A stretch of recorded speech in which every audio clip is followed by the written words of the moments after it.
A new world came into existence, the Abyss. As time passed, it filled with all kinds of living beings, but survival came at a cost. War and bloodshed became a way of life. People fought monsters and each other, striking from the shadows if necessary. The only rule was to survive, and for those who did, great treasures awaited. In a certain era, a brutal war raged. A mighty dragon lay defeated on the battlefield, its massive body motionless. Nearby, a man knelt on the ground, coughing up blood. Before he could recover, another dragon emerged from the shadows, its claws gripping him tightly. The crushing force made him spit blood again. Then, as if dismissing him, the dragon let go, leaving him to die. Gritting his teeth, the man whispered that these creatures lacked intelligence, sealing their own fate. Just then, a glowing sphere appeared in the dragon's mouth. He closed his eyes, thinking about the others, wondering if they had survived. At that moment, a radiant golden light flared. A hand clad in golden armor reached out, and a woman in gleaming battle gear stepped forward. "The last death squad has been wiped out," she declared. Turning to her remaining allies, she stated grimly, "That leaves just the four of us. The last hope of humanity." Keldien shut his eyes in silent resignation. Kang Tai crossed his arms, his expression unreadable. A short distance away, a lone figure sat in deep thought, his eyes closed. The weight of their survival, and the future of humanity, rested heavily on his mind. His name was Hansu. Before them, the space-time crystal Okenial began to spin. A great, mystical sphere, it held the power to turn back time. Humanity's final chance after 50 years of despair in the abyss. Kang Tai straightened up, his voice steady. "Only one person can return to the past," he said, though in his mind, the answer was obvious. Kang Tai smirked, rubbing his chin. "Well, clearly, it has to be the strongest among us," he mused. Keldien adjusted his glasses with a sigh.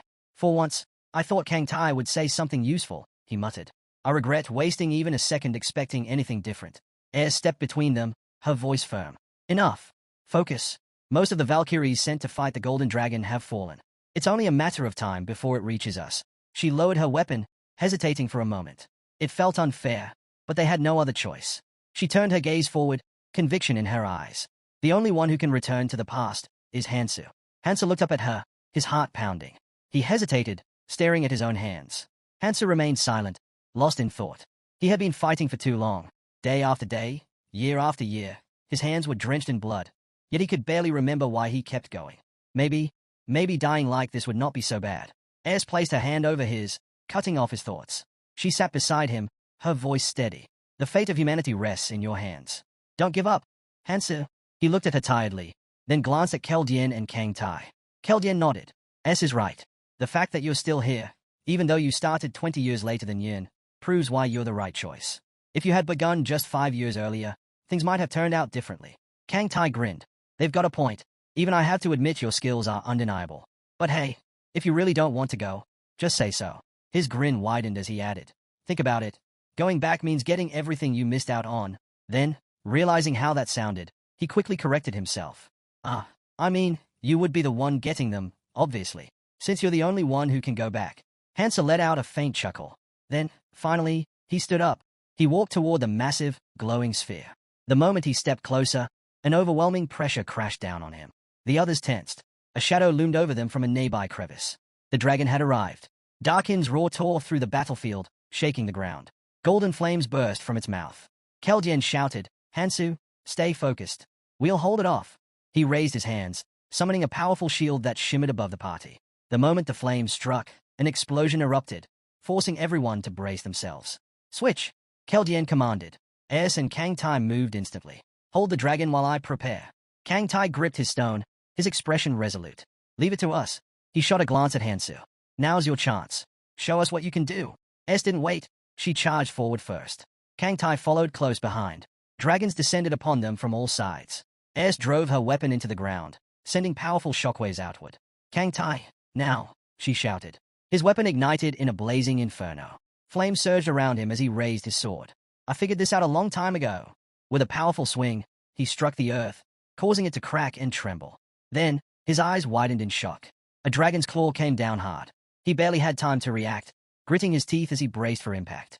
Hansu instinctively moved to help, but Keldien grabbed his arm. "Your weapon is broken," he reminded him.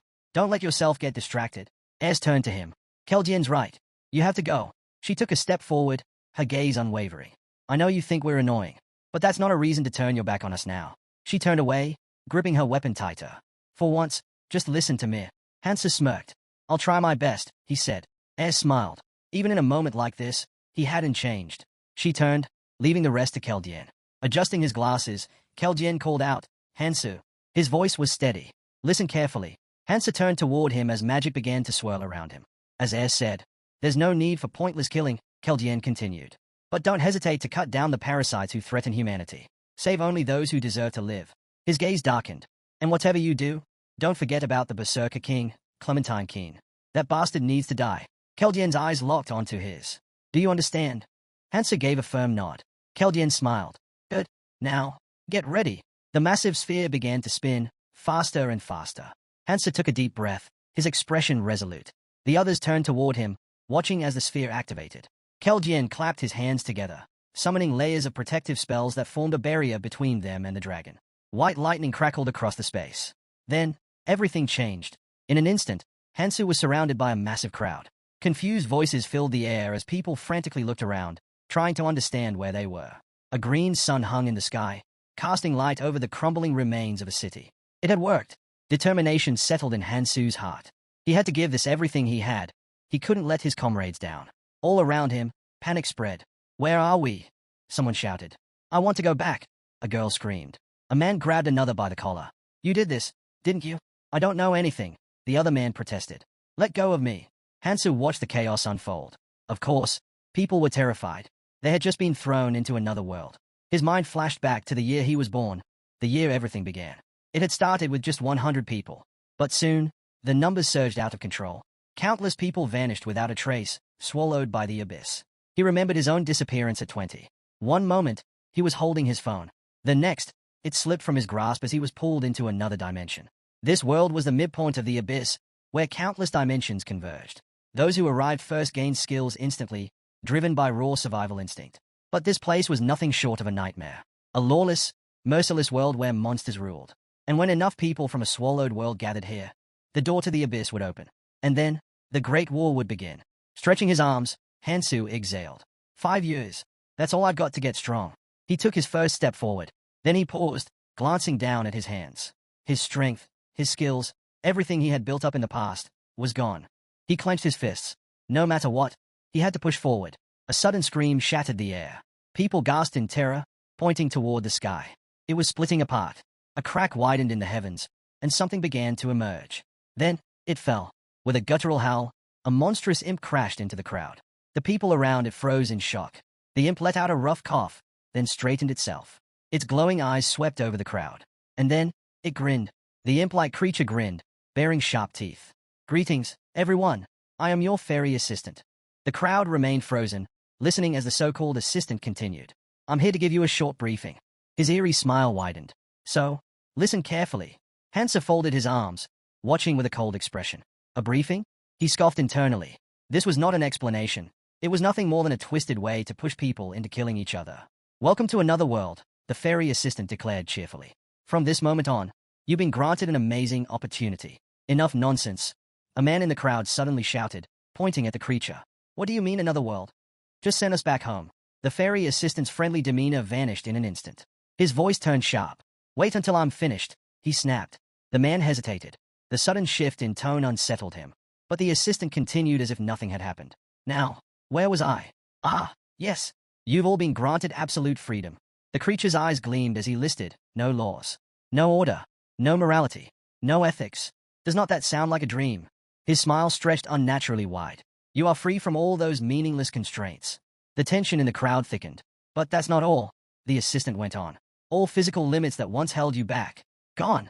And depending on your actions, you can grow stronger, infinitely. He chuckled, comparing it to the protagonist of a movie. Think of this as your chance to become the hero, or villain, you always dreamed of being. He tilted his head. Isn't that wonderful? Then, with a snap of his fingers, he added, let me show you how it works. The man who had spoken earlier suddenly began to glow. Before he could react, a chunk of his body tore away. Blood sprayed in every direction. A horrified silence gripped the crowd. Then, the screams erupted. The fairy assistant gasped dramatically, placing a hand over his mouth. Oh dear, how clumsy of me, he said with mock regret. I do dislike noisy talkers. Someone in the crowd shouted, run. Panic broke loose as people scattered in every direction. The assistant sighed in annoyance. I said I hate noise. With another snap of his fingers, a girl in the crowd froze, tears streaming down her face. She whimpered, pleading for someone to save her. The assistant's face twisted in irritation. Enough! If you want to live, put in the effort. Then, just as quickly as it had appeared, his anger vanished. A smile returned to his face. Ah, much better. Now, let's continue. A stone with an intricate rune materialized in his hands. This, my dear survivors, is a rune, he explained. You can obtain one by killing living beings. The stone shimmered faintly as he turned it in his hand. There are 8 other types, each appearing randomly. This one is colorless. But if you work hard and grow, you'll collect more and become even stronger. His gaze swept over the terrified crowd. Now, who wants it? A hush fell over the people. No one dared move. Then, one hand rose. Hansu. He stood calmly, his expression unreadable. The assistant's eyes lit up with delight. Oh, how exciting. He immediately floated toward Hansu, beaming. Such enthusiasm. I like you already. The monster extended its hand, and Hansu followed suit. As their hands met, the fairy helper excitedly started rambling about how amazing runes were, how they could alter the laws of the world. The monster chimed in, stating that his muscle capacity had increased from 117 kilograms to 122.3 kilograms. But Hansu remained unimpressed, already familiar with this concept. His indifference dampened the fairy's enthusiasm, who had expected a more dramatic reaction. Clearing his throat, the fairy continued explaining. He emphasized that runes had various effects depending on their type, granting abilities beyond the understanding of traditional science. To demonstrate this once more, he asked if anyone wanted to give it a try. However, he abruptly decided against it. Instead, he left them with an important reminder. Regardless of what attribute a rune enhanced, it would never be a disadvantage. If they wanted to grow stronger and survive, they had to collect as many runes as possible. Tension spread through the crowd. People grew restless, shoving and cursing as they scrambled for the runes. The fairy helper watched the chaos with amusement. He observed the one who had received a rune earlier and figured that most of them didn't need further instructions. Floating toward Hansu, the fairy explained that touching one's right ear would reveal the number of runes they possessed. As he demonstrated, others instinctively reached for their ears, eager to check for themselves.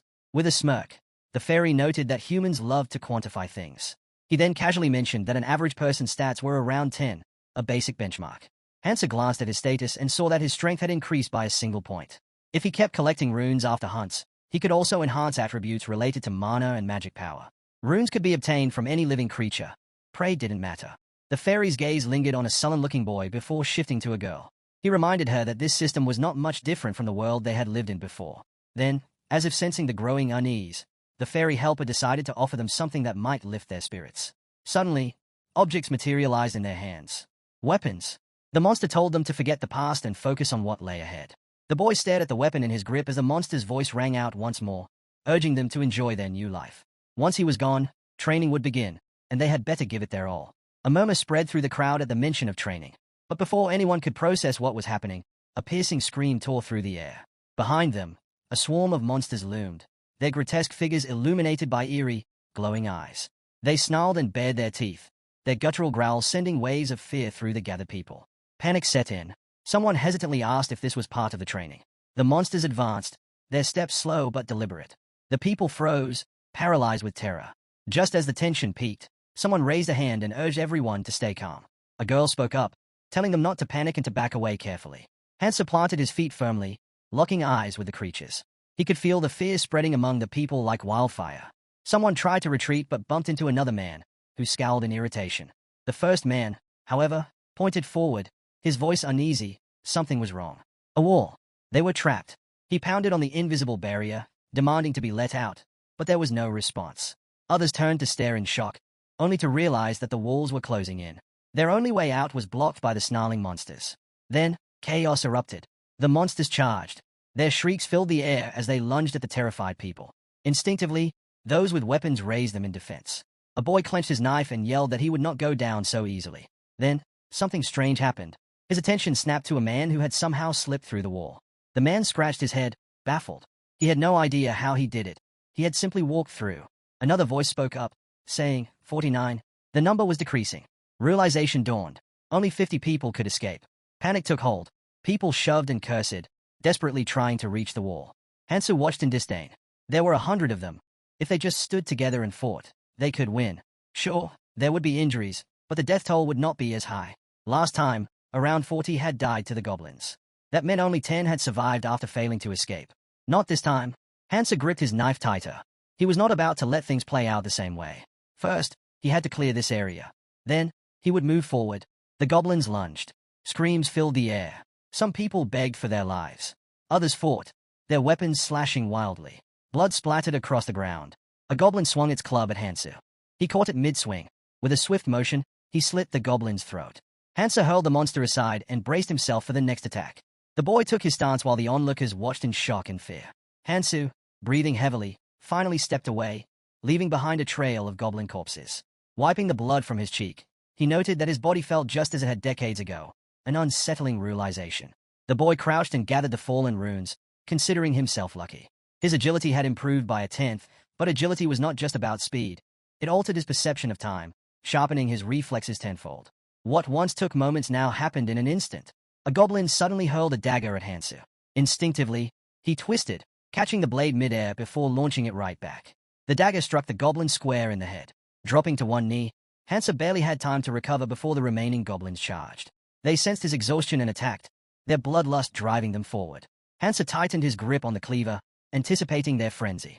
As soon as they saw blood, they lost all restraint. With a firm grip, he slashed through them, his movements precise and deadly. One goblin fell, its chest split open. Hansa followed up with a swift elbow strike, then clenched his fist, feeling the surge of strength in his body. Someone in the crowd wondered aloud if he was really fighting alone.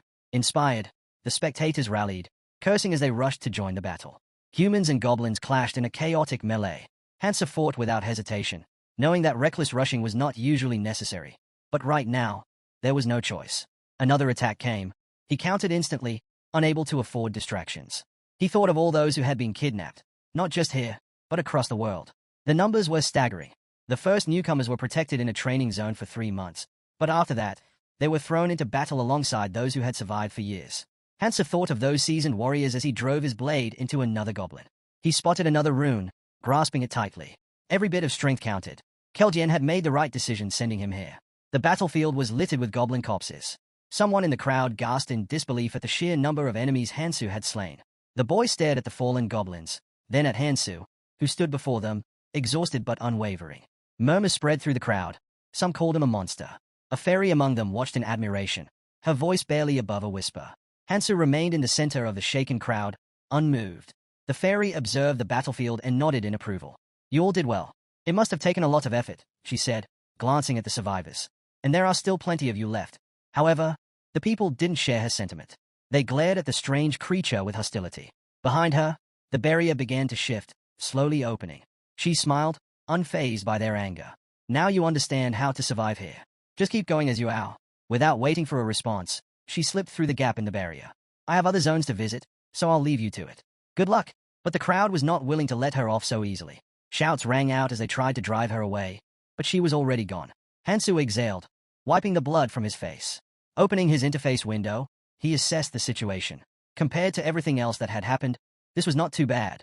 He examined his stats, small gains, but still progress. For training purposes, it was decent. His eyes landed on the item in his hands. It looked useful, something worth keeping. A blade, perhaps a token of acknowledgement. He shut his eyes, lost in thought. His priority was clear. Find a way to grow stronger as quickly as possible. He slid his hand into his pocket, thinking back to his comrades. What would they do in his place? Then, a particular memory resurfaced. A conversation with a certain man. The guy had been drinking from a mug, casually mentioning something intriguing. Ever heard of a hidden dungeon? Hansa had repeated the question back, intrigued. The man smirked, explaining that it was located in the training area, a dungeon of increased difficulty. They had clinked their mugs together, the man chuckling. Not gonna lie, I couldn't clear it. No one has. Hansa took a sip, studying him. The man adjusted his collar with a proud grin. You're telling me you only made it halfway and got this strong? He scoffed. If I were a Valkyrie, do you think I'd still be here? Hansa frowned at the remark, but the man continued. If this were the past, I'd definitely give it a shot. If I cleared it, I'd be strong enough to take you down for sure. One thing was certain, the greater the challenge, the greater the reward. The harder the battle, the more valuable the outcome. Does not it make you curious? The man had asked. What's waiting at the end? Now, Hansa stared ahead, his expression serious.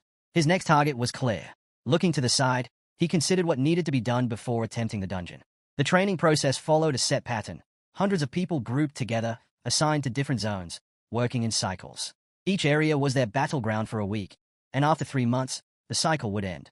Before challenging the dungeon, he had steps to take, and he intended to take them all. Once the second stage of training ended, the safe zone would disappear completely. There would be no way to contact those who had arrived earlier. In the first stage of training, 2 hidden parts existed, but no one had ever reached the end. To clear the hidden dungeon, Hansu needed to obtain both. This was the fastest way to grow stronger. For now, his focus was on finding the hidden part that was closest. His eyes scanned the area, stopping on a moss-covered sign. This was where he needed to search. Before he could begin, a voice interrupted. "What are you up to?" Hansu turned to see a man and a woman in a heated argument. The man insisted he had only suggested they go together, while the woman firmly refused, saying they would be fine on their own. Then the man grabbed her wrist. All around, similar conflicts were breaking out. The so-called strong were taking advantage of the weak. The man smirked. "If you want to survive, you need to cooperate," he said, ignoring the fear in the girl's eyes. "Isn't that what you want? For all of us to make it out alive?" Hansu exhaled sharply. He had no time for this. He needed to find the hidden part within a week, or it would be gone. Just as he turned away, another voice called out. "Hey, wait!" Hansu glanced over his shoulder. A guy with headphones hesitated before stepping closer. "What's your name?" he asked, looking unsure. Hansu frowned. "Do we know each other?" The guy flinched but repeated the question, this time with unease. Before he could answer, another voice cut in. "Have you lost your mind?" A blond man stormed forward and threw a punch at Hansu. "We were together before we got here. What the hell are you doing?" Hansu caught the movement but didn't react. His eyes narrowed. These two knew his name. How? Then, it clicked. The blonde's furious expression, the guy with headphones. They were familiar. His classmates. Memories surfaced. They had started this journey together. But they had died. He had forgotten about them.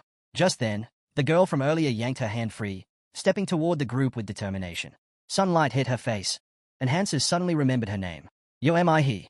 She approached him hesitantly. Hansu noted that with her appearance, trouble would find her sooner rather than later. The man in the jacket scowled, his face twisting in frustration. "You're seriously ignoring me?" he snapped. His eyes darted toward Hansu, then to his own group. Sweat beaded on his forehead. He had seen Hansu take down an entire gang of goblins single-handedly. But the man hesitated.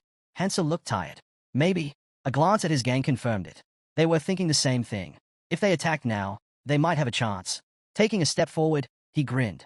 Raising a hand, he called out mockingly. "Where are your manners?" We weren't finished talking yet. His gaze settled on Hansu. "So, who's this guy?" He eyed him up and down. "You look pretty rough. Think you can handle much in that condition?" The gang exchanged knowing smirks. Their leader chuckled, turning his attention back to Yo Mi He. "Come here," he said, his voice sickly sweet. "I'm asking nicely." His grin widened. "More is always better, right? So why don't you come to us, before we come to you?"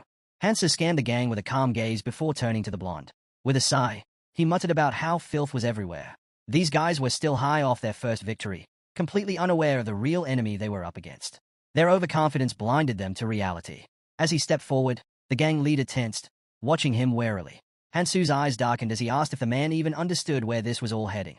Without warning, he shoved the leader back. His grip tightened around his dagger, veins pulsing with barely restrained anger. "Got anything to say?" he asked coldly. Before the gang leader could respond, another man, one in a red shirt, stepped in front of him, raising a hand. He told Hansu to relax. Meanwhile, a large, shaven-headed man smirked. He assured Hansu that they weren't bad people. They even called him boss. With an easy smile, the boss made an offer. Why not join them? Given the current situation, it was clear they all had a role to play. His eyes, however, held a sharp edge. Would not it be smarter to work together? He asked. Hansu studied him carefully. This man had already adapted to this brutal world. He no longer hid his true nature. He thrived here, like a predator in its element. Hansu clenched his dagger, debating whether to take him out right now. Then, Air's voice echoed in his mind. There was no point in spilling unnecessary blood, she reminded him. But she also warned him, never spare the parasites that would harm humanity in the Great War. She urged him to protect the people he encountered, to do what he could for them. Hansu looked down for a moment, lost in thought. These guys? He didn't have time to deal with them now. Besides, people like them had a habit of destroying themselves sooner or later. Turning away, he dismissed them. Not my problem. Get lost. The boss watched him leave, his expression unreadable. When his assistant started to panic, he cut him off sharply. Enough with the hysteria, he said. They had more important things to focus on. He turned his gaze forward, toward the suffering people around them. In this twisted place filled with monsters, he had a vision, to bring order, no matter what it took. Hansu recalled the fairy and scoffed, calling her a devil. Still, something about this place intrigued him. With a smirk, he muttered that the strong ruled here. so why not take advantage of the opportunity? The boss led his group in the opposite direction, the crowd following without hesitation. Watching them go, the blonde shook his head. How is it that people are scarier than monsters? He murmured. His gaze then drifted to Hansu, who was walking away. Hansu had always been a bit strange, but had he always been like this? Wiping the blood from his face, Hansu barely noticed as someone caught up to him. It was the orphan, the boy with the dark, sullen expression. He hadn't paid much attention to him before, but now, the kid was looking at him intently. Why are you acting like you don't know us? He asked. Hansu frowned, his gaze sharp. Memory loss, he said simply. His classmates exchanged confused glances. Minnie giggled. Why do you sound like some old man? She teased. Hansu glanced at her, not sure what was so funny. Minhee, still laughing, blushed as she stole glances at him. He thought for a moment. She had a bright future ahead of her in their old world. But here, beauty was a double-edged sword. If used well, it was a powerful weapon. He could only hope she knew how to handle it. They walked through the ruins in silence. The blonde fidgeted, uneasy. We haven't said a word this whole time, she said, scanning their surroundings. Then she turned to Hansu with forced cheer. So, where are we going? Hansu didn't answer right away. Instead, he kept walking. You'll understand when you see it, he finally said. Up ahead, his first target came into view. They stopped in front of a subway entrance, Gangnam Station. The hidden section lay below. Minhee blinked. Wait, why are we here? Hansu exhaled and rubbed his mouth. He didn't have time to explain everything. If not for S words, he would not have even brought them. He curled his fingers slightly, resigning himself to the situation. I have a feeling, he said. His voice was calm, but there was certainty in his words. I lost my memories, but in return, I gained power. His classmates stared at him, stunned. Hansu was not sure why they were so shocked. After everything they had seen, a literal fairy, monsters, was it really that surprising? The blonde leaned toward her friend. Are we sure we should be following him? She whispered.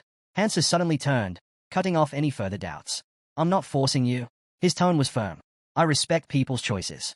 If you don't want to come, step aside and watch from the sidelines. The blonde scowled. She was irritated by how smug he sounded, but something in his attitude made her uneasy. Did he really know something? With a deep breath, Hansu stepped forward and began his descent. The blonde hesitated, her doubts gnawing at her. Still, she followed, as did the rest of the group. As they walked down, she tried to shake off her nerves. Flashing a nervous grin, she leaned toward Hansu. Are you sure this place is safe? She asked. It feels creepy. Hansu didn't break his stride.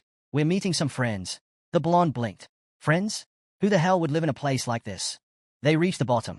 The air was thick with something unspoken. Whatever was down here, they were about to find out. Hansu slid his hands into his pockets and suddenly came to a stop. His gaze dropped to the ground. Without a word, he pulled out his dagger. Minhee let out a startled squeal. The blonde spun around at the sound, eyes widening. Tai-sung! Someone shouted. Hansu's cold stare locked onto the trembling Tai-sung, whose face twisted in horror. But before anyone could react, Hansu drove his dagger into a fang caterpillar. Blood oozed from the severed insect as Hansu pulled out the blade. This dungeon is modeled after Gangnam Station, he said flatly. Those green bugs? They come out when they sense ground vibrations. The creature's remains twitched, then disintegrated into energy, leaving behind a small pebble. Hansu picked it up, inspecting it as he continued. They hate sunlight, so they usually stay hidden. But if one of these things gets a bite on you, he turned to face the others. Your flesh will be torn apart in seconds. You won't even have time to react before you pass out and die. Fear crept over his classmates as they processed his words. Hansu sighed. I'll show you an easy way to deal with them. Without hesitation, he plunged his dagger into another bug's throat. Knives were handed out, and soon, the group was slashing at the crawling insects. Hansu observed them carefully. These four might actually be useful. His eyes landed on a trembling boy wearing headphones. He stepped closer. If you're not confident, step only on whole tiles, Hansu instructed. If you see a crack with dirt inside, stab it, but keep your hands protected. Minhee, wiping sweat from her forehead, chimed in cheerfully. So basically, hit the spots where the ground rises. The blonde chuckled. Like a game of whack-a-mole. The boy in the headphones closed his eyes, gripping his knife tightly. He took a deep breath, mentally preparing himself. But just as he steadied himself, something burst out of the ground behind him.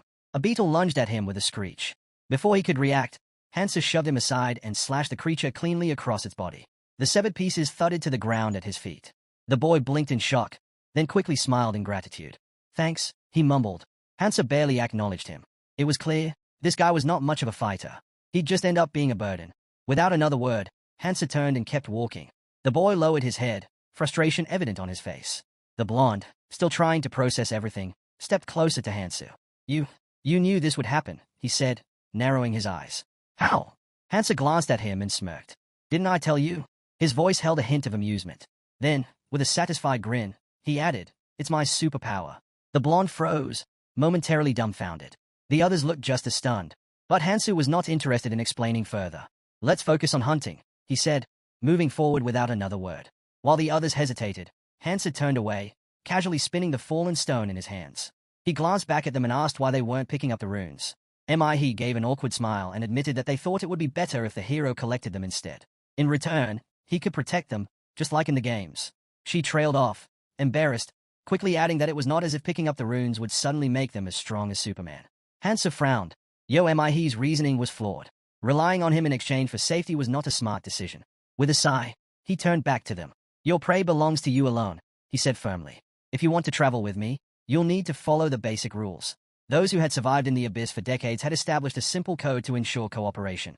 Your prey belongs to you alone. In group hunts, resources are distributed based on need and contribution. In times of crisis, relationships built on goodwill fall apart.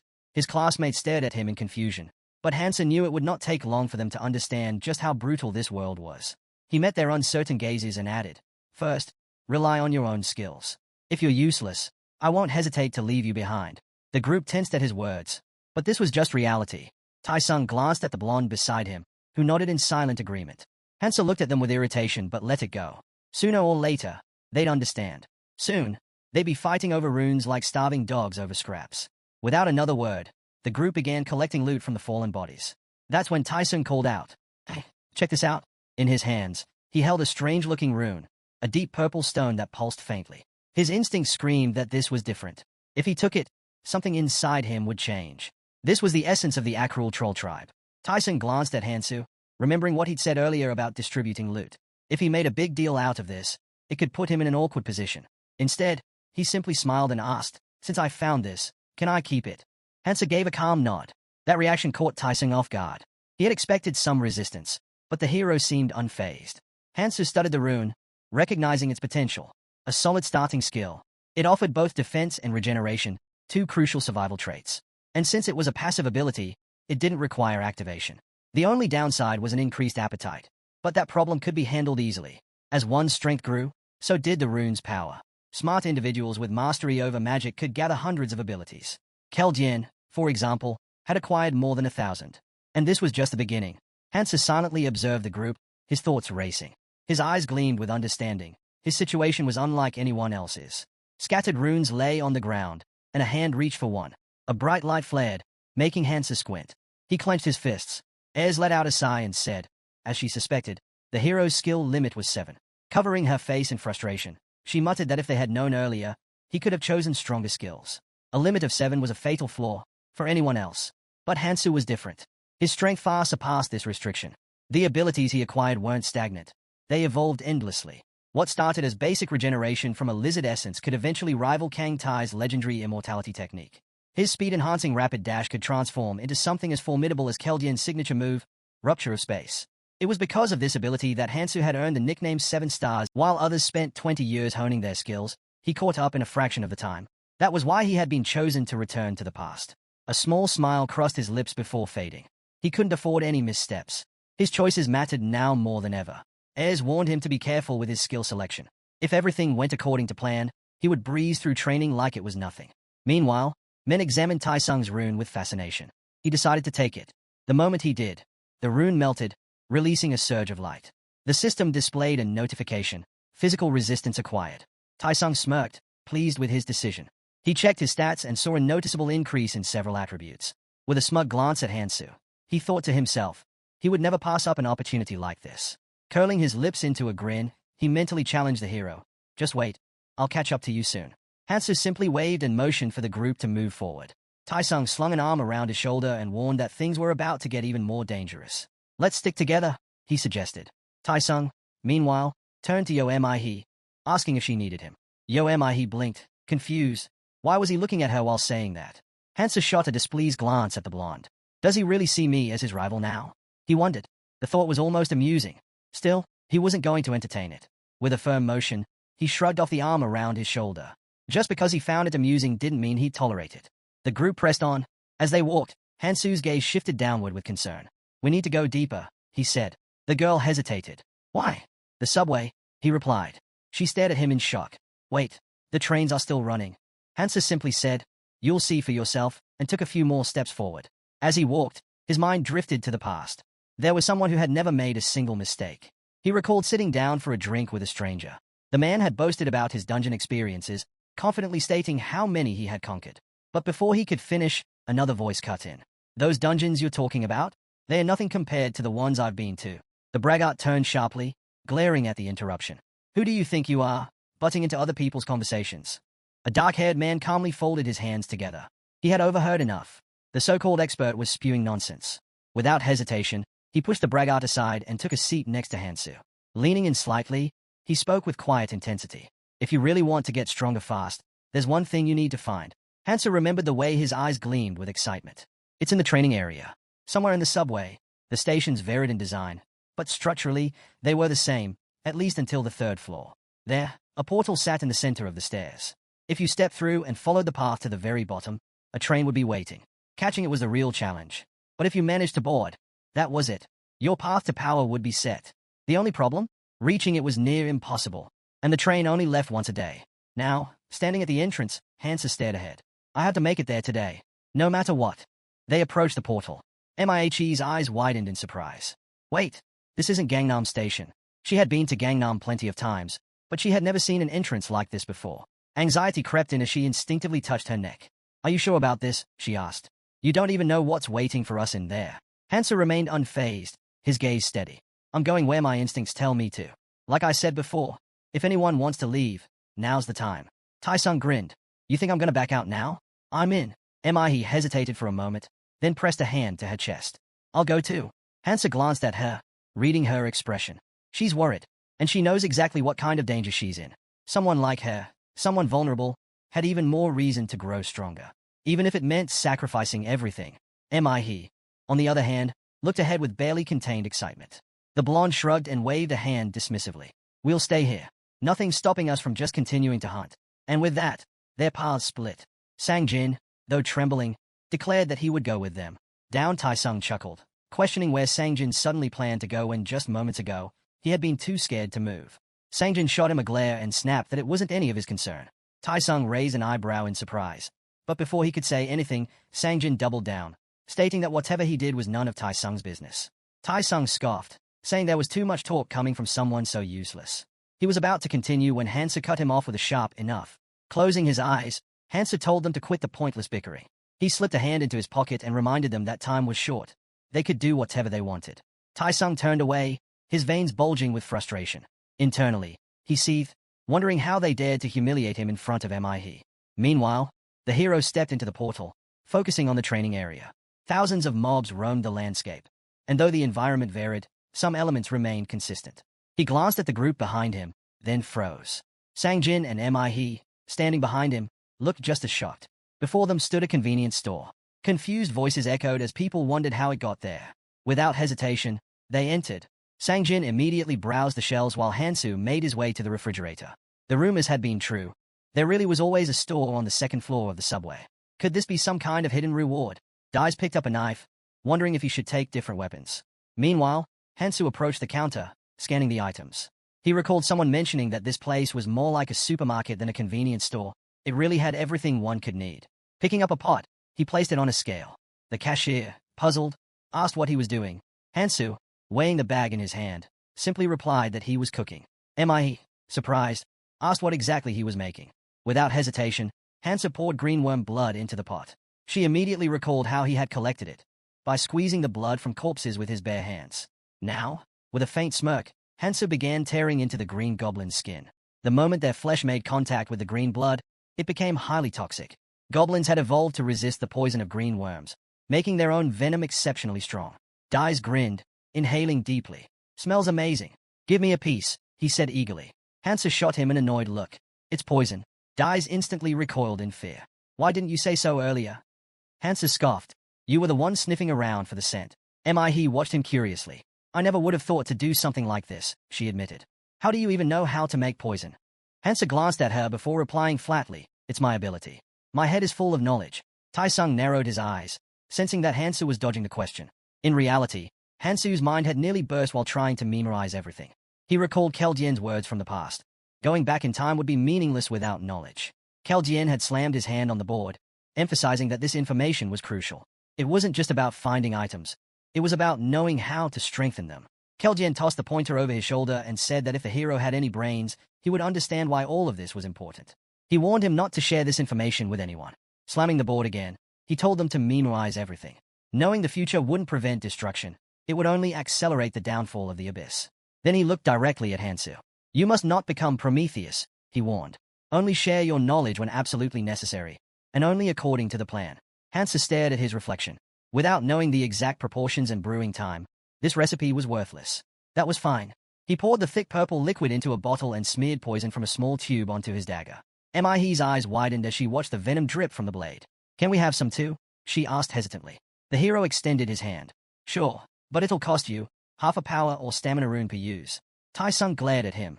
You're seriously charging us? Why are you being so petty? Hansa turned his back to him. I could give it to you for free, he admitted. Then, lowering his head slightly, he added, but in the long run, I don't think that would be a good idea. The group fell silent. Hansu understood. One-sided relationships never lasted. Mihe hesitated before nodding. Fine, I'll give you the runes later. But at least let me try it first. Hansa turned to her abruptly, handing her the tube. Be careful, he warned. If this gets on your skin, it's going to hurt. A lot. Tai-sung clenched his jaw. If the hero kept acting like this, he wouldn't even get a chance to steal the poison. He eyed Hansa carefully. What if I use it first and give you the runes later? Sangjin cut in. Same for me. One by one, the group took turns passing the tube around. Hansu ignored them and focused on his own preparations. After a while, he slung his backpack over his shoulder and picked up his bags. This should be enough. As he turned, Mihe approached. We're ready, she said. Then she noticed his expression. Why are you looking at us like that? Hansa scanned them from head to toe. His classmates were loaded down with supplies, bags, weapons, anything they could carry. He sighed. Are you guys heading out to fight? Or trying to become bait? He sat down and crossed his arms. If you don't want to spend the rest of your lives fighting, bury most of that stuff now. If you take everything, others will come after you.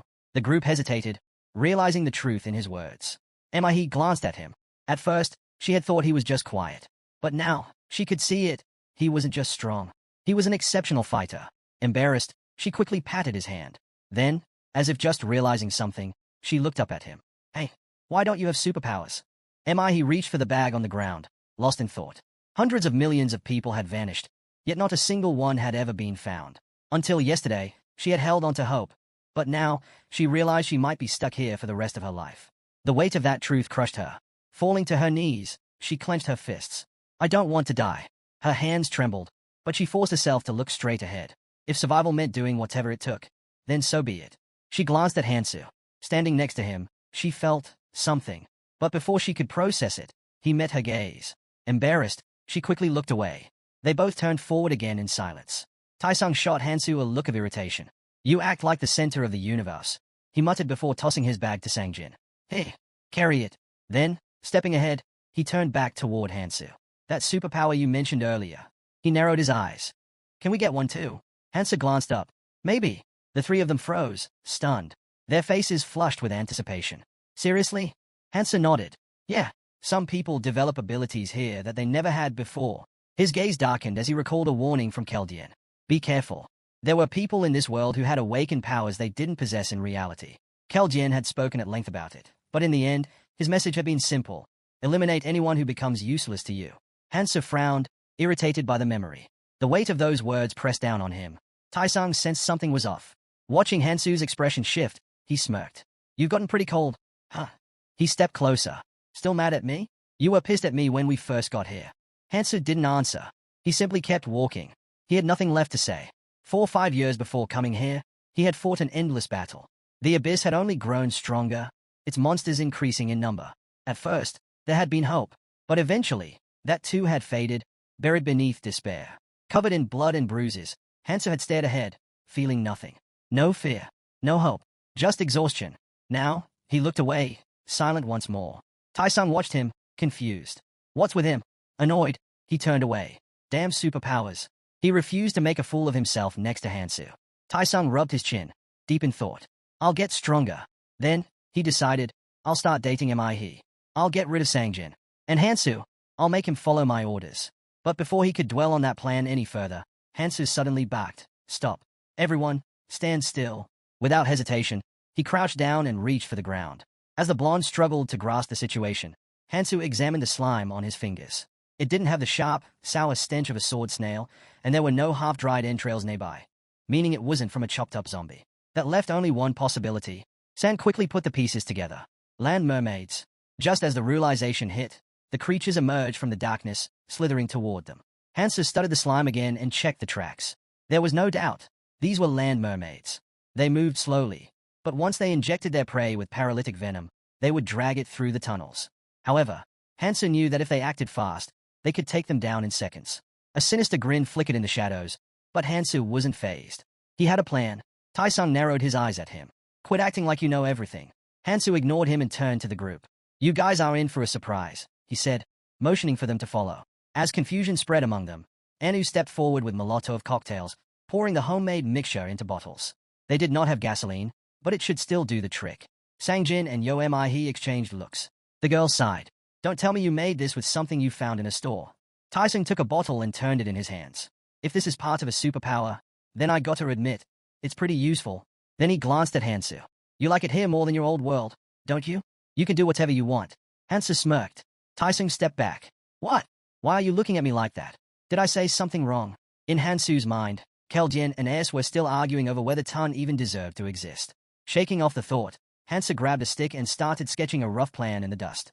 "One of us throws the Molotov. As soon as it hits, the rest rush in and attack." He added 3 more figures to his drawing. The group silently watched as he mapped it out. "The one in the vanguard gets priority when we distribute runes," he continued. Taisung lifted his chin proudly. "I'll go first. Someone competent has to lead." Hansu glanced at the others. "And who's throwing the Molotov?" Sangjin and Yo Mi exchanged awkward glances. Neither wanted to challenge the other. Yo Mi suddenly put on a pitiful, cat-like expression, and Sangjin flinched, looking away. The sight of her pleading gaze practically set him on fire.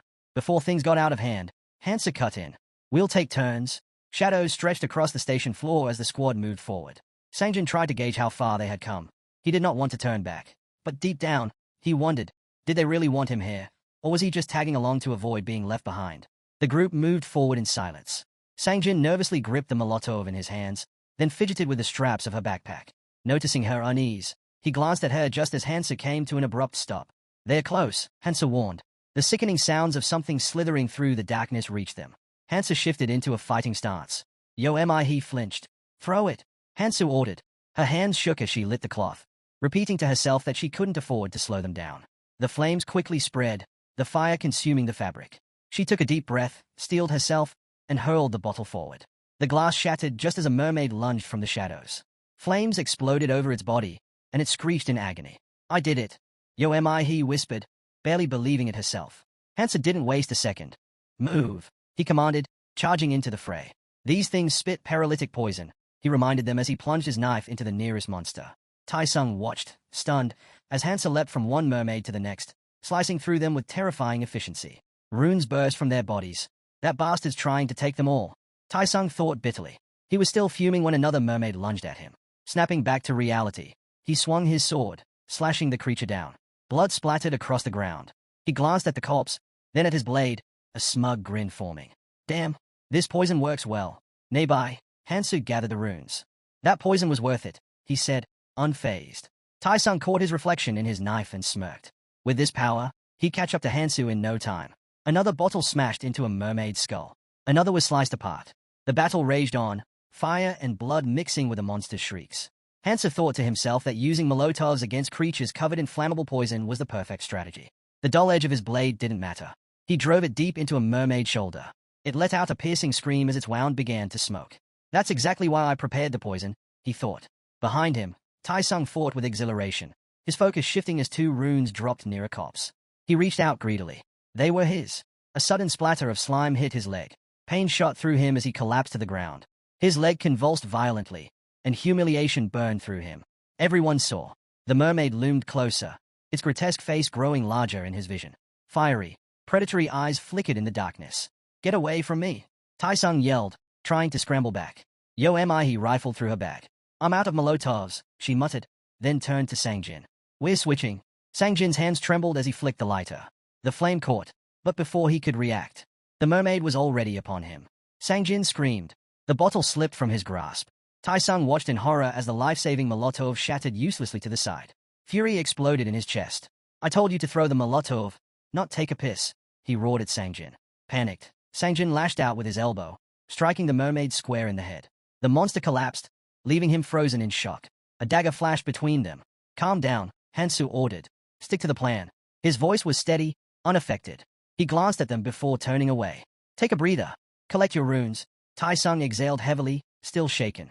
I thought I was dead for sure, he muttered. He glanced at his leg, now fully healed. Guess my skill kicked in. Hansa looked at him. Boost your stamina. You'll recover faster. Then, with the same cool authority, he repeated, gather the runes. Quickly, Taisung stared at the measly handful in his palm, feeling a wave of frustration. This was all he got? Meanwhile, Hansu controlled the distribution with an iron grip. Sangjin quietly picked up his runes. Taisung's gaze darkened. Towering over the smaller boy, he loomed menacingly, eyes locked on his prize. A slow smirk crept across his face. Sangjin, he called. The boy hesitated, sensing danger. Taisung scoffed. Does your whole family have no shame? Sangjin's fists clenched, ready to protest. But before he could speak, Taisung grabbed him by the throat and lifted him with terrifying ease. A wicked grin spread across his face. Listen up, he sneered. You can't even throw a Molotov properly. Did you already forget how you nearly got me killed? Sangjin choked, hands clawing at Taisung's grip, trying to break free. His eyes filled with panic. What are you doing? Let go. Taisung shoved him back. Sangjin hit the ground hard, his headphones flying off. Clutching his chest, he gasped for air. Taisung crouched beside him, grabbing a fistful of his hair. Not long ago, you were crawling around like a pathetic weakling. Looks like you've forgotten your place. His voice was laced with mockery. Just stick to following orders for the rest of your life. Like your father. Stop pretending you're anything more. He turned away, reaching for the runes. A dagger stabbed into the ground between his hand and the pile. Taisung froze. Hansu's voice was calm but firm. Those aren't yours. Taisung clenched his jaw, eyes flickering with disbelief. You're seriously giving them to him. His voice rose. You might as well be throwing them in the trash. Hansa didn't react. Taisung's frustration boiled over. What did he even do to deserve them? He gestured wildly. We could split them. We don't need him. His breath hitched. His voice wavered. Teeth grinding, he spat. Tell me I'm wrong. Hansa remained calm, simply stating that the distribution should be fair, but it wasn't his place to interfere with how others survived. Taisung scoffed, calling it nonsense, and warned him not to regret his decision later. Hansa turned to Sangjin and advised him to learn how to protect what was his. As the others hurried to claim the remaining rooms, Mi stood back, watching the hero. She hesitantly approached, fiddling with the strap of a backpack, and asked if they were bothering him. Given the situation, she figured he might be annoyed watching them argue. Hansa kept his gaze forward and said it was fine.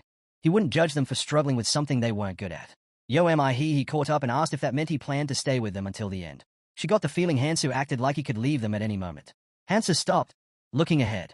He reminded them that they were the ones who chose to follow him, and they were doing fine, so there was no need to worry. Then, his eyes lingered on the hero's back with a hint of sadness before he continued walking. As he passed the corpses of the mermaids, he noted how most of the runes they dropped focused on strength and endurance. It made sense. Physical stats were impossible to ignore now. It wasn't a bad investment either, considering how crucial they were for survival. The hero picked up one of the runes, recognizing that those were the exact traits he needed. He used a single rune, and his stats increased. Ahead, a bright light flickered. Then, a fairy appeared. She announced that the hero's total stats had surpassed 50, triggering his first achievement. Voices behind him questioned what kind of creature she was and why she had returned. The fairy pointed at him, declaring that he was the traveler who had raised his hand first. She had been curious about who was the fastest among them, and it seemed she had found her answer. Circling around him, she mused that they always admired those who put in the effort. She lightly touched his head, smiling, and said she had a small gift for the most active traveler. Then, she turned her gaze toward Mi and asked if the hero was curious about what it would be. Mi's hand trembled as she muttered that it wasn't fair. They hadn't started with the same stats. The fairy chuckled, telling her not to worry. It wasn't like she would even touch her. But then, the fairy suddenly darted toward Mi, her grin turning sharp. She bared her fangs, her presence growing menacing. There are exceptions, she murmured. You could be one of them. Mi froze in terror, but just as quickly as the tension spiked, the fairy leaned back and laughed. Just kidding. She gave the girl a playful push on the shoulder. Forget about fairness. You have your own strengths, don't you? Yo Mi realized the fairy was pointing at her. The creature smirked and remarked that she wasn't in a hurry to get rid of her. If she wanted to catch up to the others, she'd have to earn it. The Abyss assistant chuckled and said life had never been fair. Then, she fluttered up to the hero, grinning. It's time for your reward, she announced. He already had an idea of what it might be. The fairy's smile widened as she explained. For reaching a certain threshold in your combined physical stats, you get to choose 3 runes. Hansa remained calm, staring ahead. The fairy snapped her fingers, summoning the options. Agility, perception, healing, she listed, holding up the healing rune. This one's expendable, but it can patch up a hole in your stomach and cure most poisons. It's like having an extra life. The hero considered it. If a limb was torn off, it wouldn't be of much use. The others were stunned. A healing rune, something that could bring someone back from a near-death state. It was a chance to survive even the deadliest situations. While they silently hoped the hero would use at least 1 rune on them, Hansa studied the fairy and asked, "Do you have a rune that grants immunity to magic?" The fairy froze for a moment before revealing another set of runes. "There is one," she admitted. The group exchanged glances. The hero didn't seem particularly interested. Was this really such an ordinary choice to him? Hansu examined the options. Healing was valuable, but immunity to magic and physical damage was much rarer in the training area unless someone got extremely lucky, like Kangtai. Increasing stamina only affected endurance and recovery, but resistance to attacks, especially magic, was a far more fundamental defense. Physical attacks could be managed with experience, but magic was a different matter. He scratched his cheek, deep in thought. Finally, he checked his stats, deciding that what he had should be enough to keep him from dying right away. The fairy opened a swirling portal in the air. "Well, my job here is done," she said.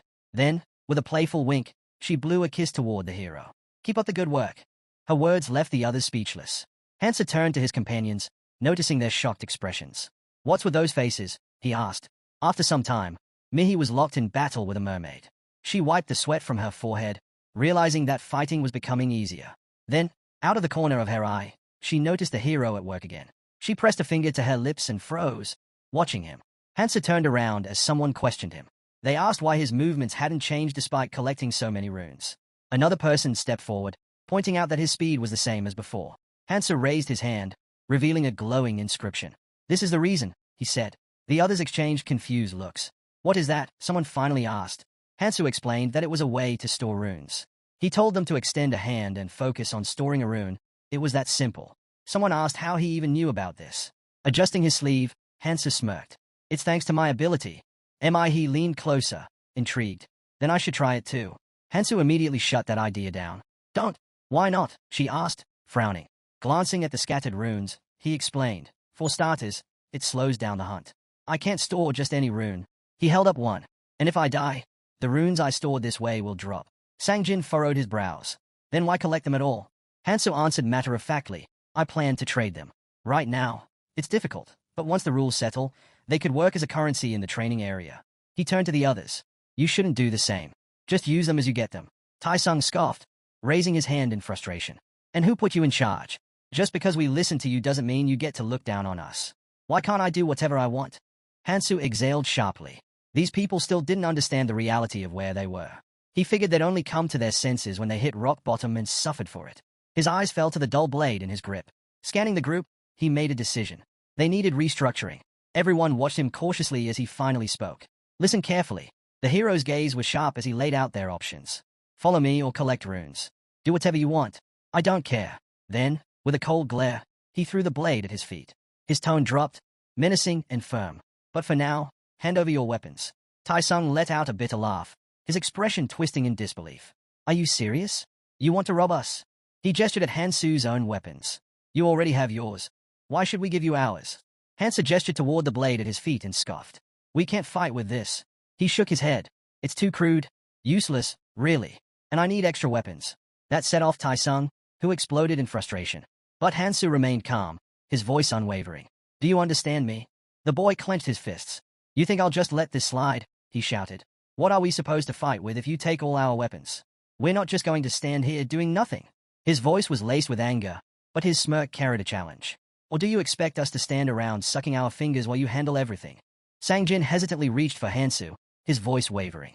"I'll give you everything because—" "Shut up," Dai's cut in sharply, stepping between Hansu and the others.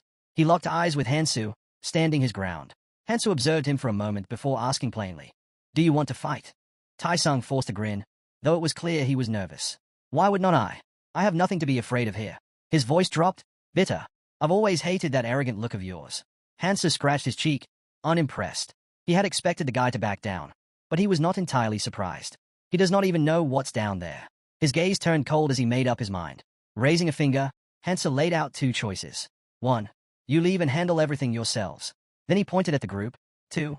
You step aside and watch me do it alone. His tone was icy. Your call. Sangjin fidgeted with his hands, looking uneasy.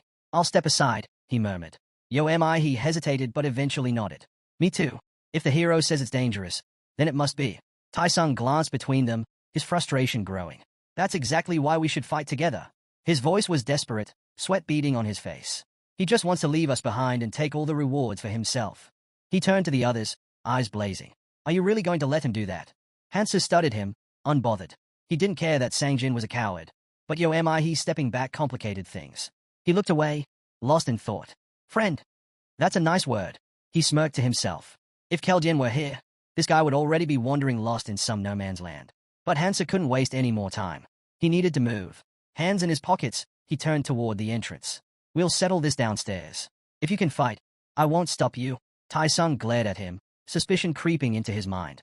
If he's so eager to go alone, does he know something we don't? His gaze shifted toward the dark passage leading into the depths. Only a fool would pass up an opportunity like this. And with that, the descent began. All three of them burst onto the surface, gasping for breath. They squinted against the sudden light, their hearts pounding. Yo am I? He clutched her chest, her voice shaky. I knew it. It's too dangerous down there.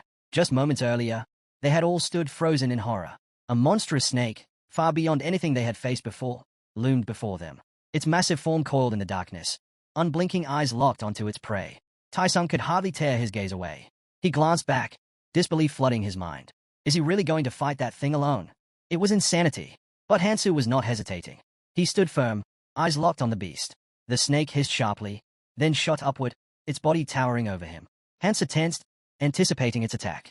Without warning, the creature opened its maw, an ear-splitting beam of energy erupted forth. Hansa barely had time to react, diving behind a nearby column as the powerful blast struck. The impact sent cracks splintering through the stone.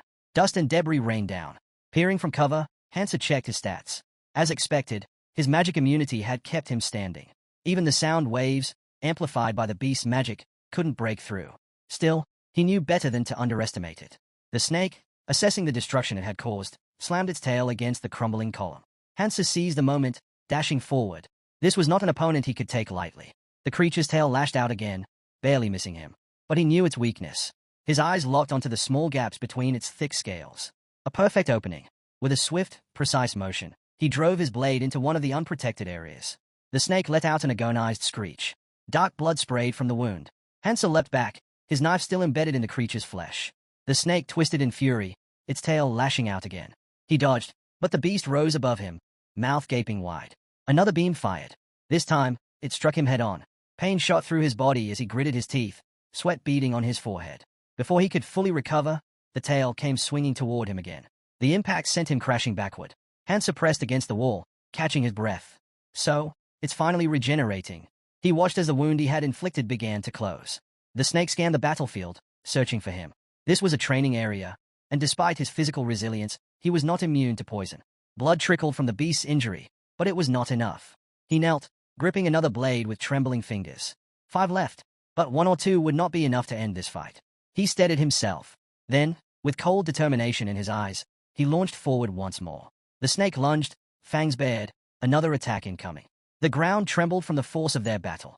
Meanwhile, He stared anxiously into the tunnel's darkness. Even from this distance, the echoes of the fight reached them. She clenched her hands, worry clouding her expression. Taesung turned to her, frowning. Why did you stop? His voice was tense. We don't even have a single weapon. We should head back to the store. A flicker of doubt crossed He's face, but she shook it off. Without another word, she took off running. I have to check on him. Taesung gritted his teeth in frustration. Taesung's scowl deepened as he watched her go. He had been ignored since the moment they arrived here, and now, once again, he was left behind. Still cursing under his breath, he ran after her. The three of them ran forward in silence, their footsteps quick and tense. Then, as they got closer, He's breath hitched. Her eyes widened in horror. Are you? She couldn't finish a sentence. Her body stiffened. Hansu was dangling in the air, the massive snake's fangs sunk deep into his arm. Many let out a horrified scream. Hansu grimaced, feeling the crushing force of the beast's jaws. I wasted too much time. He steadied his breathing, glancing at his clenched fist. But in his free hand, he still gripped a knife. Without hesitation, he drove the blade straight into the snake's mouth. The monster screeched, its jaws snapping open in pain. Hansa fell, landing with a controlled roll as the massive creature writhed. 3 daggers were now buried deep in its flesh, and though the fight was over, his arm throbbed from the bite. He glanced at his torn sleeve and sighed. I'll need to change. Still, thanks to his stats, it would heal soon enough. He knew that as monsters evolved, they gained resistance and enhanced regeneration. Poison became ineffective, and relying on skills too much only made things harder. But at earlier stages, paralyzing toxins worked well. Without that, I would not have lasted this long. Adjusting his grip on his knife, Hansu watched as the snake's body finally collapsed. Its glowing eyes dimmed and faded to black. He was the first to rush forward. Are you okay? Hansa barely spared them a glance as he walked past. You're still here? He hesitated before frowning. I was worried about you, but I guess I didn't need to be. She eyed his arm. How bad is it? Hansu exhaled. Just a scratch. Already healing. Tai-sung stood frozen, staring at the dead snake. His mind reeled. He took that thing down alone. He had always known Hansu was strong, but this was something else entirely. The gap between them was overwhelming. How am I supposed to compete with that? Meanwhile, Hansa crouched beside the monster's corpse, his lips curling slightly in amusement. He reached down and plucked something from its remains. Tai-sung stepped forward. What's that? Hansa held up a rune, letting the dim light reflect off its surface. He examined it, recognizing the power it held. A shockwave rune from a needle snake. Not a bad reward. He slipped it into his pocket. It would be useful, but only if he had a magic rune to activate it. Tai-sung watched, clearly impressed. That rune must be valuable, considering the size of that viper. His voice carried a hint of envy. You planning to use it? Hansu shook his head. No point. His skill limit was 7, and this was not something that fit his style. He preferred abilities that were unconventional. Before he could pocket it fully, Sangjin suddenly stepped in, eyes glinting with interest. Then give it to me. Tai-sung drove his elbow into the guy's chest and warned him not to even think about using it. He would not be able to anyway. Instead, he demanded the hero hand it over to him. Sangjin rubbed his sore chin and pointed out that Tun was already there. Annoyed, the blonde turned to him. You really think you'll be useful with this? Have you already forgotten your mistakes? Sangjin lowered his gaze, embarrassed. He muttered that with a powerful rune, he could match, even surpass, him. Tai-sung immediately shot back, rejecting the idea. He stepped in, trying to calm things down. Hansu, irritated by their argument, finally spoke up. What are you two doing? He raised his hand, revealing the rune. Did I ever say I was giving it to either of you? If I'm parting with this, I'd rather sell it. If you want it, fine. I'll even give you a 5% discount. He smirked. Make me an offer. The 3 were stunned. Tai-sung hesitantly asked if they could pay in installments. Hansa shrugged. If someone's willing to vouch for you, sure. You can guarantee it for each other. He turned away for a moment before stepping forward. I'll take it, she said, placing a hand on her chest. That was expected. None of them trusted each other, leaving her as the only reasonable option. Hansa handed her the rune. Earlier, he had noticed her quietly picking up a rune of magic. She hadn't needed to hide it. After all, she was the one who had taken down the monster. But it was not surprising. In a world like this, the more cards you kept hidden, the better. As the rune exchanged hands, Hansu observed He more closely. She was far more ambitious than she let on. She turned to him. There are 3 runes for agility and perception, and 7 for strength and endurance. Hansa nodded. I'll take 6 strength runes, with a discount, of course. He smiled, thanking the hero. You're generous. Then, he turned back to the others. Don't take this the wrong way, but if you get used to getting things for free in a place like this, you won't last long. Nothing comes without a price.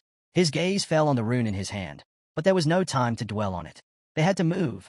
As they walked, Hansu's eyes landed on a cluster of Zeuterium deposits. He approached the strange growths and broke off a piece for himself. The others watched him closely, trying to figure out if he was using his ability again. He and Sangjin flanked him, observing his every move. Hansa suddenly straightened and stepped back.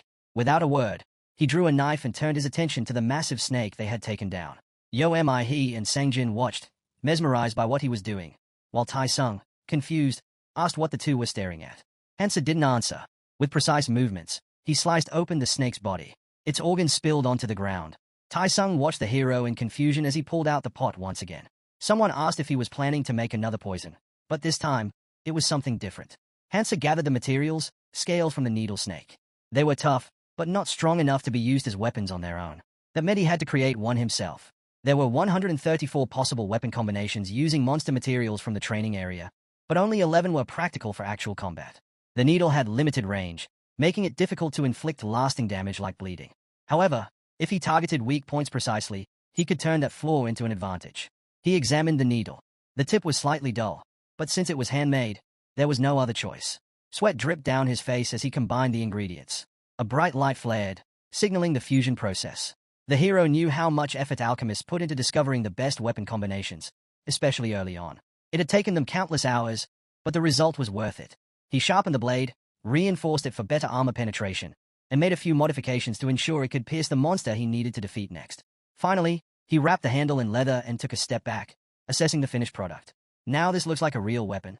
As he stood, Tai-sung stared at him intently. If you had used a cocoa lizard instead, you could have made something even better, he commented. But the needle snake isn't bad either. Honestly, I doubt you'll find anything stronger than this for now. He eyed the sword, clearly impressed. Then, after a moment of hesitation, he spoke again. Can I buy that from you? I'll give you all my runes for it. He could tell how much effort the hero had put into making the weapon.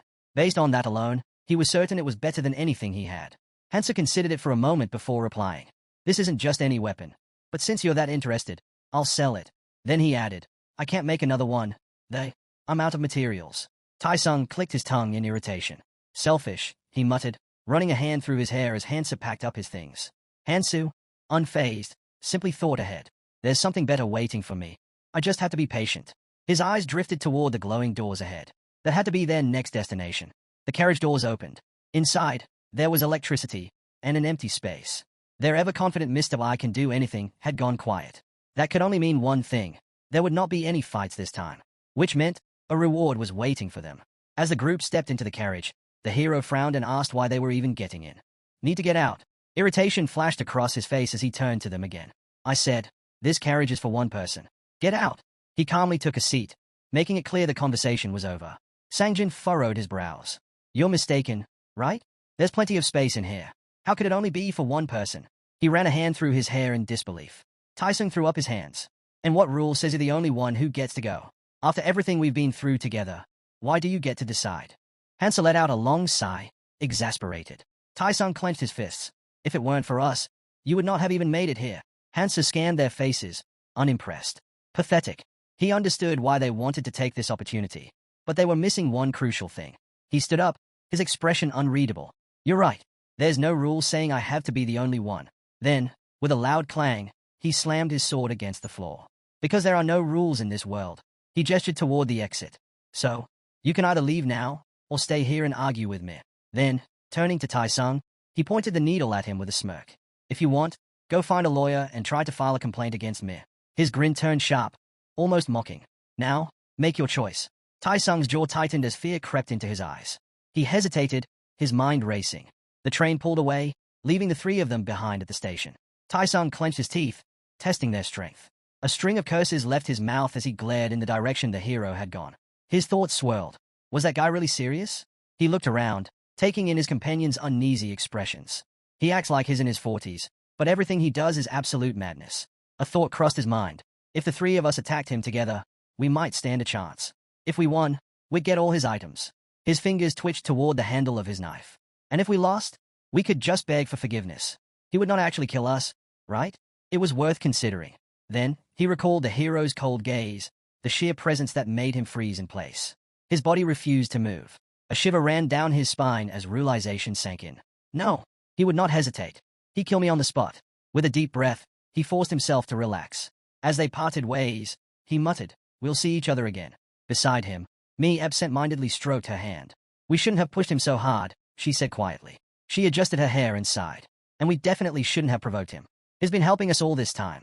Then, without looking back, she turned toward the exit. Let's go. Tai-sung stared ahead in silence, his thoughts firm. There was nothing wrong with wanting to grow stronger. If anything, it was necessary. The man before him was consumed by negativity. But was not that the whole point of coming here? To push past limits? Tai-sung resolved to strengthen himself no matter what. Piecing together everything he had learned so far, the structure of this place became clear. First, the train made stops at 20 stations. Second, each stop held a random artifact. Third, there was no turning back. Once a station was passed, it was gone for good. Hansa sat with his hands folded, deep in thought. The entire system seemed designed to create psychological pressure. Even if he made it to the final stop, survival was not guaranteed. Caution was essential. When he opened his eyes, he had already arrived at the 12th station.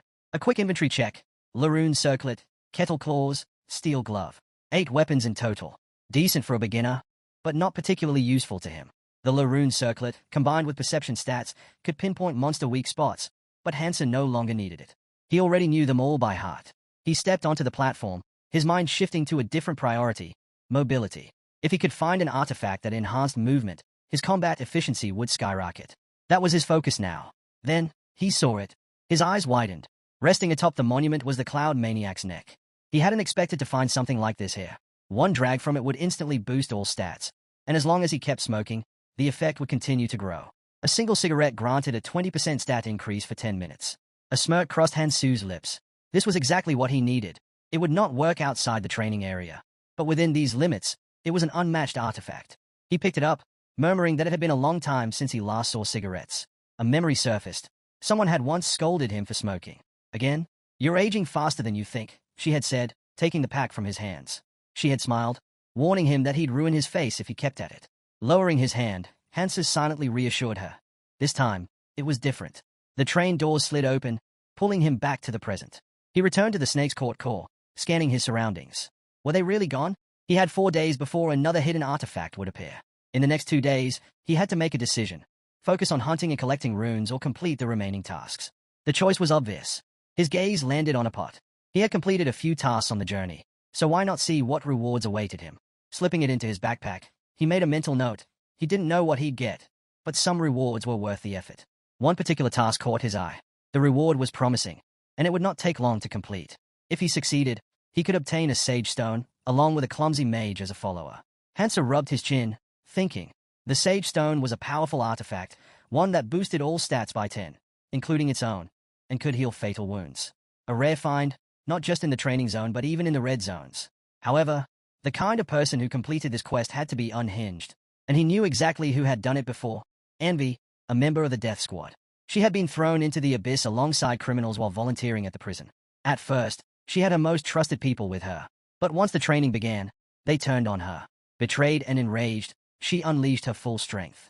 For 7 days, she hunted them down, tore them apart, and ate their hearts. In the end, she had wanted to take her own life, but then, this quest had appeared. Hansu exhaled sharply, rubbing the bridge of his nose. This quest was not for him. It clashed with his goal, saving as many people as possible. He decided to let it go. A different thought came to mind. It should be nighttime by now, which meant it was time for a quest with a solid reward. He recalled one that involved getting food from a selfish, wealthy man. Not a bad deal. Moving forward, he focused on his priorities, completing the quest and managing his stamina. There would be no time to rest. He entered a looted store, hoping to find something to eat. The shelves were stripped bare. As he moved further in, he noticed a hole dug into the floor. He muttered that his so-called companions were nothing but scoundrels. Tossing his backpack over his shoulder, he glanced up at the sky. The moon would be rising soon, and they had the audacity to pull something like this. He smirked. Let's see how brave they really are. The sun had set over the ruined city. In the dim light, people in jackets were unloading boxes while a group of survivors watched from behind cover. Someone whispered, frustrated, "How can they just take everything?" A girl clenched her fists. "We have to stop them." A blonde-haired guy hissed back. "We don't have time for that. The second they hear us, they'll run. I didn't even get a chance to grab anything. They even took my cash." He shook his head. How did they move so fast? From behind a stone, another survivor peeked out nervously. "They might be stronger than us." "Usually quiet," murmured. "There's too many of them. They outnumber us, even if our stats are higher." Someone else muttered, "Hansu isn't back yet. We shouldn't take risks." The blonde girl gave her boyfriend a stunned look. Since when does Sangho talk this much? Meanwhile, across the way, a man named Sango waved at them with a smirk. The entire group tensed, stepping back. The blonde narrowed her eyes. "Is he waving at us?" Tai-sung scoffed. "They're just trying to provoke us. Ignore them. There's no point in taking the bait." He turned and started walking deeper into the alley. "Let's go. We need to find food and supplies somewhere else." The others hesitated, watching him with uncertainty. The blonde girl still didn't understand why that guy had waved, but regardless, he had done his job well. Suddenly, someone emerged from the alley. Sangho squinted, trying to make out who it was. Before he could react, Tai-sung spoke up casually, saying the group needed food. He suggested checking the subway, flashing a smile as he added that they should grab supplies before anyone else got there. Offering to show them the way, he seemed confident. "CHP 11 done." The blonde, however, was not convinced. If Hansa had to fight those guys for food, It would not be an easy battle. They were too many. Maybe asking for help was the better option. Sang-ho grinned. And why should we trust you? He accused the blonde of trying to manipulate them into fighting. Tai-sung's patience snapped. He stormed up to him. Do you even understand the situation we're in? Sang-ho bristled in anger. But before he could respond, bam, a fist slammed into his face. He hit the ground hard, yelling in pain as blood trickled from his nose. The attacker smirked. Why would I need to set a trap for weaklings like you? Sang-ho gawked at the cocky blonde, stunned. Tai-sung stepped back, unfazed. I'm giving you a chance. Think about it. Meanwhile, the group of heroes had taken shelter inside a building. The door creaked open, and the girl gasped as she saw Hansu walking toward them. Her cheeks flushed. He had only just returned, but she already felt relieved. Tai-sung smiled to himself, satisfied. No need to be nervous. No one knew he had orchestrated this, and even if he was caught, he'd find a way to slip out of trouble. Hansu entered the building. The girl quickly explained the situation. People had looted the convenience store. Hansu nodded. I saw them on the way here. He walked over to the table. How much food do we have left? A small handful of supplies sat in front of him. We tried to gather as much as possible. Someone started, but Tai-sung interrupted with a slight smirk. Things happen, but now that you're here, do you think we can get everything back? One of the guys shifted uncomfortably, swaying slightly. It won't be easy, but I can help. Hansu, unfazed, pulled out a chair and sat down. Let's eat first. A vein twitched on the blonde's forehead. Did Hansu just snort at them? Frustrated, he loomed over Hansu. This does not feel right. His smile turned nervous. Do you really have no shame at all? Hansu shot an irritated look at the hero, but the blonde stepped in, arguing that they had risked their lives for this food. So why shouldn't they ask for something in return? Turning to the hero, he demanded a trade. If the hero had something valuable, then maybe, just maybe, he'd consider sharing. Then, with a smug grin, he casually mentioned that the food was gathered for everyone. Tai-sung raised a hand in disbelief. Were they really just going to give it away for free? He reminded them again. This food came at a cost. Their lives were on the line for it. With a smirk, he added that even among friends, fairness was important. Meanwhile, Hansu, who hadn't lifted a finger in the struggle, chimed in. Nothing comes for free, he said bluntly. The pair in blue jackets nodded in agreement. Tai-sung saw an opportunity. If he could rally everyone to his side, the hero would be outnumbered. He glanced at the hero, who remained silent and brooding. With a sarcastic sigh, Hansu scoffed. Too bad, he muttered. Then he turned to the hero and pressed him. If he had nothing to offer, what was he planning to do? Tai-sung's grin widened. Come on, you must have found something useful in there, he pressed. The blonde eyed the hero expectantly. Tai-sung made his move, pointing out that the hero had just walked out of a hidden area. Surely he had something worth sharing. Right? He added, feigning innocence. Tai-sung chuckled and tossed the hero a chocolate bar. No need to drag this out, he said smoothly. Let's be reasonable. Hansu stared at him, silent. He let out a deep sigh. Looks like you've learned your lesson, he said. The guy frowned. What are you even talking about? Just answer me already. The hero abruptly stood up. This guy needs to be more subtle. Then again, it was not surprising. Everyone was just looking out for themselves. Tai-sung watched the hero, confused by his sudden change in demeanor. But the hero's mind was elsewhere. He never brought these people along because he needed them. He didn't even care about their runes. Hansu turned sharply as the blonde called after the hero in frustration. Where do you think you're going? The hero remained quiet, thinking back to the reason he had come here in the first place. He had done everything he could. His gaze dropped, remembering the furious Kang Tai, who had once sworn vengeance on his enemies.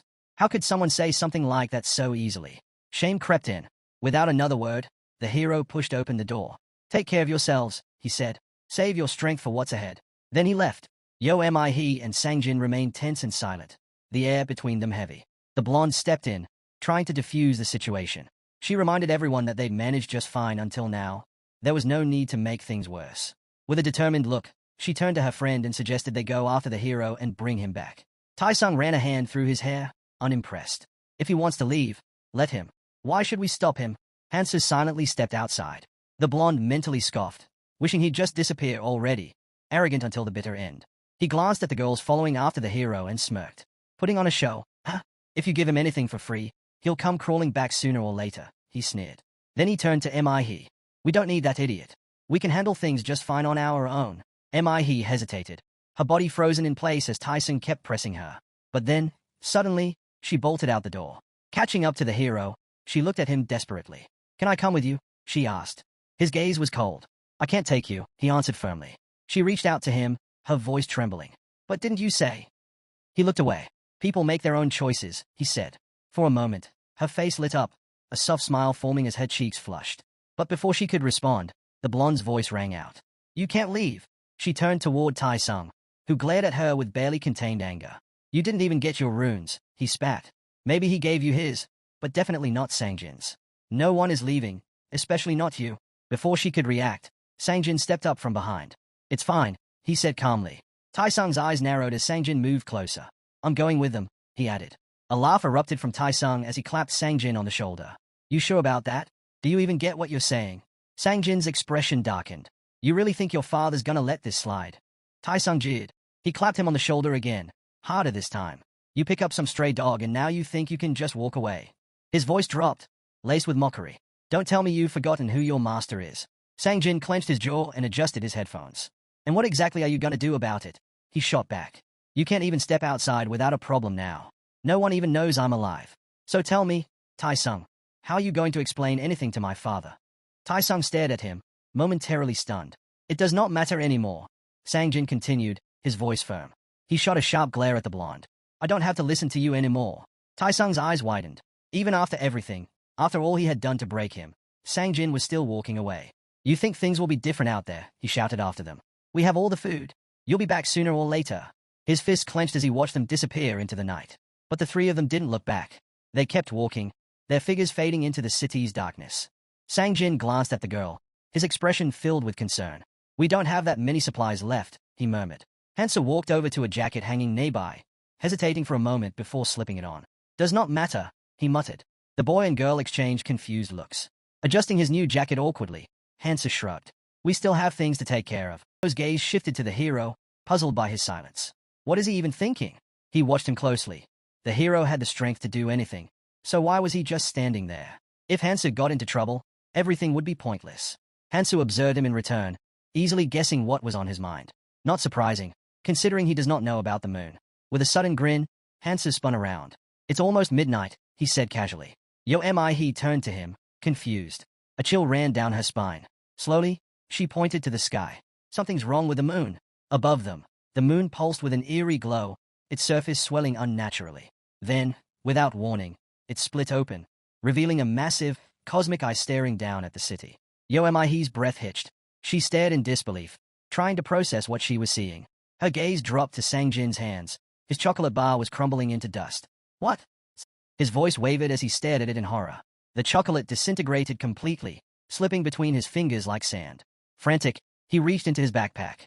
No, it couldn't be. But when he pulled his hand back out, all he found was sand. His heart pounded. This can't be real. A faint glow flickered ahead. His eyes darted up. Silhouettes of people, everywhere. On the streets, rooftops, scattered across the entire city. They stood, eerily visible against the night, their glowing forms cutting through the darkness. A chill spread through him. Are we glowing too? Panic crept into Yo mi's voice. This means people can see each other, even through walls. She whispered. This is insane. It's forcing people to fight. Sangjin turned to the hero, his voice shaking. Did you know this would happen? Hansa let out a short laugh. Don't be ridiculous, he scoffed. I might have powers, but even I couldn't predict something like this. His way too calm. Suddenly, a chorus of screams tore through the night. People were shouting, accusing each other of stealing their supplies. Then, chaos erupted. From the glowing figures, it was obvious, fights were breaking out everywhere. And it was only getting worse. Hansa watched the people argue over food, his gaze distant and uninterested. With a sigh, he muttered to himself about how terrible this world had become. He looked up at the sky, reminding himself why he had warned them not to take too much. The moment the moon appeared, the strange celestial body unique to this world, all food would vanish without a trace. As Hansa turned to leave, Sangjin called out, asking where he was going. Hansa replied in his usual calm tone, saying he had things to take care of. Meanwhile, inside the building, the remaining group watched in shock as their supplies crumbled into sand. Tai-sung, in disbelief, stated that all their food was completely gone. A frightened girl panicked, wondering what they should do now. Should they search for more? Her boyfriend, staring blankly ahead, pointed out that most of the stores had likely been picked clean. Tai-sung leaned on the table, deep in thought. His mind raced, recalling how Hansa had known everything from the start. He clenched his fists, frustration bubbling under the surface. Did Hansa set them up? Did he want to see them suffer? Cursing the so-called hero's abilities, Tai-sung seethed in silence. Near the window, a blonde girl froze. Outside, glowing figures wandered through the darkened streets, restless, searching. Sung-ho and his men were on the move, hunting down Tai-sung for deceiving them. One of the gang members growled, demanding to know how that coward dared to trick them. Tai-sung peeked out cautiously, heart pounding. If they were caught now, they would not stand a chance. Should they flee? Or wait for the group to separate and attack when they were weaker? The blonde turned to Tai-sung, suggesting they go find Hansu instead. Tai-sung scoffed, jabbing a finger at her face. That bastard, the one who abandoned us and begged for help. He sneered. Have some self-respect. She snapped back, asking what he planned to do. Do you really think we can handle this alone? She yelled. Just sitting here won't change anything. Frustrated, she shoved her boyfriend's arm. Think, if we don't find them first, they'll go after Hansu. If we offer to help him, maybe we stand a chance. Her boyfriend chuckled. If they outnumber us, fighting isn't an option. But maybe we can negotiate something. Tai-sung turned away, irritated but knowing they had a point. A temporary alliance was not ideal. But the idea of putting Hansu in his debt was tempting. With a smirk, he admitted they were right. Fine, let's go. Tai-sung glanced at the street. If we move quietly, they won't notice us. I know where to go. Just follow me. But before they could move, something oozed over his feet. Green slime spread up his legs, pulling him down. He struggled, clawing at the substance, his voice rising in panic. Help me! Pull me out! A voice interrupted. Are you sure you want to bring him along? The leader of the gang, draped in his usual jacket, approached with a calm demeanor. He observed the struggling Tai-sung with amusement. I doubt any of you are getting away. He took a step forward. Come on over. Let's have a little chat. Fear shot through the couple. Without hesitation, they turned and ran, leaving Tai-sung behind, his screams echoing after them. The gang leader crouched beside him, tilting his head. Such rude words for someone so young, he mused. That, my friend, is Oren's duct tape. While you were busy scheming, we weren't exactly sitting around either. He sighed, almost disappointed. Things are so much less entertaining when there's no challenge. Straightening up, he glanced around. Enough talk. There are only 3 of you. Where are the others? Tai-sung remained tense and silent, but the man in front of him didn't hesitate. He swung his leg. Pain exploded through Tae-Seung-ji's body as blood splattered onto the ground. A scream tore from his throat, his leg now badly wounded. Tai-sung, panicked, threw up his hands. I'll tell you everything. Anything you want to know, I'll talk. He stammered, promising to reveal where the others had gone. The boss turned to Sang-ho. Good. At least he understands his position. He smirked before adding. But first, someone wants to have a word with him. Sang-ho's grin widened. The boss suggested they settle this before moving forward, and Sang-ho eagerly stepped closer. Looming over the injured Tai-sung, he taunted. How's that leg? Feels pretty bad. But I won't feel better until I return the favor. Tai-sung gritted his teeth, cursing the so-called friends who had left him behind. The boss gave a casual nod. Just don't overdo it. Sang-ho laughed, motioning to his men. You heard him. Don't go too far. A moment later, Tai-sung was on the ground, blows landing relentlessly. He shielded himself as best he could, watching through blurry vision as the couple vanished into the distance. He couldn't believe they had abandoned him so easily. His mind burned with fury. I'll kill them all. Meanwhile, the couple hurried forward, unsure of where they were headed. Then, in the middle of nowhere, they spotted something unexpected, a pot of meat soup bubbling over a fire. Hansu and his group sat around it, eating in silence. The couple stopped, staring at the scene. What are you guys doing? The man asked. They glanced at the steaming broth. Is this a picnic? The blonde suddenly realized what was happening. Her lips twisted into a bitter smile. He knew. Hansa had known about the food situation all along. She took a step forward, but before she could get too close, Hansa stood up. Without hesitation, he raised his sword and flicked it toward her face. She froze. The blade hovered inches away. Mouth still full, Hansa spoke through bites. Don't come any closer. He turned his back on them, uninterested. The couple bristled. What's with this childish act? The man demanded. The blonde snapped. What did we ever do to you? This was all Tae-Seung-ji's fault. The man narrowed his eyes. What happens if we step forward anyway? Hansa smirked. Then my ability says things won't end well for you. The man scoffed. Oh yeah? Does this ability of yours tell you everything? Lowering his sword slightly, Hansa responded. It tells me enough. Like the fact that you just led danger straight to us. The couple spun around in alarm. From the darkness, a voice chuckled. You're pretty sharp, hero. A squad of men in jackets emerged, their boss wearing a slight smile. Hansa watched them silently. The blonde trembled, sweat dripping down her face. Hansu's mind drifted to the strange rules of this world.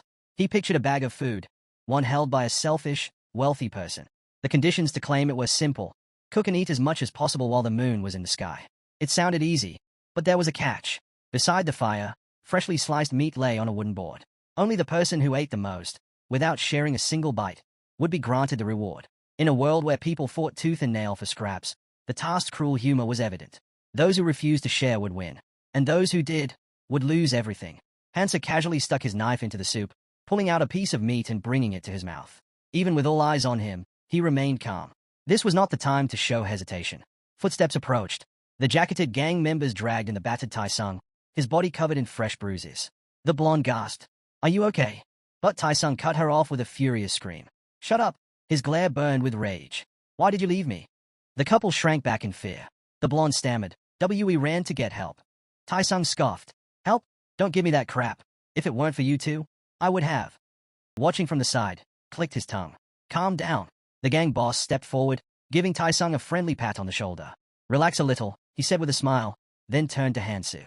"Nice to see you again." His eyes swept over the scene. "You've got some skills, I'll give you that." He gestured toward the pot. "But tell me, where'd you get that meat?" Hansa didn't even look up. He simply pointed at the scattered remains around them. "Meat's everywhere. Why ask me?" He scooped another bite. "I don't need to explain what it looks like, do I?" The gang members exchanged confused glances. They had forced prisoners to eat this meat before. Those poor souls had suffered extreme dehydration and poisoning. But Hansu? He was eating it like it was nothing. The boss stepped in closer, eyes narrowing. "So, you figured out how to cook it safely." Hansu swallowed and replied flatly. "Boil it in goblin blood, and it's fine. Try it yourself." For the first time, the boss hesitated. He knew Hansu had some kind of special ability. Tai-sung had mentioned it before, and he also knew Hansu had gotten something valuable back at the station. A thought crossed his mind. This is the perfect chance. No matter how skilled Hansu was, he was still just a 20-year-old civilian. Against a group like theirs, the difference in experience would matter. The boss smirked. He's used to fighting monsters, but that does not mean he knows how to fight people. Tai-sung, standing nearby, glanced nervously between them. What are you waiting for?" The boss grinned, tilting his head. "Relax. We're just going to grab a bite to eat and have a friendly chat." Tai-sung scowled, clearly annoyed. He hated being ordered around, but he was not dumb enough to act out in front of an entire group. Hansa rose to his feet, his gaze steady. He watched him, fear creeping into her expression. Tai-sung stepped forward, forcing a smirk. "Let's talk." Before he could take another step, he screamed. Don't cross that line." Tai-sung clenched his fists, telling everyone to shut up and wait. Hansa slowly raised his sword, declaring that this was the end. In his mind, he asked her not to blame him for what was about to happen. Tai-sung looked at the hero in confusion, only to be struck down. His legs gave out beneath him, and he collapsed to the ground, trembling. Panic set in as he stared at his severed limbs, his breath hitching. A blood-curdling scream erupted from him as he clutched the stumps. The jackets recoiled in shock, the couple among them instinctively jumping back. Tai-sung howled in agony, demanding to know how the hero could call himself human after doing something like this. How could he be so ruthless? Regret and fear filled his eyes as they shut tightly. But his screams didn't stop. "All this, just for a piece of meat," he cried out. Sangjin's mouth fell open, sweat beading on his forehead. The blonde turned to the group and warned them to tread carefully around the hero. If he was willing to do this just to avoid sharing food, what would he do when he got even stronger? Did they really believe he would not eventually turn against them? Tai-sung whipped his head toward the jackets, shouting that the hero would kill them all for the runes. They had to act now. If they didn't stop him, he would come for them next. Kill him now. Or do you really think you can take him on when he's stronger? The boss's expression darkened. "Get ready," he ordered. Sang-ho hesitated, watching the hero closely. He couldn't argue that the guy was wrong, but there was something unsettling about him. Right now, he was not looking for a fight, but if he gained enough power, he could wipe them all out without effort. The group drew their knives. Under the moonlight, there was no way for the hero to escape. Sang-ho knew this was their best chance. If they wanted to survive, they had to eliminate him now. Hansa met their stares with an icy gaze. Sang-ho tried to wrap his head around it. What kind of student had eyes like that? What had he been through? Hansu exhaled, glancing at the crowd. A memory surfaced. Ayers and Keldien used to argue constantly, even after deciding to work together. Ayers always warned him not to make unnecessary enemies. But Keldien had a different philosophy. If an enemy stands before you, crush them completely, because if you don't, you'll be the one crushed. Hansu smirked. He looked down at his hand, runes glowing faintly against his skin. With a grin, he pulled them out. The jackets shouted in alarm. "What kind of trick is this?" Sang-ho barked an order. "Kill him." The men charged. Hansa gripped the hilt of his sword tightly. If they wanted to start this, then before the night was over, he would finish it. He pushed off the ground, landing on his toes before launching himself toward them. His movements were so fast that Sang-ho winced, unable to comprehend how he was moving like that. Hansa spoke calmly. "This will hurt." Without hesitation, he struck the first enemy, then charged into the crowd, knocking them aside like ragdolls. Pain groans filled the air as bodies hit the ground. The boss stood frozen, his eyes darting around the battlefield. Had the hero absorbed all the hidden runes? If this continued, panic seized him. Don't run, he screamed at his men. We outnumber him. Use it to your advantage. But before he could finish, Hansu was suddenly in front of him. His grip tightened on his knife as he raised it, his voice shaking. You think I'll back down? Hansu stepped forward, slow and deliberate. Think about it. The boss let out a nervous laugh.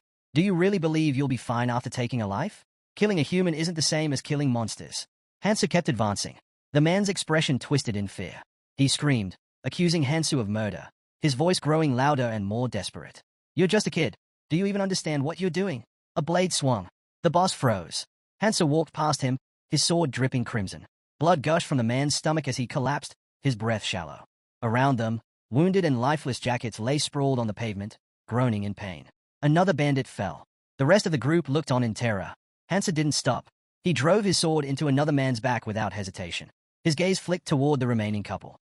They're still here, he noted with a smirk. Does that mean they want to fight? The couple exchanged frantic glances, then bolted. Hansu flicked the blood off his sword, sheathed it, and walked toward the abandoned meat. He crouched down, blew on it, then took a bite. Chewing leisurely, he glanced at his companions. What's with those faces? No one answered. He looked away, confused. Everything's fine. Then, stretching his legs, he sat comfortably on the ground.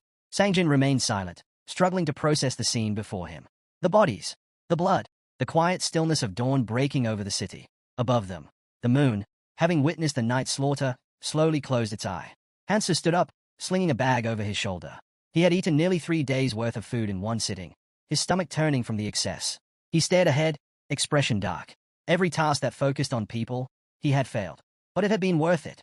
His fingers tightened around the bag. The fairy's voice echoed in his mind. The bag protects food from the moonlight's gaze. Anything placed inside it exists in subspace. Hansu knew its true capacity. Despite looking small, it could hold nearly 2 weeks' worth of supplies. Behind him, the couple hesitated.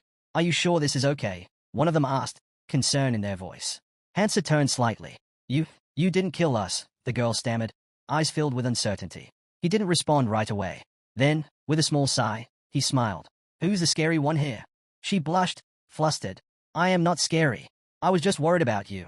Hansu chuckled, turning away. The girl watched his back, her thoughts swirling. In the end, it was not surprising he let them live. There was nothing they could do to stop him anyway. And soon, he would only grow stronger. He stepped forward, pushing away thoughts of the others. If Hansu had killed them, he would have taken their runes and gained even more power. Her gaze dropped to the pouch at his waist. She exhaled. In this world, only one truth mattered. You either rise, or you fall. And judging by how Hansu saw things, she realized she fit into this new reality just fine. Hansu looked away, his expression grim. He could have done it, killed them all and taken their runes if his only goal was to grow stronger. But that was not why he came back. His purpose was not just power. It was to save as many people as possible, to minimize conflict, to unite forces. The most important thing was establishing rules. And the first of those rules? No killing for runes. Sure, he could have taken their runes. But their worth was not just in their strength. What they could contribute mattered more. The real challenge would be enforcing these rules. If power dictated order, then someone strong had to be the one setting the example. That's why he couldn't let people see him mindlessly killing. A purge was inevitable, but not here. Not now. Too many eyes were watching. Behind him, Sangjin trailed closely, hugging his arm. Hansu figured it would not be long before someone stumbled upon the runes left behind. Then, Sangjin suddenly stopped. I'll stay here, he said. Hansu turned to him. What are you talking about? Sangjin hesitated, scratching his arm awkwardly. I don't think I can keep going. Not with the others. He glanced at the boy, concern flickering across his face. Why? Hansu didn't look back. Do whatever you want, he said flatly. I respect personal choices. Sangjin turned away without another word. She watched him go. Hansu spoke again. Why don't you just do what you really want? He flinched. The hero suddenly turned to her, his sharp gaze locking onto her. She froze. Are you not afraid of me? He asked coldly. He looked away. I am, she admitted. But the image of him standing among the bodies flashed in her mind. She clenched her fists. I just know not to cross that line. She stared at her feet, then gathered her courage and met his eyes. If I leave now, you won't let me come back, will you? Hansu was silent. He took a shaky breath. Then I'll stay. Until the end. The hero studied her for a moment. Good instincts. He smirked. Then let's go. Without another word, they descended into the subway.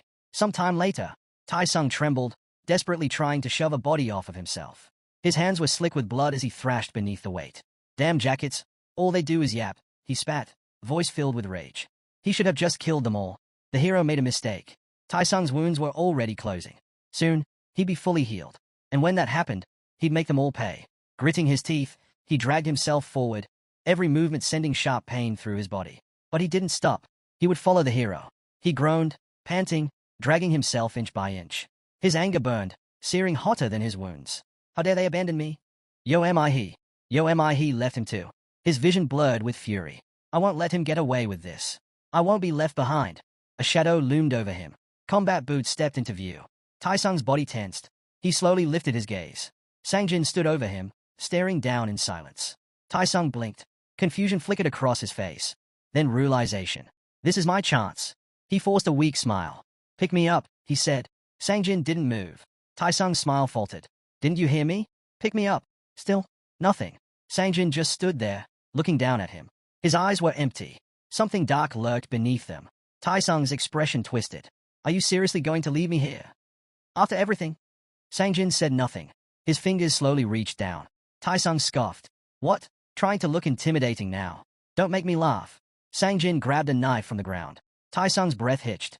The blade glinted in the dim light, the metal radiating an unsettling chill. And Sangjin's eyes. They were terrifying. Taisung smirked at the boss while Sangjin silently observed his enemy. Just as Taisung turned away, Sangjin slowly closed the distance between them. Taisung frowned, puzzled by Sangjin's approach. Before he could react, a hand shot out, gripping his collar. Taisung immediately grabbed the man's wrist. What the hell are you doing? He demanded. Sangjin's expression darkened. Now I understand, he muttered. Taisung's mind raced. When had Sangjin become this strong? Sangjin yanked him closer. I should have done this a long time ago, he said, his voice eerily calm. Taisung scowled. What the hell are you talking about? Let me go. But Sangjin's gaze was chilling, his grip unrelenting. In the next instant, Taisung felt a sharp pain beneath his ribs. His pupils shrank. His trembling hand reached for the headphones around his neck as he cursed under his breath. Taisung's voice wavered with rage. How dare you? The headphones slipped from his grasp, clattering to the floor. Sangjin's voice was cold. You told me to know my place. Now it's your turn. A tremor ran through Taisung's body as Sangjin sneered. You think you're someone? All you've ever done is hide behind your father, using him to humiliate me. Sangjin let out a low chuckle as the blooded knife fell from his grasp. He dropped to his knees, covering his mouth, then suddenly struck himself in the face. His breathing was unsteady. Pull yourself together, he muttered. This is nothing. It's nothing. Beneath him lay the fallen runes of the dead. Sangjin stood. The boss reached out a hand. Let's talk, he offered. Spare me, and we can work together. Sangjin was not listening. He turned to the wounded man, whose voice droned on. And then it all made sense. Hansa hadn't followed him. He had known. The man reached toward Sangjin, desperate. Sangjin scoffed. You're pathetic, he said. If you were brave enough to stand beside me in battle instead of cowering in fear, maybe things would have been different. He thought of who? Of his distance. Can I still stay by your side? His fingers closed around Taisung's runes. If he had been stronger, the hero would not have pushed him away. That had never changed. His mind drifted back to the past, to school, where he had walked through life like a minefield, shrinking at every step because of one person. Not anymore. This time, he would prove himself. Sangjin stared ahead, determination burning in his eyes. He would grow stronger, just like the hero. If he had to use fools to catch up, so be it. As he walked forward, leaving a trail of blood behind him, he muttered to himself, one day, he'll see me differently. Above the ruined city, mutated birds circled. One of them let out a piercing screech. On the ground below, He stood firm. Taking a deep breath, she unleashed a powerful scream, shaking the air. The birds around her plummeted to the ground, lifeless. Just as she turned at the sound of rustling wings, she spotted a lone bird still in flight, diving straight at her. A blade flashed in front of her, slicing through the creature before it could reach her. The protagonist stepped forward, flashing a sheepish smile. He exhaled, relieved. Looks like I'll be needing your help again. As she approached the fallen bird, Hansa spoke. Being independent does not mean doing everything alone, he said, handing over the runes. If there are gaps in your skills, it only makes sense to rely on a comrade. Taking the remaining runes, the young man added, try to understand your strengths and weaknesses better. He smiled to herself. He was always strict about distributing resources. Tucking a loose strand of hair behind her ear, she realized 2 days had already passed since their arrival here. Standing in front of a status window, she had an idea, buying skills from her ally that increased mana and stamina recovery.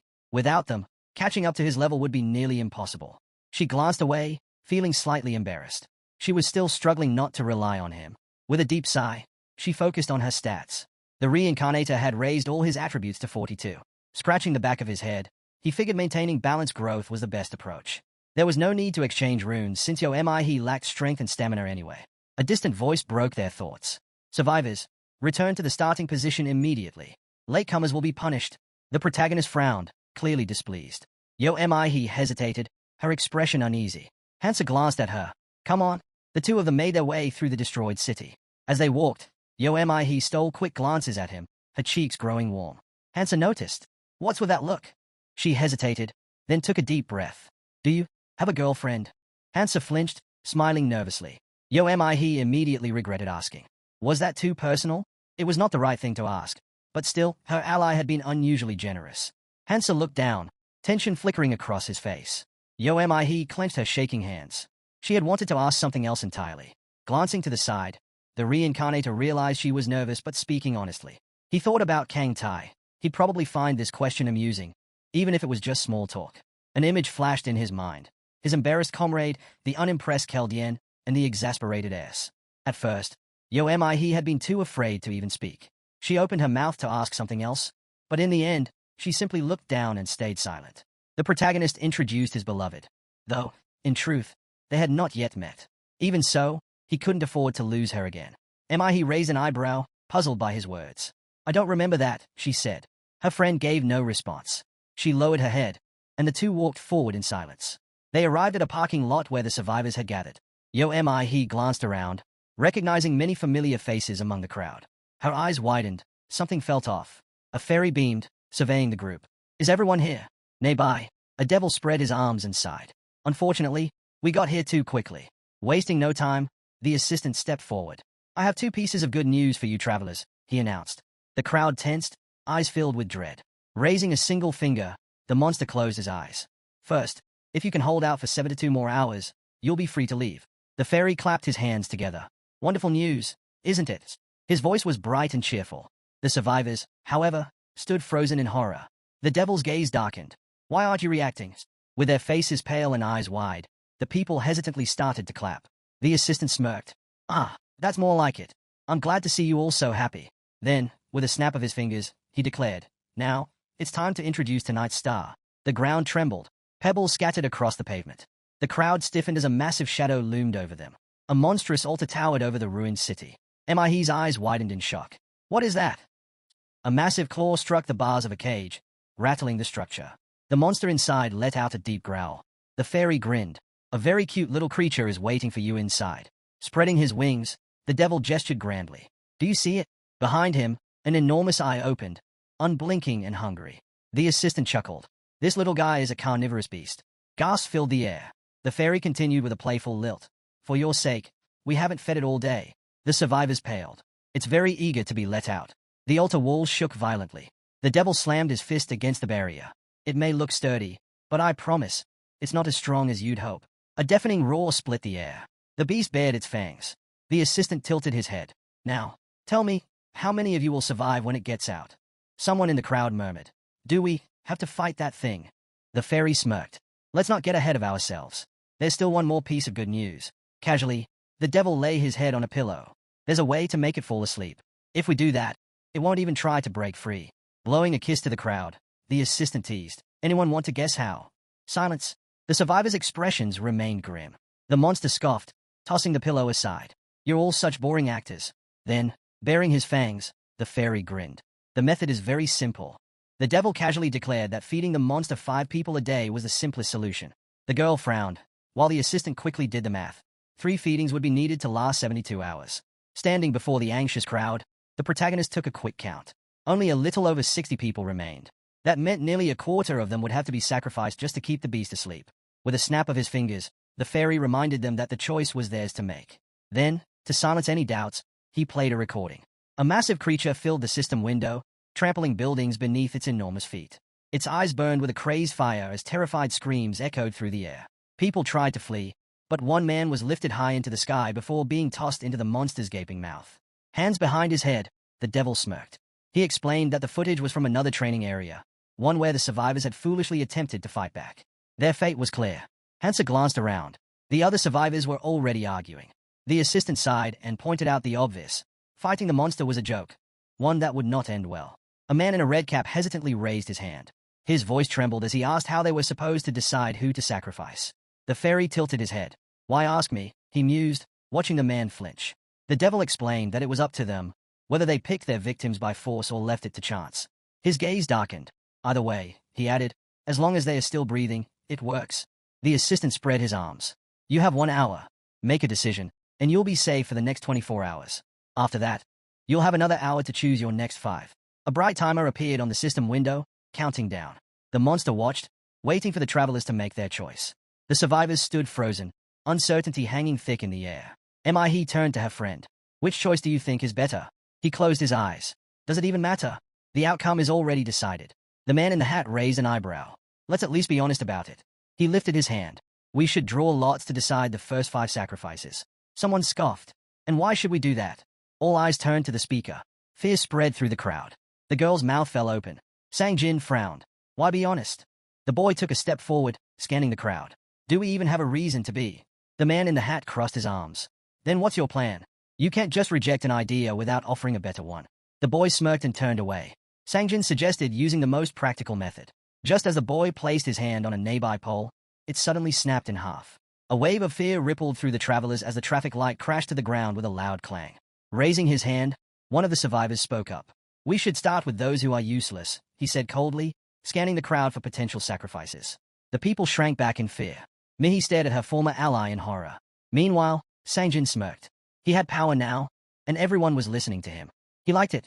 Spreading his arms, he reminded them that they had no time to waste. Another 100 people had already vanished, and those ahead of them were out of reach.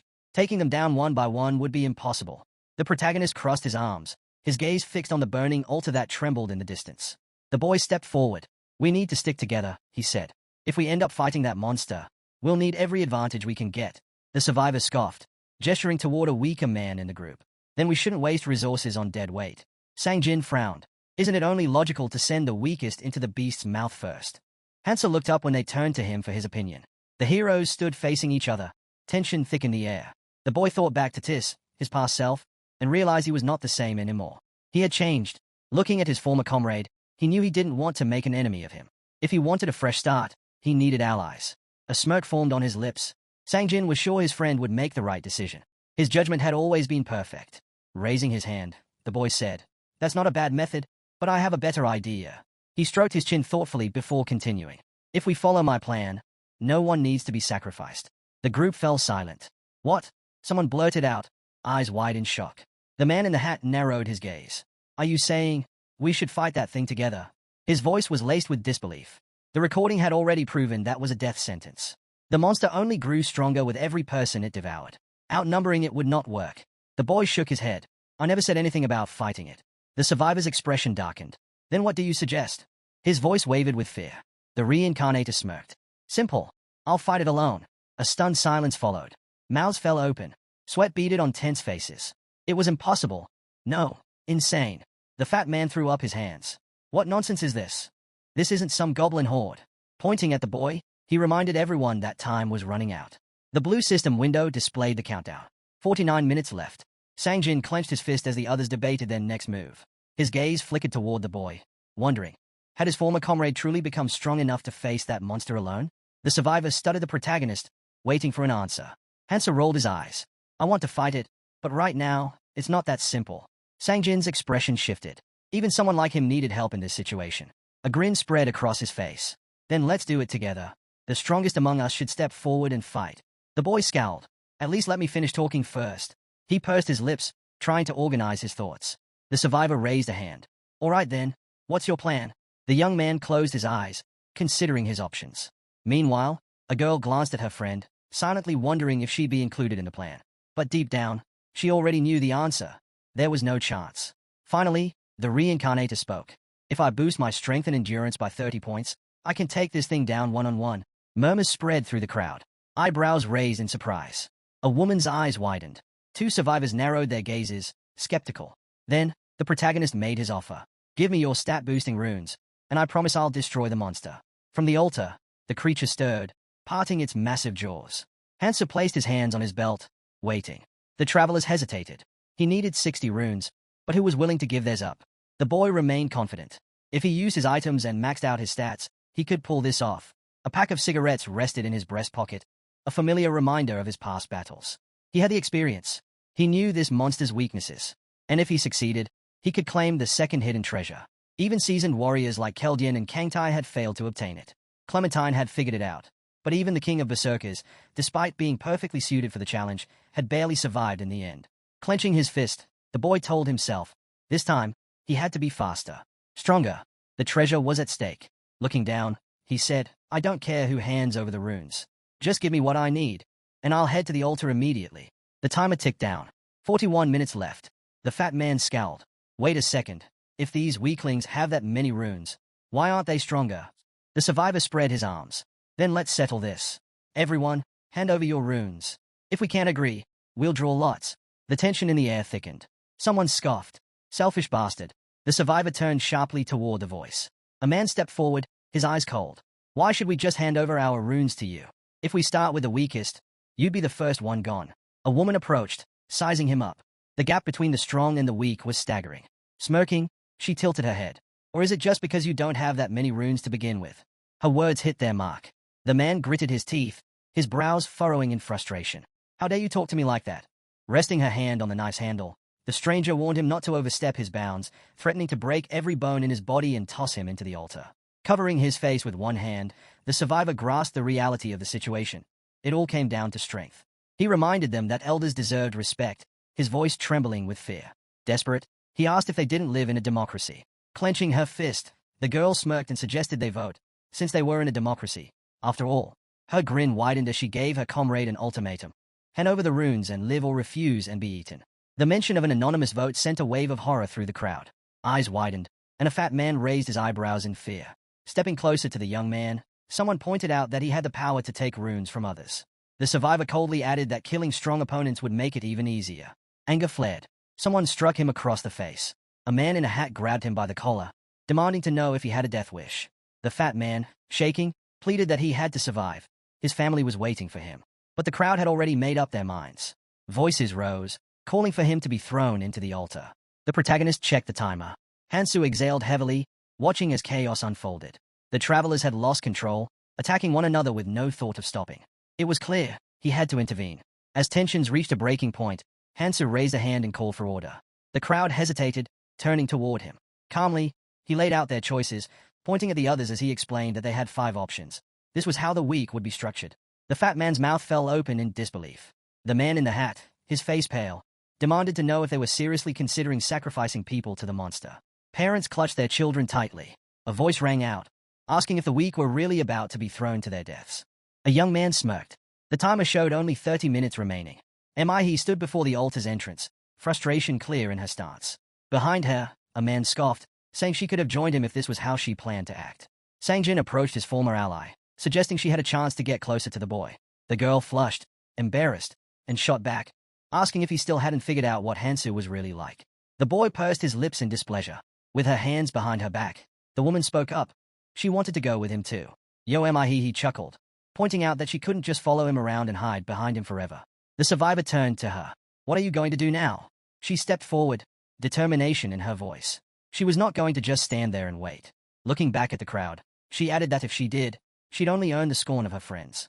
And that would make her no different from the rest of them. The protagonist glanced at the group and asked what they were doing while others were out there handling the real challenges. The survivors looked up, fear evident in their eyes. Hansa spoke up, his tone firm. It didn't matter how bad their situation was. What mattered was understanding the consequences of their choices. With a serious expression, he explained that the leaders hadn't abandoned them because they were weak. Rather, they simply hadn't been strong enough to keep up. Did they really expect to be taken care of here? The weaklings averted their eyes in guilt. If they wanted to survive, then each of them had to claim 2 runes. Folding his arms, Hansu told them to decide who they would hunt over the next 3 days. They needed to find the runes and settle their debts. Smiling, the Reincarnator warned that anyone who tried to escape without paying would regret it. He turned away, remarking that her friend always kept his promises. He could handle things on his own. With a determined look, she decided she needed to pick up the pace and catch up to him. Sangjin, watching her, invited her to join him instead. He assured her that the rest of the team would be glad to have her. The girl flinched at the offer, then smiled warmly, thanking him. She told him she'd give her answer later. Yo am I he turned and walked away. As he watched her leave, the boy didn't need to see her in action to know. She had grown stronger since their last meeting. Her hair fluttered in the wind, and clenching his fist, the survivor knew he had to prove himself. What he had now was not enough. Narrowing his eyes, he resolved to show his worth. A stranger pointed at him, saying they needed to talk. A smirk played on her lips as she raised an eyebrow. Sanjin asked what she wanted. Resting a hand on shoulder, another man chimed in, asking what was bothering her. A man named Suyol extended his hand and introduced himself, explaining that his friend was just shy. Gesturing toward a nearby group, a formally dressed man explained that the leaders of two different teams were about to have a conversation. The boy blinked in surprise. He hadn't expected to be called a leader. He shook Suyol's hand and admitted that his friends were just following him. Suyol chuckled, saying that was exactly what leadership was. Then, as if remembering something, he noted that the survivor knew Hansu. Raising an eyebrow, he suggested they talk about him for a bit, if that was all right. Sangjin smiled nervously but agreed. Inside the altar, a purple portal flickered to life. A dispenser sat on the floor. Goblin poison would not work against a carnivorous beast. Gripping his sword, the protagonist realized he had to use paralyzing poison instead. Slipping on his rosary, he prepared for what was ahead. Hansu considered the effects. It restored stamina and enhanced strength, making it a valuable asset, even if it was only obtained through hunting. Tossing the rosary into his mouth, he decided it would help in the upcoming battle. As he descended the stairs, he assessed his chances. The odds weren't in his favor, but there was no other option. What he had now was not enough to take on this creature.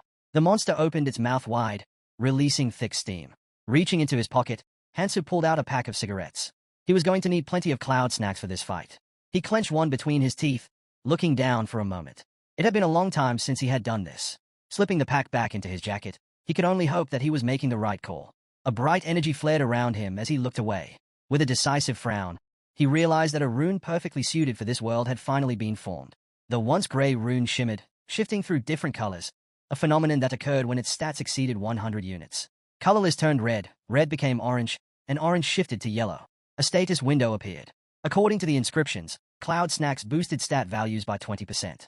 Although the gap between regular runes and colorless runes at 100% was small, as their level increased, the difference became significant. The monster's eyes gleamed with awareness.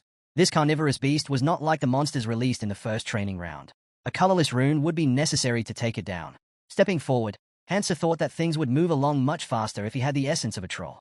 If that were the case, the Berserker King would go mad. Coming to a halt, he recalled that only one person had ever managed to find the hidden treasure. Lightning crackled from his eye. The more impossible a task seemed, the greater the reward in this damned world. The monster turned, sensing his presence. Hansa tightened his grip on his sword and charged. The air above was filled with enormous creatures, each possessing racial skills. This carnivorous beast was born with two of them. It slammed its hand against the ground, shattering it on impact. Hansa remained calm, eyes locked on his opponent. The monster lifted its head, and its gaze burned with a sinister light. Its first skill, intimidation. Hansa narrowed his eyes and raised his sword. The beast lunged forward, its massive hand reaching for him. Claws rushed in to seize his prey. At the last second, Hansa dodged to the side. Jumping back, he recalled the effect of intimidation. It paralyzed its victim with fear, making them easy prey. The creature would then devour them, using carnivory to restore its stamina. Lighting another cigarette, Hansa smirked. Despite everything, his habits hadn't changed. In a way, he was glad that his strength hadn't dulled. The monster's tongue shot out as it let out a deafening scream. Usually, after carnivory, the next skill followed, blood-drinking swamp, a technique that drained every drop of blood from its victim. The beast's red eyes widened, locking onto him. It was time to see who would survive. Hansa swiftly dodged to the side, narrowly avoiding the incoming strike. He knew this enemy would be tough to handle. A quick glance told him that reckless attacks would not work, but he had a strategy in mind. Instead of blindly striking, he needed to restrict the creature's movements. Lightning crackled over the body of the carnivorous beast as Hansa halted and turned. The monster lunged, claws swiping toward him. He sidestepped and gripped his sword tightly. Random stabs would not be enough. He had to target its nerves, injecting poison into the joints. With a swift motion, his blade struck, leaving small punctures on the creature's arm. Lightning surged from the sword's tip, and the beast let out a piercing roar. Hansa leaned on his weapon, watching and waiting. The poison needed time to work, 12 minutes, according to the timer. Just then, a brilliant light illuminated the altar. The monster struck again, forcing him to retreat. Dust billowed from the ground as he landed lightly on his feet. The beast snarled, locking eyes with him. But suddenly, its pupils darted wildly. Hansa lit another cigarette and took a slow drag.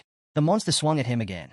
His unique skill, intimidation, depended on the target's willpower, and against a weaker foe, it could be devastating. A surge of energy flared around him, his magic immunity offering an extra edge. Holding his sword before him, he scoffed. This creature was nothing compared to the real threat ahead. He exhaled smoke and flicked away the spent cigarette. Another attack came, but he dodged effortlessly. Years of experience had honed his instincts, sharpening his awareness in battle. He smirked, recalling KNGTAE's words. Anticipation is the key to survival. Pulling another cigarette from his pocket, he felt a strange sense of amusement. He could now predict every movement of his opponent. The beast twisted its head, attempting another strike. Hansa followed its gaze and instantly knew where it aimed. Looking down, he admitted that the fight was still challenging, but his increased strength and endurance allowed him to react faster. Fighting inside the altar had been a good decision. Plus, he still had time. And snacks. From a tower above, a woman crouched, watching intently. She marveled at the fact that he was fighting alone. Smirking, Seol thought he had to be crazy, or just extremely confident, to take on such a foe so casually. Meanwhile, Sangjin observed from a distance, listening to the others speculate. They believed Hansu had stolen their runes intentionally, not because he needed them, but because he simply didn't care. Turning toward the stairs, Sangjin reminded them why they had come. It was time to do their part. But before they could leave, a voice called out. A boy raised a hand to his mouth and shouted. They were here to help. Hansa turned, surprised.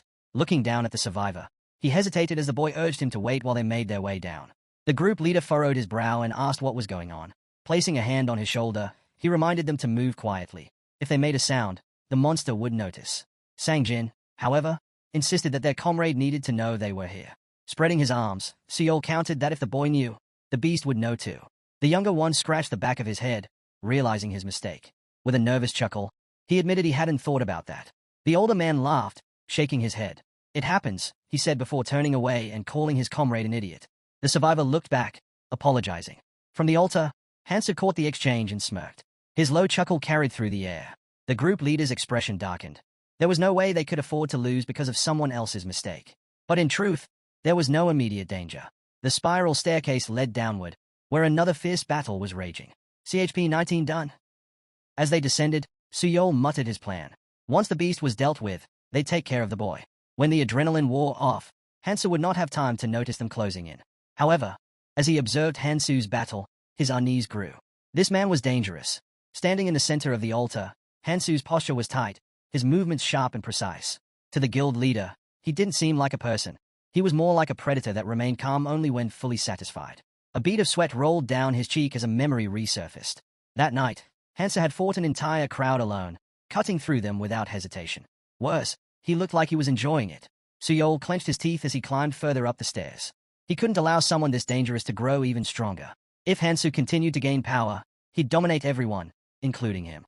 Turning back, he ordered his ally to go check on the situation below. Down below, Hansu's battle was shifting. The carnivorous beast was slowing, its attacks growing sluggish. Watching from the staircase, Sangjin's mouth hung open in shock. But then, unexpectedly, he grinned. A woman beside him frowned, sensing something was off. Why'd he go quiet all of a sudden? She muttered. Before anyone could respond, a deafening roar shook the tower. The ground trembled, and the spiral staircase quivered beneath their feet. A massive explosion erupted above them, obliterating the structure. The force sent them flying. In midair, the woman gasped. What the hell? Crashing to the ground, she groaned and struggled to stand. The realization hit her immediately. They had been exposed.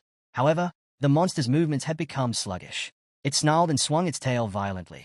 Bracing itself, the beast planted a clawed hand into the ground, its bloodshot eyes flickering with rage. The onlookers clutched their heads as an overwhelming pressure bore down on them, far greater than what they had felt before. Then, the beast's gaze shifted. It had noticed them. The monster's jaws parted, its breath heavy and menacing. Gritting his teeth, Suyol reassured himself that even though their surprise attack had failed, everything would be fine.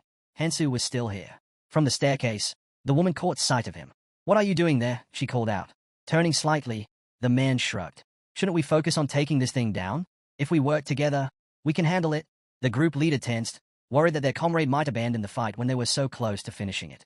Meanwhile, Hansu, cigarette hanging from his lips, exhaled a thin stream of smoke.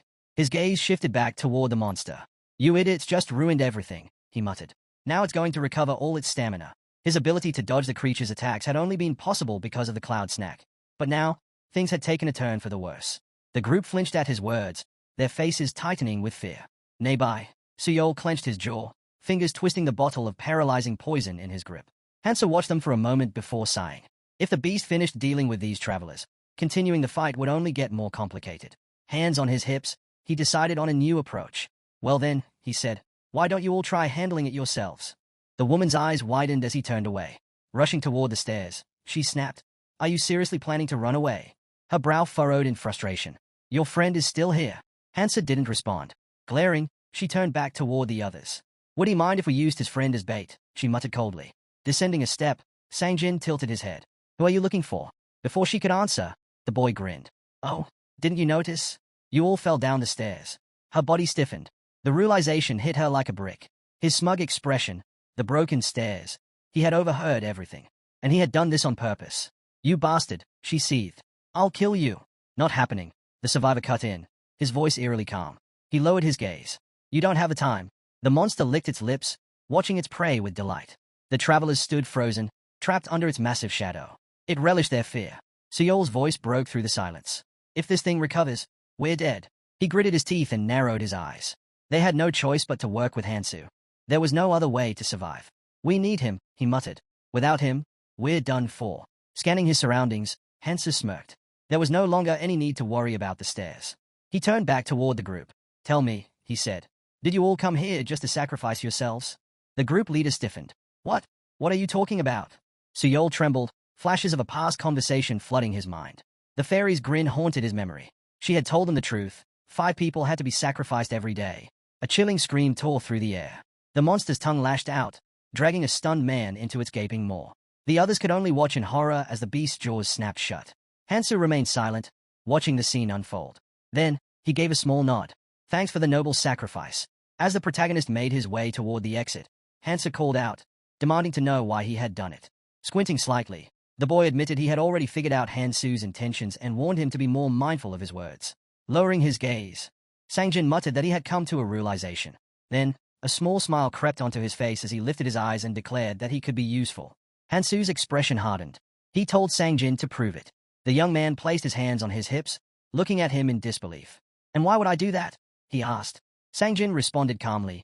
He knew Hansu's goals were different from others. The Reincarnator took a slow drag from his cigarette, eyes shadowed as he regarded his friend. He pointed out that Hansu was always thinking several steps ahead, never hesitating, something that had become clear in the fight against Song and the bandits. Despite their overwhelming victory, the wounded enemies lay scattered across the battlefield, alive. Hansu had chosen not to finish them off, even though it could cause trouble later. His gaze darkened as he recalled the moment when the altar loomed over the city. Hansu had the strength to eliminate every rival, yet he didn't. Instead, he had raised his hand, calling for a truce. Frowning, Hansu's voice sharpened as he questioned the logic behind it. Why spare them? He asked. It's not like you. Sangjin held his gaze in silence before extending his hands. Then stain them with blood instead of me, he offered. The boy then asked Hansu to take him along, to travel together. Closing his eyes, Hansu let out a small smile but said nothing as he walked past. He admitted he had no answer after everything that had happened. Clenching his fists, he justified his past actions. There had been no other choice at the time. That was why he had been caught. But next time would be different. He vowed never to let it happen again. Watching him go, Sangjin made a silent promise. There would always be obstacles in Hansu's path, but he would eliminate those Hansu couldn't, ensuring he could pursue his goal without hesitation. With a stern look, Hansu resolved to follow him, to grow stronger. His gaze remained fixed on his friend's back, willing to do whatever it took to walk beside him and understand his true purpose. Then, as if sensing his thoughts, Hansu suddenly turned around, eyes narrowing. And if circumstances don't allow it, he asked, what if you fall behind? The two locked eyes in heavy silence, as if foreshadowing a trial ahead. A knowing smile tugged at Sangjin's lips. Then I'll become stronger, he promised. And when I do, you'll accept me as an ally. Hansu closed his eyes for a moment before giving his final words. Then leave. The boy froze in shock, unable to comprehend why his friend was still refusing. Desperate, he rushed after him. Just give me one chance, he pleaded. Let me fix my mistakes. Hansu crushed a cigarette under his boot, glancing back. You misunderstood me, he said calmly. Without another word, he turned and continued toward the exit. Just before leaving, he suggested they meet here again tomorrow. Taking out a fresh pack of cigarettes, he added, the monster won't be here by then. Sangjin furrowed his brows. What do you mean? He asked, confused. Hansu didn't answer directly. Instead, he looked down at his cigarettes, then told Sangjin to take the leftover runes from the fallen enemies. With a faint smile, he repeated, see you tomorrow. Left alone, Sang-jin collapsed to his knees, frustration washing over him. The Reincarnator remained uncertain about him, but perhaps he could be useful in the future. Just then, S knelt beside him. She reminded him of his past mission, the one that had once mattered above all else. Your duty was to save humanity, she said. Her long hair covered her eyes as she warned him that many would try to stop him. For that, you'll need a punisher, she explained, someone who can act in your place. Surrounded by warriors, the woman in armor continued. Every monarch had a punisher, someone to stain their hands in blood so their master could remain focused on the goal. She raised a dagger before crossing her arms over her chest. Hansa had once considered Andy for that role. Sang-jin had already been a punisher in his past life, wielding a glowing rune just as he did now. Despite his doubts, Hansa decided to give him a chance. When the second training began, the survivors would be scattered, dissolving into blue particles and flung to distant places. Hansa knew that when that moment came, his perspective might change. He glanced back with a smirk. If he could secure a punisher with multiple hands and 8 cloud snacks, then it was a worthwhile investment. Turning away, he reminded himself that failure was not an option. His focus now was obtaining the second hidden treasure. Meanwhile, a massive carnivorous beast roared, its chest struck by multiple blows. The conditions for claiming the hidden treasure were simple, but not easy. Hansa leaned on the hilt of his sword, watching debris crumble from the ceiling. There was only one requirement. The monster had to be defeated before it could destroy the altar and break free. Clenching his teeth, the protagonist drove his sword deep into the fallen beast's chest. No one else would dare attempt this challenge. At the end of the room, a golden portal shimmered into existence. As Hansu stepped inside, the system confirmed the hidden task was complete. The boy reached out, his bloody fingers closing around the glowing treasure. A faint smile crossed his lips as he examined what lay in his grasp. The ring of the Vampire King, Manhwa. As he looked closer, a realization struck him. He now understood how the Berserker King had obtained it and why no one else had ever managed to claim it. A brilliant white gemstone shimmered on the ring's surface, its radiance undeniable. Beyond it, space was littered with floating artifacts, each classified by color, an essential indicator of their value. In general, ordinary artifacts could never surpass superior-colored ones. But there were always exceptions. Multicolored runes flickered in the air. Over time, as travelers evolved their runes, certain artifacts could absorb them, changing their color in the process. The most coveted among all were single artifacts. A sudden flash erupted from the pedestal, followed by a burst of flame igniting in the boy's palm. Number 9. The Manhua ring. A symbol of Clementine himself. The Berserker King had once concealed his face behind his hand, the weight of his power evident. Single artifacts were not named for their rarity but for their exclusivity. Each one had only one rightful owner. The Manhua ring had become synonymous with Clementine because, under his control, countless foes had been torn apart by its power. Holding the ring, the Reincarnator could hardly believe such a legendary artifact was now his. Slipping it onto his finger, he knew this was not some forgotten relic left to chance. The difficulty of obtaining it proved its significance. He clenched his fist, and the system immediately responded. System notification. The user can wield only one ability at a time. Total abilities, 8. Currently, the ring is colorless, only one ability can be activated. A sudden surge of energy burst forth. Power of destruction. This ability disabled an opponent's skills and traits, even passive ones. A red warning message flickered in the air, indicating the effect's time limit. But that didn't matter. The mere ability to nullify an enemy's power at will gave him an undeniable advantage. A status window appeared, detailing the ring's conditions. To unlock its full potential, at least one of his attributes needed to match the colorless rune. Stroking his chin, the protagonist recognized the challenge ahead. He would need a vast number of magic runes. That, however, was a problem for later. Hansa stepped through the golden portal, emerging onto the street. Ahead, she spotted him, her eyes widening in delight. Did you really kill the carnivorous beast? She asked, running up to meet him.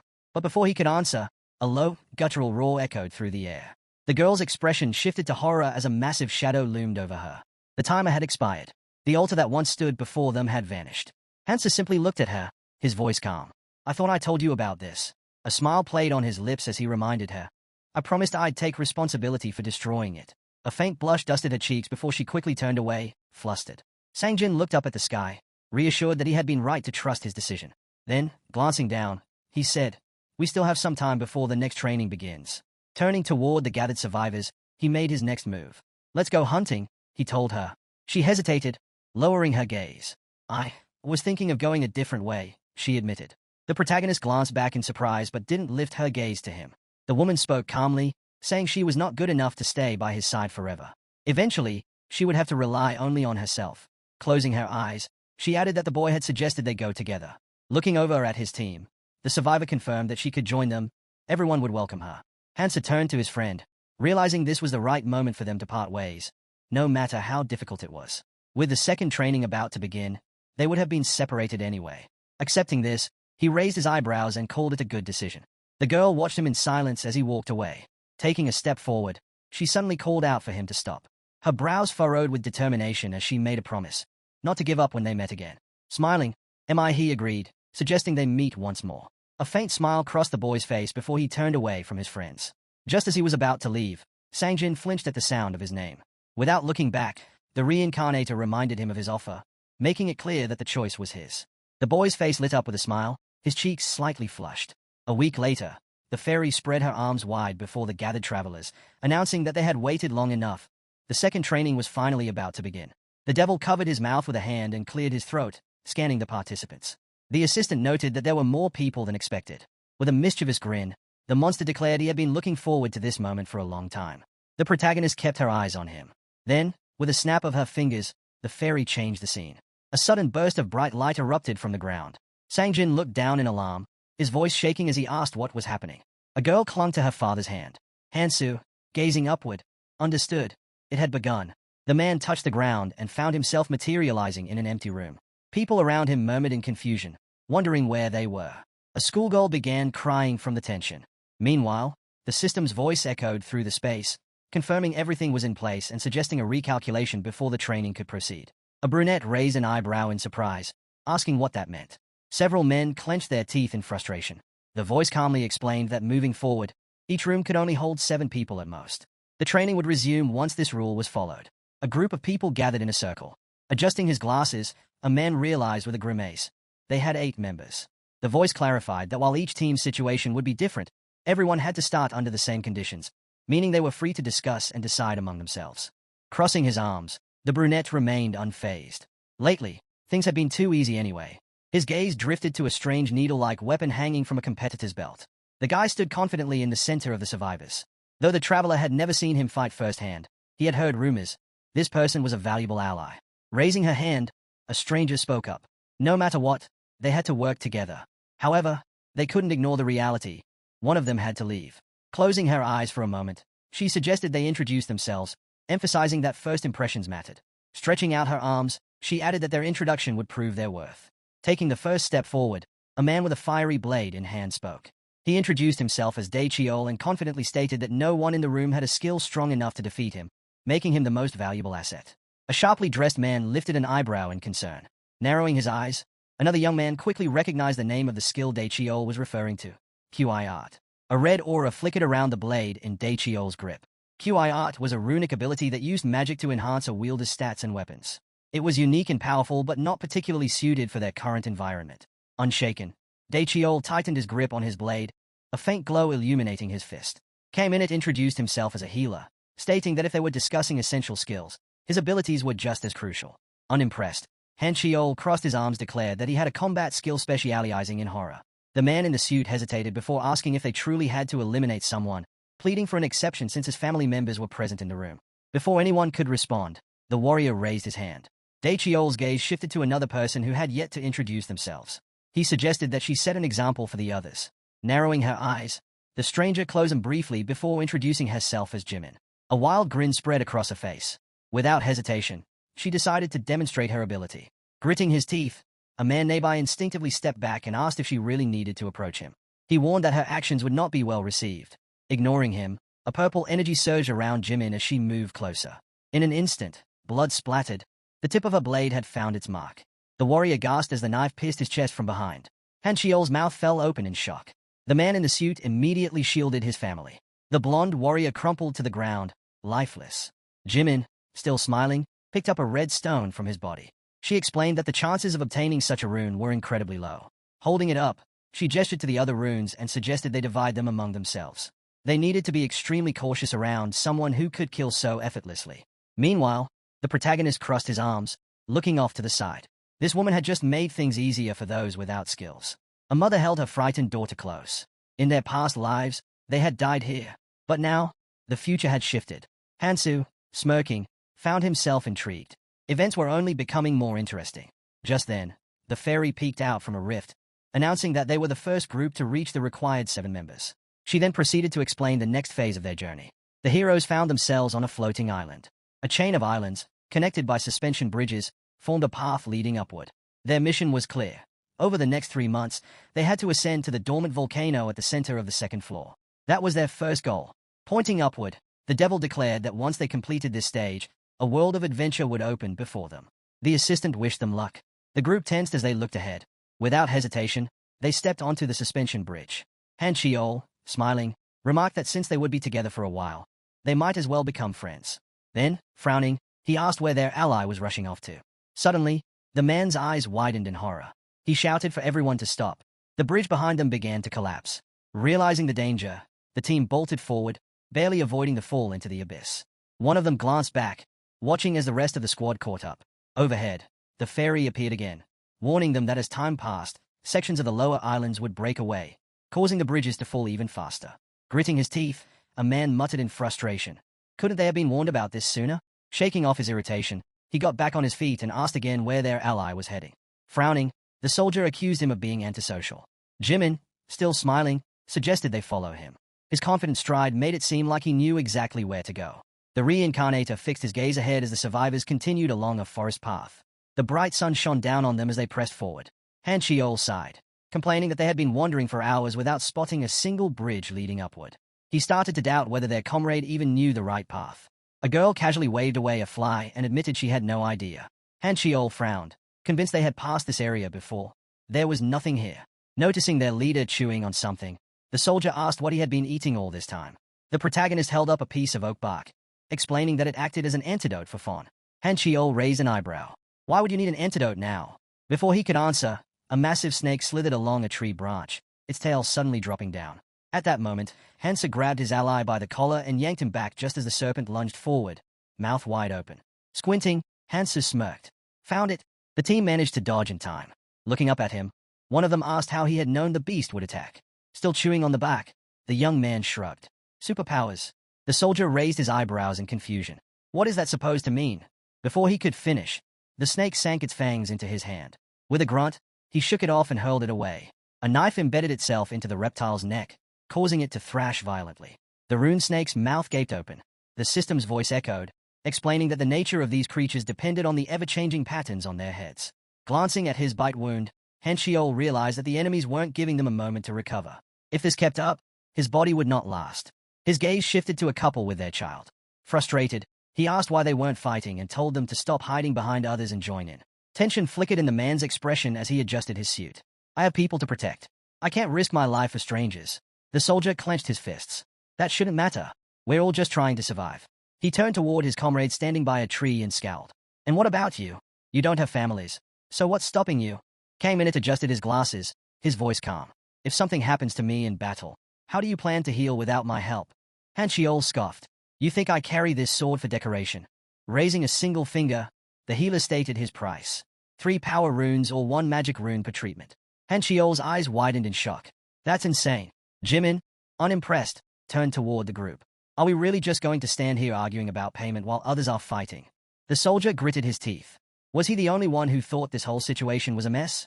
The man with glasses raised his hand impatiently. Less talking, more moving. Han Chiol narrowed his eyes. Getting cocky just because you can heal? Huh. Before he could respond, a voice called out to them. How do you like the place? The soldier glanced down and sighed. Better not talk about it. Then, he asked, how's it going on your side? An icon of 2 machine guns flashed in the air. A voice responded, not too bad. We've got a rescuer up here. Another voice chimed in. Keep an eye out for useful recruits on your way. We need to expand our ranks. Han Chiol scratched his head in frustration, unsure of what to do. He wanted to go forward, but bringing along a man who claimed to have superpowers felt like a risky choice. Ahead of them, Jimin raised her sword, holding it steady. The cunning doctor averted his gaze, while a woman gently stroked her daughter's head. A man nervously scratched his neck as a voice echoed in his mind, reminding him that survival was the only thing that mattered. It promised they would meet again. Han Chiol turned back, noticing the symbol on his ally's hand. He thought about how little time had passed, too little for a monarch's traits to fully awaken. A golden crown shimmered in the air. Monarchs, like the king of the berserkers, all had distinct personalities that made them natural leaders. A girl stood before a crowd, raising a flag. Monarchs granted their clans a unique symbol. Some received rings, others magical marks. Those who bore these symbols shared a deep connection, allowing them to communicate telepathically. A sword plunged into a snake's body. There was a limit to how many people a monarch could mark, which was why they carefully sought out the most worthy individuals. Picking up a rune from the ground, the young man resolved to grow stronger. If he ever had to compete with them, he would need to be prepared. Looking to the side, the Reincarnator realized that a leader needed power. Only then would people follow. The ground was littered with the corpses of snakes. Taking a step forward, a squad member hesitated. Had they truly left the monster's territory? It didn't seem like it. If anything, their numbers had only dwindled. Pushing aside a bush, the protagonist's eyes narrowed. Ahead, the mutated snake's lair awaited. In a small clearing, a fallen tree lay in the distance. His goal was close. Wrapped around the tree was a massive runic snake, its face marked with a strange symbol. Just as he took a step, a man in a suit raised a hand, urging him to stop. "Do we really need to fight that thing?" he asked. "We could just slip past without being noticed." Lifting an eyebrow, the young man responded coolly, "I'll handle this alone. If you want to move ahead, go on without me." His ally turned away in frustration. "That's not what I meant," he said. "Why would you do something so reckless? We're supposed to move together." The Reincarnator's gaze darkened. "I never planned on going with you in the first place," he stated. Moving through the bushes, he added, "You were just heading in the same direction as me. Now it's time to go our separate ways." Jimin closed her eyes. There was no point in arguing. The suited man's eyes widened in shock. Han Chiol watched his ally closely, his hand resting on his chin. He couldn't just leave him behind like this. Clenching his jaw, he considered dragging the boy along by force. "Why?" he asked. The doctor scoffed, his lips curling in disdain. "Because," he said, "he's the only one who never once asked me for healing. People like him, those who are used to the battlefield, don't listen to anyone." Kaminit turned away, his tone indifferent. "People like him don't last long," he added. Han Chiol glanced back, frustrated. Losing someone that talented was a shame, but controlling him would have been just as difficult. Meanwhile, the devourer snake sank its fangs into a tree trunk, its jaws stretching wide. The beast moved cautiously, avoiding its enemy whenever a certain magic rune was active, yet attacking when others were in effect. The only exception was agility. When that rune activated, the symbol on its forehead shifted. Seizing his chance, the protagonist struck several times with his sword. Standing before the bloodthirsty creature, Hansen noted that while this snake was faster and stronger than ordinary reptiles, it was still no match for a true carnivorous beast. As it retaliated, its resistance rune activated, dampening the damage. Lighting a cigarette, the boy exhaled slowly. A drawn-out fight would not put him at a disadvantage, but it would cause unnecessary trouble. The rune snake bared its teeth. The key to victory was clear.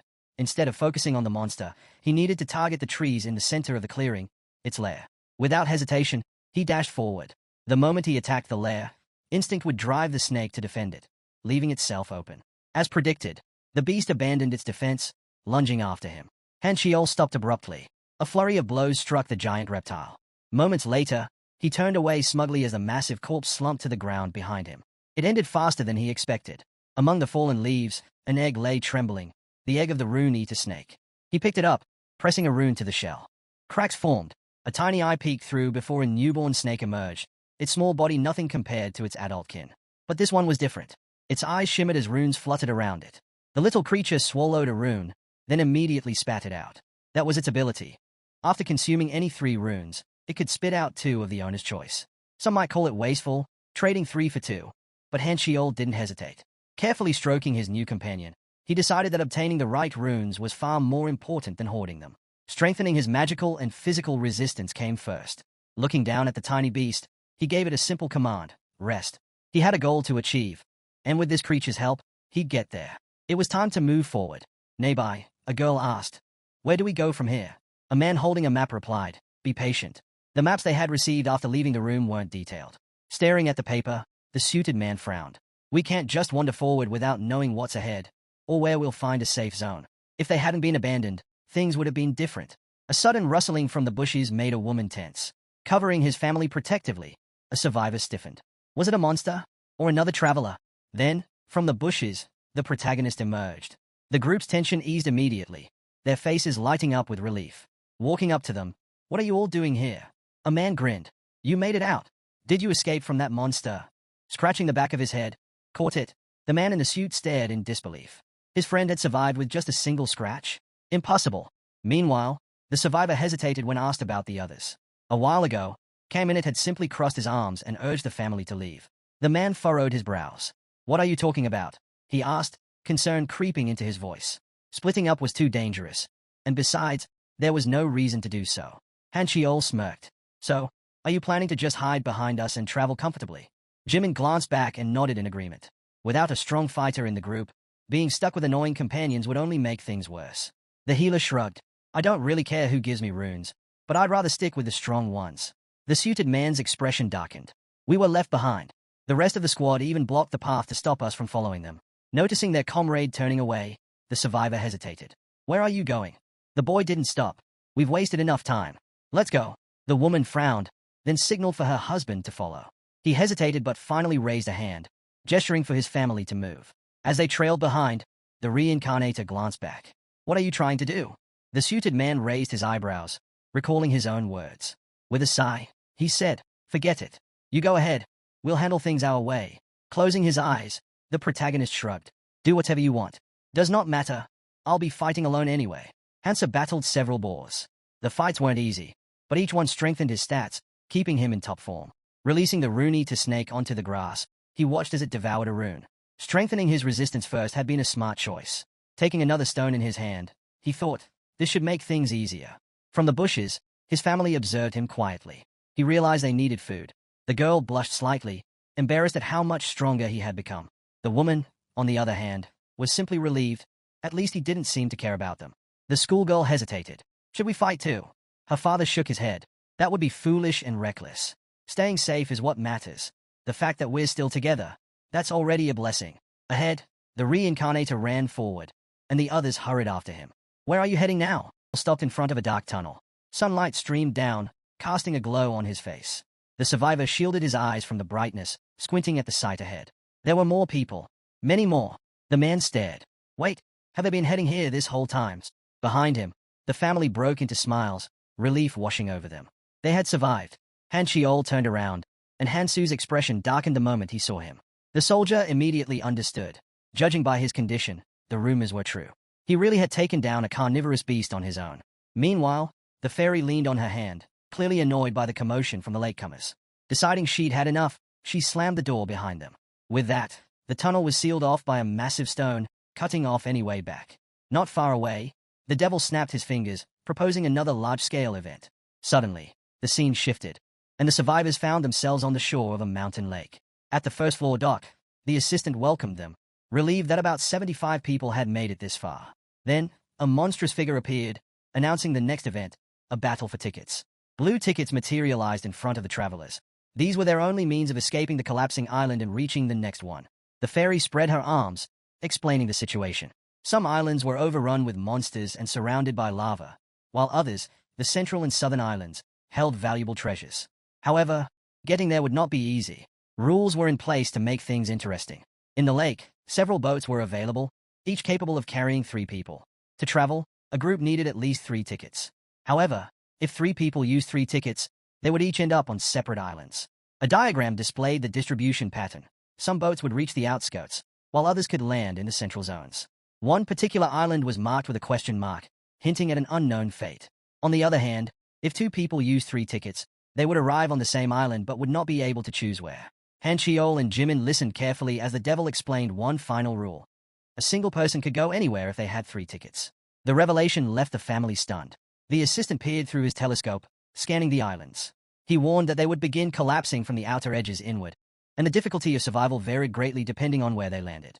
The more advantages they secured now, the better their chances later. The countdown had begun. Only 30 minutes remained before the starting island crumbled. 25 boats were scattered across the crater. The fairy grinned mischievously, reminding everyone of one simple truth. Survival was the only thing that mattered. And the more chaos, the more entertaining it would be. As expected, panic broke out. People started attacking each other, desperate to snatch tickets for themselves. A young man frowned, realizing there was no stopping the inevitable. Before he could act, someone called his name. Nearby, a man in a suit knelt on the ground, his head bowed. He pleaded with his ally, asking him to help his family, just this once. Without lifting his head, the survivor explained that they needed more tickets to safely reach the central island. But his so-called ally only smiled, eyes gleaming with madness. Aren't you strong? He asked mockingly. Shouldn't it be easy for you to get those tickets? Lifting his head, the desperate man insisted that if his ally took a few extra tickets and handed them over, they could all reach their destination safely. Then, pressing his forehead to the ground, he begged him to spare the innocent. The Reincarnator averted his gaze, unimpressed. "It's time you took responsibility for yourselves," he said coldly. "Mind your own business." The survivor scoffed, asking if his so-called ally had no sympathy at all. Before he could say more, Han Shiol stepped forward and told him to be quiet. The soldier didn't hesitate. He kicked the traveler aside, then grabbed him by the collar. "Are you really going to waste time listening to this annoying fool?" he sneered. "I just want to grab my tickets and go." Turning to the protagonist, the soldier made an offer. He'd travel with them and even hand over his tickets if necessary. Glancing back at the group, he admitted he didn't like any of them, even though they were supposedly on the same side. Han Shiol clenched his fist. "If you're so strong, why not team up with someone on your level?" In response, the soldier raised his hand, revealing a glowing symbol. He explained that this was not just a skill, it was a power awakened by a friend, meaning the boy could gain it too. Hansa stared silently at the mark as the man continued, saying their leader had already agreed to give it to him.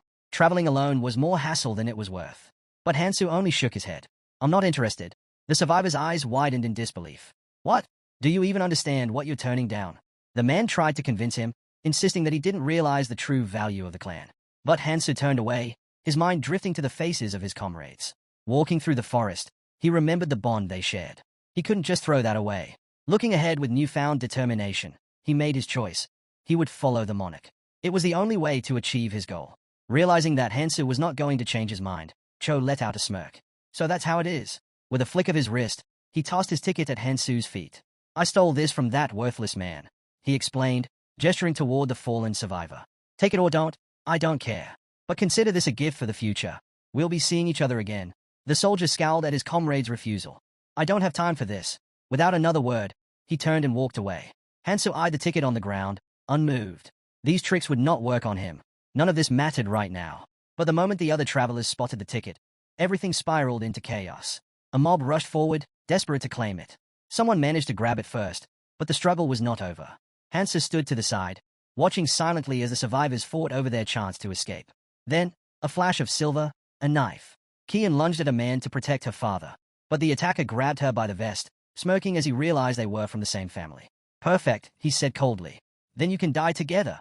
From a distance, the fairy observed the scene with amusement. The parents wailed for their daughter, their pain woven into the very design of this twisted game. It was deliberate, a cruel spectacle orchestrated by the higher powers. This stage was nothing more than a battlefield of puppets, and the devil was pulling every string. Even death itself was just another part of the show. The young man flinched as a voice broke through the chaos, questioning why he had turned down Han Shiol's offer. Jimin crossed her arms, watching him closely. The Reincarnator remained unfazed. "Personal reasons," he replied. "What do you want?" Smiling, Jimin stepped forward. "I have an offer of my own." She removed her glove and extended a hand, inviting him to join her. But once again, the protagonist shook his head. Jimin sighed, as if she had expected that answer. Before turning away, she decided to ask him one last question. "Are you really staying behind because of some clumsy sense of sympathy?" Her gaze sharpened. "You're not that pathetic." Hansa smirked at her words but said nothing. She was the last one left. Everyone else who had the chance to leave had already taken it. The boats lifted into the sky, and now, only one remained in the crater. No matter what happened here, no one would ever know. Bodies littered the ground, some wounded, many dead. Those who remained barely had the strength to defend themselves. Shadows loomed behind the boy, voices trembling as they pleaded for salvation.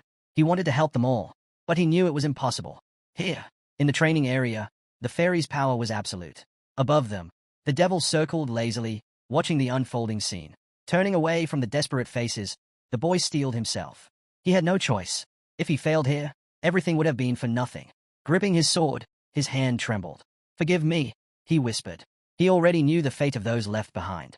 The remaining travelers plunged into the river of acid, their screams piercing the air as they begged for help. The fairy, perched above, watched with delight as their bodies dissolved. Hansa spread his arms. "Complain all you want," he said, his blue eyes glowing. Instead of leaving them to suffer for his assistant's amusement, he had shown them a different kind of mercy. Above him, islands hovered in the sky. A snake coiled on his shoulder, devouring runes as it watched. "Fascinating," the boy murmured. But the moment was fleeting. It was over too soon. Crossing his arms, the assistant nodded approvingly. "As expected from a rising star," he remarked. "We never just talk for fun." Grinning, the devil hovered nearby. "I'll be looking forward to our next meeting." Hansa glanced downward, his expression unreadable. He had no regrets. He hadn't come back to save everyone. He had come to win. Hesitation had no place in this world. Looking toward the sky, he refocused on his next goal. The central island. The last boat drifted into the air, carrying him forward. In the heart of the island stood a towering clock tower. The system announced its congratulations to the nearly 1921 travelers who had made it this far, welcoming them to the land of opportunity. Above the grand castle with its striking red roofs, a clear blue sky stretched endlessly. On this central island, three things were crucial: protecting the crystal housed within the castle, growing stronger through the region's unique dungeon, and preparing for the incoming wave of monsters. The enormous pink crystal gleamed under the sunlight, while the castle's wooden doors stood slightly ajar, allowing beams of light to spill into the hall. Beyond those doors, an army of skeletons, their eyes glowing eerily beneath protective armor, advanced. The hero issued an order to stop them. From atop the castle walls, defenders fired arrows and swung swords, trying to hold their ground. A boy shouted in panic. They were running out of men. The hero's grip on his sword tightened as he blocked a skeleton's strike. But in the chaos, a skeleton's blade sliced through a girl's neck. The hero let out a desperate cry, declaring that if they could endure just a little longer, they might survive another day. One of the fighters, his eyes dark with exhaustion, stretched his hand forward. He shouted that lasting another month was impossible. They needed reinforcements. The hero barked another command, ordering everyone to maintain formation. Suddenly, bright energy crackled in the air, lifting small debris from the ground. A piercing scream echoed across the battlefield. Inside the castle, a boy slammed his palm on an ornate table, insisting that rules needed to be established. The hero rose to his feet, frustration evident in his voice. Their defenses had collapsed on the very first day, and the damage was severe. How much longer could they afford to wait? Jungwook frowned, warning that if things continued like this, they wouldn't just fail to protect the crystal. They'd all be slaughtered. And Juyun clasped her hands together, suggesting they wait for the other monarchs before making a decision. Xia, unimpressed, crossed her arms. The strongest are already here, she said. The rest don't matter. Li Guktai raised an eyebrow. So, what's your plan? Jungwook spread his arms. The biggest issue is the lack of protectors. If we want to survive, we need more people, even if it means bringing in those who haven't joined the clans, by force if necessary. Xia's eyes narrowed. And how exactly do you plan to control these unaligned travelers? The man frowned, his expression grim. We'll have to put pressure on them, he said. But I doubt words will do much in this lawless mess. Leaning both hands on the table, he reminded them that the next attack was coming in just 3 hours. And this time, survival wasn't guaranteed. The hero's voice cut through the tense silence. Are we just going to sit back and let it happen? Li Guktai raised an eyebrow. And what if the clan alliance joins forces with us? Can you guarantee that we'll make a difference? The hero exhaled sharply. Sending more people into the dungeon is a serious decision. From the window, the gathered heroes could be seen seated around the table. A voice noted that with their growing numbers, they now matched the clan alliance. A new faction had formed, a ragtag group calling themselves the Basement Alliance. They were unpredictable, operating outside anyone's control. The real question was whether the clan alliance, which had focused solely on defense until now, could actually handle them. A vision formed in his mind. Rows of people standing before a wooden gate. Jungwook turned away, visibly displeased. Send the clans from the front lines into the dungeon, he suggested. And Juyun immediately shot up. Then who's going to defend the castle? A girl spoke next. If we're doing that, then the smaller clans should go first to minimize losses. Xia closed her eyes, frustration creeping in. This discussion was going in circles. Everyone was just voicing their wishes without any real plan. Biting her finger, she looked away, lost in thought. If only all 1,900 people focused on defense. At first, survival had been a shared goal. But that changed when someone returned from the dungeon wielding powerful artifacts. One by one, the clans abandoned their posts, seeking strength instead. Near a large sword, a group of battered and bruised warriors stood. A girl clutched a precious stone, while a boy gripped a golden necklace. Xia absently bit her nail. How are we supposed to protect the crystal for an entire month? Just then, the door swung open. A girl entered the room. Xia tensed, grinding her teeth as she raised a hand. I don't have time for your games. Jimin smirked. Not here to mess around. I got news. Xia narrowed her eyes. This better be good. Jimin's voice was urgent. Some lunatic is fighting the Basement Alliance right now. Xia's eyes widened. What? How is that even possible? A distant voice yelled for help, his words frantic. I never promised I wouldn't go. The heroes turned in surprise. A young man collapsed to all fours, panting as he lifted his head. I'll hunt for 2 more days, he muttered, struggling to his feet. Then I'll come back. I will join you.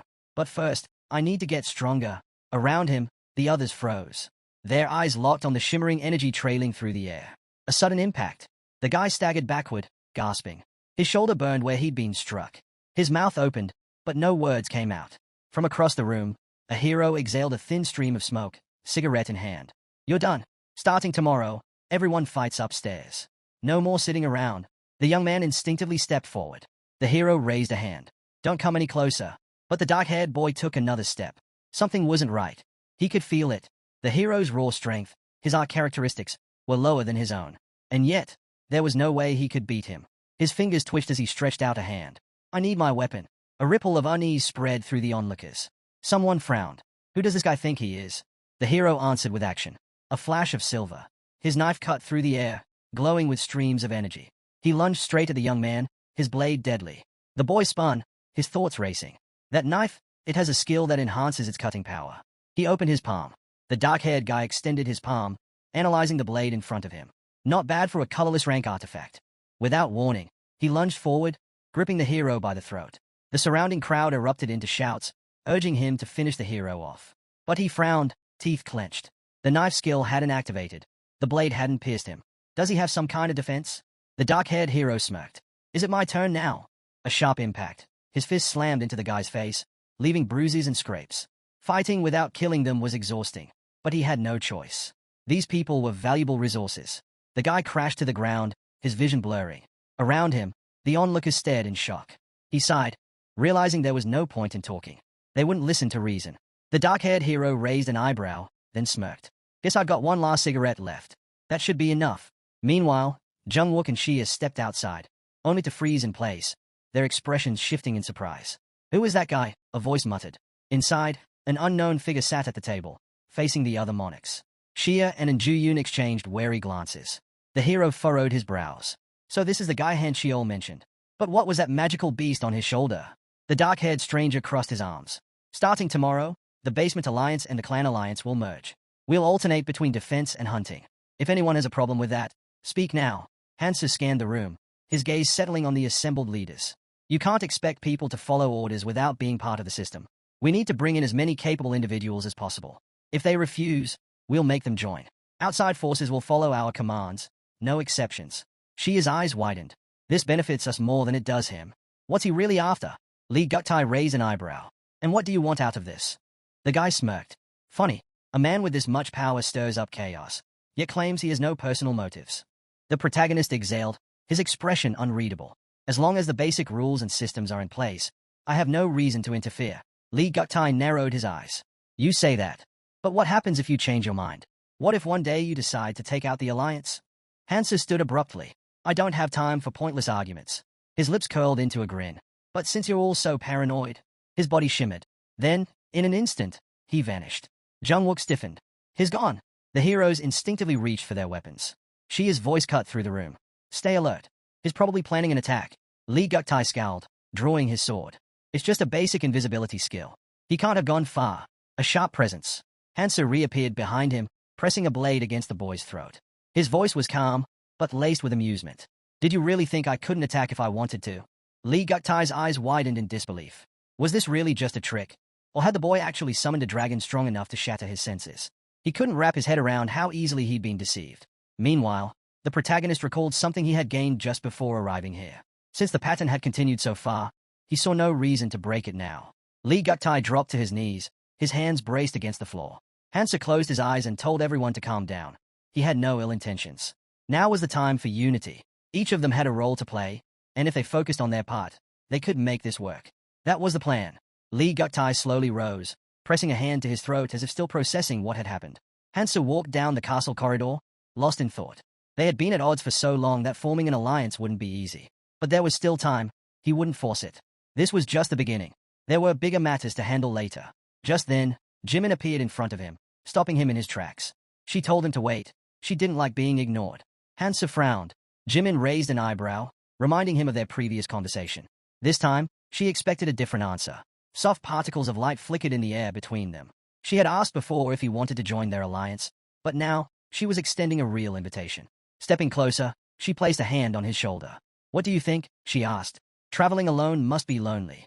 Or, do you already have someone? Hansa's expression darkened, and he turned away without answering. Jimin studied him carefully. I heard you were with a girl named Mi at Gangnam Station, she said, watching him closely. His reaction told her everything she needed to know. With a small smile, she brushed past him. Well, it doesn't really matter, but it'd be nice if you joined our clan. Hansa froze, weighing his options. Jimin turned back, raising an eyebrow. You're not even going to pretend to listen, she scoffed. Then, with a smirk, she called him an annoying bastard and walked away. From a castle window, Hansa could be seen sighing. Outside, on the crumbling castle walls, injured fighters sat scattered across the battlefield. A commanding voice ordered the bodies to be gathered. There were still vital supplies they needed. Those with support abilities were told to step aside. Hansa raised an eyebrow as he turned to the sergeant. The southern wall is holding up, more or less. The man nodded. Good. I've ordered the wounded to be taken below. The rest can get some rest. Then, looking at Hansu, he asked, how's your clan holding up? Hansu exhaled. This time, we managed to put up a proper defense. Every post is secure. The battlefield was littered with skeletal remains, their skulls punctured by sharp blades. Initially, the Basement Alliance members had been hesitant to work together, but they had done their part well. The exhausted warriors sat in silence, catching their breath. Hansa gazed at the destruction before them. Thanks to them, we avoided major losses. The sergeant gave a weary smile. Still, we can't afford to get careless. His gaze drifted to the mountains of shattered bones. If we're up against something worse next time, do we even have a choice? The protagonist stood atop the castle wall, wiping the sweat from his face as he turned away. Incredible, a nearby hero remarked. You fought all those enemies on your own. The sergeant chuckled, imagining himself asking Hansa directly, but he already knew the boy would just dodge the question. If only the kid had some proper manners, he might have even considered inviting him to join the clan. But, well, that was between him and whatever gods were watching. Still, looking ahead, the sergeant had to admit, at this rate, they might actually be able to fend off attacks time and time again. Suddenly, the boy's voice cut through the moment. Sergeant, there's something in the air. A figure emerged from behind the white clouds. The fairy assistant. She smiled as she stepped forward. Waiting for me? She asked playfully. The group tensed. Her sudden arrival couldn't be a good sign. Have you all enjoyed your rest these past 2 days? She continued. The heroes exchanged uneasy glances. Surprise flickered in their eyes as they raised their heads, realizing that whenever she showed up, it only meant one thing, trouble. Sensing their tension, the fairy let out a soft giggle. Oh my, you all seem so bored. Let's change that, shall we? With a clap of her hands, a mischievous smile spread across her face. Starting today, demons will be joining the battlefield. The announcement sent a wave of unease through the group. These creatures are far stronger than the undead you've faced so far, she admitted. But don't worry too much. Unlike the undead, demons will give you something valuable when you kill them. She waved a hand, conjuring an illusion, an enormous, menacing demon surrounded by glowing gems. These, she said, pointing to the bright crystals at the demon's feet, can be exchanged for incredible artifacts. There's even a shop exclusive to this place. Murmurs spread among the group as system pop-ups appeared before them. The heroes gawked at the windows flashing before their eyes. Hansa's eyebrows lifted as he scanned the options. The fairy, noticing his reaction, added, oh, and there's more. These crystals aren't just for artifacts. You can also buy escape tickets to leave this place. Hansa's gaze flickered to an icon in the shop menu. A running figure. The cost, 600 crystals. The fairy's voice rang out again. So, do you all want to get out of here quickly? The boy frowned. Wait, so if we gather enough crystals, we can just leave. A nearby hero pointed at the details. It says up to 5 people can go together. The fairy let out a gleeful laugh. That's right. So give it your all and start collecting. Before anyone could process her words, a surge of red energy burst forth in front of the castle gates. A demon's hand, long, black claws glistening under the light, emerged from the swirling portal. Then came the smile. Twisted, inhuman, unsettling. The creature arched its back and let out a deep, eerie laugh. Incoming, a hero shouted as the demon took a step forward. The crowd stiffened. No one moved. Someone had to face it first. But how strong was this thing? They all wanted those crystals. But was it worth the risk? Through the stunned crowd, Hansu stepped forward. His voice was firm. Step back. Hansa pushed off the castle wall, launching himself into the air with a sharp sword in hand. He shot straight toward the demon, swinging his weapon in a powerful arc. The demon raised its hand, effortlessly stopping the attack. A grin spread across its face as it gathered bright energy in its free hand. Hansa barely managed to jump back as the demon's arm swung forward, sending a shockwave through the air. He exhaled sharply. This was expected, even if the creature was a degraded version of a true demon. He narrowed his eyes. Normal attacks won't be enough. And worse, he was out of cloud snacks. His defenses were solid thanks to the Rune-Eater snake, but his attack power was lacking.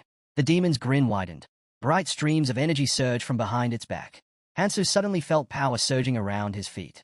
He glanced down as a system notification popped up. Light boots of a scoundrel. Speed increased for 1 minute. A smirk crossed his face. Speed? Huh. He could work with that. In a flash, Hansa moved. A zigzagging trail of light followed behind him as he accelerated toward the demon. He appeared behind the creature in an instant, blades swinging. The demon reacted fast, spinning around and raising both hands to block. The air crackled as Hansu's sword struck over and over, leaving bright slashes hanging in the air. With a sharp swing, he finally sliced across the demon's chest, leaving a glowing wound. The creature's bright eyes widened. Its hand shot forward, releasing a blazing energy attack. Hansu braced himself, gripping his sword and blocking the incoming blast. A brilliant explosion erupted across the battlefield, sending stone fragments flying. From behind his sword, he frowned. His Nomoha's ring of destruction had activated. Any skill or power that touched his weapon was instantly neutralized. From the castle walls, the soldiers looked on in shock. Is he really fighting that thing alone? One murmured. The sergeant's brows furrowed. Just how much stronger has he become? Next to him, a soldier turned to Han Chiol. We can't let this chance slip by. Han Chiol looked up. You're saying we should join the fight? He hesitated. Is that really a good idea? Jung Wook frowned. If we don't, others will. Do you really want to sit back and watch? As if on cue, warriors leapt from the castle walls, shouting. There's only one demon. We're not standing around for this. Jimin raised an eyebrow. Not really my style, she muttered. Then she turned to Xia. What about you? Xia folded her arms. We wait. Jimin's brows rose. Oh? So you do want to see what Hansu can do? Down below, a group of heroes rushed toward Hansu, weapons drawn. He turned his head, glancing at them. His eyebrows shot up. Impudent. This wasn't a normal fight. The demon could activate its racial skill at any second. If they interfered now, they'd only make things worse. He didn't have time to deal with reckless travelers. The protagonist stood firm before the towering demon, its glowing eyes piercing through the darkness. Observing closely, he suspected something was off. The creature hadn't used any abilities yet. That meant either hesitation or a hidden limitation. The demon arched a brow, watching intently. The hero recalled that demons possessed unique racial skills, unpredictable and varied. His mind raced. Did this one have an area of effect attack? As if to answer, streams of bright energy gathered in the demon's palm. Without hesitation, the protagonist turned to his allies. Fall back. You won't survive if you stay too close. A bespectacled man hesitated, brows furrowed. I got a bad feeling. Should we just stand back and let you handle this? The hero raised an eyebrow. What are you saying? We need to be close enough to land the final blow. The demon grinned, power surging in his hand. Without warning, he unleashed his racial skill, Hellfire. A blazing arc carved through the air, leaving a trail of searing destruction. The hero swiftly raised a shield, calling out, I have an artifact. This should protect me from minor flames. Another fighter scowled. If I deal the final hit, the reward is mine. But before anyone could act, the hero's voice rang out. Run! Flames erupted, engulfing everything in their path. As the fire spread, terrified screams filled the air. The group scattered, fear overtaking them. The demon strode forward, relentless. The protagonist stood his ground, resting his sword on his shoulder. He tightened his grip, then let out a low chuckle. Hellfire! Ha! Nearby, Hansa tightened his hold on his gleaming sword. It was time to unleash the full power of the ring. He swung his weapon, slicing through the inferno, leaving a streak of light in its wake. A powerful surge of energy burst forth, destruction slash. Gasps echoed around him. What was that? He cut through the flames. Hansa narrowed his eyes. The battlefield was scarred with deep craters, fire still smoldering on the scorched earth. A shiver ran through him.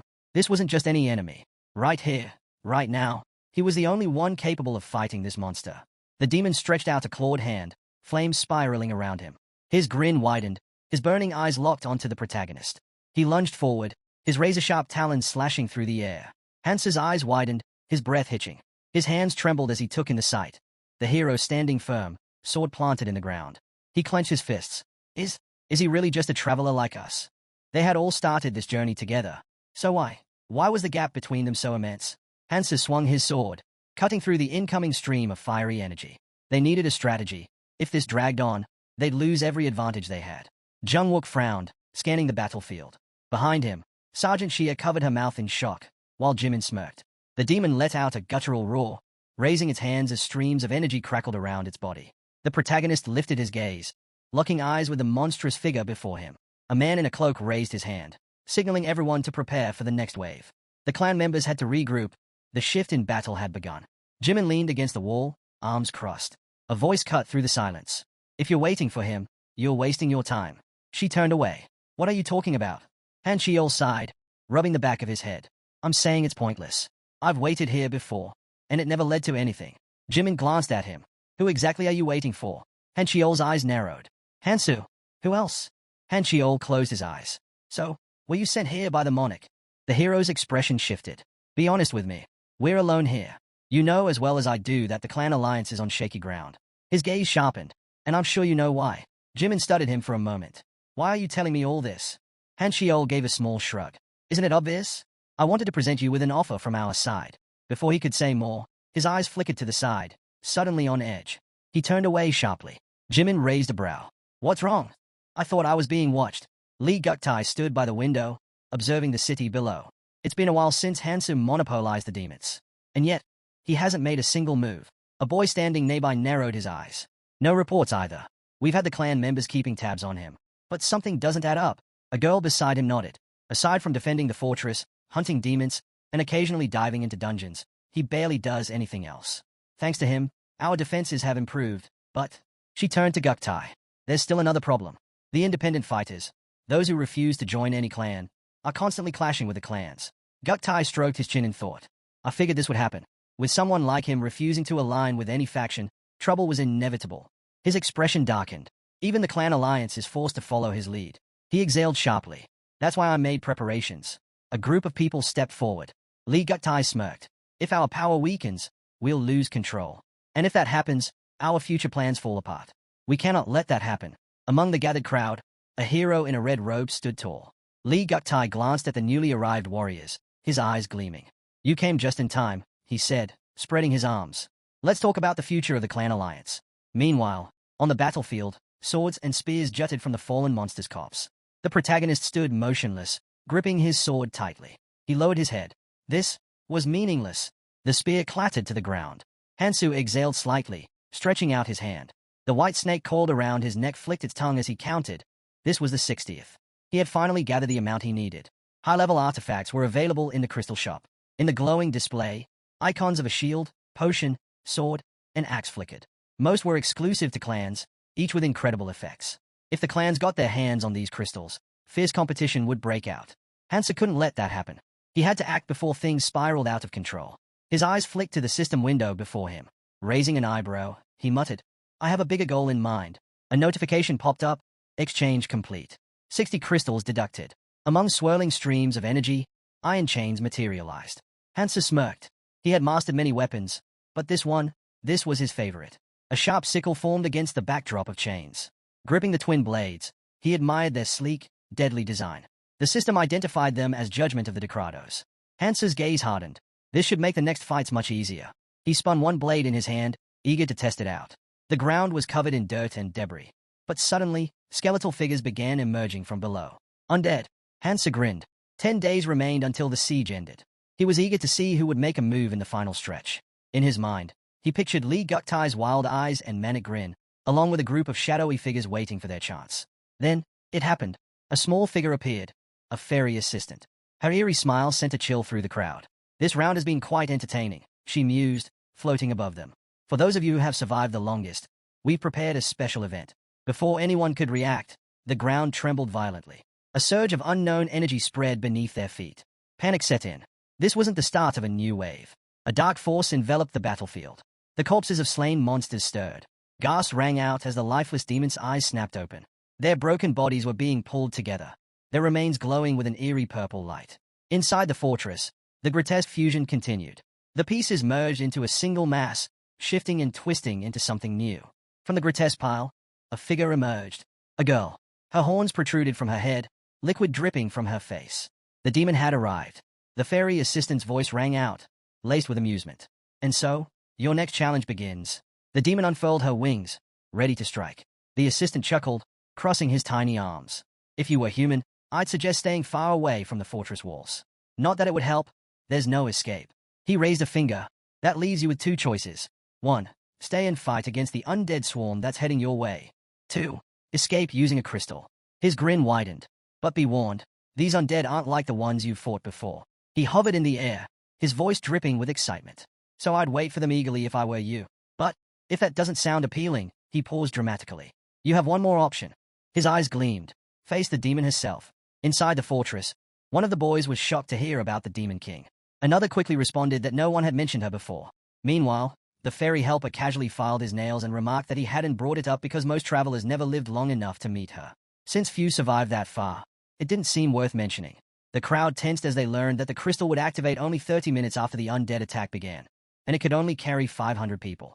That meant half of them would be left behind. But there was another option. If they managed to defeat the Demon King, everyone could escape.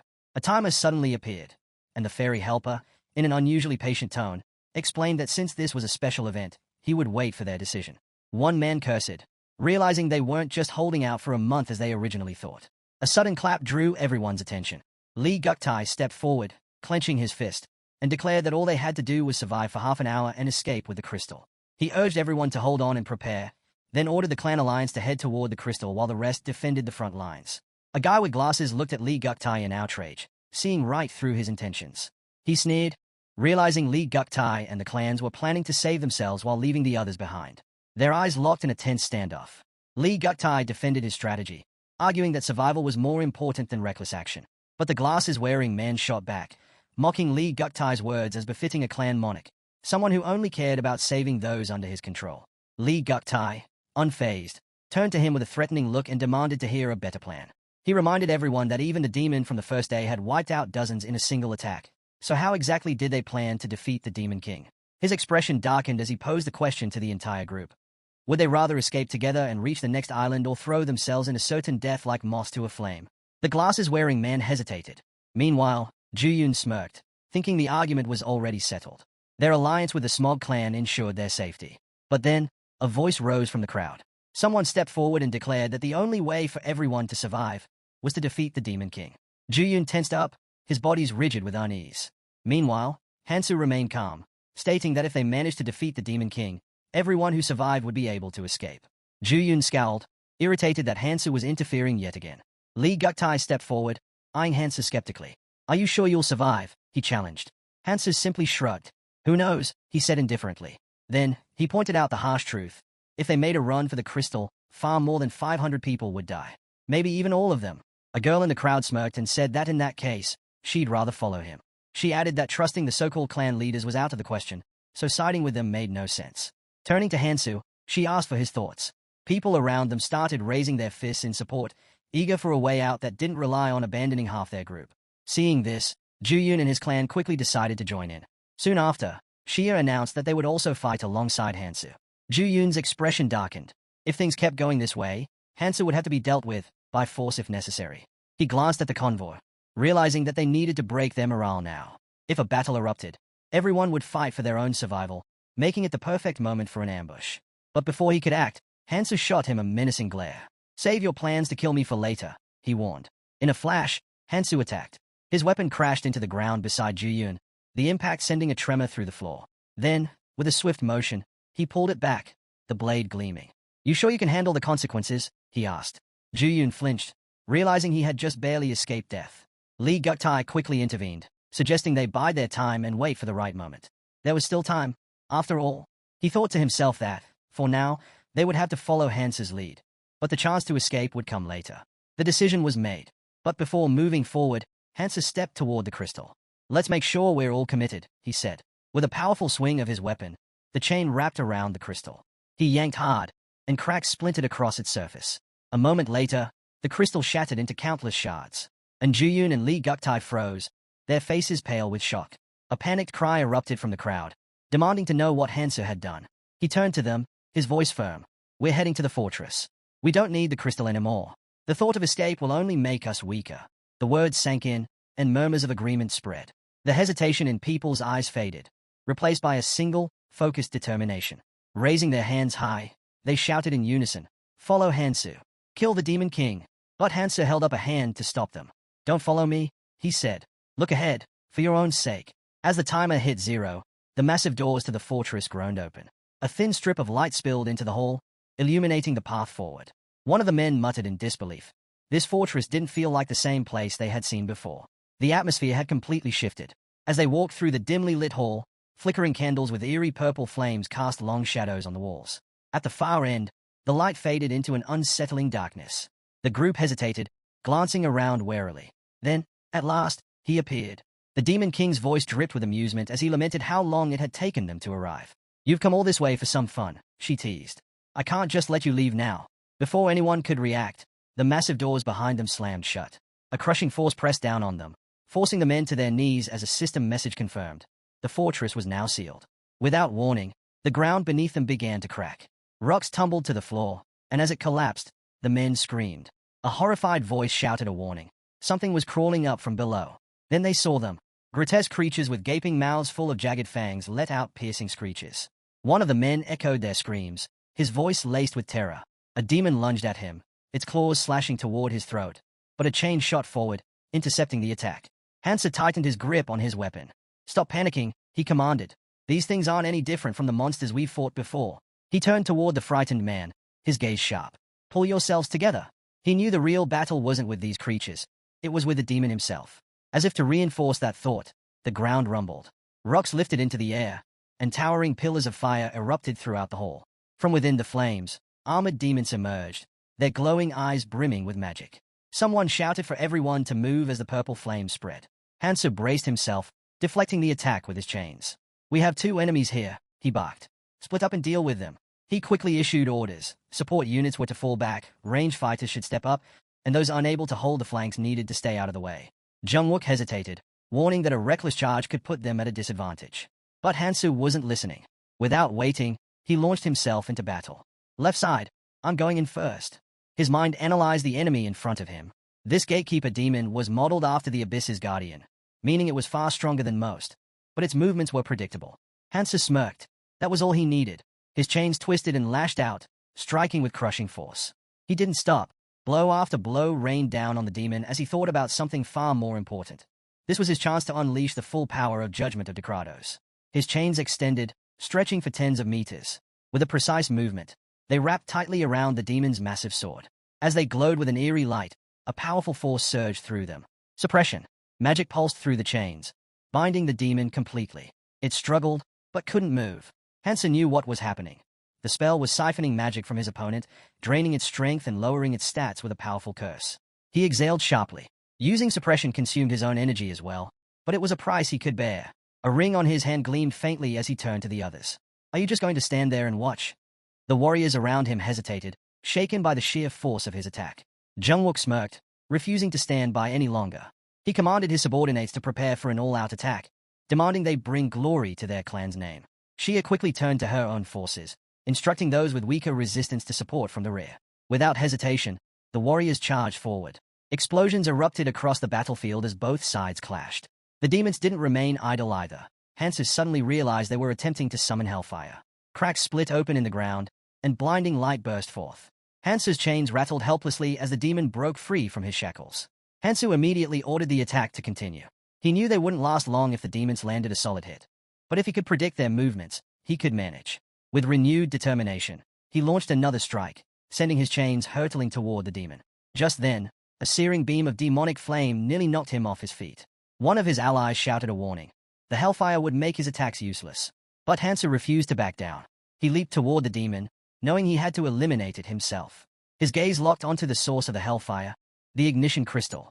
With immense effort, he reached into the flames, grabbed the crystal, and yanked it free.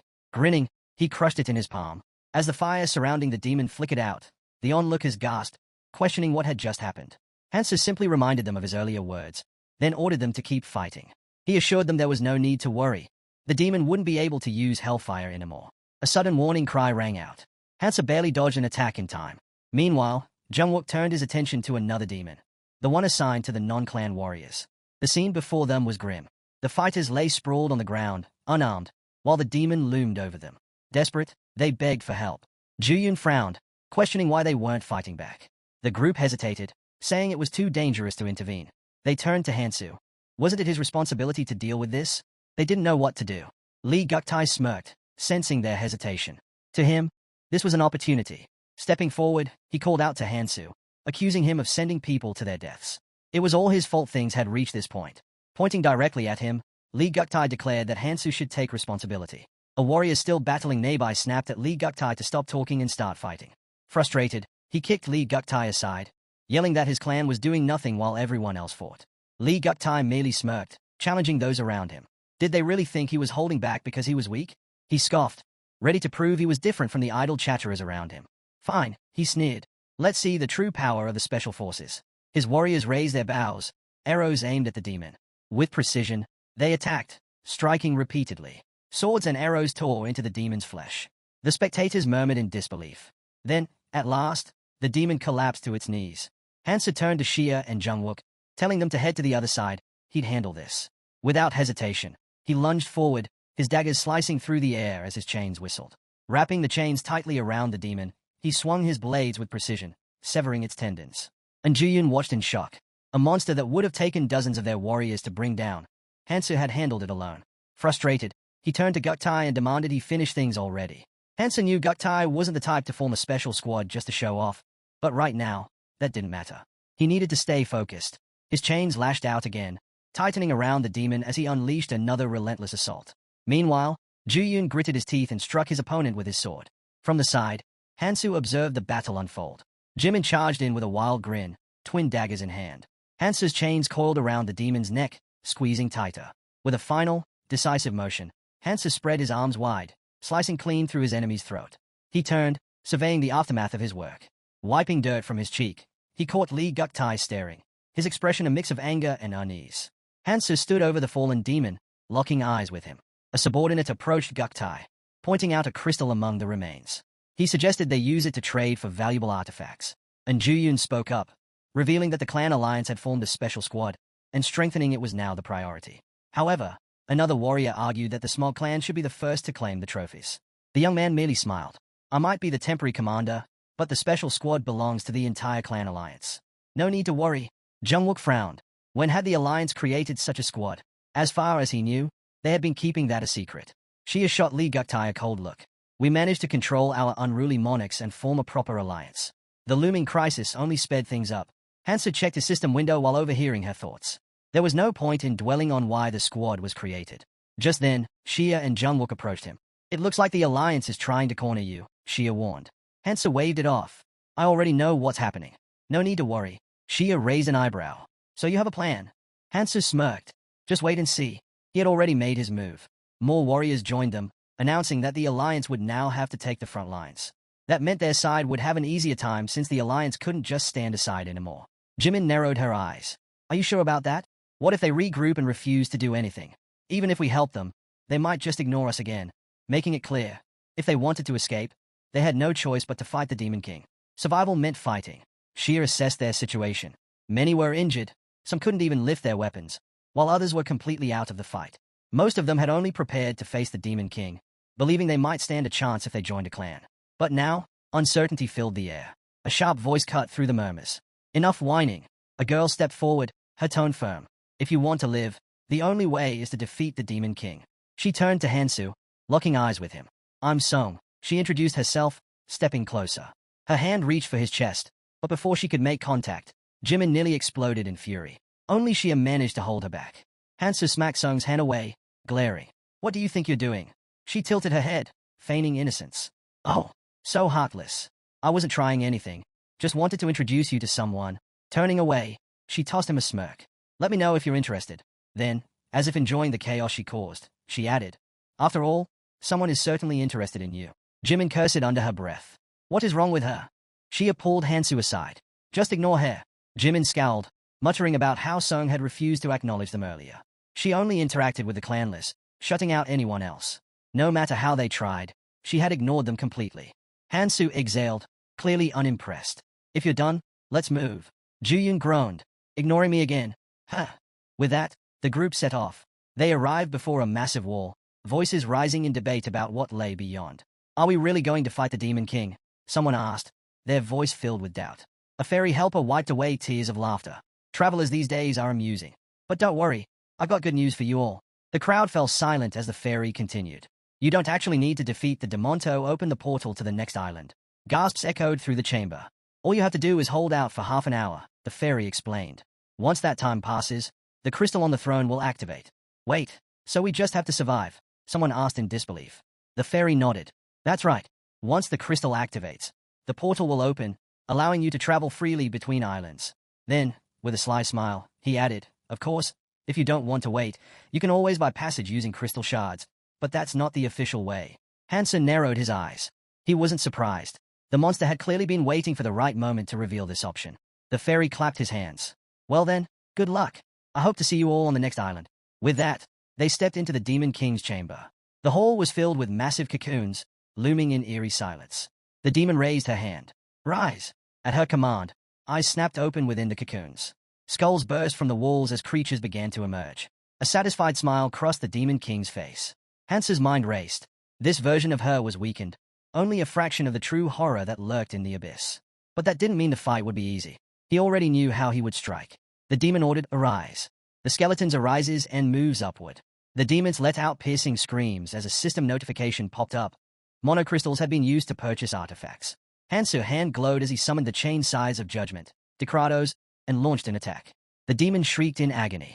Tightening his grip, Hansu strategized, preparing to wield two unique skills of Judgment Decratos, separation and return. Instantly, multiple copies of his sides appeared before him, and he unleashed them at the Demon King. Those struck, the demon didn't falter. Instead, he smirked as the replicated weapons trembled in his grasp. Waving his hand, he cursed Hansu, filling the space with red light. The chains, seemingly alive, lunged toward his. But with a confident grin, he struck different parts of the weapons, asserting his dominance.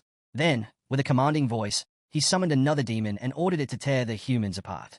More demons swarmed the battlefield. Hansu turned to the others. I'll handle the Demon King.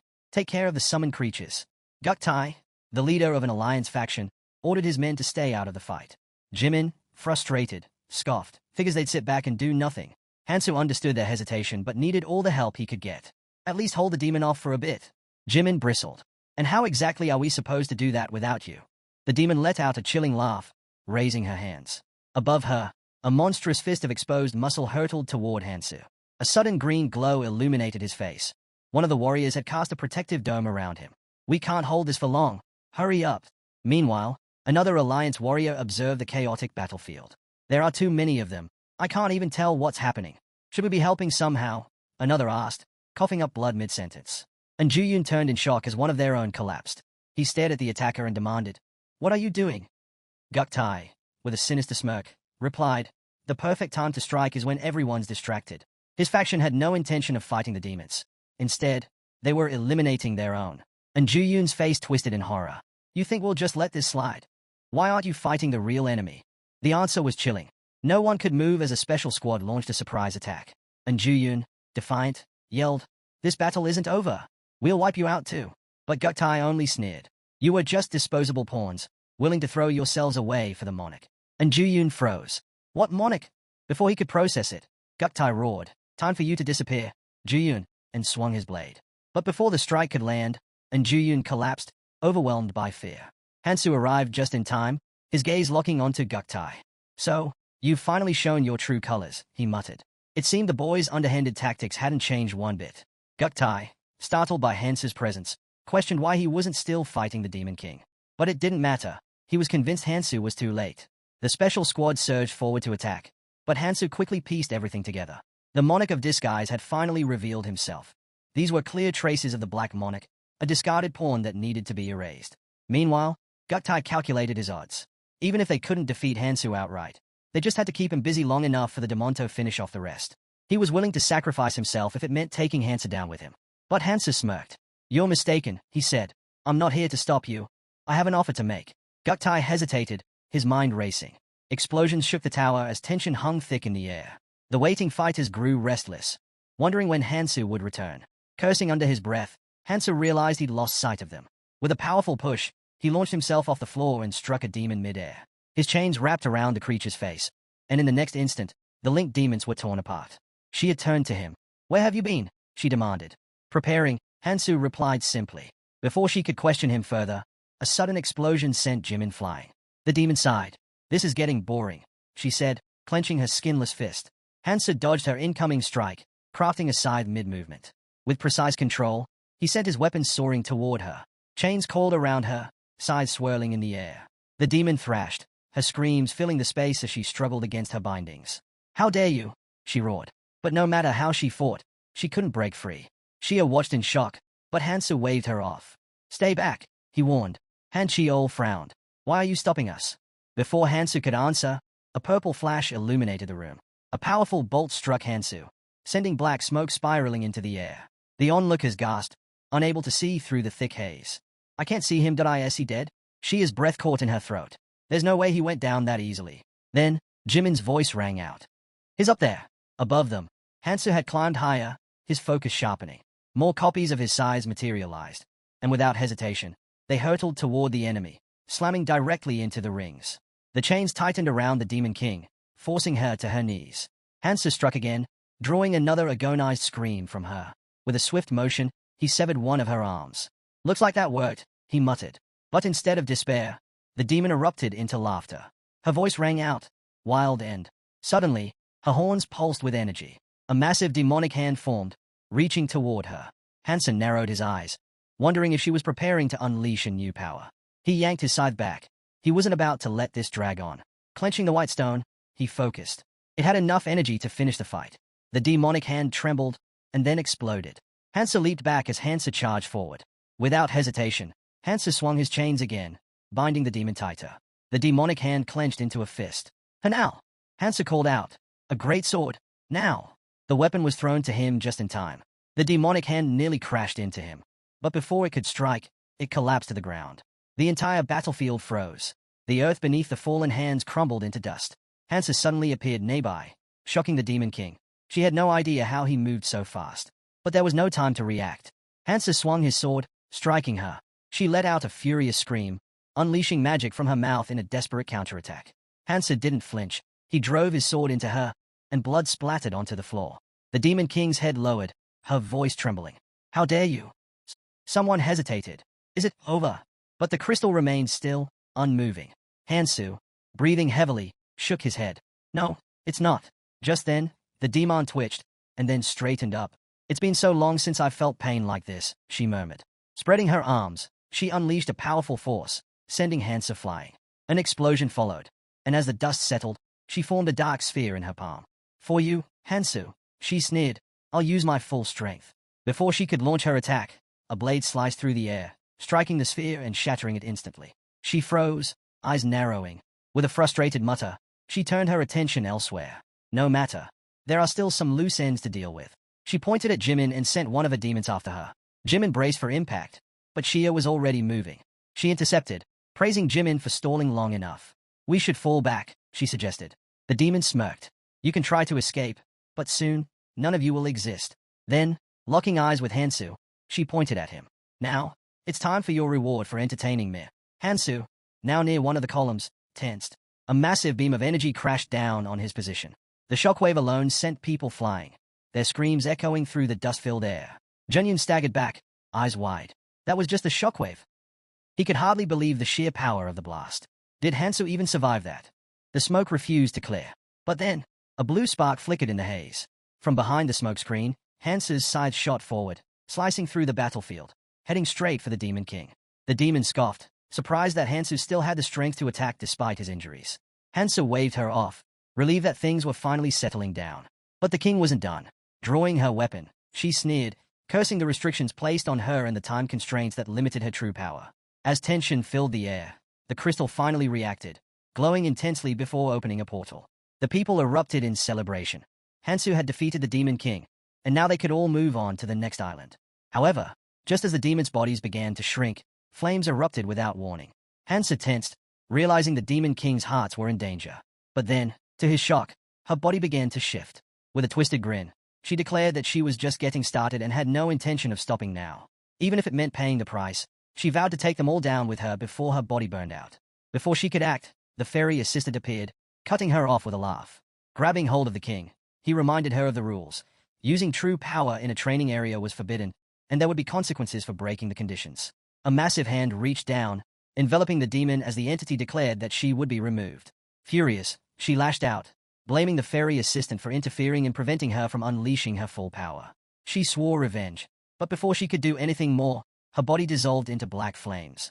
The onlookers stood in tense silence as the fairy assistant let out an awkward chuckle.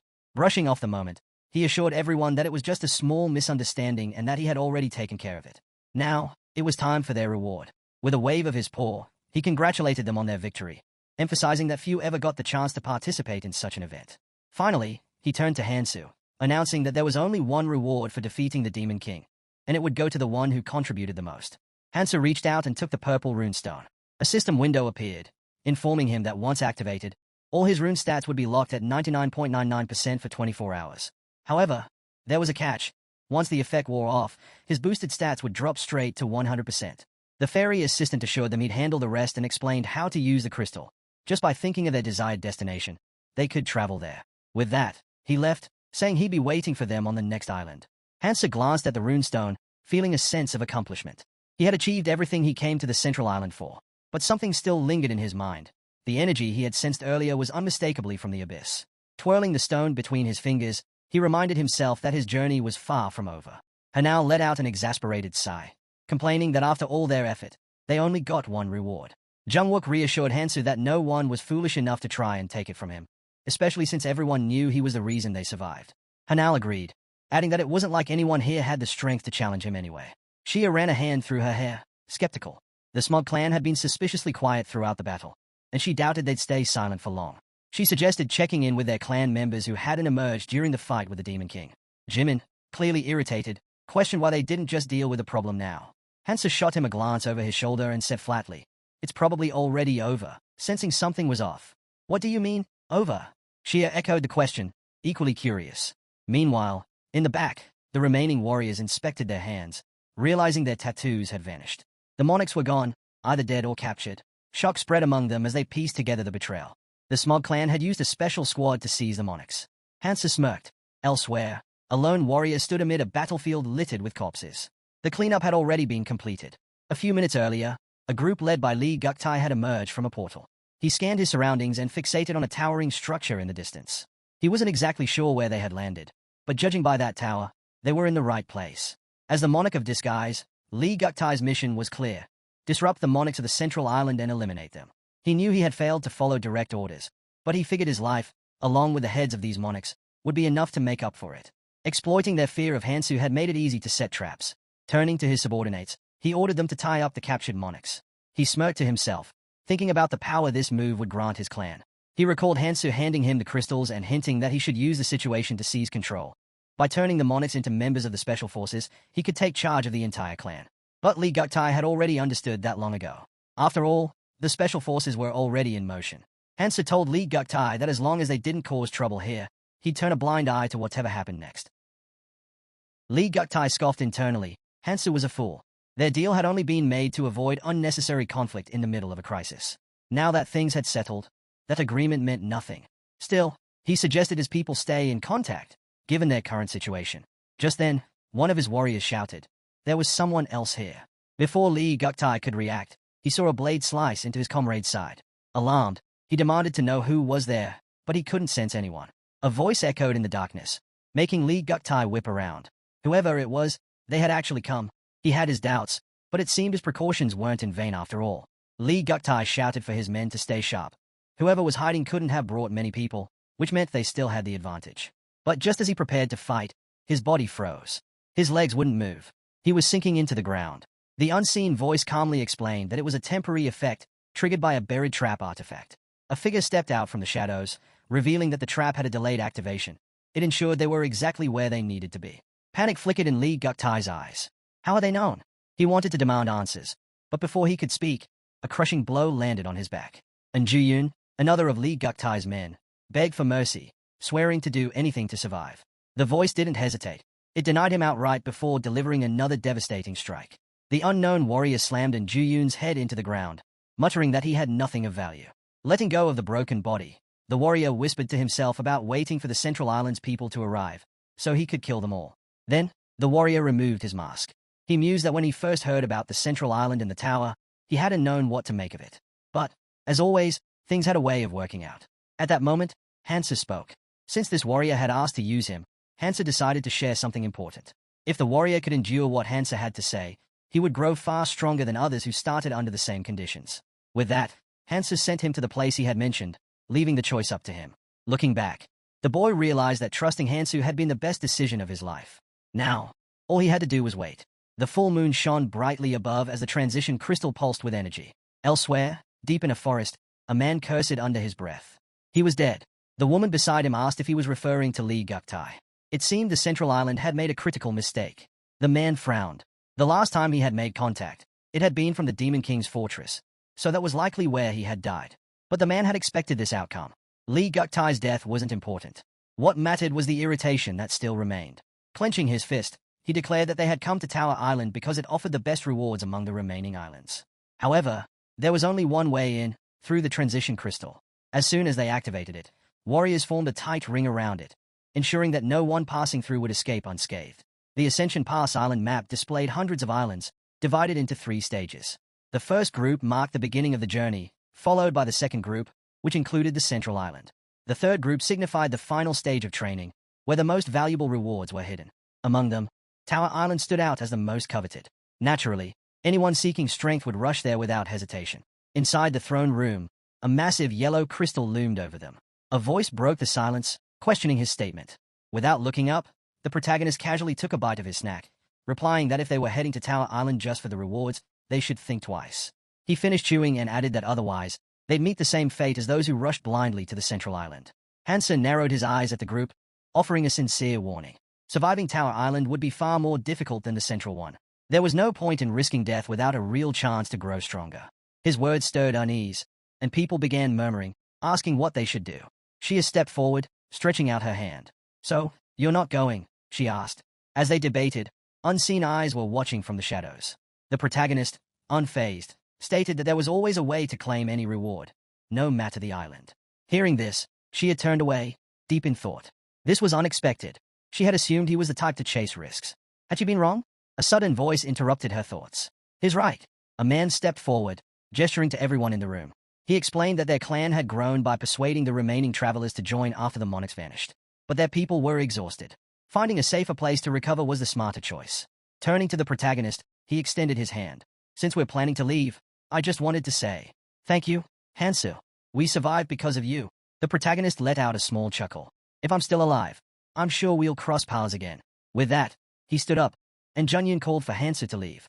Meanwhile, Jimin, who had been standing behind Shia, leaned in. "Should we pack up too?" Shia placed a hand on her chin, contemplating. "He warned us not to go to Tower Island, so maybe we should take his advice." Just then, a portal opened near the massive yellow stone. The room filled with murmurs. Were they really about to leave? After everything, had they grown tired of this endless cycle? The crowd exchanged uneasy glances, whispering among themselves. If even Hansu wasn't confident about Tower Island, wasn't it foolish to go? Hearing their murmurs, the protagonist addressed them loudly. "Go on. I still have things to take care of." Jungwook shrugged, spreading his arms. "Then we'll go first." He and Cho approached the portal. Before stepping through, he turned back. "I hope we all make it out of this." Shia glanced at her partner. "If you want to say goodbye, now's your chance." Jimin lifted her chin proudly. "No need. I'll just go ahead." With that, Shia shifted her gaze toward the protagonist. "I'm not one for goodbyes, but we'll meet again." As the last few people prepared to leave, Hansa walked toward the portal. But just before stepping in, he turned back. His eyes landed on Song. "Why are you still here?" She raised a hand and countered with a question of her own. "Why shouldn't I be? I want to check something." Hansu exhaled lightly and turned away. "Suit yourself." As his form began to fade, his voice lowered to a whisper. "See you on the next island." The moment he disappeared, Song tilted her head. "See me where?" She tucked a strand of hair behind her ear, mumbling to herself. She wasn't sure where everyone was going, but at least someone would be heading in the right direction. A red mark glowed on the back of her palm as she conveyed the message. Sometime later, a long-haired man stood before the portal. He sighed, muttering to himself. "It's been a while since I got the message. Is anyone even coming?" Suddenly, the portal flared to life. His instincts kicked in. Gripping his sword, he took a defensive stance. Another man, holding a spear, motioned for his men to prepare. "Stay sharp," he barked. Then, without hesitation, he lunged toward the portal, closing the distance with alarming speed. The portal pulsed with energy, casting a bright glow across the forest. But as the light settled, his expression twisted in confusion. Instead of an enemy, Sung stood next to the portal. "Down!" the man shouted. A sudden explosion erupted from the side of the portal, launching her forward. She hit the ground, catching herself with one hand. Her eyes darted to the side in shock. "Well, that was quite the welcome," she muttered, dusting herself off. The man narrowed his eyes. "Why are you alone? Where's the rest of your group?" Sung straightened, unfazed. "I waited until they all left before coming here. Has anyone else arrived?" His frown deepened. Not a single soul. A heavy silence followed before he asked, "Are you absolutely sure you were the last one left?" The man turned away, and Sung spoke firmly. "I watched them all leave. There's no mistake." But she still found it hard to believe that everyone had fallen for that chain lover's trick. She recounted what Hansa had said, that surviving on Tower Island would be far harder than on the central one, and there was no point in dying without a real shot at getting stronger. The way he had said it, loud and clear, felt deliberate, like he was trying to persuade everyone. The man's expression darkened. Him again, his voice dripped with irritation. He clenched his fist, slamming his palm against a nearby tree. With sheer force, the bark shattered into fragments. Lowering his hand, he muttered bitterly, "That guy is really starting to piss me off." Staring at the broken tree, he sneered. "We haven't even managed to kill one of them. Sending my people to find a portal is a waste of time." Turning back to Song, he demanded, "Do you know what Lieutenant Hansu is up to?" She raised a hand, answering calmly. "From what I saw, he's been fighting on the front lines. He seems more interested in protecting people than killing them." The man narrowed his eyes. "That makes him a problem." He gestured to his assistant. "Spread the word to the clans on the other islands. If they see Hansu, they're to eliminate him." The assistant crossed her arms, considering. "He's as strong as a monarch. Instead of a direct attack, why not try something else?" The man shot her a glare. "Didn't you just say he doesn't kill people? If our clansmen go at him with full force, he won't have a choice but to fight back." Grabbing her scarf, he tightened his grip. "Don't forget why we're doing this. You remember what those monarchs did?" His voice turned cold. "We eliminate all obstacles, no matter the cost. For those we lost." Releasing his grip, he turned to Song. Spread his description and fighting style to everyone. "We're heading to the tower now." Song watched him go. "You're not going to wait?" He scoffed. "Waiting isn't my thing."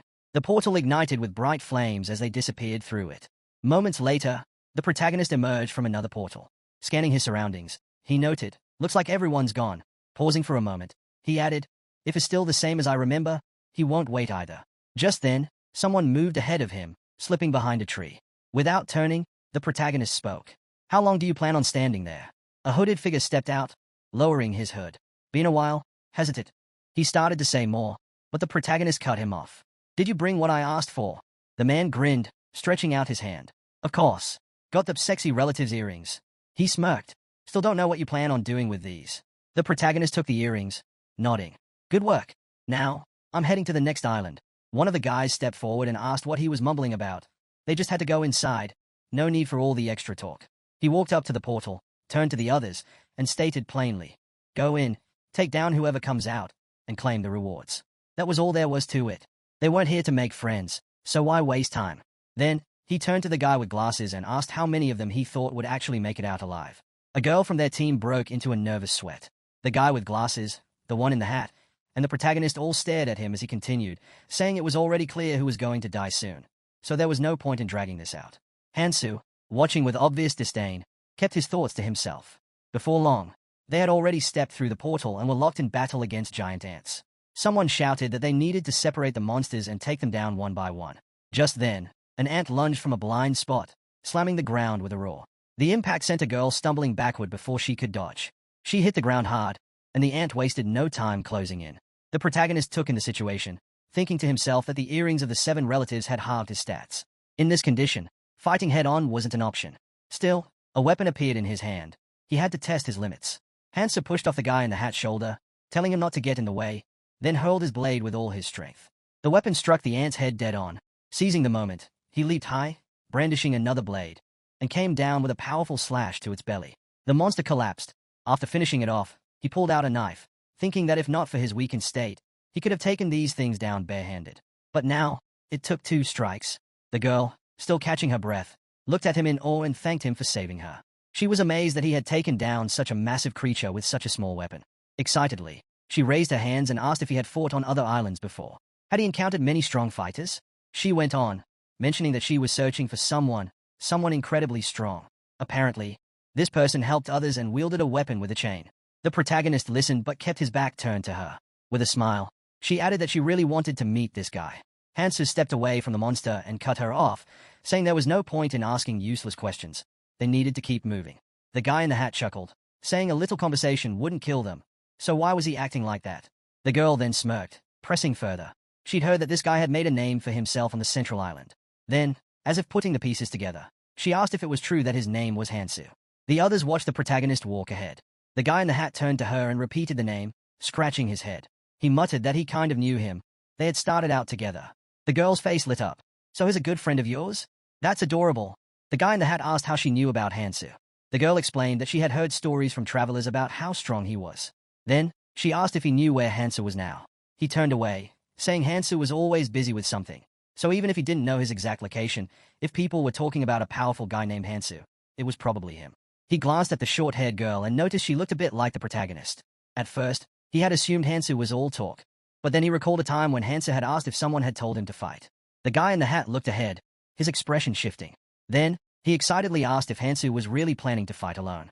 If the protagonist weren't around, many people would have died, so he was probably already far ahead. Just then, someone from another clan spoke up, saying the ants didn't drop artifacts, only ruins at best. Given the low difficulty and the sheer number of people here, the artifact quality was bound to be poor.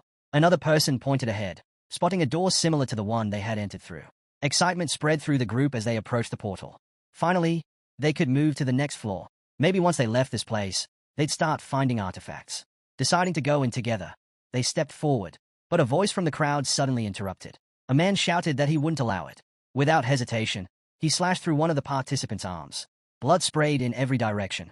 He grinned wildly and declared that fewer people meant better artifacts. If they all went to the next floor together, the rewards would be worthless again.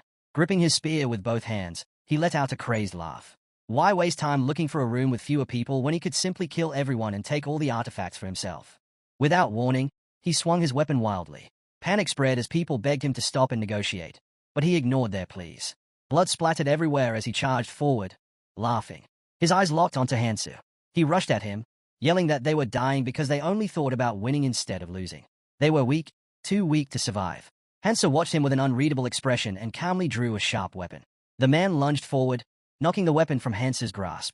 It embedded itself into the ground as Hansu immediately dropped to one knee. The attacker sneered. "I thought you were the strongest, but you're even weaker than I expected." The guy in the hat quickly stepped in front of the girl, shielding her. "Get ready to run," he whispered. "On my signal, go as fast as you can." But the girl didn't move. Instead, she snapped, "Stay where you are." The guy's eyes widened in confusion. He had no idea what was happening. The girl aimed her crossbow at his back and warned him not to move. If he did, she might miss her shot. Raising the crossbow slightly, she fired past his head, hitting the man standing over Hansu. The guy in the hat turned to her with a grin. "That was amazing," he said. "You used my distraction perfectly." But the girl shook her head. "It was my first time using a weapon like this. I'm not that good." She then pointed the crossbow at him. He chuckled. "That was still a great shot." Without hesitation, she coldly replied, "I wanted to kill both of you with one." Gripping the crossbow with both hands, she suddenly fired, hitting him right in the head.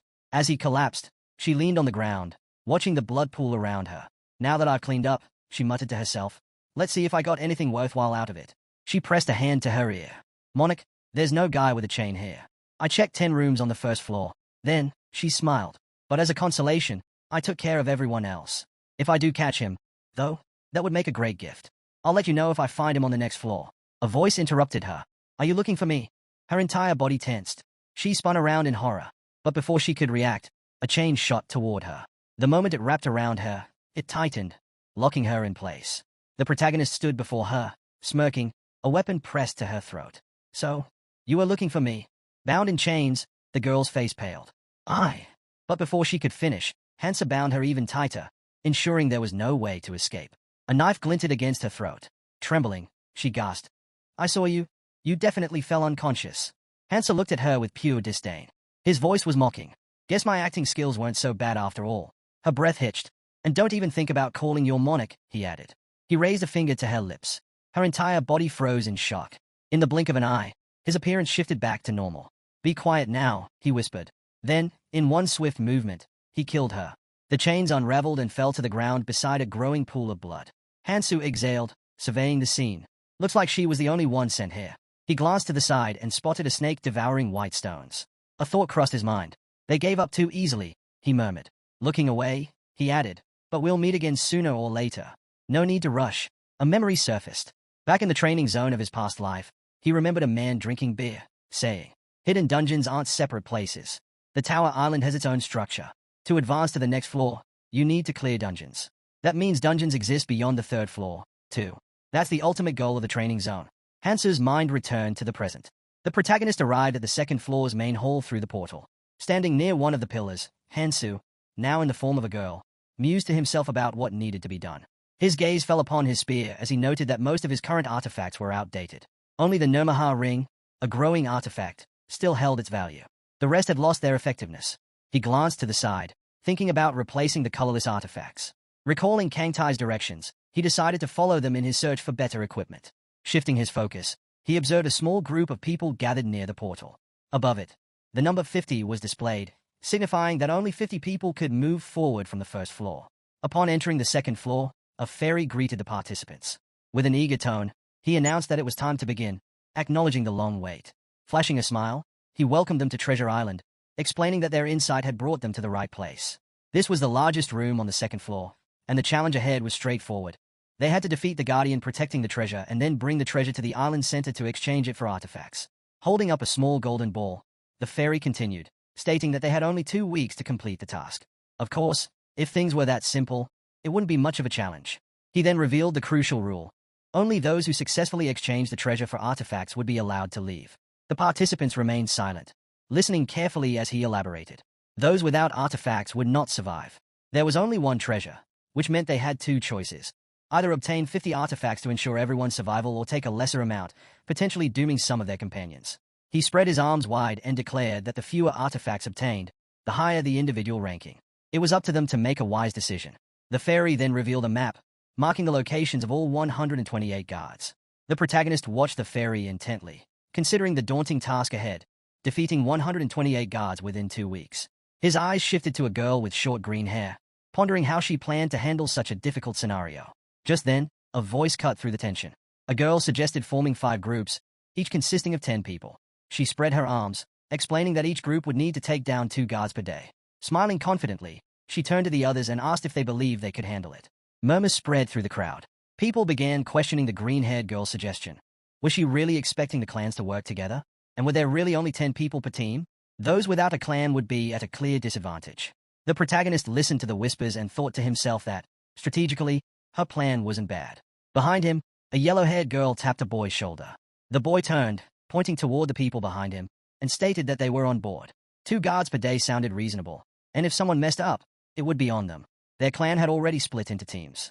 Hansu observed them and concluded that these 2, who seemed to be among the strongest, were the ones calling the shots. More whispers followed, and people reluctantly agreed that, for now, they had no choice but to follow their lead if they wanted to survive. The boy then spoke loudly, saying that once they found the treasure, they would notify everyone and immediately head to the center. With that, the crowd began dispersing. The protagonist remained still, listening to the surrounding conversations while analyzing the map. The guards were scattered across the entire dungeon, which was quite large. It was time to move. Just then, the yellow-haired girl turned to the protagonist and asked where the woman had gone. Meanwhile, Hansa carefully stepped forward, focused on his own objective, finding the hidden treasure. He thought about the Philosopher's Stone and what it would take to obtain it. At that moment, Kangtai pointed at himself, claiming that no one else could succeed, so the protagonist should listen carefully. He explained that among the orbs dropped by the guards, none stood out except for one that shone brighter than the rest. Most people were too focused on the treasure to care about ordinary orbs, discarding them as worthless. Kangtai crossed his arms and smirked, saying they weren't useless at all. He then extended a hand toward the protagonist and declared that collecting 32 orbs would allow him to exchange them for an artifact cleverly disguised as the Philosopher's Stone. Grinning excitedly, he added that finding hidden events was his specialty. Keldien, adjusting his glasses, sighed and remarked that Kangtai was far too talkative for someone who simply gathered discarded orbs out of pity. The protagonist, meanwhile, gripped a chain in his hands and continued moving forward, deep in thought. Though this artifact wasn't the same fake Philosopher's Stone that Ambi had consumed, it had a similar effect, making it worth obtaining.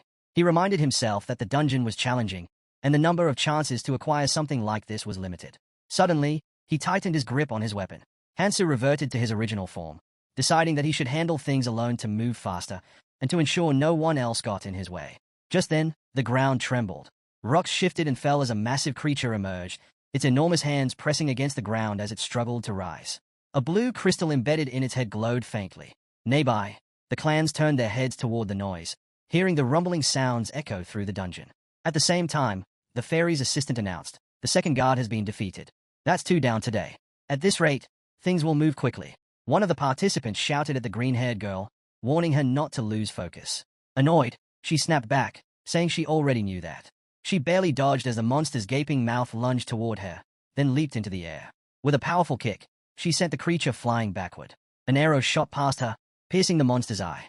The archer behind her, bow still raised, remarked that she had dodged the attack without even looking in his direction. So why was he even helping her? The girl glared at him and yelled that he should have just fought the thing alone. Frustrated, the boy muttered that they hadn't even found a single guard yet, while somewhere else, 2 had already been taken down, and all they had run into was a weakling. The girl gazed into the distance and firmly stated that those 2 guards weren't defeated by a group. Someone had taken them down alone. She could just feel it. The boy put a hand to his chin, deep in thought, before turning to Monarchy and saying, "So, it's true then?" The girl immediately turned away with a sharp exhale and shouted at him not to call her that. That title, and the abilities tied to it, irritated her. Instead of arguing, she ordered him to move. The presence ahead of them had vanished, meaning they needed to change direction. They would turn right. Just as they moved, she suddenly stretched out her arm, signaling the group to stop. A powerful and ominous aura was approaching, the same feeling she had sensed at the very beginning. Meanwhile, another clan was making its way through the dense bushes. Their leader spoke up, saying they wouldn't bother hunting the guards. Even if they found the treasure, there was no guarantee they could deliver it to the altar. A clanmate protested, saying they couldn't just sit around and do nothing. The leader frowned but remained confident. While the others wasted time looking for guards, they would focus on getting stronger.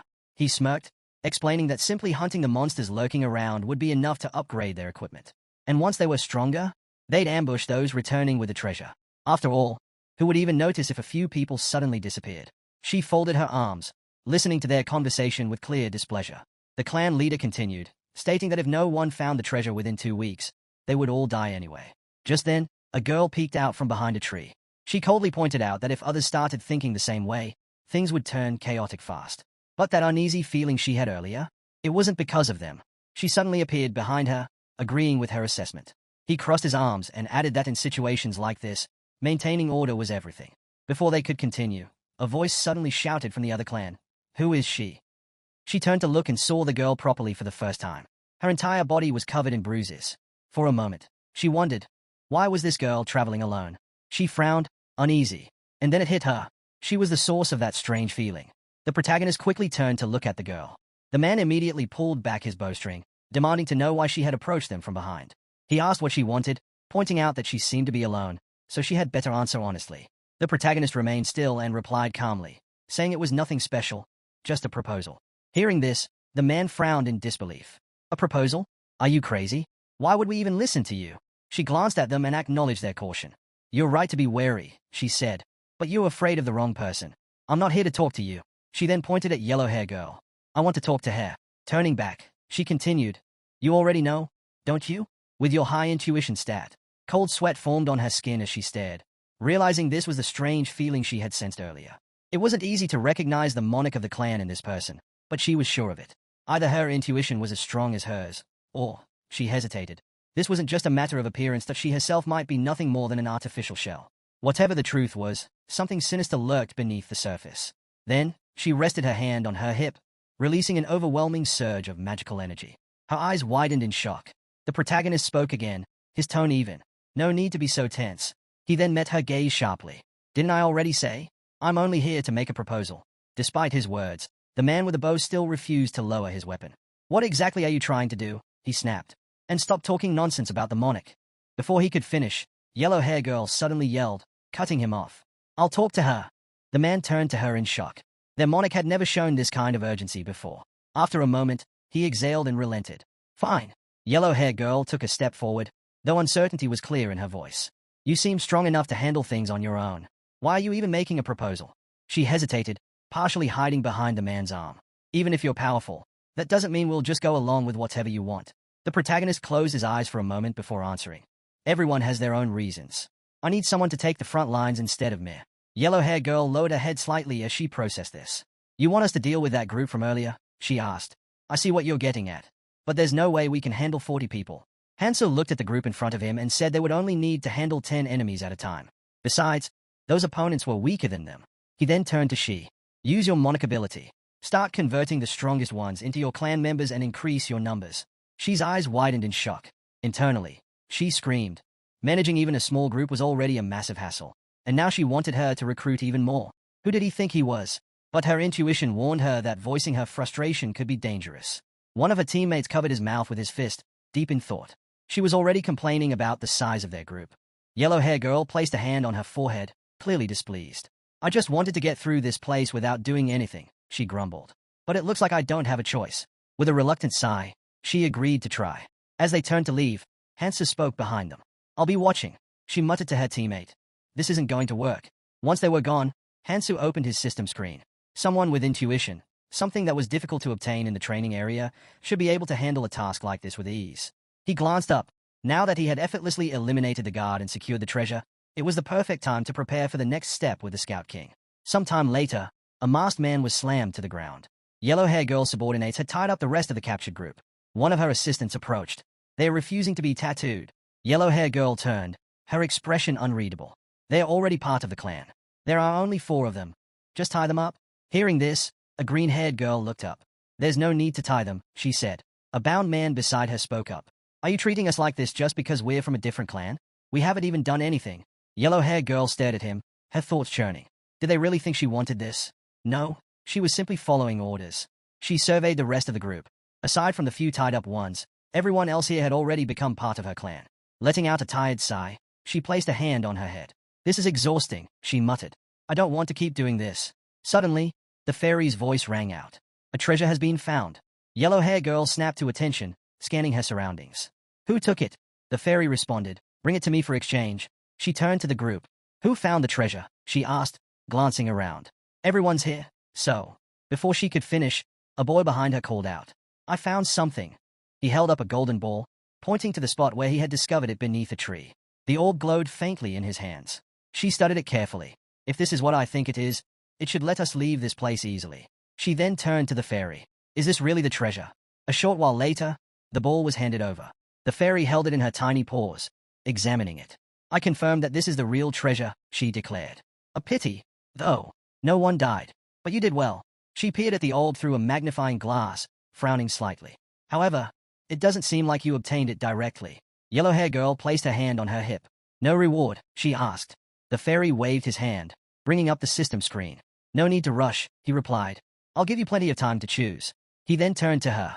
Since you're the leader of this clan, you get to pick a number. A single golden cape floated past her as he spoke. The clansmen gritted their teeth, silently hoping she would choose 50. If she did, everyone would receive an artifact. Yellow-haired girl rested her hand on her chin, deep in thought. What if I pick one, and just kill the rest? Her clan members widened their eyes in horror. Please, spare us, they pleaded desperately. After a pause, the girl smirked and selected 50. At once, the entire clan erupted in joy, cheering and swearing their loyalty to her as their monarch. She placed her hand on her hip again and let out a sigh. This is getting dull, she remarked. Then, her lips curled into a mischievous grin. How about a survival game? Her voice turned sharp as she gave her next order. All clan members, either kill yourselves or kill everyone else. The clansmen froze in shock before erupting in panic. Their anger and terror spilled over as they shouted in disbelief. What did you just say? Suddenly, the marks on their bodies glowed intensely. Some clenched their fists, shaking their heads. Did you really think we'd follow such a suicidal command just because you're the monarch? Then, a realization struck them. Looking at their hands, they gasped. Our tattoos. They are gone. The fairy, now lying lazily in the air, let out a disappointed sigh. Did you really think an order like that would work? Without even the slightest bit of logic. He shook his head. Pathetic. Then, with a smirk, he pointed toward a portal. You should leave. This place will be sealed soon. Without hesitation, the clans rushed toward the portal, desperate to make it in time. The green-haired girl suddenly shouted, I'm free. Wasting no time, she hurriedly worked to free the others. We have to report this to the monarch immediately.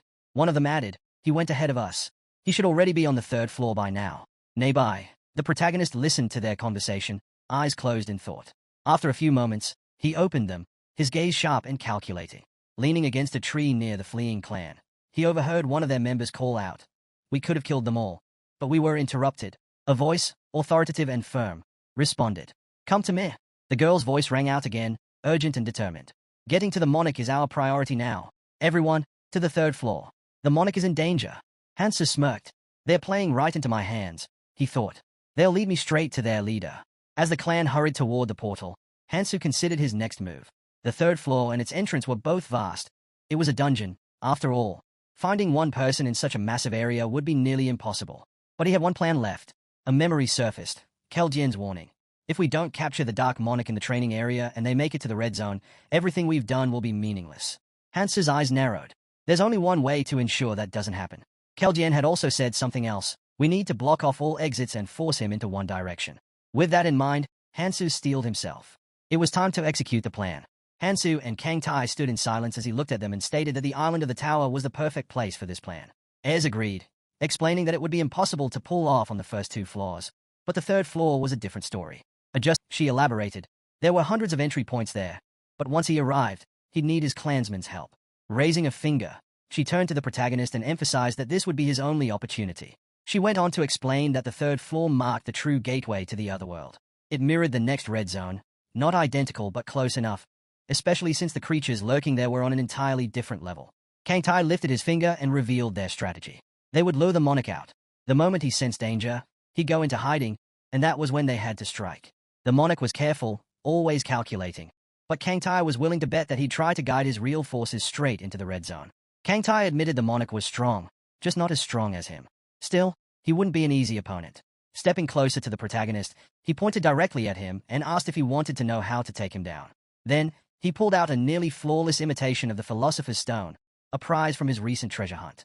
Hansa took this as confirmation. His final preparations were complete. But before dealing with the crazed Dark Monarch, there was only one thing left to do. Without hesitation, Hansa dashed toward the portal, determined to finally lay eyes on the monarch. He moved quickly, pressing forward as yellow-haired girl leaned in toward her clan and suggested the 3rd floor was suffused with an overwhelming magical energy. The air carried the echoes of monstrous roars. In the distance, the male monarch barked orders to his subordinates, demanding they summon every available clan member to the 3rd floor immediately. Meanwhile, he and his allies found themselves surrounded, heat and poison thick in the air. Before them, a massive, dinosaur-like beast opened its jaws, splitting them into 3 separate parts. This was a land of endless monster spawns. Watching the carnage unfold, the monarch lowered his gaze and murmured that this was nothing more than preparation for another world. His comrades continued fighting, yet he noted to himself that the so-called higher forces had decided not to interfere. Perhaps they didn't need to. The ground shook violently as the monster stomped down with terrifying force. Lifting its head high, it let out a deafening roar. But the monarch didn't stand idle. He struck back with immense power. The beast clamped down on his weapon, exerting tremendous pressure, forcing him back under the sheer force of its might. Gritting his teeth, he fought against the immense force pressing down on him. Then, with a final burst of strength, he swung his weapon, slicing the monster's head clean in 2. Just as he caught his breath, his subordinates shouted. More monsters were closing in. Standing atop the slain beast, he roared for his comrades to hold their ground. Retreat wasn't an option. If they wanted to survive, they had to stay close to him. Raising a clenched fist, he declared that they would not be defeated.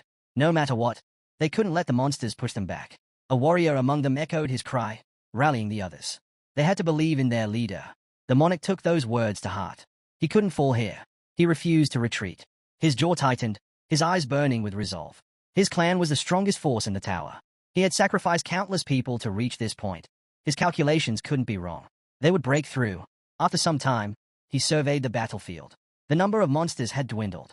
Something felt off. His gaze shifted to a strange, cross-shaped shard nearby. Was this the reason? A sense of unease crept over him.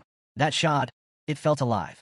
The red stone reflected countless lifeless faces, their expressions frozen in death. His warriors gathered around, staring in confusion. Is someone inside? He muttered. A sudden voice cut through the silence.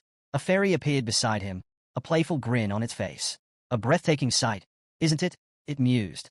This place could be a real tourist attraction. But, of course, there's more here than just beauty.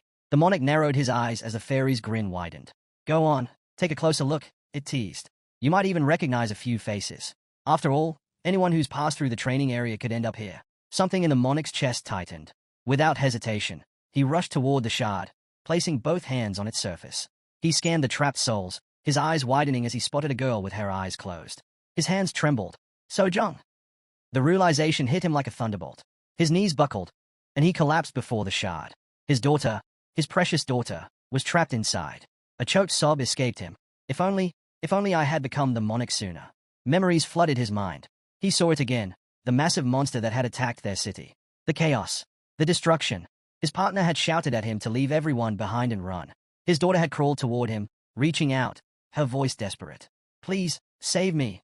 He had bolted toward her, shouting that he was coming. But before he could reach her, a man behind him raised a hand, issuing a cold command. Leave them. Protect me. The monarch had hesitated. What about my daughter? He had demanded, his voice shaking. The man's response was cruel, heartless. Your duty is to protect me, not those worthless wretches. The monarch had clenched his fists, fury surging through him. If he had known about the monsters in this place, he would have thrown those fools in as cannon fodder. Now, he cradled his daughter's lifeless body, his voice breaking as he begged her to wake up. The monarch standing behind him sneered. Consider it an honor to die for the monarch. Releasing his daughter, the man rose to his feet, his voice filled with anger. If he had known their monarch saw his daughter as disposable, he never would have joined the guild. The monarch scoffed, telling him to shut up before turning to flee. Time was running out. The bait had already been taken. He wanted to remind the man that disobedience was not an option, but before he could finish, the man charged at him. Gripping a knife, the man sneered. If someone as worthless as him could become a monarch, then so could he. Without hesitation, he plunged the blade into the monarch, ending his life.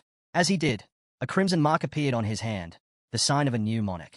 His fate was clear, to rid the world of parasites like the one he had just slain. Clenching his fist, he muttered to himself. His power would ensure his rule over all monarchs. He would not stop, not until he found his son.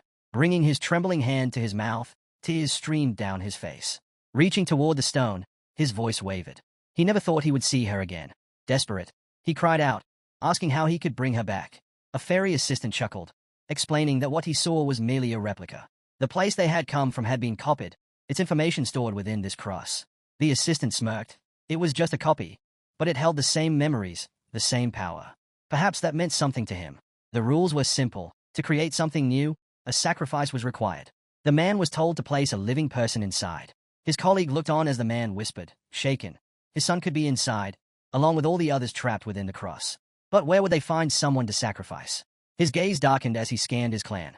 If taking a life meant bringing his son back, was it worth it? The fairy assistant shook his head. That won't work, he said. The man frowned, confused. With a sly grin, the fairy leaned on his hand. Using a clan member would be too easy. We want something more entertaining. There was no going back. They had to choose wisely. Just then, 4 more figures entered the floor. The man's eyes narrowed. So few people were left alive in the tower. He should have realized sooner. In frustration, he slammed his fist against the cross, shouting. After everything he had been through, after coming this far, was there truly no way forward? His teeth clenched as he lowered his head, his voice dropping to a whisper. He had just been given a glimpse of his daughter. Covering his face with trembling hands, he was suddenly interrupted. Someone from the clan shouted. A group was approaching. The ones climbing toward them had already fallen. Slowly, the man lifted his head, madness gleaming in his eyes. His lips curled into a wild grin as he turned. Capture them alive, he ordered. The protagonist climbed to the 3rd floor, moving cautiously with each step. Rubbing his face, he sighed. If only he could have a smoke. As he turned abruptly, he saw that they had finally arrived. To his side, an approaching clan caught his attention. Among them was someone who should have been eliminated alongside the Berserker monarch from the very start, a man named Wonkyung, the Mad Dark Monarch. Wonkyung's crimes were too many to count, and while they belonged to his past, it was only a matter of time before they played out again. Having failed to resurrect his daughter, his obsession would shift to finding his son, dragging him further into darkness. The protagonist now stood before a clan consumed by madness, one that Wonkyung would soon stain with blood in his desperate quest. If left unchecked, he would become a killer far beyond his current level. Hansa gripped his weapon tightly. This had to end here, but if he could save the man's son, perhaps things would turn out differently. Suddenly, Song spotted him and shouted, recognizing him by the chains. Wonkyung let out a crazed laugh. What luck, he sneered. The one we wanted to kill walked right into our hands. A gift for Sojong. His expression twisted, then his voice boomed. Your meaningless life finally has a purpose. Hansu remained unfazed, fists clenched as he stepped forward. Wonkyung grabbed a spear and lunged at him without warning. Just then, the ground trembled violently. Stones shot into the air as a deafening explosion erupted nearby. A massive creature with a gaping maw burst from the earth, shattering the ground beneath it. Wonkyung's eyes widened. Damn it, if that thing goes berserk here, we'll have no choice but to run. Without missing a beat, he barked orders. Don't let the guy with the chains escape. He turned to Song. Go back and keep an eye on. Before he could finish, the protagonist cut him off. No need. Chains shot from his hands, wrapping around the enormous beast. With a single, powerful pull, he ripped it apart, the creature's remains crashing to the ground. The obstacle is gone, he muttered. Gripping his blades tightly, his gaze locked onto the monarch. If you won't come to me, he launched himself forward. Then I'll come to you. Wonkyung's breath hitched as fear flashed in his eyes. He's a damn monster. Kill him, he roared, signaling his clan to attack. Hansa charged forward, completely fearless. His chains lashed out, striking down one of the attackers with precision. He leapt into the air, his chains slicing through the battlefield, cutting down foes in all directions. Watching the carnage unfold, the monarch clenched his teeth. They said he doesn't kill. Looks like they lied. Behind him, a woman scoffed. Song's information was useless. Then, through the smoke and dust, a blade attached to a chain shot toward them, fast and deadly. Song quickly deflected the attack, shouting that she knew he was strong. But why wasn't he using any abilities? Wiping the sweat from her face, she smirked. He must not have any useful skills, she muttered. Wong Kyung, standing beside her, nodded. Fine. I'll trust you one more time. His eyes narrowed. If he lacks defensive skills, we can overwhelm him with sheer numbers. With that, he roared, commanding his subordinates to unleash their skills. Those with charge abilities were ordered to rush him, ensuring he couldn't escape. The battlefield erupted with movement. Warriors surged forward, their combined strength threatening to pin Hansa down. But in a blur, he leapt over them effortlessly, bypassing their assault. Song's grip tightened around her sword. Not bad, she admitted. Without hesitation, she lunged forward, landing right in front of him. Try dodging this, she shouted, her blade slashing toward him. A weapon materialized in Hansa's hand. His mind raced. If dodging wasn't an option, then he'd counter. Steel clashed as he blocked her strike. A burst of lightning exploded upon impact, sending sharp pain coursing through his body. Blood splattered as the force sent a tremor through him. That hit hard, he thought, grimacing. Trading blows like this would only get him injured. Wong Kyung barked another order. Keep up the pressure. Don't let him recover. At that moment, 3 warriors dropped down from above, weapons ready to strike. Hansu reacted instantly, his chains whipping through the air. A single precise strike took down all 3 attackers, their bodies collapsing in a heap. Grey stones scattered from the fallen. A small snake darted forward, its senses sharp. Pushing off the ground, it snatched a rune in its teeth before leaping onto Hansu's shoulder, offering the rune to him. Gasps erupted from the enemy ranks. Wait, is he carrying a monster? One of them exclaimed. That thing, it eats runes. Wong Kyung's face darkened. Stop it! Don't let that creature absorb any more runes. His voice was laced with urgency. If Hansu was using them to power himself up, things would get out of control. Before anyone could act, a surge of mana flared nearby. A powerful explosion erupted as one of Wong Kyung's allies raised a hand, releasing a devastating blast. The ground beneath Hansu shifted. Seals appeared at his feet, locking him in place. Vines coiled around him, tightening with every second. Looking up, he saw Sung descending from above, her weapon poised for a lethal strike. Reacting fast, Hansu raised his chains, intercepting her blade just in time. The impact sent a shockwave rippling through the air. Wong Kyung's voice boomed once more. Don't stop. We've come too far. His eyes burned with fury. We will have our revenge on the clans that crushed us. We'll destroy every parasite in our way. The warriors roared in response, their rage fueling them. For our fallen comrades. For our families. Hansu gritted his teeth, still trapped, as the circle of enemies around him tightened. His grip on the chain hardened. The mark on his hand pulsed with power. The monarch's hand blazed with light as he declared that his words would shape their lives and fuel their revenge. The protagonist watched him, realizing that the man would push his people into battle no matter their condition. It was a contradiction, claiming he didn't see them as expendable, yet forcing them forward regardless. Glancing at his opponent, he could tell the man was holding back, waiting for the right moment to strike after Hansu had weakened. But there was no time to dwell on that. If he dragged this fight out any longer, the damage he'd take would only increase. Wong Young's eyes burned red with fury as he lunged. Hansu dodged sharply, knowing he couldn't afford to let his guard down now. He had to end this. Suddenly, a voice rang out. One of Wong Young's allies. She called out that she'd hold Hansu down. But Hansu wasn't about to let that happen. Gripping his mana-infused weapon, he shot back that it was out of the question. With a powerful leap, he swung his dagger through the air, leaving a shimmering trail of magic in its wake. The woman gasped, stumbling back. My skill. It's not working, she cried. Hansu wasted no time. He blitzed through his opponents, taking them down one by one before closing in on a girl standing near the clan. She smirked, stretching her arms forward as a surge of purple mana flared around her. You fell right into my trap, she shouted. A sudden pull on his leg made Hansu glance back. Seals and traps were everywhere. Crouching slightly, he realized she had anticipated his charge. From behind her, Wong Young appeared. It doesn't matter how much you struggle, he said coldly. You're just one man, and you can barely breathe. With a raised fist, he lunged at Hansu. Dark mana surged around Hansu's body.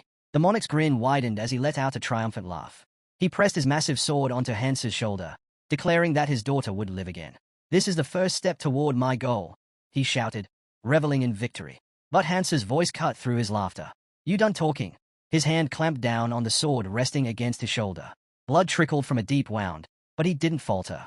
Instead, he lifted his gaze, a sharp grin stretching across his face. It's you who walked into my trap, he said. Scanning the battlefield, he reached for his weapon. There was no one left to protect Wong Young now. Hansu's eyes locked onto him, his smirk unwavering. Let's see if you can escape from this distance, he taunted. Wang Yang clenched his teeth in frustration, while Hansu's grin only grew wider. Out of nowhere, a deafening impact sent Hansu reeling. Wang Yang quickly pulled a combat knife from his pocket, his voice sharp with defiance. You really think I wouldn't have a backup weapon, he barked. I've seen through all your tricks. They won't work on me anymore. Hansu scoffed, amusement flickering in his eyes. Is that so? He mused. A blade materialized in his hand. I never said this chain was my only weapon, he added before launching the dagger straight at the monarch. What the hell?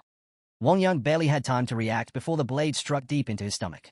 Blood gushed from his mouth as his body jerked in shock. His subordinate let out a terrified scream. Get away from the monarch, she shrieked. I won't forgive you. But Hansu remained calm, rising to his full height as he loomed over Wang Yang, who had collapsed to his knees. The monarch lifted his head weakly. So, you used yourself as bait, he muttered before shouting. Kill him now. Don't give him time to recover. His soldiers obeyed without hesitation, charging toward Hansu. Hansu exhaled slowly, his gaze cold. If you want to take a life, he said, you should be ready to lose your own. His eyes bore into the defeated monarch. Do you even have the resolve for that? He asked before turning his gaze toward the chaos. Go ahead. Watch your people die, just like you always do. Minutes later, Sung knelt before him, trembling. Hansu held her by the chest before letting go, then turned his attention to Wang Yang. Why? Wang Yang muttered under his breath. Then, his voice cracked, and he lifted his head, screaming at the top of his lungs. Why are you going this far to stop me? He roared. What have I done to deserve this? Is it because of those damned rules you made? Hansu stood over him in silence. Is it that stupid rule about not killing travelers? Wang Yang spat. Hearing this, Hansu lowered his head slightly. His mind drifted back to a familiar scream, back to Wang Yang's voice crying out, asking if it was all because they had broken the rules. For what reason? Wang Yang continued, his voice desperate. Why have you been chasing me for so long? To kill me? To take revenge? Hansu looked at him with nothing but contempt. Behind him, a furious Kangtai stepped forward. His voice thundered through the battlefield. Do you even know how many people you've killed? Hundreds? Even your own clan members? Wang Yang sucked in heavy breaths, his eyes dropping to the ground. Kangtai turned to Hansu. Step aside, he ordered. Let me crush this bastard's skull myself. Wang Yang let out a strained chuckle, his body pierced by both a spear and a sword. And what would that change? He asked bitterly. This world is what it is. Those people would have died regardless, with or without me. Despite his words, he couldn't lift his head. His voice cracked again. But why? Why did Sojong and Minatai have to die first? His grief turned into rage as he screamed. What did they do to deserve that? Kangtai's expression darkened. You say you save people, he snapped. What right do you have to say that? You couldn't even save your own son or daughter. Wang Yang's body tensed. His gaze lifted, and his bloodshot eyes locked onto them. All of this. His voice trembled, but his fury was undeniable. It's because of you, because of the hypocrites, because of those vile monarchs. His voice reached a fever pitch. It's because of this damned world. His body shook as he let out one final, furious cry. That's why. I'll destroy everything. The people, the monarchs, the world itself. Wang Yang collapsed to the ground, his voice raw with frustration. Why? Why do I have to follow these damn laws? His glare locked onto Hansu. Look around you. You're no different. You're just a crazed maniac. His voice dripped with venom. Or what? Are you not a hypocrite? Do your own rules not apply to you? Hansu remained still. Then, with a calm voice, he answered, I'm not killing you because you broke my rule. He closed his eyes for a moment before continuing. Do you really think I have that much free time to waste? His eyes snapped open as he sat down next to the fallen monarch. There's only so much strength you can gain just by hunting, he said. His mind drifted into memories. Keljian's voice echoed in his head. We're just stepping stones on your path, aren't we? Keljian had once asked. Hansu had been serious then, his focus unwavering. It wasn't just about unifying humanity. He shut a book with a firm snap. Beyond the 3 trials, we have to prepare for what's coming, he had said. By any means necessary. Lowering his head slightly, his voice had turned cold. If that means wiping out everyone in the training area, so be it. His gaze shifted toward S, who stood silently near the wall. You have objections, don't you? She glanced at him from the corner of her eye but said nothing. Suddenly, Kangtai stepped forward, scratching the back of his head. No need to stress over it, he said casually. I'll handle this personally. With a wide grin, he declared, I'll kill everyone in our way, take their treasures for myself, and become a legendary hero. And, of course, a hit with the ladies. Before he could say another word, a fist shot out in front of his face. Air struck him with incredible force, sending him stumbling back. Sacrificing the few for the many, she shouted. I won't agree to that. She flexed her fingers before adding, We do need to get stronger, but we don't even know what's waiting for us in the hidden dungeon. There has to be another way besides slaughtering everyone. Kang Tai rubbed his bruised face. Keldian, back me up here, he huffed. Kang Tai shut his eyes briefly before sighing. Honestly, there's no one better suited for this job than me. Just as he finished speaking, a beam of magic shot past him, making him flinch. Hansu's voice was steady. What do the calculations say? Kang Tai hit the ground, groaning. The hidden dungeon has to be cleared for a better future, he muttered. Keldian nodded. A normal hunt won't be enough. And let's be real. There are people we'll have to deal with before training ends. Might as well make it count. Kang Tai raised a finger. If we take out the bad guys and absorb their runes, we'll be strong enough to clear the dungeon, he reasoned. Not to mention, we'll strengthen our bodies and rise as heroes. Hansu considered their words before giving a simple answer. If we're all in agreement, then so be it. Keldian placed a firm hand on his shoulder. No need to overthink it, he said. Anyone who stands in our way, that's all there is to it. Hansu looked down at Wang Yang. You tried to kill me, he said flatly. He planted his gun into the ground, eyes locked on the defeated monarch. You climbed over others to get here. So why are you acting like you don't deserve this? His voice dropped lower. Isn't that the real question you should be asking yourself? Facing each other, the man pressed the knife to his own neck. With a smirk, Wang Yang scoffed, accusing the protagonist of trying to play the hero. Who are you really? He asked. Hansu, observing the situation, realized that trouble had come much sooner than he had anticipated. Wang Yang then lifted his gaze to Hansu and told him that if he ever found his son, he should keep an eye on him. He had the same red eyes as his father. Exhaling deeply, the man dismissed the idea, saying he didn't have time for that. If his plan worked, then everyone, including his son, would survive. Understanding his words, he gripped his weapon tightly and, without hesitation, slit his own throat. Hansu stood still for a moment before turning his gaze to the moon, lost in thought as he looked into the distance. Meanwhile, yellow-haired girl stood with her arms crossed, exhaling in frustration. Suddenly, she stomped the ground and shouted, irritated. How much longer do we have to guard this place? A boy from her clan turned to her and nonchalantly suggested that she could just leave. Annoyed, she pointed a finger at him and snapped back, saying she couldn't. Something still felt off, and her instincts told her there was more to this. The lady chimed in, saying she wanted to go after the woman, but they had gotten caught. If needed, they could set up an ambush. At that moment, Hansu appeared behind them, this time in a female form. He stated that he had left them there for a reason before asking how well they had protected the area. Yellow-haired girl jumped in shock before quickly confirming that they had done their job, even capturing those who had come after them. Hansu absent-mindedly scratched his arm, considering the situation. Since the girl hadn't seen anything, there was no need to silence her. Even if she went there now, it wouldn't matter anymore. Turning away, he commended them for their efforts, then told them they could leave. She hesitated, lowering her head in disappointment. That's it? We just leave? She asked. The boy insisted that it was best to go. If they didn't return, they could always find another way. Yellow-haired girl, however, was determined. I'll go ahead, she declared. She had to know what Hansu was up to. Meanwhile, the fairy assistant clapped her hands in excitement. Incredible, she murmured, looking at the cross. With a grin, she remarked that another traveler had arrived. Things were getting interesting.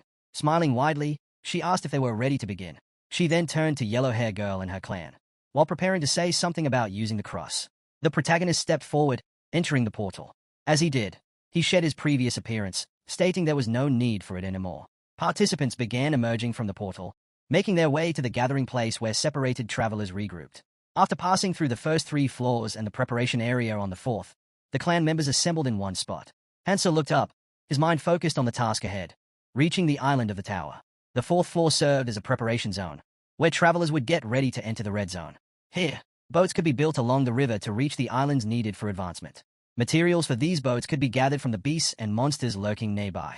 The fairy stepped forward and posed a question. Sounds simple, right? Without waiting for a response, he extended a finger and added, but it's not. The quality of the boat would depend on the materials used.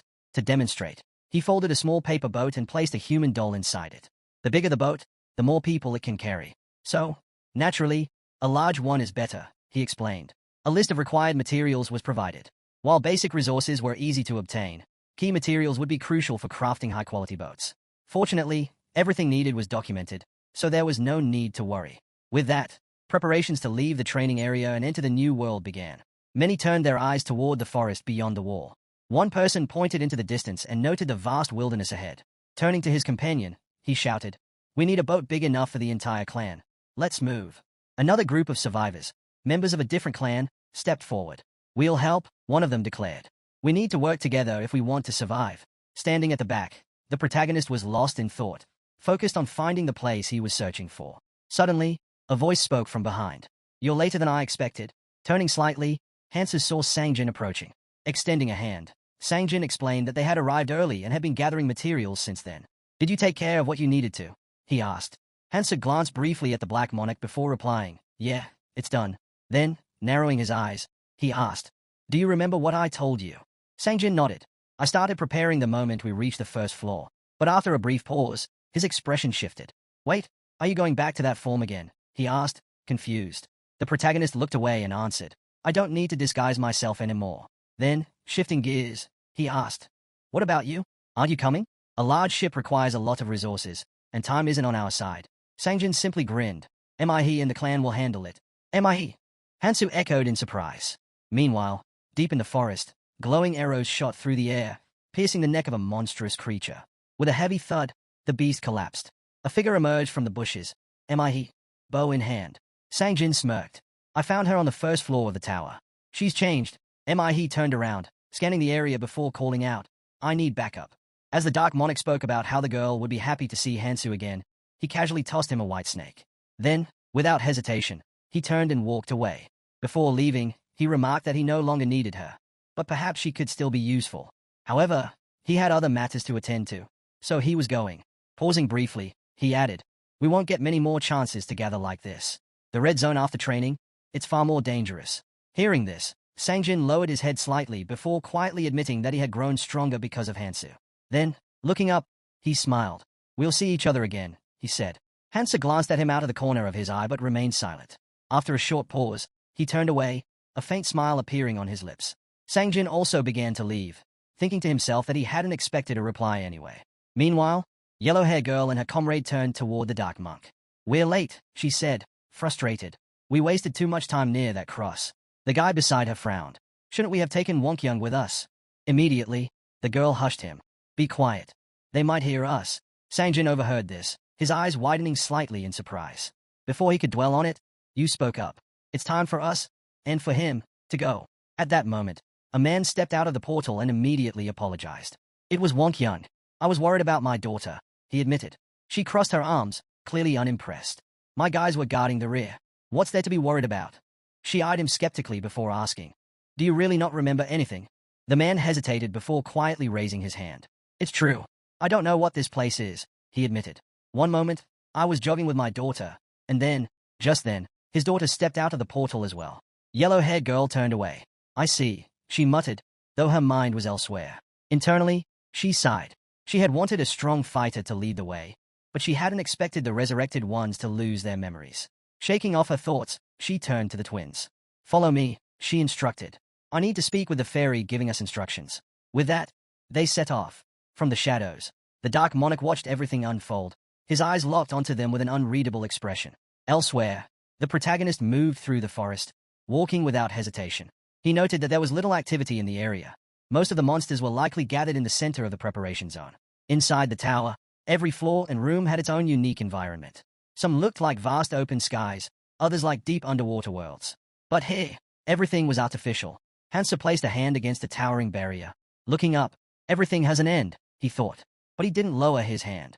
Instead, he narrowed his eyes. They wanted to look like the tower ends on the 4th floor. But in reality, there's a 5th. A hidden dungeon with a treasure inside. Gripping his weapon, Hansa prepared himself. Under normal circumstances, reaching that place wouldn't be easy. But he wasn't planning to take the normal route. He swung his weapon, cutting through the air with powerful, magical force. Traces of energy lingered in the wake of each strike. Nirmaha Ring Authority, destruction. With each swing, cracks formed in the floor's barrier. He continued his relentless assault, breaking the wall apart piece by piece. Finally, with a deafening explosion, the structure gave way. Without hesitation, Hansa pressed his hand against the fractured surface and climbed through to the other side. His gaze settled on what lay ahead. If I can't climb from the inside, he murmured, determination in his voice. Then I'll do it from the outside. As he moved forward, leaves from the surrounding trees drifted gently to the ground, carried by the wind. Hansa turned toward the wall, watching as it sealed shut almost instantly. Without the ring, getting through in time would be nearly impossible. He exhaled sharply, running a hand through his hair before glancing down. Checking his stats, he realized he had only increased them by 40 using the runes he had gained after the Black Monarch's attack. It wasn't enough. He hadn't even reached the minimum threshold. Frustrated but determined, he sprang up, grabbing the ledge with one hand. Everything now hinged on his ability to hold on. His grip tightened as he pulled himself up, managing to get both hands on the ledge. Sweat dripped down his face as he finally climbed over. Standing up, his eyes locked onto the newly forming entrance to the 5th-floor dungeon. Hansa gripped his weapon. According to Ralph Lauren, there was no telling what awaited inside. Suddenly, countless sharp swords stabbed into the ground around him. He leaped aside, using his weapon to deflect the attack. His jaw clenched. He had no choice but to win. A blinding light burst from the portal, illuminating everything. Hansa looked up, his breath hitching as a monster began to take form. His memories as an invader resurfaced. A creature just like this had once spewed rivers of lava before him. His eyes widened, a drop of sweat trickling down his face. Elsewhere, Keldian clutched a book, shouting in frustration. Humanity was buying time, but it wasn't enough. Kangti yelled that they could no longer hold their positions. They had to go through the crystal ball. Without hesitation, he handed over command to Andy before turning, calling out Hansa's name. Meanwhile, Hansa sat on the ground, holding Kiriel in his arms. Her body was covered in bruises, completely still. His voice trembled as he looked into her eyes, demanding to know why she had done it, why she had sacrificed herself to protect him. The memory of her rushing forward flashed in his mind. Kiriel weakly reached out, her fingers brushing against his face. A faint smile appeared. "Thank God," she whispered, relieved that he was alive. Her hand gently traced the wound on his face as Hansa pleaded with her not to stop fighting. "Not here, not now." She tried to make him promise something, but before she could finish, her body went limp in his arms. Hansa clenched his teeth, overwhelmed by the weight of the moment. Holding the girl in his arms, he tried to steady his breath, lowering his head before looking up again. His sharp gaze locked onto the monster before him, a beast growling with fury. Finally, he had come face to face with it. His eyes scanned the creature, and recognition struck. This was the golden dragon, Bellium. A realization dawned on him. The hidden dungeon recreated the strongest enemy in the memories of the one who entered. A smirk flickered across his face. If this was the enemy chosen for him, then this was his chance to finally defeat it. Even if this version had been weakened to match the power of the red rune, he would have to give it everything he had. He raised his hand, gripping the red crystal, the reward for slaying the Demon King. Every item he had prepared was meant for this very moment. Energy surged from the 2 artifacts in his possession, and a system notification appeared. The worthy imitation of the Philosopher's Stone was a consumable treasure obtained through treasure hunting. He recalled trading 32 treasures for this item back on the 2nd floor. It wasn't perfect, but it would serve its purpose. Cracks already covered the stone's surface, signaling its instability. As he activated it, his rune value surged to the lower red level. A powerful aura radiated from his ring. Then, he brought out the Jade Demon Essence, his hard-earned prize from defeating the Demon King. This single artifact alone had made that battle worthwhile. Without hesitation, he bit into the sphere. Instantly, all his stats shot up to 99.9%. His magic aura surged to an overwhelming level. However, the effect would only last a single day. After that, his stats would plummet to a mere 0.1%. But that was all the time he needed. With a sly grin, he fixed his gaze on the dragon. This was exactly why he had chased after the red rune. Bellium, sensing the immense power radiating from its opponent, let out a deafening roar. The force of its cries sent stones flying in all directions. Hansa leaped back, sliding across the floor before grabbing a nearby sword. Channeling the first ability of Nomoha's ring, he watched as a red aura engulfed his blade. The power of Destruction Red had reached a staggering 99%.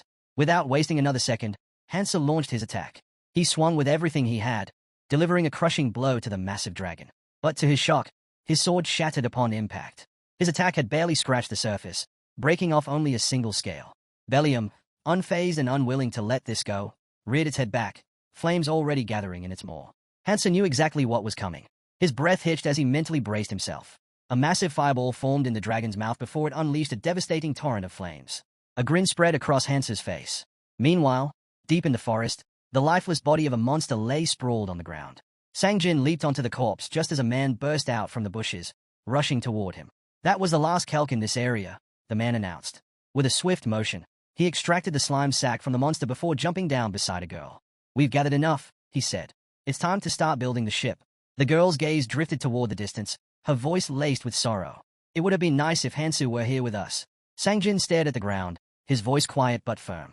Even if Hansu hadn't disappeared, traveling with them would have been difficult. Hearing this, Minnie tilted her head slightly, confused. "What do you mean?" she asked. The Dark Monarch responded with certainty. "We're still in his shadow." Meanwhile, a torrent of dragon flames roared toward Hansu. He narrowed his eyes. This was different from before, yet somehow, he had ended up in the same situation. But this time, he wasn't just going to endure it, he was going to dodge. He dashed forward, narrowly evading the searing flames, and charged straight at the massive dragon. He knew a normal weapon wouldn't pierce its scales. A blade materialized in his grip, judgment. Justice. The legendary twin weapons, Decrados, revealed their true potential when used together. But what he held now was an improved version of Decrados. Powerful magical energy surged around his chains as he activated Nomaha's second ability, Hemorrhage. The moment he pulled, the chains constricted violently, cutting deep as blood sprayed in all directions. Hansa tightened his grip, yanking hard. His mind raced. The enhanced version of his weapon granted incredible power, but at the cost of durability.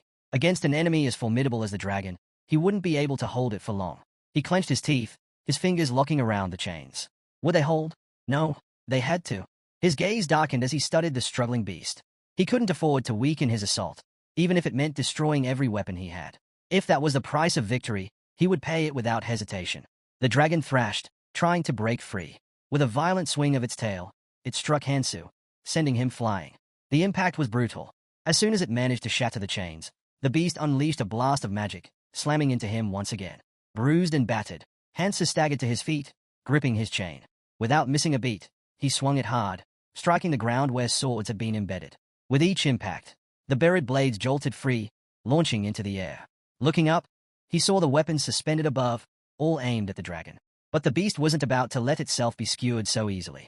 It flapped its wings furiously, using both its tail and sheer force to smash through the incoming swords.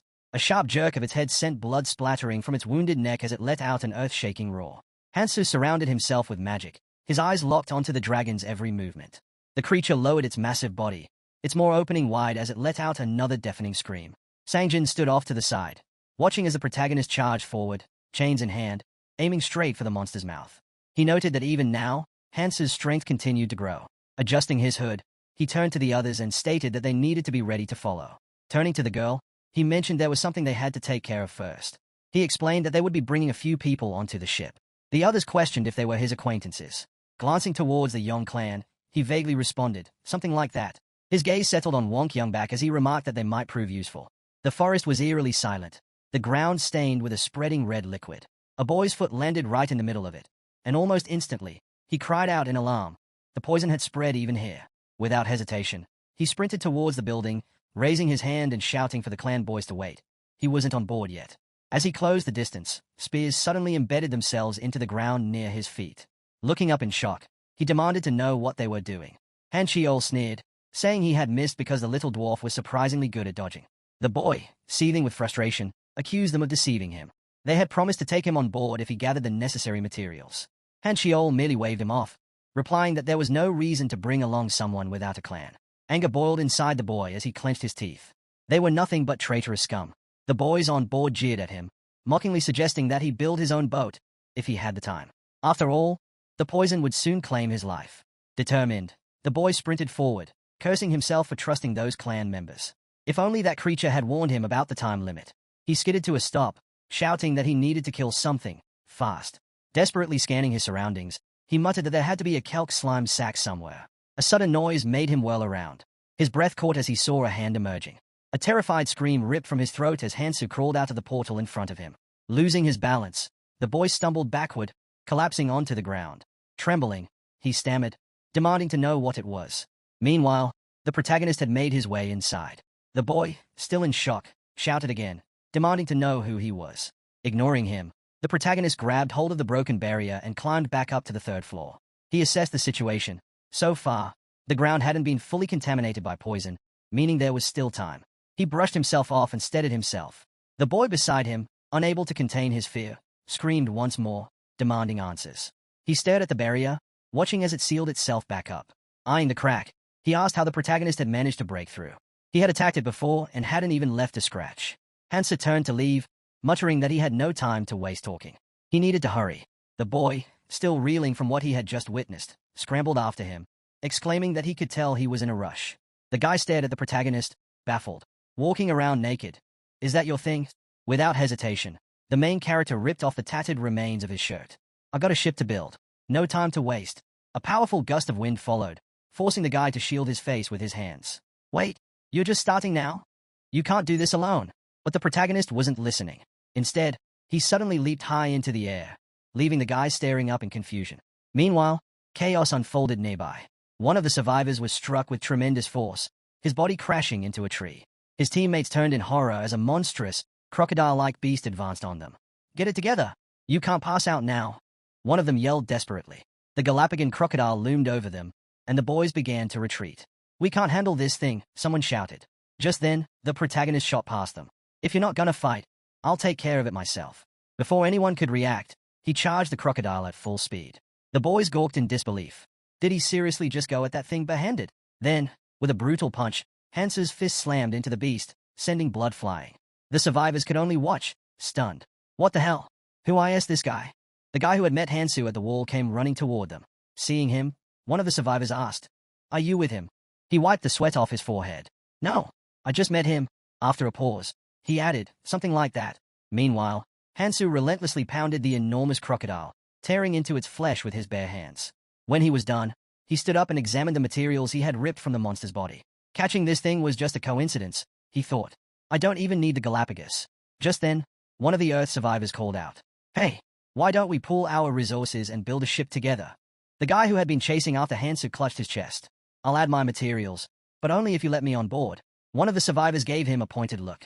"You know the Galapagos crocodile parasite can only build about 20 ships, right? There's no extra space." The guy frowned. "I need it. I'll trade if I have to." While they argued, Hansu jumped down from the dead monster, barely paying them any attention. Then, without warning, he tossed the parasite toward them. "I don't need it," he said casually. The others froze as he glanced at them from the corner of his eye. "I'm making a 500-seat ship. Do whatever you want with that thing. The key material for that? The heart of a knock rockstone lizard." And the difficulty of gathering materials for larger ships only increased exponentially from here. The guy chasing after Hansu knew things were only going to get harder. Hansu gritted his teeth. The fourth floor was filling with poison at an alarming rate, and there was no telling how much time they had left.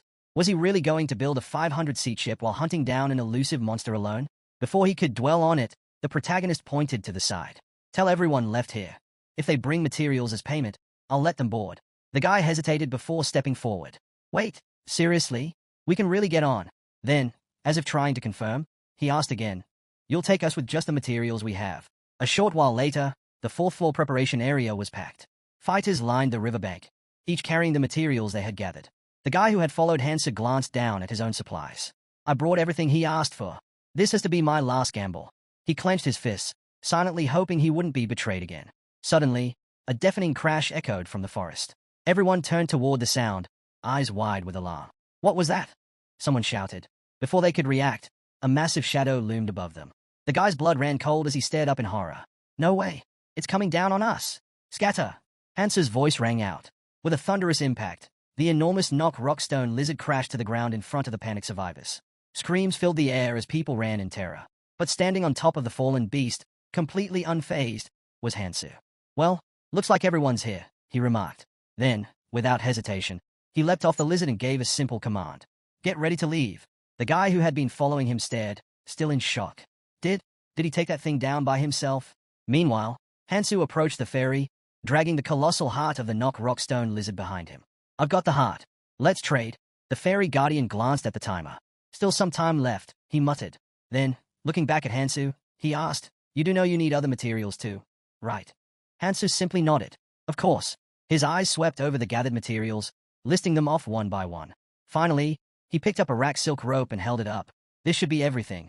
The fairy guardian crossed his arms, floating closer. "And where's the knock rockstone lizard's heart?" "Right behind me." "Take it." The fairy guardian's lips curled into a smirk. Well, you actually managed to collect all the necessary materials." He paused before adding, "There's still some left to gather, but you're the only one who brought this much on your own. Makes me want to give you a little reward." Before Hansu could respond, panic spread through the crowd. "The poison, it's almost here." People began scrambling backward, shouting in fear.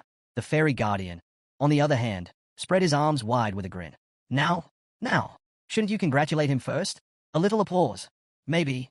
Just build the damn ship," the survivors roared. Hansu frowned. "You were all in a hurry a moment ago. It was better when you were shaking in fear." A few minutes later, he turned toward the crowd. "There, that's the ship you'll be sailing on." Everyone's eyes locked onto the massive structure forming in the air. A ship of enormous size began to take shape, its sheer scale leaving many in awe. The boy beside Hansa gaped. Is that a 500-seater ship? Hansa nodded. There's enough space for everyone. Go ahead. Bring all those who gathered materials. At his words, the crowd erupted into movement, rushing toward the ship. Voices rose in excitement as people eagerly climbed aboard, some shouting that they would gratefully follow Hansu wherever he led them. Once everyone was settled, the boy reassured the passengers. Don't worry about steering. As a reward for taking us, we'll handle the journey. Hansu made his way to the helm. Meanwhile, the ferry guardian addressed the crowd. Everyone, take a seat and rest. Estimated travel time, 3 days. Stepping back, the guardian flashed a grin. Well, my job's done. I won't interfere anymore. His smirk deepened as he added, I'm glad I sent you all to the red zone. At least my efforts won't go to waste. As the ship entered the portal, the ferry guardian's voice echoed one last time. Try to survive as long as you can. The vessel emerged into open waters, officially leaving the training area. One of the guys on deck peered ahead. Is that the entrance to the red zone? His eyes scanned the horizon, taking in the countless other ships in the distance. Then, looking down at the sea, his expression darkened. Wait, this isn't just ocean. The water wasn't blue, it was dyed red. That's not water, another survivor muttered. It's poison. A heavy silence settled over them. One of them let out a breath. Honestly, we should be grateful. If we weren't taken aboard, we wouldn't be seeing this. They turned to Hansu. You let us on without making things difficult for us. You're a good person. Another spoke up. By the way, what's your name? Hansu didn't answer right away. Instead, he opened his status panel. His stats had plummeted, all down to 0.1%. He sighed. Good thing I accounted for the effect of consuming the demon jade essence. His eyes drifted to his bandaged hand. He hadn't expected to obtain something like this here. Mana flickered around his fingers, and realization struck. This was the first skill he had acquired in this life. The art of dragon energy. Memories of his past surfaced. Back then, people looked down on this skill.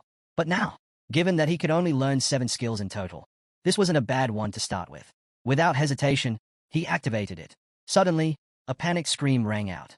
The boy beside him pointed forward, eyes wide with terror. What the hell is that? Ahead of them, the sea was littered with wreckage. Every ship in their path had been shattered. And in the water, a desperate voice cried out. A man clung to a piece of floating wood, his face twisted in fear. Help, please. I don't want to die in the poison. The moment he saw them, recognition hit him like a bolt of lightning. Those same traitors who had abandoned him before. Panic surged through him as he shouted about more people being trapped in the liquid. He had to get out. Before he could make another move, a sharp pain tore through his chest. A trident, held firmly by a man, had impaled him clean through. Scarlet blood dripped from the weapon's tip as the man lifted him into the air, his body convulsing as he choked on his own blood. Chaos erupted on the ship. People screamed in terror, shouting that there were monsters in the water. Fear took over, and the crew scattered in all directions. Amid the panic, someone demanded to know who had changed the ship's course. His gaze locked onto the wheel, and his mind raced. It had to be him. He turned to Hansu, suspicion burning in his eyes. What was he planning this time? As the ship slowly veered off course, someone on board finally snapped. Why are we changing direction? He shouted, his face twisted with fear. His eyes darted to the protagonist in horror. What the hell are you doing? Stop. Do you even see all those wrecked ships out there? If we get attacked in this poisoned sea, we're finished. Desperation seeped into his voice. You really think you can save everyone if we're ambushed? That's impossible. We'll all die here. The protagonist met his panicked gaze with a steady, unreadable expression. The man clenched his fists, his frustration boiling over. Why do you care so much about saving everyone around you? At that moment, Hansu's mind drifted to the words of his old friends, reminders of his true goal. He let the memories fade, remaining silent. Meanwhile, the man on deck kept shouting, insisting they needed to stay on their original course. But the protagonist turned away, as if he had heard enough. We'll make it now, he said calmly. For a brief moment, relief flashed across the man's face. He let out a shaky breath. You made the right call. You're a good man. But then, something felt off. His expression shifted as he realized. This wasn't the answer he wanted. A hand suddenly latched onto the deck, followed by another. Survivors began climbing aboard, struggling to pull themselves up. The boy's eyes widened in pure horror. When did they get here? He screamed. One of the survivors, now on his feet, raised a clenched fist and bellowed. I heard everything. His voice dripped with accusation. Were you really planning to leave us behind? He took a threatening step forward, fury blazing in his eyes. We survived because we swam toward you the moment we saw your ship. In one swift motion, he grabbed the boy's cloak and yanked him close. I'd love to see how you'd handle being thrown. Before another word could be said, something sliced through the air at blinding speed. A sword embedded itself deep into the ship's side. The bully recoiled in shock, his voice cracking as he screamed. What the hell was that? What just hit me? The protagonist stepped forward, his gaze fixed on the deck. "Enough talking," he said firmly. "They are here." The bully spun around, rage still burning in his eyes. But before he could finish, the ship lurched violently. A sinking realization hit they had already arrived. From the depths of the poisonous sea, monstrous figures wielding tridents emerged, closing in on the ship. Their glowing eyes pierced through the darkness. These were the Red Zone's gatekeepers, the damned survivors. Without hesitation, they began their attack. Their method was simple but devastating, smashing holes into the ship's hull from below. The entire vessel trembled under their relentless assault. Panic erupted among the crew. "They're attacking from underneath," someone shouted. "They're trying to sink us." The survivors rushed to the edges of the ship, frantically searching for a way to fight back.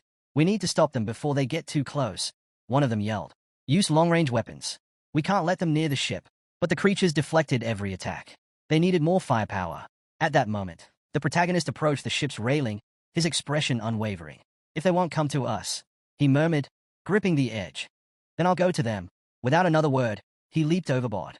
Gasps and shouts filled the air as the crew watched in horror. Has he lost his mind? Hansa plunged into the sea with a loud splash. The toxic waters swirled around him. From the deck, someone stammered. He jumped in, without any equipment. "He's as good as dead." But deep beneath the surface, Hansa remained calm. The monstrous sea creatures immediately took notice, their glowing eyes locking onto him. "The poisonous waters?" he mused, easily repelled by the art of dragon energy. Raising his hand, he summoned the ancient power within him. Dragon energy surged through his veins, wrapping around his arm like a living force. His body pulsed with raw magic. "With my magic stat at red, I can handle this." Clenching his fist, he prepared for battle. The creatures lunged at him, their tridents poised to strike. But in that instant, Hansa's body transformed. Scales formed over his skin, his limbs strengthened. His presence radiated something beyond human. This was the power of the art of dragon energy, an ability that didn't just grant its user immense strength, but gradually reshaped their very body into something draconic. Such legendary techniques and artifacts were known as zero numbering. Feeling the surge of power, Hansa smirked to himself. This ability definitely lives up to its name. He clenched his transformed fist tightly. "Still, I can't unleash my full strength just yet." Even so, his next attack was overwhelming. With a single devastating punch, he drove his fist straight into a sea monster's chest. The impact tore through its body, leaving a gaping hole as blood spilled into the water. The other monsters froze, stunned by the display of raw power. Hansa studied his work, satisfied.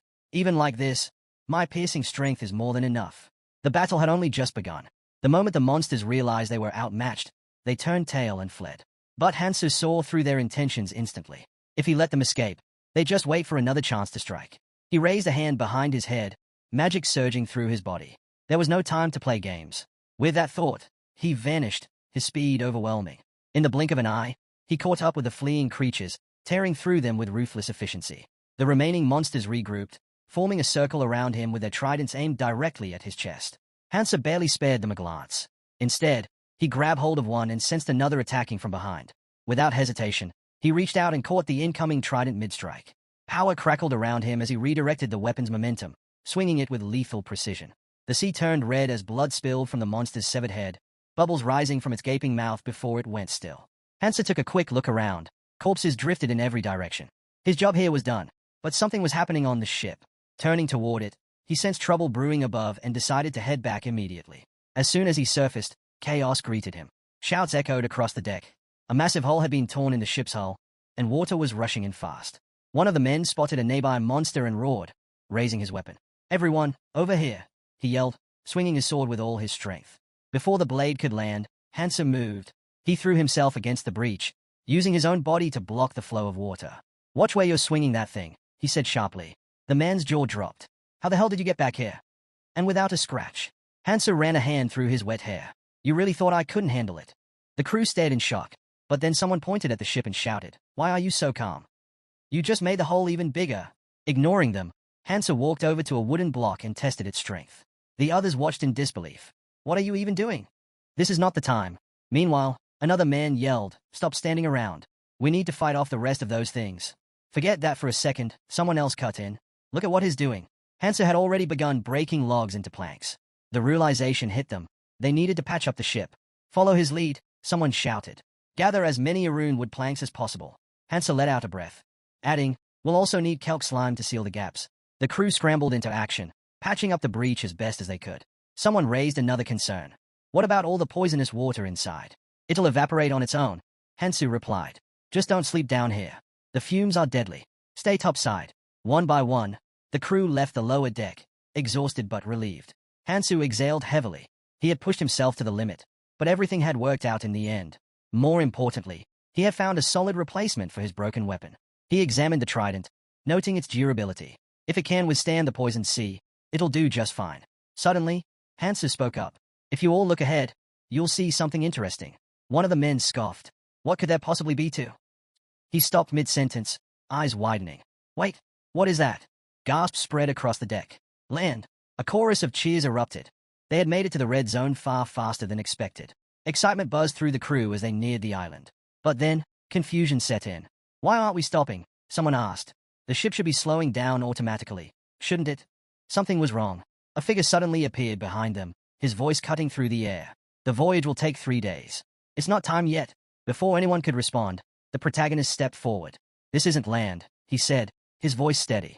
We're standing on the root of the world tree. The others exchanged glances, eyes widening as they took in the massive structure beneath them. One of them finally asked, what kind of tree has roots this huge? The mysterious man smirked. Is this the same tree you were talking about earlier? He asked. Hansa didn't answer directly. Instead, he gestured ahead. Just keep watching. The real show is about to begin. As if on cue, the entire route trembled violently. The ship lurched forward, crashing into it, sending everyone stumbling. A murmur of confusion rippled through the crew, until they looked ahead. Their breath hitched. The ocean split apart as something massive surged out of the water. A monster, so colossal it defied belief, rose before them, its gaping maw stretching wide. And then, boom! A second explosion of water erupted as another enormous shape burst from the depths. The crew barely had time to react before a deafening roar ripped through the air. The sheer force of it sent shockwaves over the ship. Waves crashed against the deck, knocking people off their feet. As the ship steadied, a man in the poisoned water stood up, coughing. His eyes darted toward the beast. It's not after us, he shouted. He pointed at the massive, half-bitten root. It ate that whole thing. Meanwhile, the protagonist strode toward the wheel, unshaken. The man turned to him, disbelief in his voice.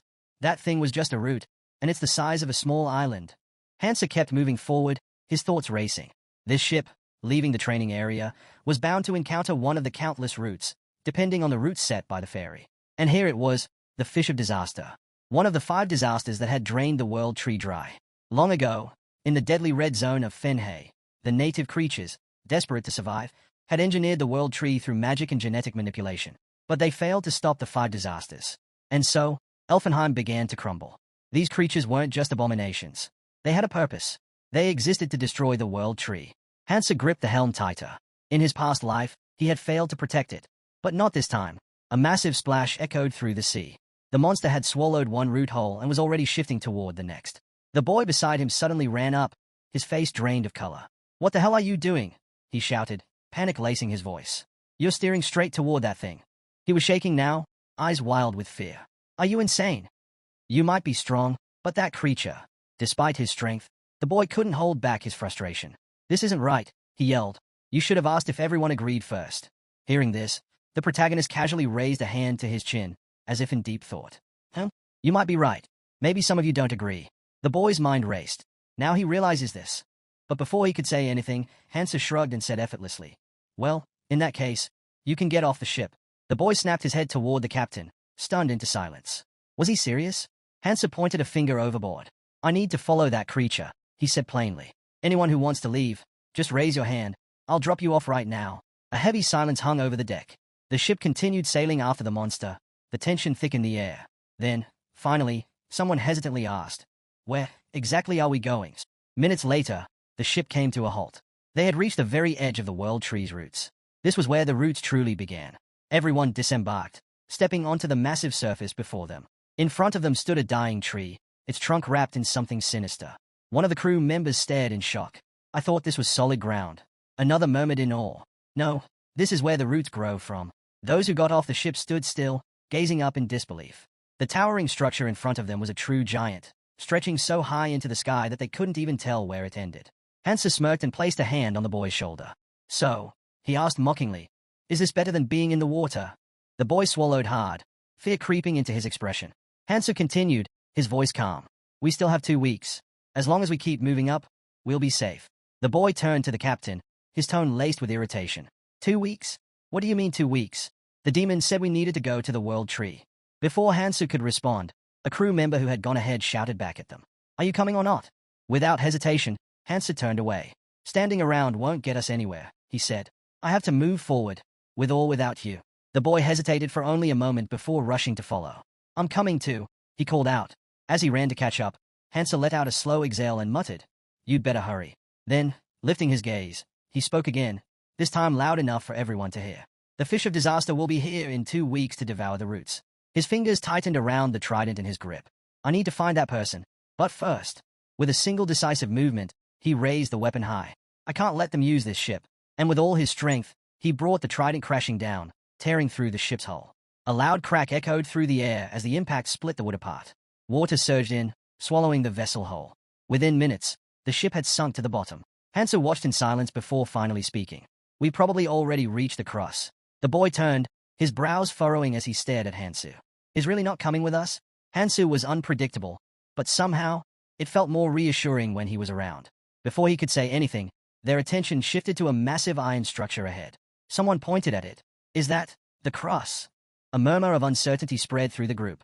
It must have been built by someone, one of them said. We should check it out. But before they could rush forward, another voice objected. Wait. The boy raised his hand, stopping them. If someone built this, it could be a trap, he warned. It's too risky for all of us to go at once. A few heads nodded in agreement. Then let's send a scouting team first, he suggested. There aren't any clan members among us anyway, so we'll need to be careful. His gaze swept over the group. We'll go in pairs and spread out.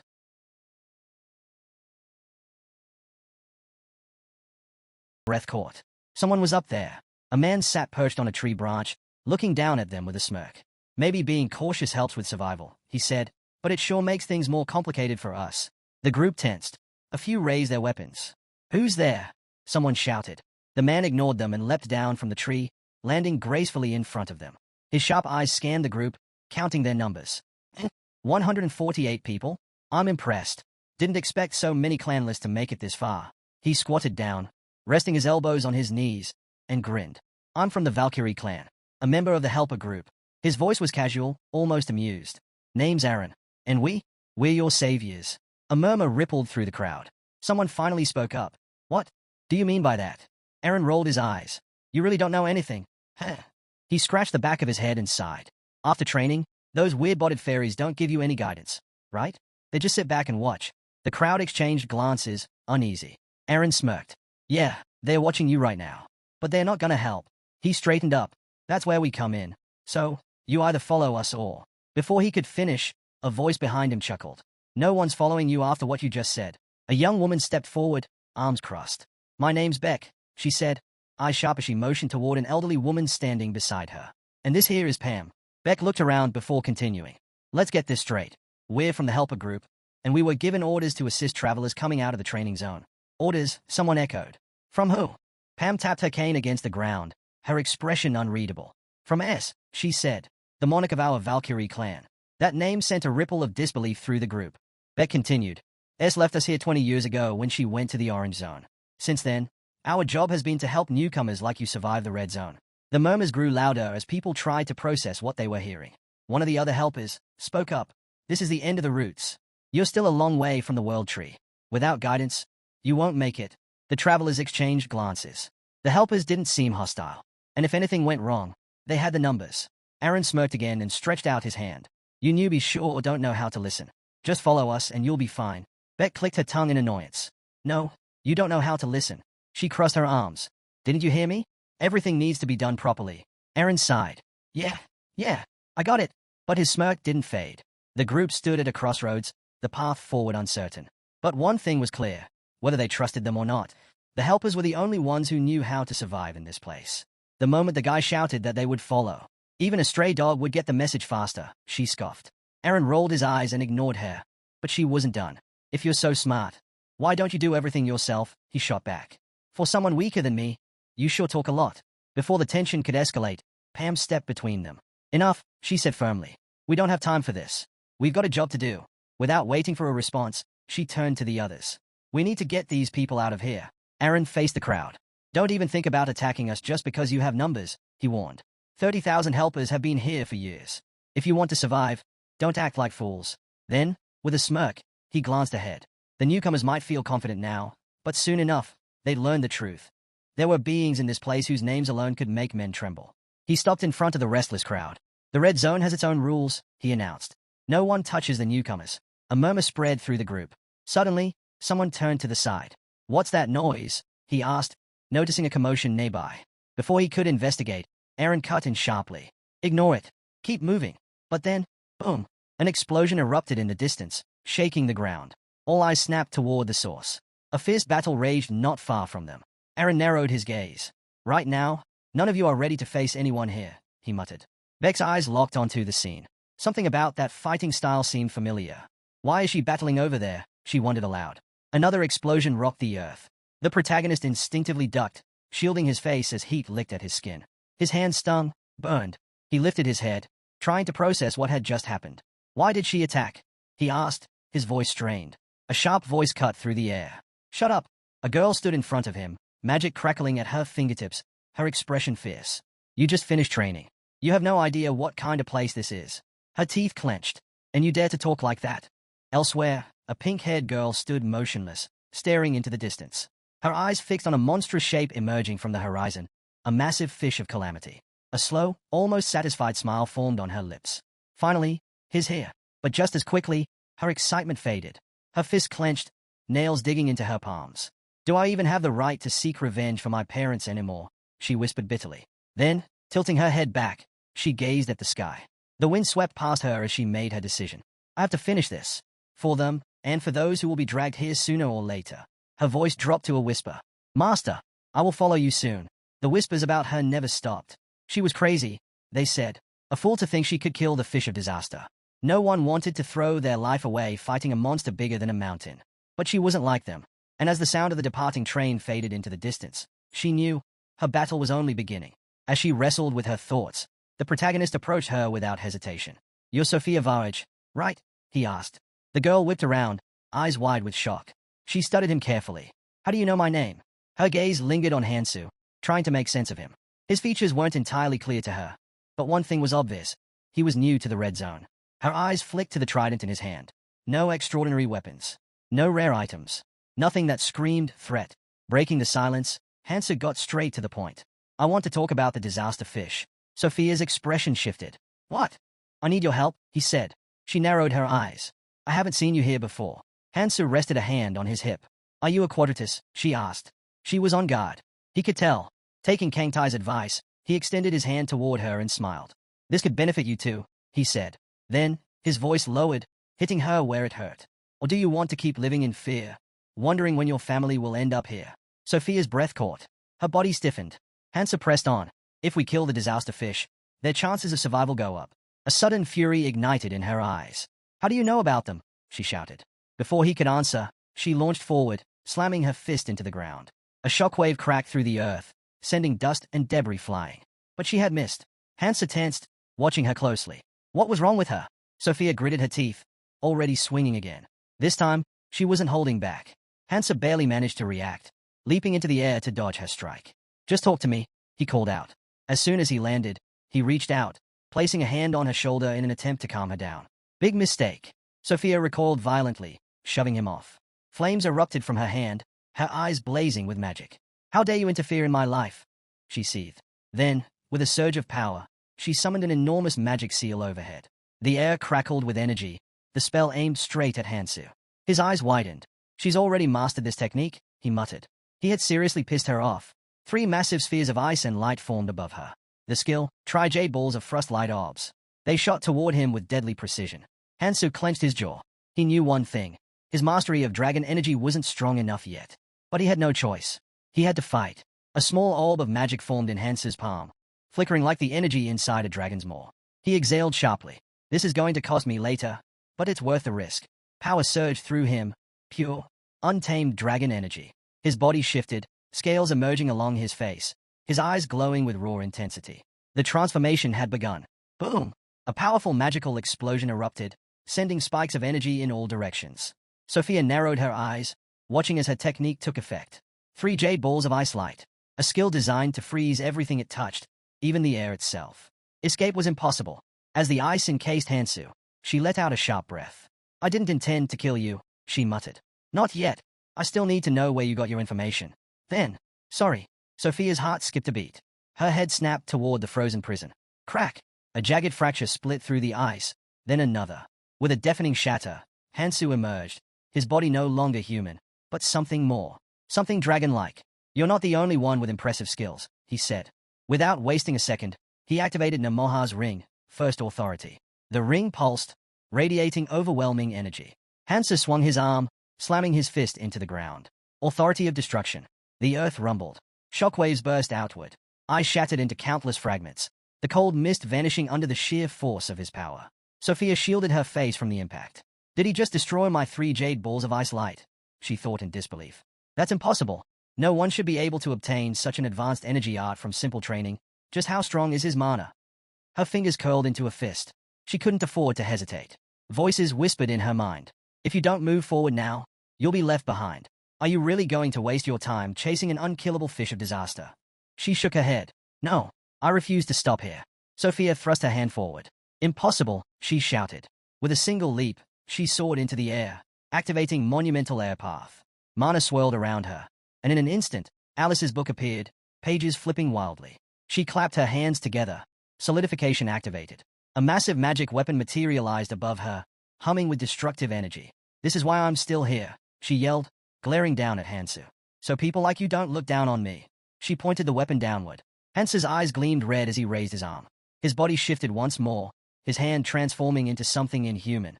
With a single, fluid motion, he slashed through the air, leaving a burning arc in his wake. The colossal weapon shattered. Hansu landed, stabilizing himself with one hand on the ground. The remnants of his clothes were torn away by the sheer force of the battle, revealing the hardened body beneath. He turned to Sophia, his gaze steady. Are we still doing this? She clenched her teeth, her fists trembling. Then, with a sharp exhale, she lowered her head. There's no point. Hansu studied her carefully, then asked, Are you really going to back down? Sophia studied him for a moment before speaking. His special move was far from perfect. There were 3 key factors that determined the rank of an energy art. First, the scaling and reinforcement of the rune. Second, the strength and durability of the mana barrier. And third, the special abilities tied to the technique, abilities that could completely redefine how it was used in battle. She glanced at the boy, debating whether to push him to the brink of life and death. But after seeing him take her attack without so much as a scratch, she realized there was no need. By the standards of the Red Zone, his art was already among the best. Testing him any further would be pointless. Turning away, she acknowledged his strength but quickly shifted the conversation. So, how do you plan to kill the fish of disaster? She scoffed. The people gave up after it devoured over 1,000 lives. Do you even understand what it's like to face a monster that can swallow an entire ship whole? Her fists clenched as her voice grew bitter. That thing isn't just a monster, it's a calamity. And yet, there are fools who pray to it, as if worshipping disaster will save them. Her frustration boiled over. I'm sick of fighting alone. She shot him a look. If you don't want to end up like me, walk away now. With that, she turned and started to leave. This is a waste of time, she muttered. Hansu stared at the ground before responding. If I thought this was going to be easy, I wouldn't have come to you. His voice was steady. I have a plan. That's why I need your help. Sophia stopped in her tracks. She exhaled sharply. I'm done with this stupidity, she said, refusing to turn around. Hansu's gaze remained fixed on her back. This would be your 14th attempt to kill the fish of disaster. Are you really giving up so easily? She spun around, eyes blazing. You don't get it, she shouted. No matter what you say, She faltered. For years, she had been the only one standing against the fish of disaster. She had watched her parents get devoured before her very eyes. And still, she kept fighting. First attempt, second, third, fourth, 13th, each one ending in failure. Each one a brutal reminder of her powerlessness. By her last attempt, she had collapsed onto the ground, sobbing. Numbers meant nothing without victory. Hansu took a step closer. You may not have won, but you've survived 13 times. Without me, you would have failed again. His voice was firm, unwavering. But this time, I'm here. Sophia stared at him, stunned. Then, like a ghost from the past, a memory surfaced, her parents' last words. You don't have to come with us, Sophia. We'll handle it. Just trust us. She lowered her head, disappointment flickering in her eyes. Then, after a long pause, she stepped closer. Why? She asked, her voice quieter now. Why are you so determined to catch the fish of disaster? Hansu turned away slightly, standing with his back to her. His answer was simple. To save billions of lives. Sophia's breath caught. Her hands trembled. When she finally spoke, Her voice was unsteady. You're worse than most. Madman Aaron peeked out from behind a tree, watching them from a distance. Something about this situation felt off. He wasn't sure what was going on, but he had no intention of getting caught up in it. Turning away, he decided it was best to leave before the woman spotted him. Just as he took a step, a sharp force yanked him backward. A trident had pierced through his cloak, pinning him in place. His breath hitched as he slowly turned around. It couldn't be. The protagonist stepped closer, eyes locked onto him. Leaving without even saying hello? He asked, his voice cool but unmistakably firm. Aaron wordly froze, wondering how the guy had noticed him.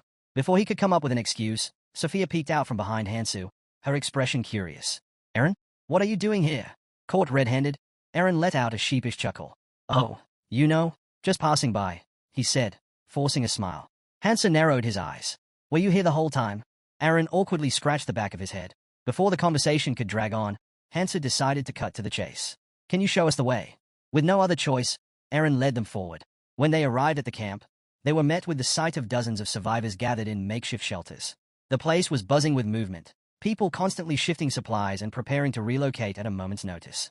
A man turned to them and explained, refugees from the end of the route have to keep moving. If the fish of disaster starts devouring the area, we can't afford to stay in one place too long. He gestured toward the central building. Go there for a briefing. They'll explain how to settle into the upper city. Then, with a slight grin, he added, by the way, you hungry? Silence. Taking their lack of response as a yes, he pointed toward the food distribution area. The survivors' eyes lit up at the sight of what looked like real food.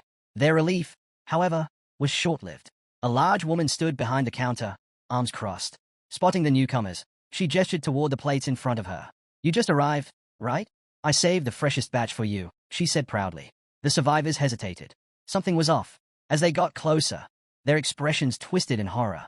The meal was nothing more than piles of thick, slimy goo. What is this? One of them stammered. This isn't food. A man in a cloak stormed forward, slamming his hand onto the table. You expect us to eat this disgusting sludge? He demanded. The cook didn't even flinch. Instead, she beamed. Yep, everyone here eats it. She casually explained that the slime contained all the nutrients they needed to survive. As if to prove her point, she pointed toward a group of people off to the side. Some were gagging, others hunched over, violently throwing up. If you'd rather try something else, she added cheerfully, talk to them. But I'll warn you, monsters in the red zone? Pretty poisonous. A heavy silence fell over the survivors. They exchanged glances, their faces filled with both disgust and reluctant understanding. Slowly, they looked down, shame washing over them. Then, one person stepped forward. Without hesitation, Hansa picked up a plate and took a bite of the slime.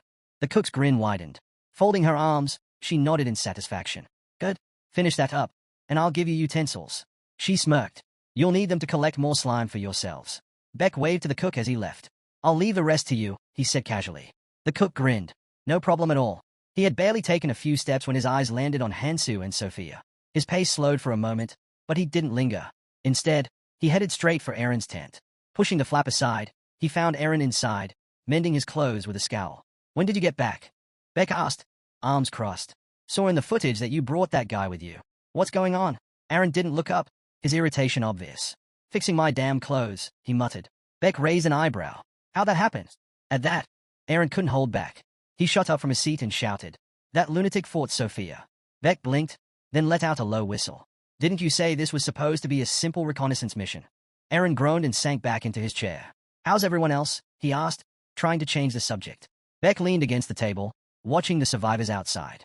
As expected, he said, they are stronger than last year's batch. The tougher the red zone gets, the stronger the ones who make it through. There are some real powerhouses in this group. His gaze darkened slightly. If it weren't for the fish of disaster, we'd see even more survivors making it here. His eyes scanned the crowd as he continued. The fairies know this too. That's why they adjusted the difficulty, to weed out the weak and make sure only the strongest get through. Aaron, still fuming, shook his head. Doesn't matter. There's no one crazier than that guy. He rested his chin on his hand, deep in thought. Sophia is a monster in her own right. And yet, that guy, someone who just finished training, was able to fight her. He scoffed. Rumors must be spreading already. If that's the case, the next big challenge isn't far off. At that moment, a foot stepped onto the main path. The figure wore loose, flowing clothes, his posture relaxed yet unsettling. His glowing red eyes gleamed with an eerie light, and a wild grin stretched across his face. Meanwhile, Sophia approached Hansu, holding a strange-looking device. Did you get your slime extractor? She asked. You won't last long without it. Hansu glanced at her, raising an eyebrow. Where did you run off to? Sophia avoided his gaze. I had to take care of something. Then, as if suddenly remembering, she shoved a pair of pants into his hands. Here, you should change. I picked them up in a hurry. But they are better than what you've got now. Hansa looked down at the pants, then back at her. You worried about me? Sophia stiffened. Of course not. We're going to be working together. That's all. Before Hansu could say anything else, she suddenly gasped and turned bright red. You're not going to change right here, are you? Hansu, holding the pants up, laughed lightly. Relax. I was just checking the size. He smiled. Thanks, Sophia. Her face burned as she turned away. I just don't want to see you half naked. Okay. Still flustered, she quickly changed the subject. Before we leave, there's something we need to take care of first. The Newcomer Assistance Center. Sophia stopped just outside the entrance and turned to the protagonist. Wait here, she instructed. This place is for adventurers who aren't heading to the next zone yet. Mainly those waiting for their families. It's one of the many centers created by Valentina ERES. With that, she stepped inside. A girl with short black hair was already there, looking up as Sophia entered. It's been a while since I've seen you here, she remarked casually. Sophia didn't waste any time. She walked up to the girl and asked, Can you check the list of new arrivals for me? Also, I left an artifact here. I need an update on that. The girl smiled and opened a system screen. Of course. You're a VIP. After all, as she scrolled through the interface, she explained, the help center isn't just for new arrivals. We offer plenty of services, especially for sponsors. A few moments later, she placed a list on the table. Here's everyone recently rescued from the neighboring routes. If you want us to check the others, it'll take a couple of days. You'll need to return later. Sophia scanned the names, deep in thought. They haven't arrived in this world yet, she muttered. Her focus shifted. I should concentrate on the Fish of Calamity. At that moment, the protagonist entered the center. If you're done, let's go over the plan, he said. The girl, startled, spun around. Why yes, she stammered. Hansu, now dressed in fresh clothes, check the time. We have 13 days and 18 hours left. Not much. We need to move. Sophia, her cheeks flushing slightly, glanced at him. So, what's the plan? Hansu met her gaze, completely serious. Simple. You take me inside, and I'll strike the Fish of Calamity's weak point with my special weapon. Sophia just stared. That's it? He nodded. She blinked in disbelief. You can't be serious. That's not a plan. That's a bad joke. Hansu frowned. What's wrong with it? Sophia paled. Should I just walk away? They stepped outside, and she took a deep breath. This thing can't be killed from the outside. It's not that simple. Hansu didn't seem fazed. Then we'll use a ship. Sophia raised an eyebrow. You have a ship ready? I do. But not just any ship. She crossed her arms. I've got a 30-seater. Hansu shook his head. That won't do.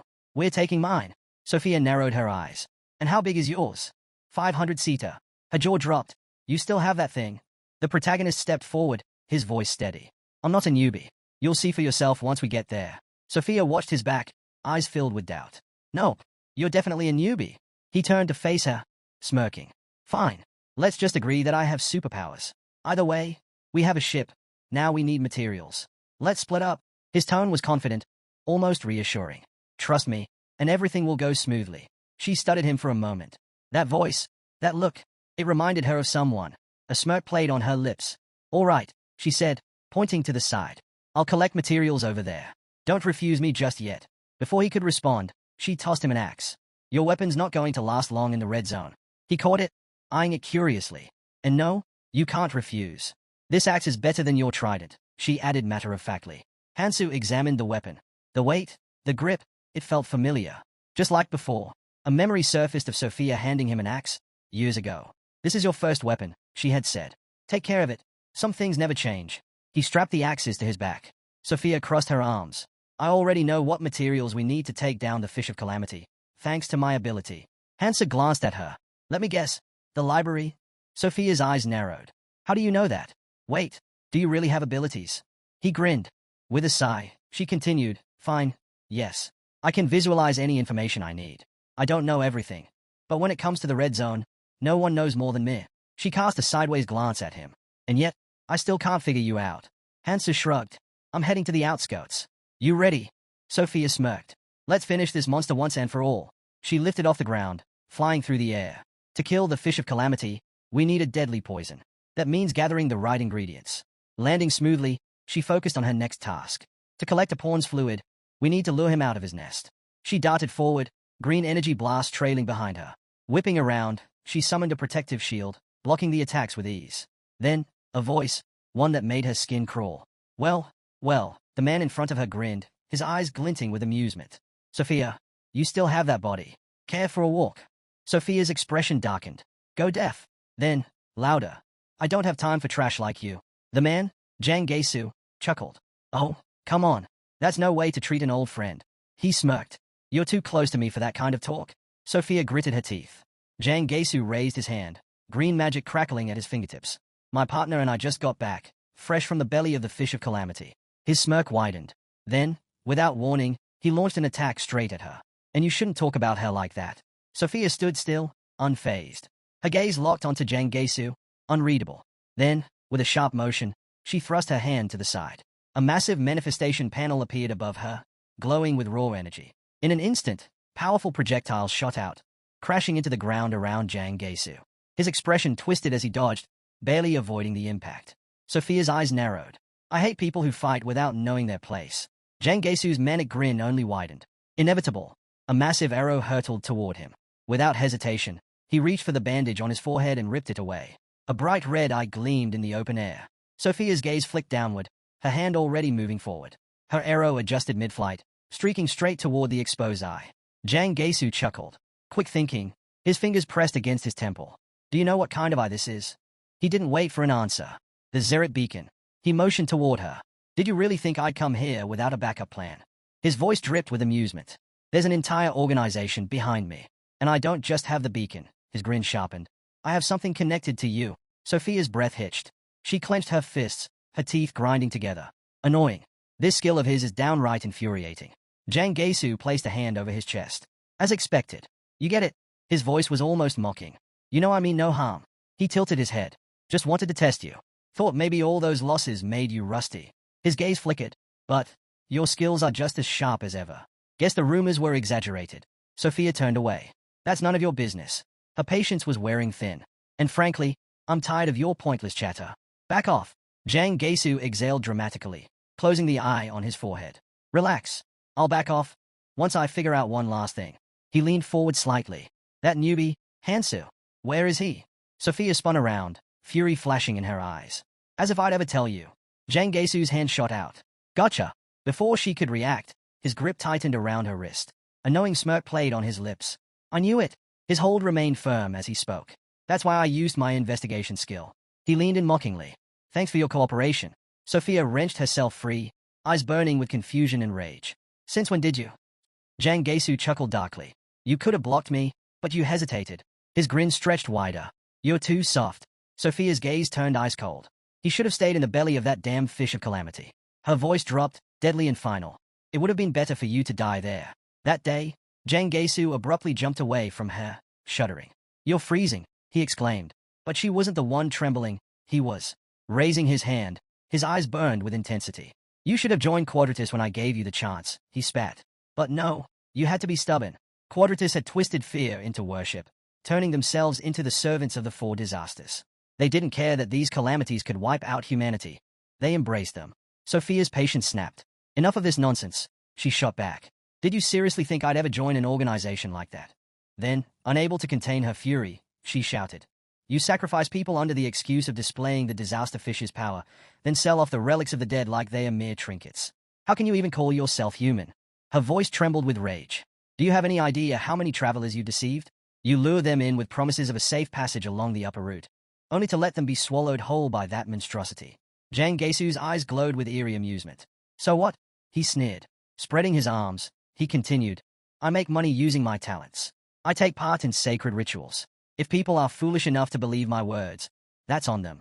Then, with a twisted grin, he laughed. They wouldn't have lasted long here anyway. If anything, they should be grateful.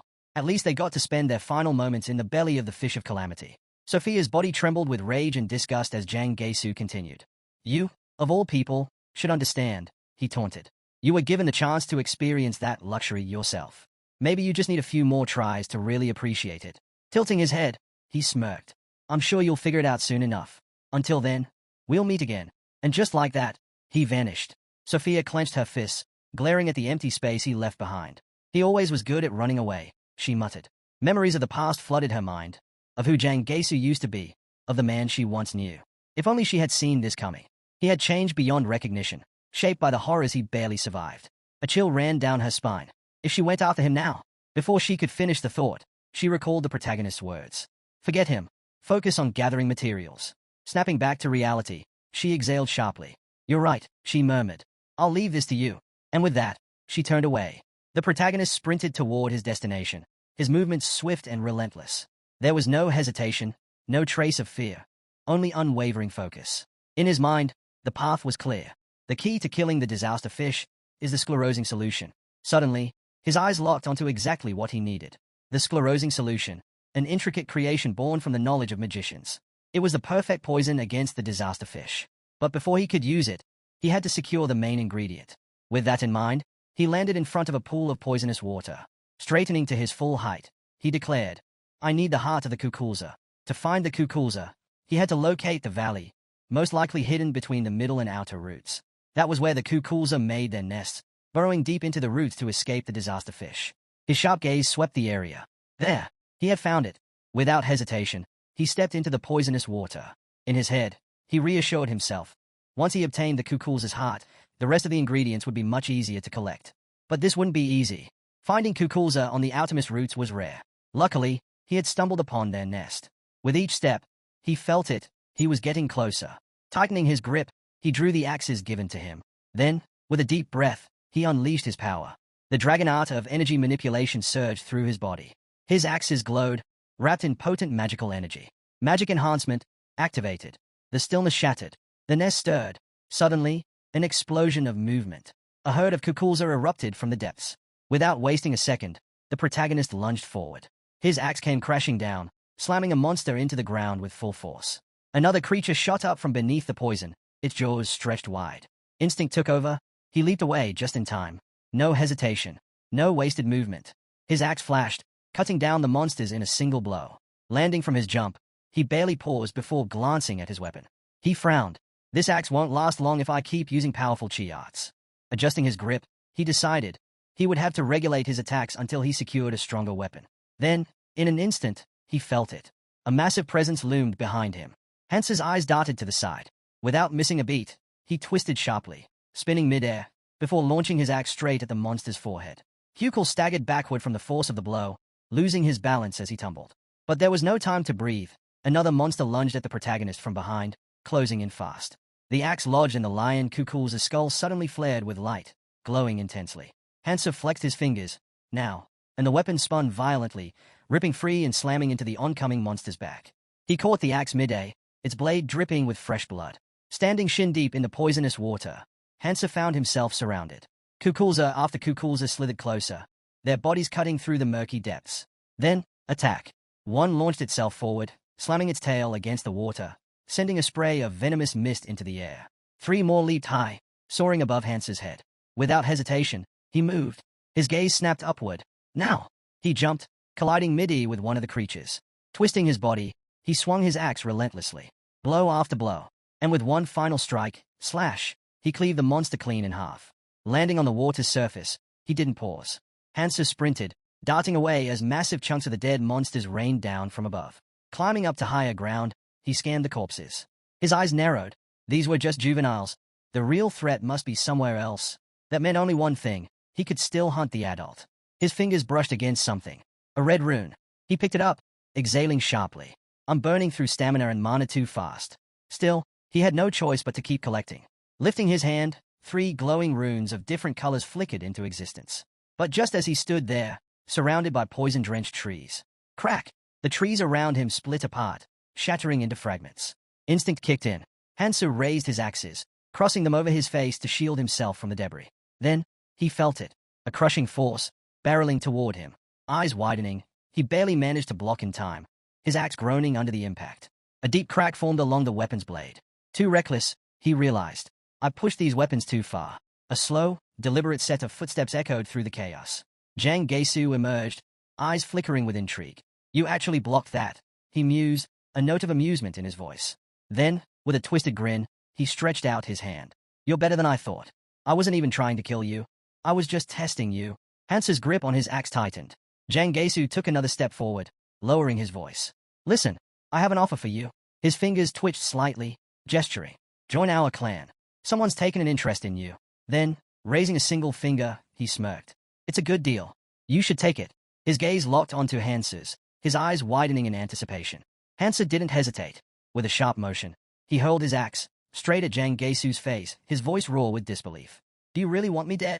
Hansu shot him a cold, piercing glare. You're insane, he bellowed. His grip tightened as his voice dropped to a snare. How does a newbie like you? His lips curled into a wicked grin. Dare to attack me while I'm speaking. He let go, shoving Hansu back. Then, with an arrogant smirk, he continued.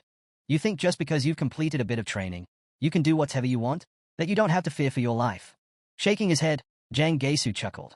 Maybe that girl liked you for some reason. But me? I refuse. He closed his eyes, looking satisfied with himself. But Hansu's voice cut through, laced with contempt. I refuse your offer. Jang Gaesu's eyes snapped open. A group that worships disasters. Quadratus, Hansu continued, voice steady but filled with disdain. He knew exactly what kind of evil they were involved in. But the worst part? Their so-called tourism. They didn't just feed the disaster fish. They made a spectacle out of it. Ever since Quadratus began operating, the number of red zone travelers had plummeted. People paid to watch the fish devour humans, and the more gruesome the show, the higher the profit. An entire industry built on suffering. Hansu clenched his fists. This organization needed to be wiped out. And he would do it. Jang Gaesu stepped forward, smirking. Meanwhile, Hansu was already calculating. I'll take them out, one by one. Exhaling sharply, he looked away for a brief moment. Then, turning back, he scoffed. Why would I waste time listening to someone weaker than me? That struck a nerve. Jang's face twisted in fury. Pressing a hand to his forehead, he growled. You're really pissing me off now. His voice dropped lower. If I don't bring you in, they'll be furious. But that doesn't mean I have to bring you in unharmed. With a cruel grin, he yanked off his gold chain and dangled it mockingly. They won't mind if you lose a few limbs. Hansu smirked, unfazed. That works both ways. He took a step forward. I need information from you, and I bet you can still talk, even without a few limbs. Jang Gaesu's expression darkened. In a flash, a weapon materialized in his hand. I'd like to see you try, he snarled. His magic flared, and with a furious battle cry, he launched a fierce attack. But Hansu dodged with ease. Jang Gaesu's wild grin widened. Idiot! A sharp pain tore through Hansu's shoulder. Blood spurted into the air. He looked down. His opponent's weapon had stabbed clean through. He grabbed his shoulder, lowering his head as pain surged through him. Jang smirked, his voice dripping with mockery. So, do you feel like talking now?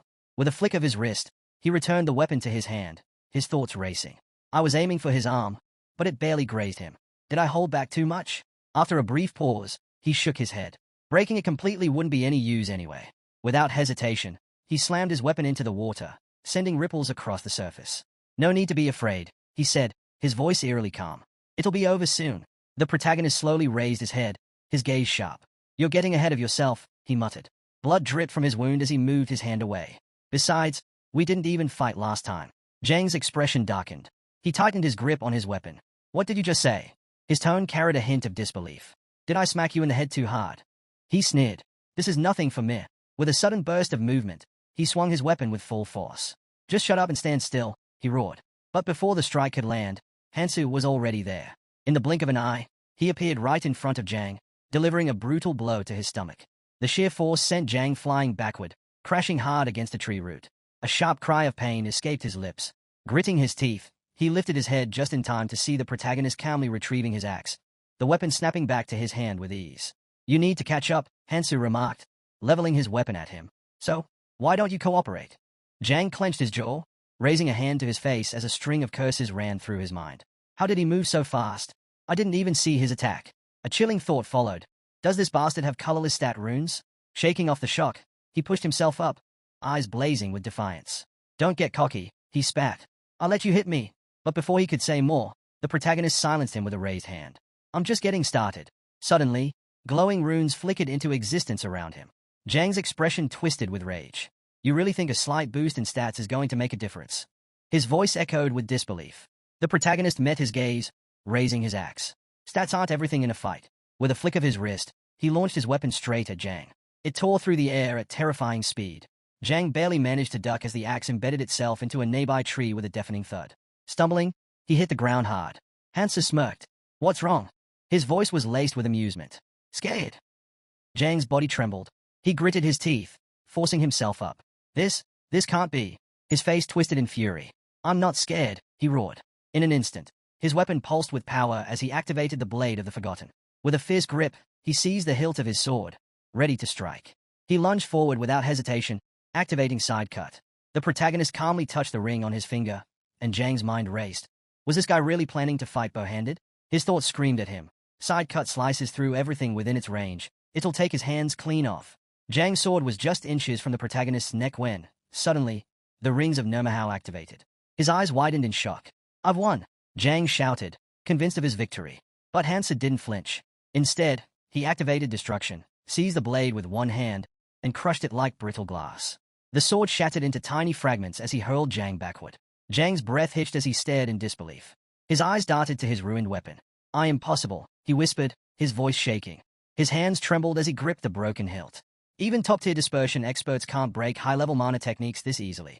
Before he could process what had happened, Hansa was already in front of him. He grabbed Zhang's shirt and yanked him up, then slammed him into the ground, driving a powerful blow into his stomach. Zhang's eyes rolled back as pain shot through him. His cheeks puffed out, mouth open in a silent gasp before blood splattered everywhere. Hansa loomed over him. Quit playing dead. I held back, grabbing Zhang by the collar. He shook him violently. Did you pass out already? Zhang groaned, gripping Hansa's wrist weakly. The protagonist smirked. Not bad. You actually reacted in time. Zhang sneered to himself.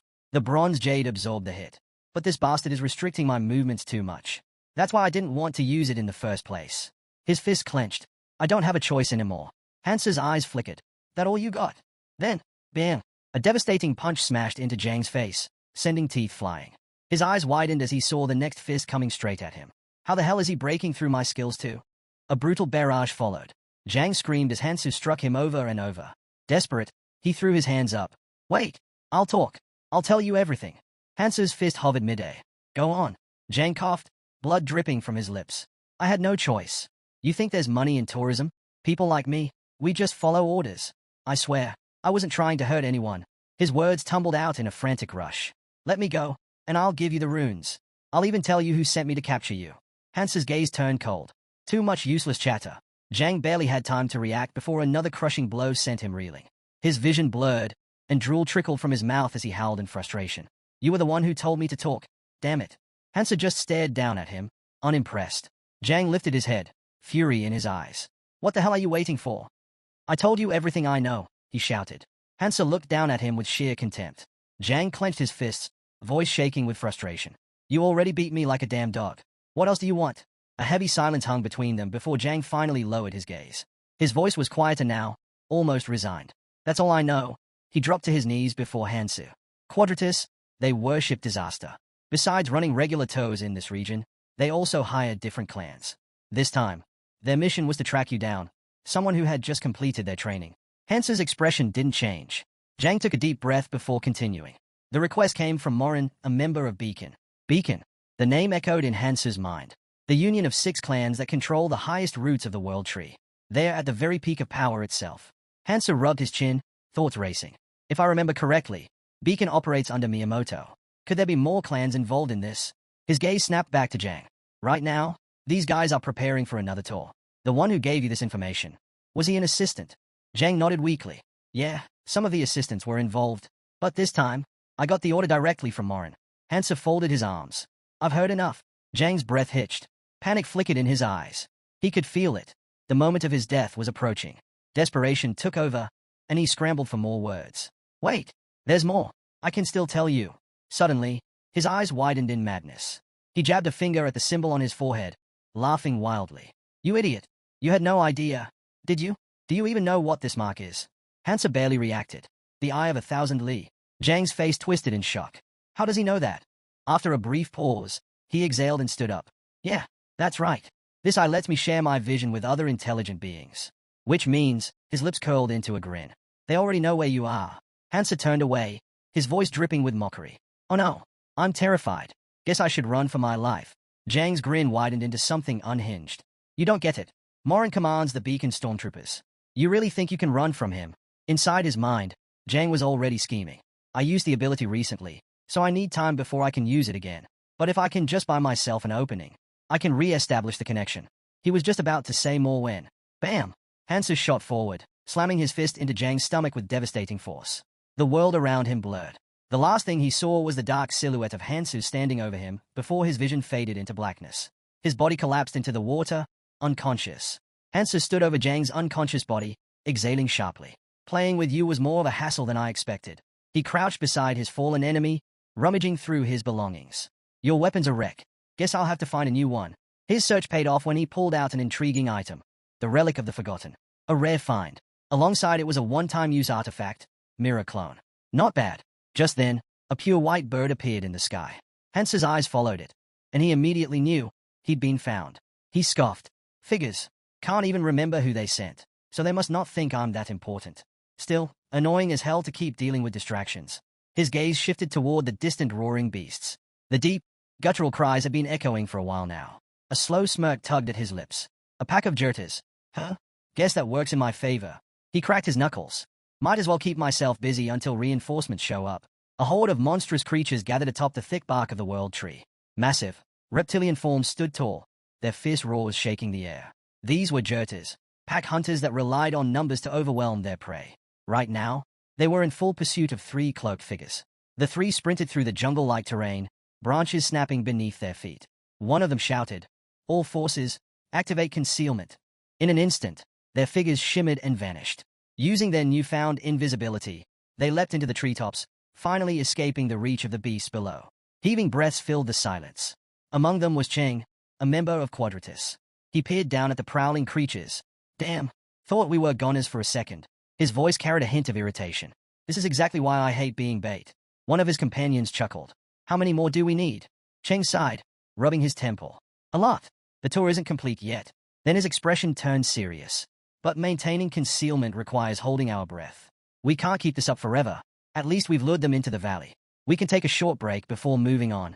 Leaning back against the trunk, he shut his eyes. Speaking of delays, what the hell is taking that idiot so long? His companion raised a brow. You mean Zhang? He was sent to deal with that newbie, right? Cheng nodded, tilting his head toward the sky. Yeah, probably goofing off somewhere again. But before the conversation could continue, a bright flash cut through the air.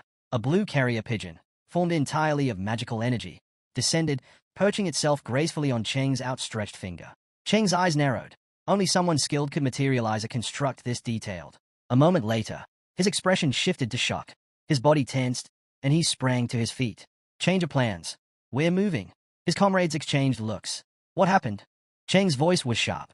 We've received an urgent message. Head to Lake Kukulza. Now. Meanwhile, Zhang's consciousness flickered back. His eyes opened slowly, vision still blurry from the earlier beating. As his senses returned, he saw Cheng and his men standing before him. Cheng's tone was anything but friendly. So, did you fail? Zhang lowered his head, ashamed. I passed out before the poison could fully take effect. He flexed his legs slightly, feeling the lingering burn. They're almost useless right now. Then, forcing himself upright, he lifted his gaze. What about you guys? Cheng let out a frustrated sigh. By the time we got here, Hansu was already gone. Knocked the guy out and vanished. His gaze darkened as he looked at Zhang. Are you seriously telling me that someone who survived inside the belly of the fish of calamity couldn't handle a damn newbie? And now we have to clean up your mess? Zhang clenched his fists, his anger bubbling up. His mind flashed back to the weapon, the one he had lost. Then, his eyes drifted to his injured leg. What the hell is wrong with this wound? Fragments of memory surfaced. Hansu standing over him, telling him to sleep. And then, the gift he had left in exchange for his weapon. Before Zhang could piece it together, Cheng's sharp voice cut through. Get up. We need to move. Zhang groaned. I know that guy said something to me. Cheng turned to his companion. What's wrong with him? Did he inhale poison? Doesn't matter, the man replied. We need to carry him back to the ship. Cheng didn't waste time. He raised his hand, forming a carrier pigeon out of magical energy. A simple, urgent message meant for nearby operators and clients. He released the pigeon, watching it dart into the sky. It's a crude message, but they'll understand the meaning. Before it could get far, a hand snatched it midair. With a sharp crack, the pigeon was crushed into nothing. A man stood there, seething with rage. Sung, he growled. Follow me. Without hesitation, he leaped down from the ship. Cheng rushed after him. That was fast. We barely sent the message. Before he could finish, the man shoved him aside and stormed forward. His target? Zhang. Zhang groggily looked up, and immediately froze. Morin, the stormtrooper commander, loomed over him. With one brutal strike, Morin's fist crashed into Zhang's stomach, knocking the wind out of him. Zhang gasped, doubling over in pain. And who the hell do you think you are? Morin sneered, calling me by my first name. Before Zhang could recover, Morin grabbed him and slammed him into the ground. This group has become pathetic. His gaze swept over the others. Tell me, how exactly do you plan to clean up this disaster? Cheng lowered his head in shame. We'll take responsibility. But before anything else could be said, trouble! One of the subordinates bolted toward the ship, shouting. The Jurtas! They escaped. The entire pack is heading straight for us. A deafening roar filled the air. A wave of monstrous creatures surged toward them, their thunderous steps shaking the ground. Hundreds of them, a dark flood of Jurtas charged forward, their glowing eyes locked on the ship. Cheng's mind reeled. Once Jurtas start running, they don't stop. We used that to lure them into the valley. But why the hell did they leave? His stomach twisted. Did someone? Then, Morin caught a strange scent. His expression darkened. He unsheathed his blade and stepped toward Zhang. The smell was coming from his leg. Idiot! Morin's voice was cold. Before Zhang could react, the blade sank into his flesh. Zhang let out a blood-curdling scream, clutching his leg as pain shot through him. Morin twisted the blade before pulling it out. The steel was coated in a thick red substance. The blood of the Jurtas. He smirked. No wonder they are headed straight for us. Holding the blade up, he examined the thick envelope of scent-enhancing magic around it. It's been modified. Artificially amplified. He scoffed, shaking his head. If I hadn't used a Ronin's tracking, no one would have figured this out in time. Then, a realization dawned on him. His grip on the blade tightened. A newbie, someone who just set foot in the red zone, is already using the natural behaviors of the Jurtas to lure us in. Suddenly, his laughter erupted through the air. His arms spread wide as his chuckles turned into wild, manic laughter. As the echoes of his madness faded, he turned to Cheng. His eyes burned with cold fury. Bring me Hansu. His voice was calm, but the weight of his command was undeniable. I want to see the bastards face myself. Cheng glanced at the shore, his eyes narrowing. With so many Jurtas swarming around, there was no way the ship would hold out for long. Hearing this, Morin clenched his teeth, frustration flashing across his face. Looks like I'll have to handle this myself, he muttered. With his hand igniting in flames, he strode toward the trembling servant. His voice was sharp, leaving no room for argument. I don't like repeating myself. He grabbed the boy by the chest, his grip firm, as fire slowly began to spread. The heat made Cheng's breath hitch. He could feel the danger radiating from Morin. Morin's burning gaze locked onto him. Hurry up and bring him here, or I'll feed you all to the Jurtas, he ordered, his tone as merciless as a fire in his palm. A sinister smile tugged at his lips. I'll settle things here. Cheng, you'd better make up your mind, fast. With that, he released his grip, sending Cheng crashing onto the deck. The captain, now surrounded by a surge of energy, let out a dark chuckle. If Hansa thinks this is enough to stop me, he's made a fatal mistake. His hands pulsed with shadowy flames as he conjured a swirling orb of dark magic. His eyes gleamed with dangerous intent. I'll make him regret it. The moment his hands stretched forward, the flames erupted. An explosion shook the air, sending monsters flying in all directions. Deep in the forest, the protagonist snapped his head up at the sound. His lips curled into a knowing smirk. Looks like my trap worked, he mused, his voice laced with satisfaction. But his moment of victory was brief. Still, I need to hurry. Pulling out a sap extraction device, he inspected his latest collection, his expression darkening. Useless, he muttered. No nutrients at all. His stomach clenched, a harsh reminder that he hadn't eaten in 2 days. His strength was draining fast. The roots of the world tree once carried life, purifying water and channeling energy. But since its death, the number of nutrient-rich roots had dwindled. If he didn't find the right one soon, he'd be in serious trouble. With a sigh, he reached into his bag, pulling out supplies he had taken from a greedy, self-absorbed noble. At least I have most of what I need, he muttered. His gaze shifted toward the submerged roots. I should get moving, he decided. The deep lake is my next stop. But that was where the real challenge awaited, the territory of the adult Kakulza. He peered into the depths ahead, the water growing darker the farther it stretched. Deeper than this place, he noted. If he wanted to survive, he'd have to build a bridge first. From behind, he pulled out a handful of kweki seeds, special seeds that absorbed poisonous water and grew into massive lotus flowers. Without hesitation, he tossed them into the water. As soon as they made contact, the seeds reacted instantly, sprouting at an incredible speed.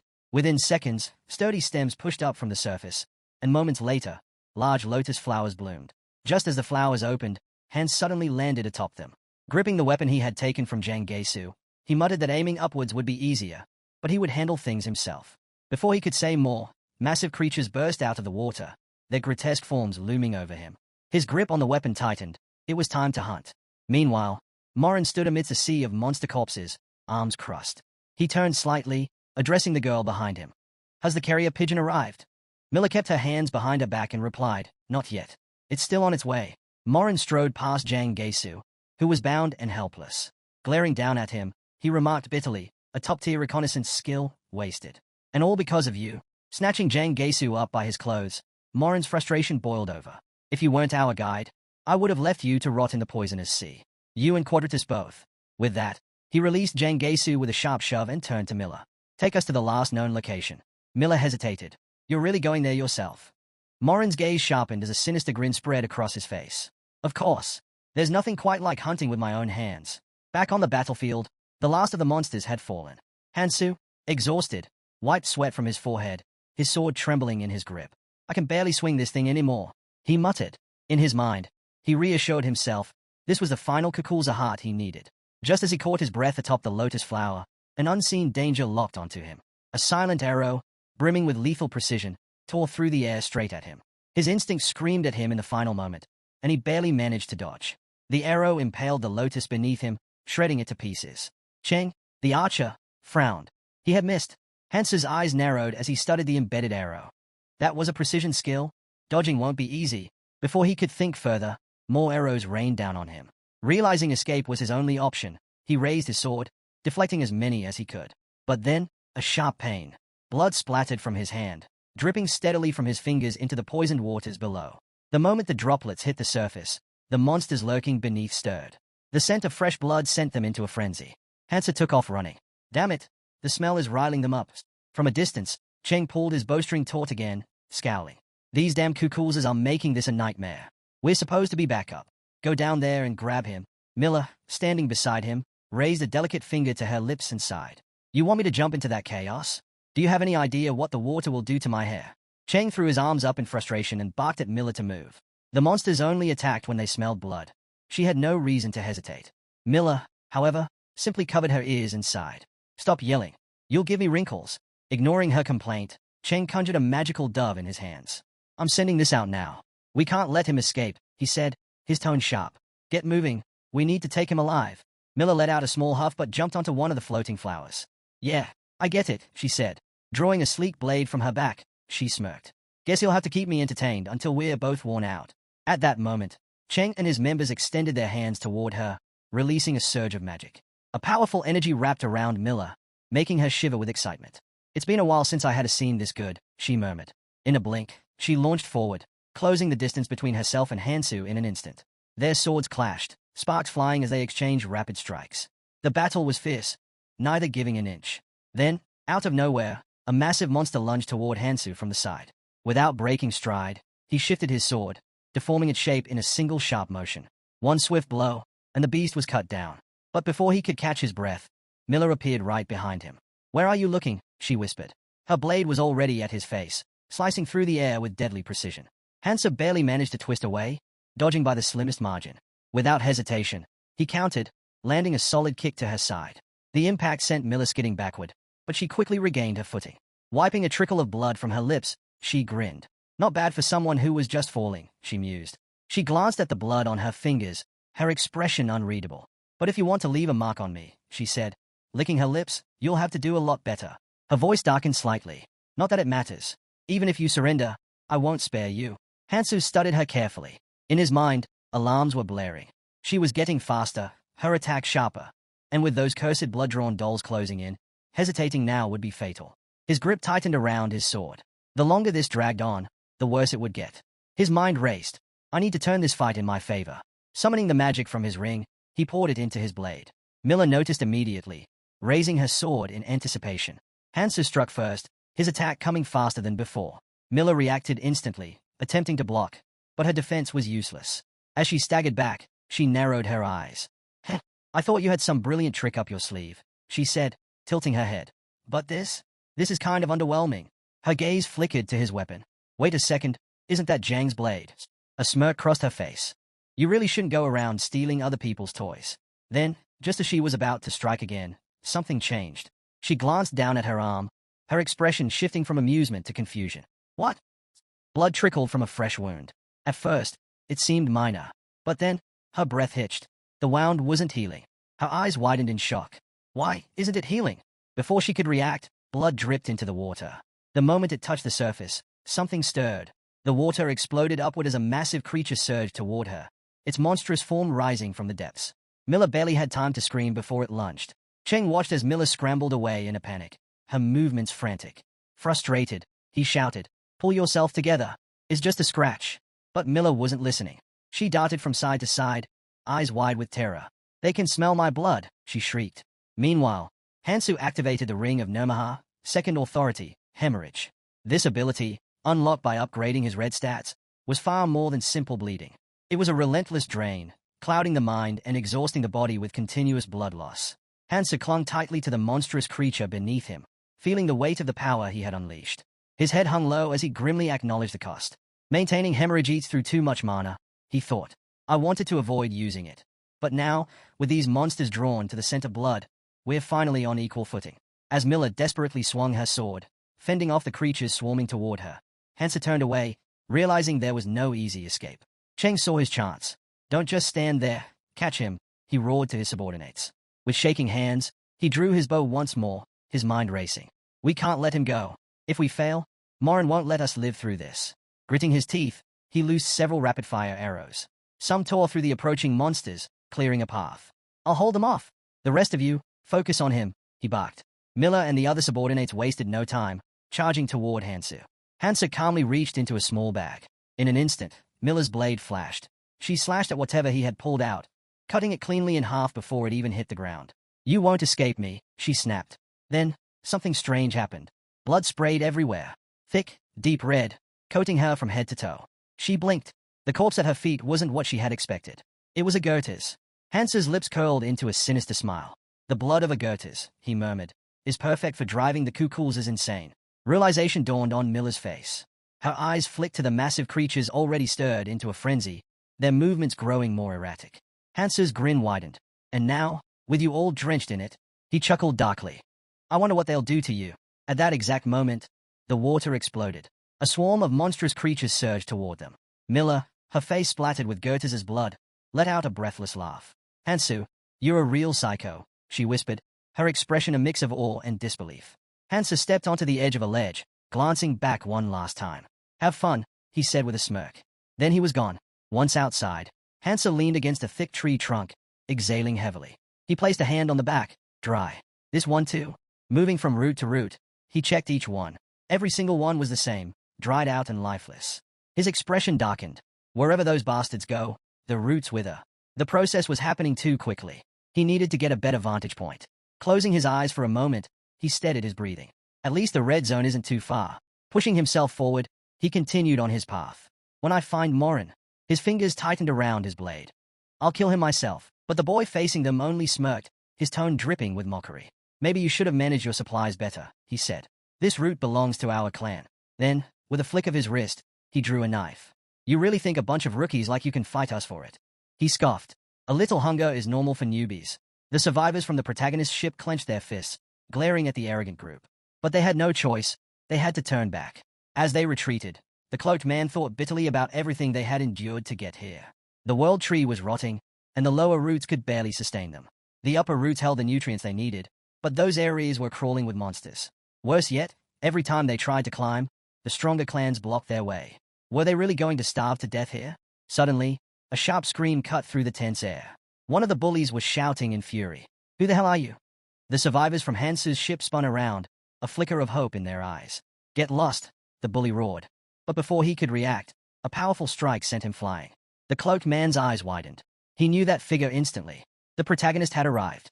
Panic spread through the bully's clanmates. "We need to run," one of them stammered. In an instant, they turned tail and bolted. Relief washed over the group. Finally, they had a chance. Without wasting time, they scrambled onto the root and set up their extractors, eager to claim the precious liquid they so desperately needed. One of them turned to the protagonist, grinning.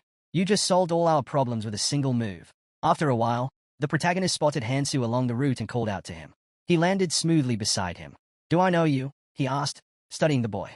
Hansu looked surprised. "You don't remember?" he asked, confused. "We were on the same ship." The protagonist didn't respond. His focus was entirely on gathering food and water. Johann, as he introduced himself, sighed before smiling warmly. "Doesn't matter. I'm just glad to see you again." He reached out his hand in a friendly gesture. "If it weren't for you, we would have starved to death." Hansu, chewing on his gathered food, barely glanced up. "I was just hungry too," he said simply. "Eat if you want." Johann hesitated before speaking again. Hey, can I ask you something? The protagonist let out a heavy sigh, already expecting the request. Johann's expression turned serious as he spoke. We need the ship we sailed on. He raised his hands, trying to reason with Hansu. Every path upward is blocked. The only way forward is to use the ship. But Hansu didn't even hesitate. He turned away and said firmly, no. Johann's frustration boiled over. He threw his arms up, his voice rising. I'm not just asking for nothing. The nutrient liquid in these roots won't last forever, and the disaster fish is tearing apart the outer roots. If we don't act now, we'll be trapped. Wouldn't it be better to take the ship and climb up together? Hansu crouched down, cutting a small flower from the root with his knife. His movements were calm, deliberate. It's not a problem, he said. Everything will be fine soon. Then, gripping the plant stem, he added, we're safe here. There's no need to go up. Johann's eyes widened. What are you talking about? He shouted. Hansu turned to face him, his voice cold and unwavering. I'm going to kill them. Johann froze, fear creeping into his expression. The ship isn't for escaping, Hansu continued. I'm going to use it to destroy the disasters threatening the world tree. His gaze was sharp, unshaken. I'll kill the disaster fish with my own hands. So there's no need to fear death. Johann was stunned. He stared at Hansu, who had already started walking away again. What do you mean? Johann called after him. Can't you at least explain properly? Hansu rolled his eyes. In his mind, the answer was obvious. If the disasters disappeared, the red zone would flourish, and people wouldn't have to live in fear anymore. He was right. He knew he was. Johann pressed a hand to his forehead, trying to process everything. I don't really get it, he admitted. But, someone like you, who's already done the impossible so many times. Maybe you're right. Before Hansu could disappear completely, Johann called out, just one last thing. Why? Why are you trying so hard to save everyone? Hansu stopped in his tracks. For a moment, there was silence. Then, he lowered his head slightly and spoke with quiet resolve. I have to save as many people as I can. His voice was steady. That's why I came back. His gaze drifted to his own hand, a flicker of doubt surfacing. Is this really what I want? Johann, noticing the change in his expression, asked, what's wrong? Instead of answering, Hansu tossed a small stone toward him. Johann caught it instinctively. It's an imitation stone, Hansu said as he walked away. You'll find it useful. Johann watched him go, then looked down at the stone in his palm. His grip tightened around it. He remembered when Hansu first gathered them all on the ship, dragging along a massive lizard. Back then, they thought his plan was impossible. But Hansu had a way of making the impossible real. Maybe, this time, too. Johann lifted his head, gazing at the vast, starry sky. A small smile tugged at his lips. He really gives me hope, he murmured. Meanwhile, Hansu was already running. His thoughts raced, acting for humanity's survival. That's only natural. He covered a vast distance in no time, pushing himself forward. But something felt off. Why do I feel this way? Shaking it off, he refocused on his goal. Then, finally, he arrived. Sophia was waiting. Sophia turned the moment she saw him. Hansu came to a stop and nodded. You're early, he said. Then, glancing at her supplies, he asked, did you get everything you needed? Almost, Sophia replied. I'm missing 2 things, but I came here just in case. Hansu stepped closer, scanning her supplies. Not bad. She studied his face, then frowned. You look worried. What happened? He looked away briefly before answering. Nothing, just some people tracking us. Sophia's expression darkened. Quadratus, she said. They've been after you. She placed a hand on her chest. That's why they came for me, too. Hansu turned back to her. I ran into them, he admitted. Morin's looking for me.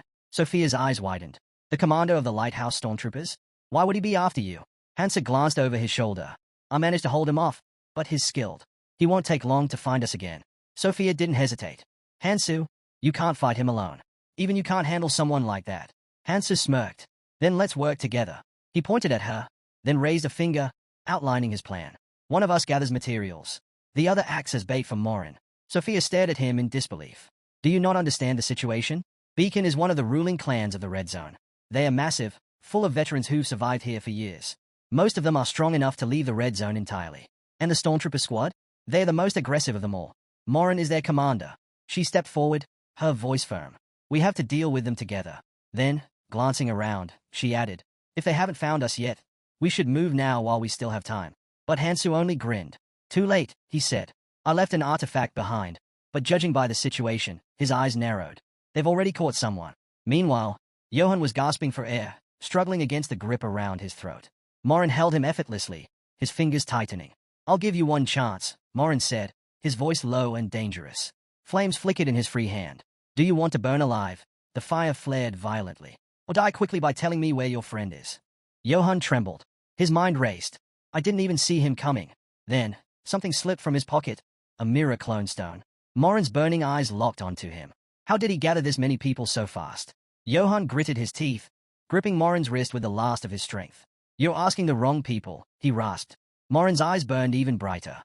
Morin suddenly released his grip and crouched beside the boy, studying him closely. "Your name's Johann, isn't it?" he asked, his tone unsettlingly calm.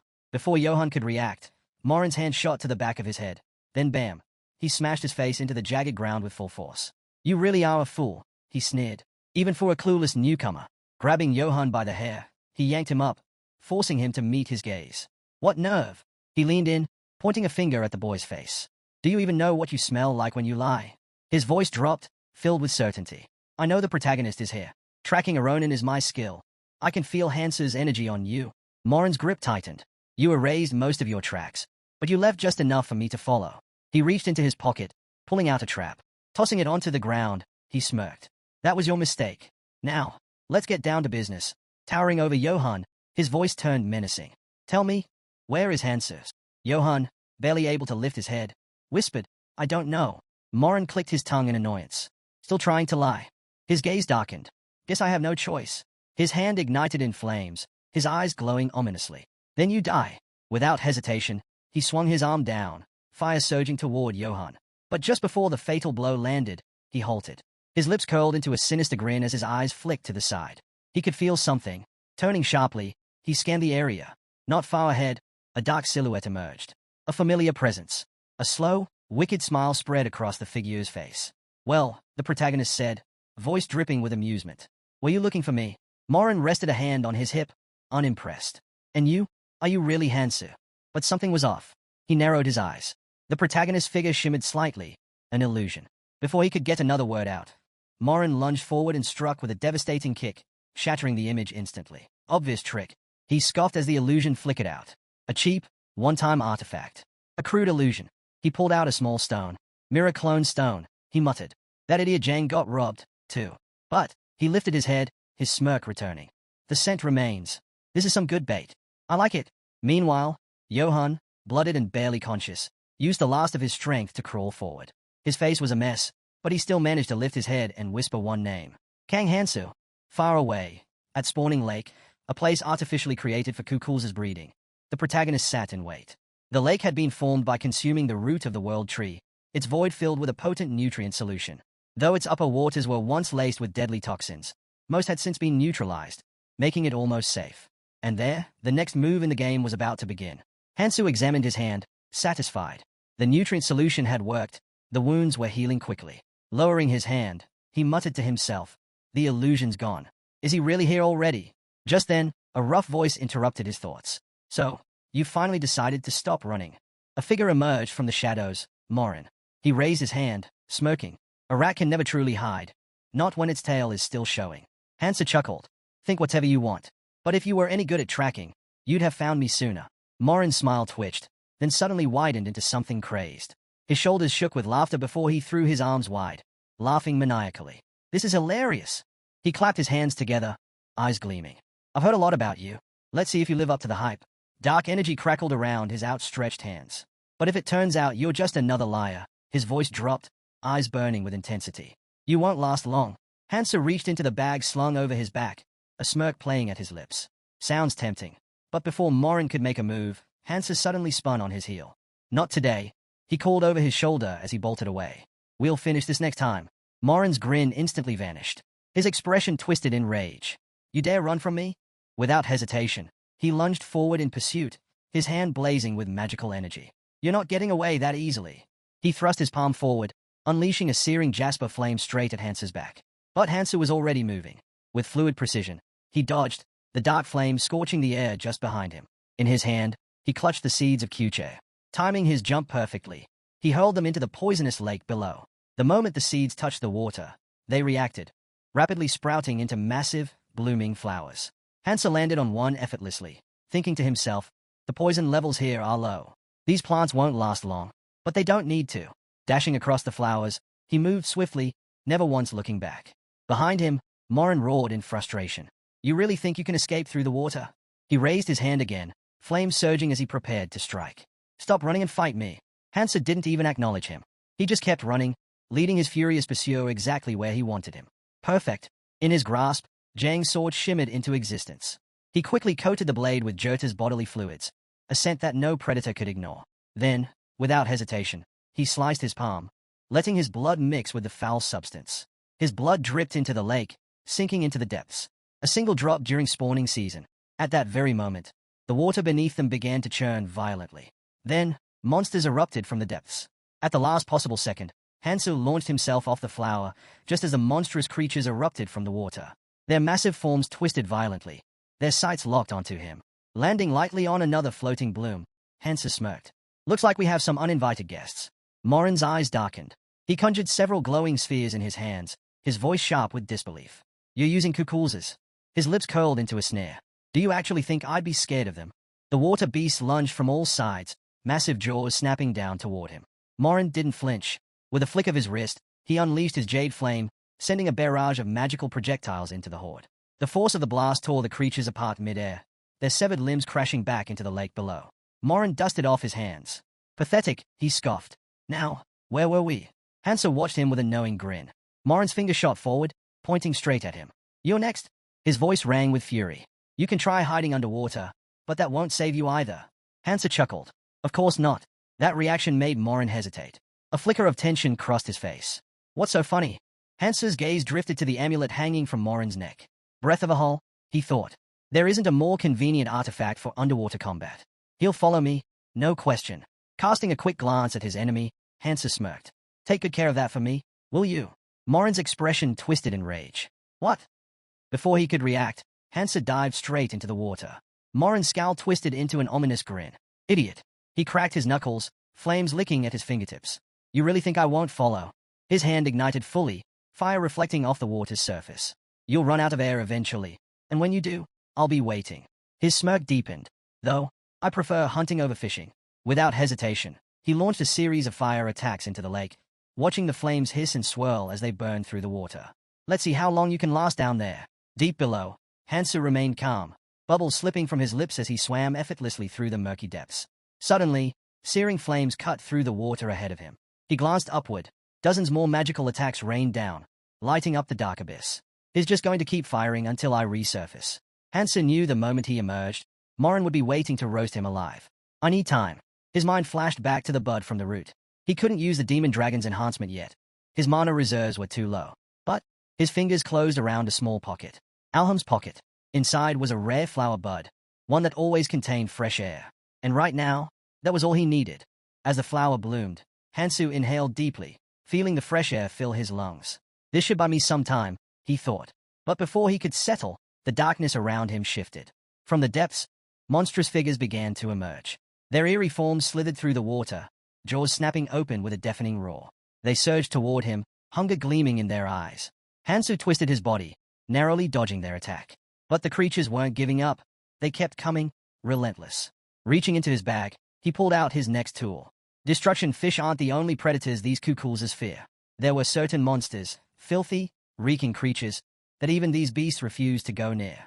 He retrieved Arwen's gallbladder, a monstrous organ that emitted a repulsive stench, one so strong it drove kukulzas away.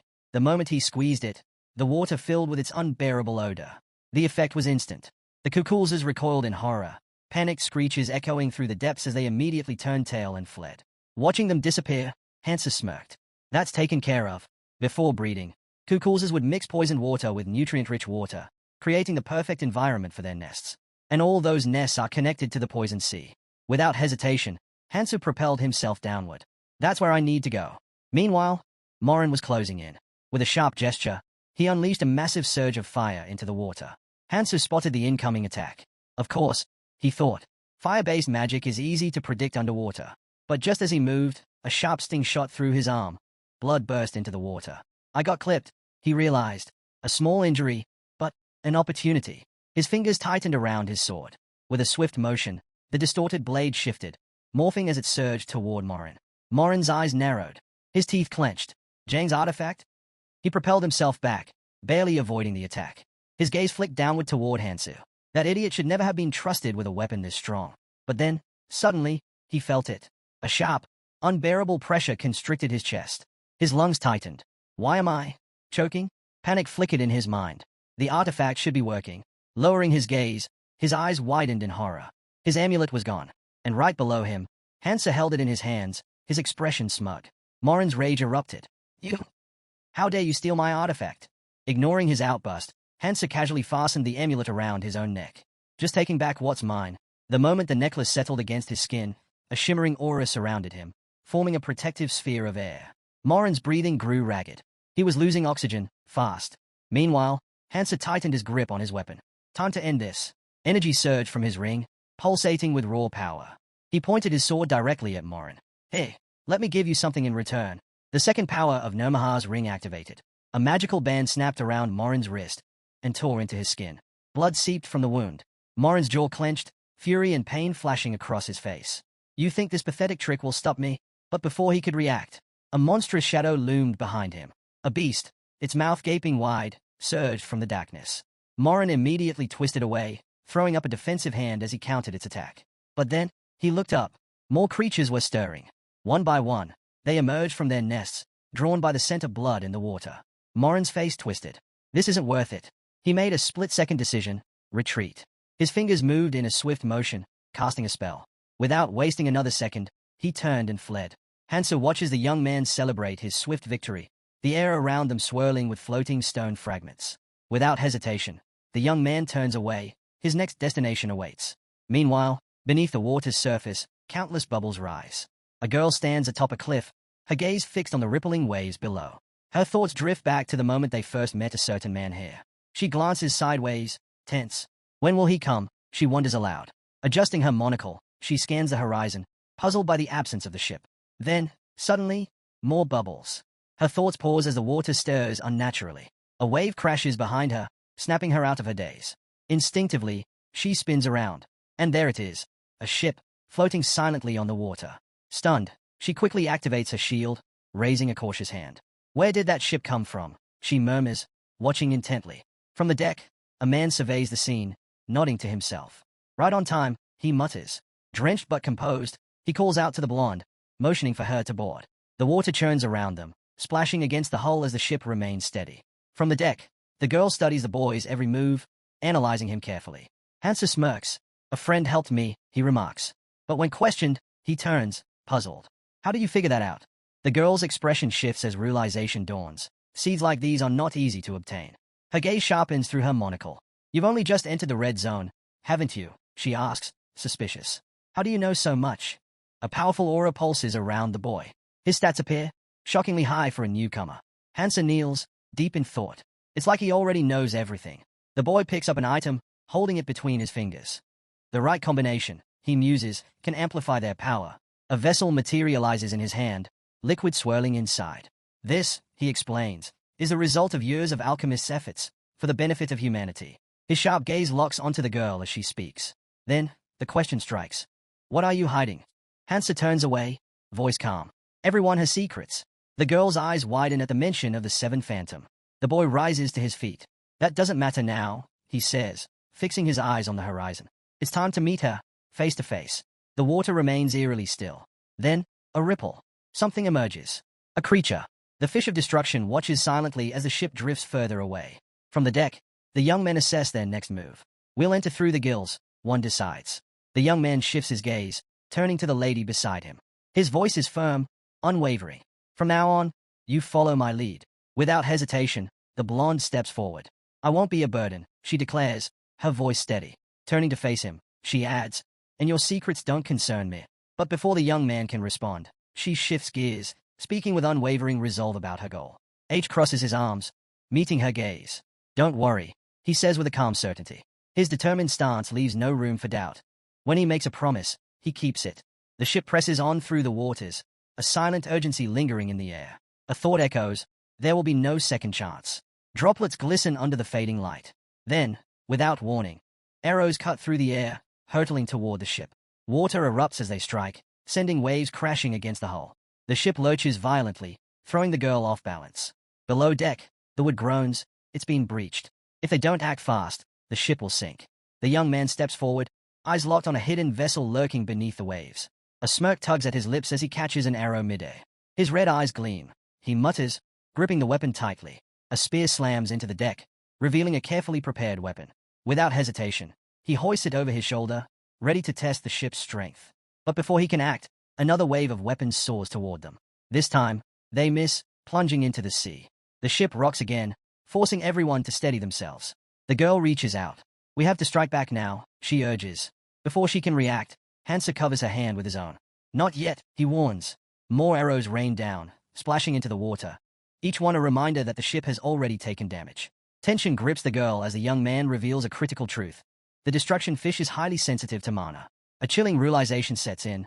Regular attacks won't lure it, won't distract it, won't stop it. The water stirs, revealing the monstrous creature lurking beneath. The words cut through the tense silence.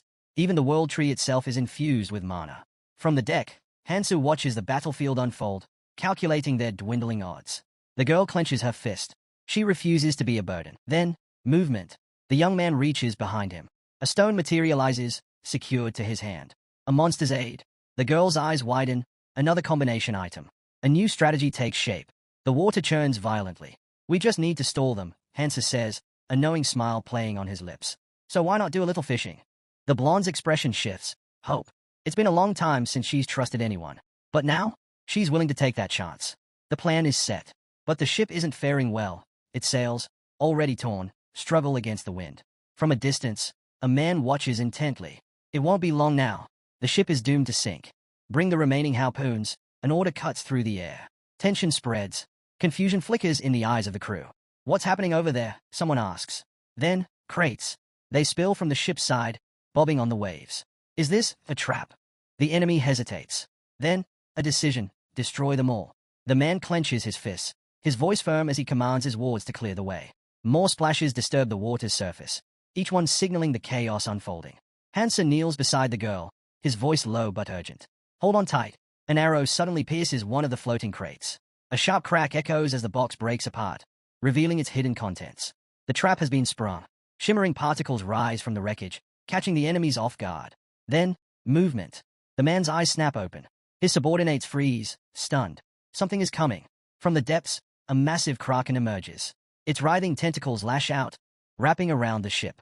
The man grits his teeth, noting that this creature never surfaces without reason. Something isn't right. The ship is surrounded. Blade in hand, the girl steps forward, determination in her stance. With swift, precise strikes, she slices through the tentacles constricting the ship. The kraken recoils, thrashing in fury. Watching her closely, the man narrows his eyes. Milo is moving too slowly. He places a firm hand on his subordinate's head. "Keep leading them," he orders, his presence radiating authority. But deep down, a realization sinks in. The kraken didn't just appear by chance. Then, another shift.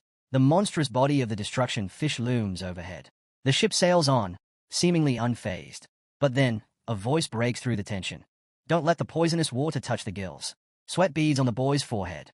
The fish, he mutters, is filled with some kind of unnatural power. Ahead, the internal passage of the destruction fish comes into view, a narrowing gap that must be passed before it closes. The long-haired man turns to the masked figure beside him. "Are we going the right way?" A tense silence follows. Suddenly, the girl turns to Morn. "We have bigger priorities," she warns, glancing around warily. The young warriors scan their surroundings. A voice speaks. "Valuable travelers should become part of Quadratus." The man grips the ship's railing, his fingers tightening with restrained fury. His eyes glint dangerously as a thought takes hold. He is far too lucky to still be alive. Deep within the creature's belly, the truth is revealed. Shipwrecks, countless of them. The sunken remains stretch endlessly, a graveyard of lost souls.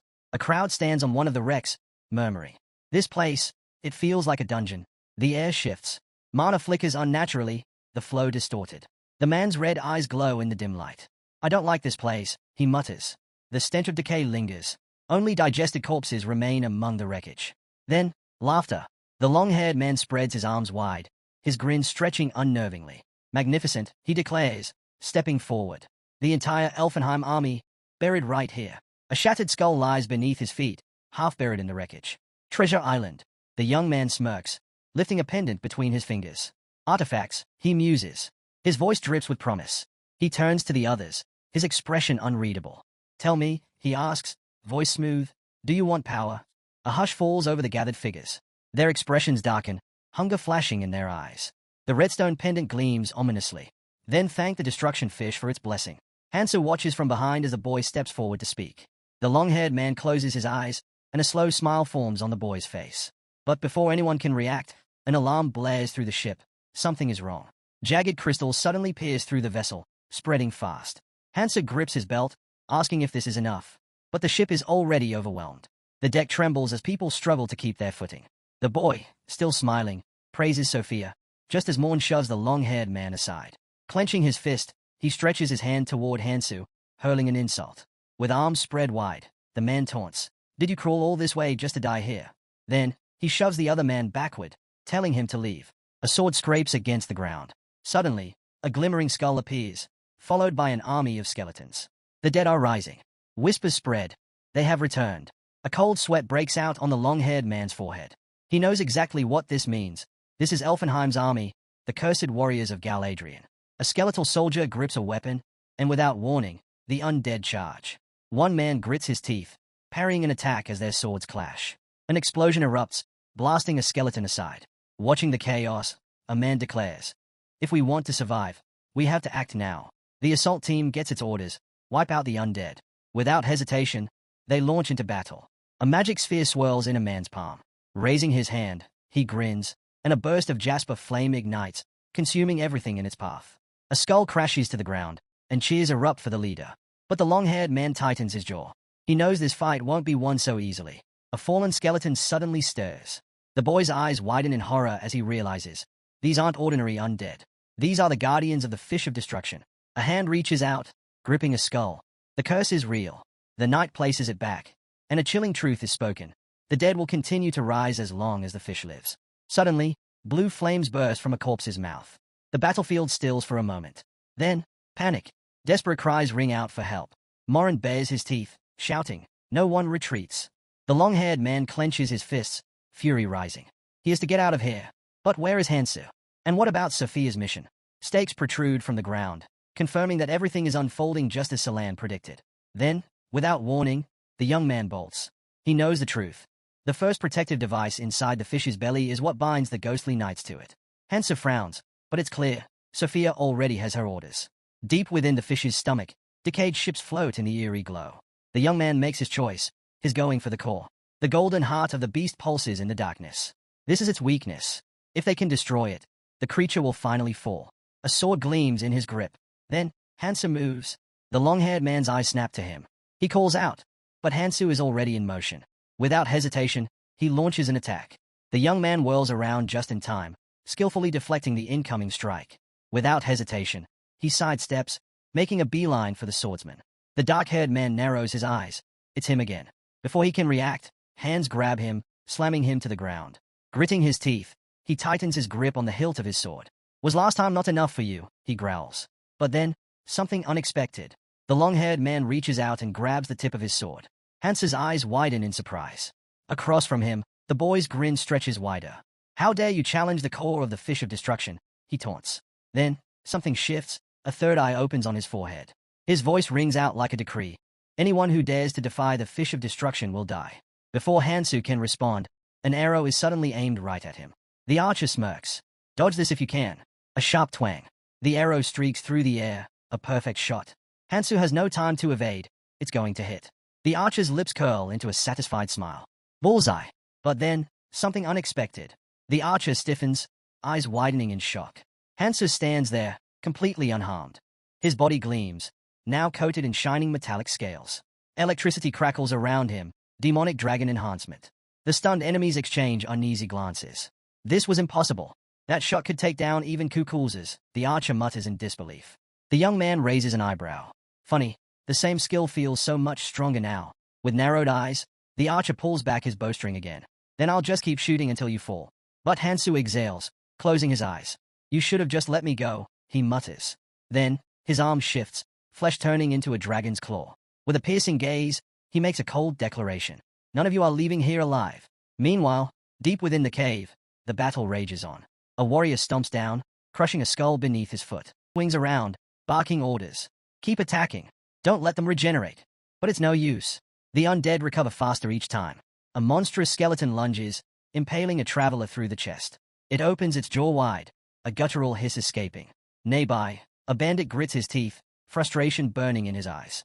Their stamina is running low. Their mana is draining. If this keeps up, they won't last. They were fighting an enemy that just wouldn't stay dead.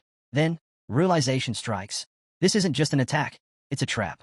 His fingers twitch, gripping his weapon tighter. There's only one way out. He raises his hand, shouting, "Use the feather, now. If we don't, we'll die and become just like them. A single feather of the world. Their only chance at survival." A small tree appeared in the man's hand. The system's message flashed. This artifact could teleport them and everyone nearby to a new location in an instant. But the boy's eyes widened in fear. "We already tried that," he said, his voice unsteady. "It didn't work." Standing on the platform, Sophia shook her head. "Of course it didn't," she said. "You can't just escape the stomach of the fish of destruction." Her gaze darkened. "Even the ghostly knights of Elvenheim are trapped here. They are immortal, but only in this place." Warren's fists clenched, his teeth bared in frustration. "And you think we're just going to let you walk away after interfering with us?" Sophia's lips curled into a smirk. "And you think," she shot back, "that after all this time, struggling alone to kill this monster, I'd expect any help from people who stood by and did nothing?" The bandit spread his arms, his comrades lifting their weapons in silent agreement. Sophia exhaled sharply. "Instead of standing around having this pointless conversation, maybe you should be thinking about how to get out of here." Her voice was sharp. "Clan communication doesn't even work here. No one will know if we live or die." A flicker of annoyance passed through the man's expression as he gritted his teeth. But Sophia was already moving, summoning a magic circle in her hand. A bright light flashed across her eyes. She smirked. "Well, at least I got all the information I needed." The captain of the Beacon assault team straightened, his patience wearing thin. He scoffed. "You've lost your damn mind." With a sharp glare, he declared, "I'm in charge of the red zone. And that means dealing with you." Morin's hand pulsed with dark energy. Without hesitation, he lunged forward. "I'll wipe out the weakest of the 7 ghosts myself." Sophia flicked her fingers. Ice arrows streaked through the air. But Morin dodged them effortlessly. His laugh was mocking. "You can't even hit me? What a disgrace to the name of the 7 ghosts." The orb of dark energy surged towards Sophia. A massive explosion ripped through the air as Morin landed smoothly on his feet. But then, Sophia's smirk returned. "I wasn't aiming at you," she said coolly. A sudden, deep rumble filled the cavern. The captain of the assault team flinched, eyes darting around as the walls trembled. Confused voices echoed in the chamber. Then someone shouted, "Water's flooding in." In the depths of the fish of destruction, a passage began to close. Sophia turned away, glancing at the swirling currents. "All this time," she murmured, "I've been searching for a way to close the gills, and now I've done it." Her librarian's eye skill had led her to the solution. Hearing her words, Morin's fury boiled over. He bared his teeth, rage seething in his expression. But Sophia was already moving. She turned, ready to disappear for good. "Let's hope we never meet again," she called over her shoulder. The bandit growled, whipping around to his crew. "What the hell are you all standing around for? Get the ship ready," voice rang out. "Everything's set." His eyes narrowed. "Then where's our ally? He should be guiding us by now." But then, expression shifted. A new threat loomed. "They've surrounded us," she said. The ghost knights were back. And this time, there was no escape. As the battle raged on, the captain of the assault team explained that the gills would reopen by the time the ship reached them. For now, their priority was keeping the knights away from the civilians. His gaze darkened with anger. He swore his enemy would regret crossing him. Summoning a surge of dark energy, War declared he wasn't going down without a fight. With the power of Jade Flame, a wave of energy tore through the ranks of the risen dead. Nearby, the bandit leader raised his hand, signaling his men to charge. But just as he stepped forward, he froze. Standing before him, gripping Jang Gesu by the collar, was the protagonist. Hansa knew he must have looked like a villain in that moment. Without hesitation, he hurled Jang Gesu to the ground, stating coldly that the captain wouldn't have listened to him anyway. The assault team captain sneered. Arrogant, he spat. Waving his hand dismissively, he admitted that he had considered recruiting the youth, but that option was no longer on the table. Before he could say more, Hansa lunged forward, hand outstretched. "Enough talk." Morin reacted instantly, blocking the strike with his sword. The impact sent tremors through the ground, cracking it beneath them. Watching from a distance, Miller's eyes widened. Their leader was injured. "Captain," she called out in concern. The bandit gritted his teeth. He was stunned. The boy, who always ran from a fight, had just thrown him back. Then it hit him. His stronger, after absorbing the runes of Quadratus. Clutching a broken stone fragment, he convinced himself that it didn't matter. Even with that power, the boy stood no chance. Anger flared in his eyes as he clenched his fist. "Do you really think you can defeat me?" His voice was thick with rage. "I'll kill you and take back everything you stole." Meanwhile, a girl beside him turned to a hole. "Let me help you," she offered. But the captain scoffed. You think I need your help? His sword gleamed as he dashed forward. Go take care of the ghostly knights. Hansu, unfazed, stood firm with his sword raised. Doesn't matter. I was going to get rid of them all anyway. Morin's lips curled into a menacing grin. You're just a newbie. Their blades met with a resounding clang, sparks flying as steel clashed against steel. Morin pressed forward, testing Hansu's strength. Is this really all you've got? He mocked. Hansu gritted his teeth, his arm trembling under the force. Morin smirked. He's struggling. There's no way he can beat me. I'll never lose to a newbie. With a sudden shift, Morin's blade slid against Hansu's, creating an opening. In one swift motion, the captain of the assault team leaped into the air, his sword poised for the final strike. Warren swung his blade with full force. This is the end, he roared. The tip of the sword found its mark. The blade pierced Hansu's body. He stood frozen. The bandit scoffed, shaking his head. This could have ended differently. If you had just accepted my offer and sworn loyalty to me, you wouldn't be dying right now. Hansu lowered his head, blood seeping from the wound in his chest. The pain was sharp, but he didn't flinch. The captain grinned, leaning in. You lost for one simple reason, he said, his voice dripping with satisfaction. You were weaker than me. Hansu's lips curled into a faint smile. Is that so? Before the captain could react, Hansu's hand shot out, gripping the blade buried in his body. He looked up, his eyes sharp. Funny, I could say the same thing about you. Blood dripped from his mouth, yet his grip on the blade tightened. Morin's expression twisted in rage. Insolent brat, he roared. This is your punishment for defying me. But Hansu just repeated his words, his voice calm. Morin's confidence wavered as he watched in disbelief. His enemy, bleeding, impaled, was holding the sword with his bare hands. Without looking up, Hansu spoke. Night artifacts are impressive, sharp enough to pierce dragon scales. A glint of energy flickered around him, armor forming over his skin. Thanks for delivering it to me. Morin's eyes widened in horror. Impossible. I struck your heart. There's no way you're still standing. Then he saw it, the dragon's paw. Body modification. Hansu raised his hand, energy crackling around it. Doesn't matter anymore. With a single slash, his razor-sharp claws tore through Morin's body. Blood splattered across the ground as the captain staggered back, clutching his wound. His breath came in ragged gasps. Even with that, your heart is still wounded. He glanced at the gaping hole in Hansu's chest and cursed. Your skill is broken. His body collapsed, lifeless. Hansu exhaled and reached for the sword still lodged in his chest. With one swift motion, he pulled it free, tossing it aside. A white rune shimmered in his palm before dissolving into nothingness. He took a deep breath. That worked, but only because I put in the effort to craft 3 dragon hearts. Above him, the massive beast let out a deep growl. The demonic dragon enhancement skill granted him the ability to copy any organ, borrowing the raw power of a dragon itself. Hansu rolled his shoulders, flexing his fingers. Compared to a dragon's body, the human form was painfully inefficient. The transformation had taken its toll. He could feel the strain already. He picked up his sword, glancing at his runes. 35% capacity. Not enough. Sheathing the weapon, he closed his eyes. He still lacked the skill to maintain this form for long. But that didn't matter.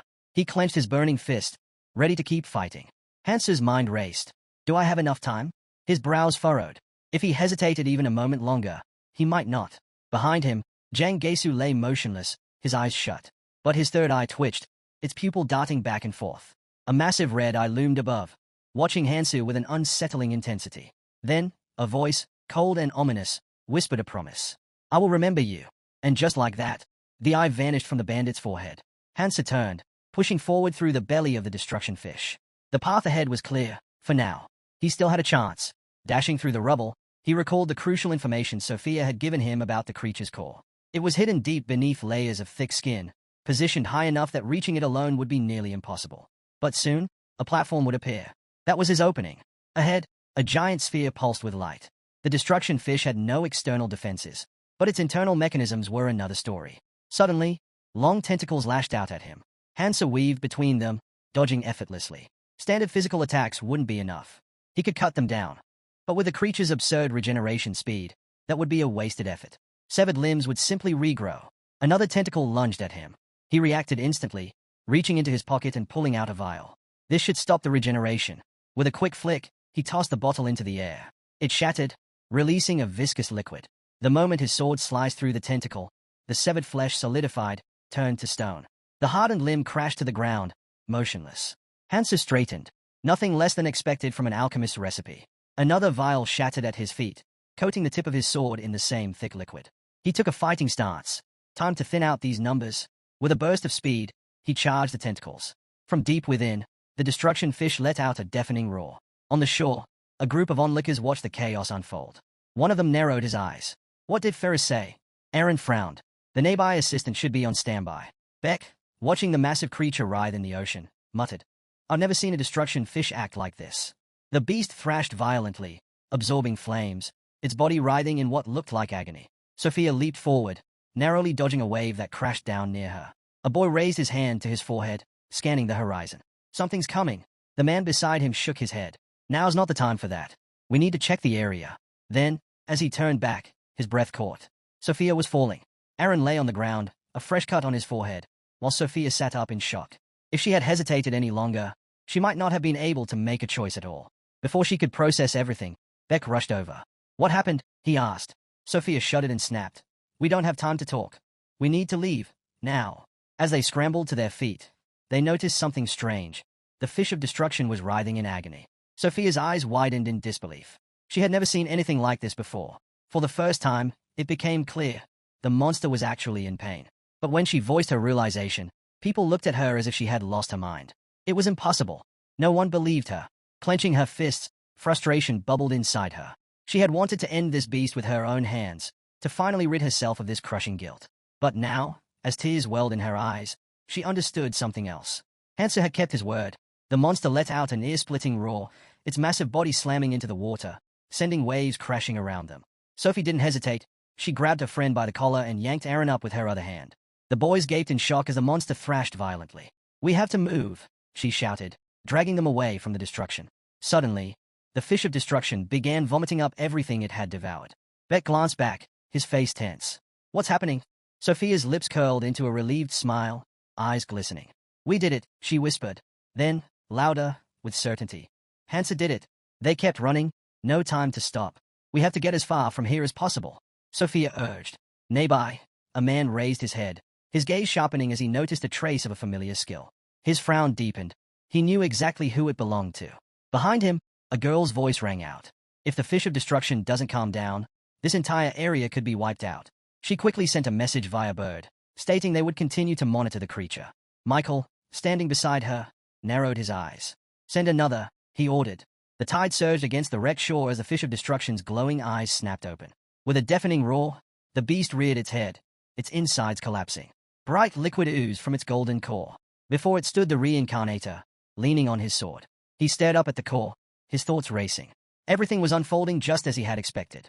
But now, as he took in the sheer magnitude of what lay before him, one thing became clear. There was no way a human could handle this alone.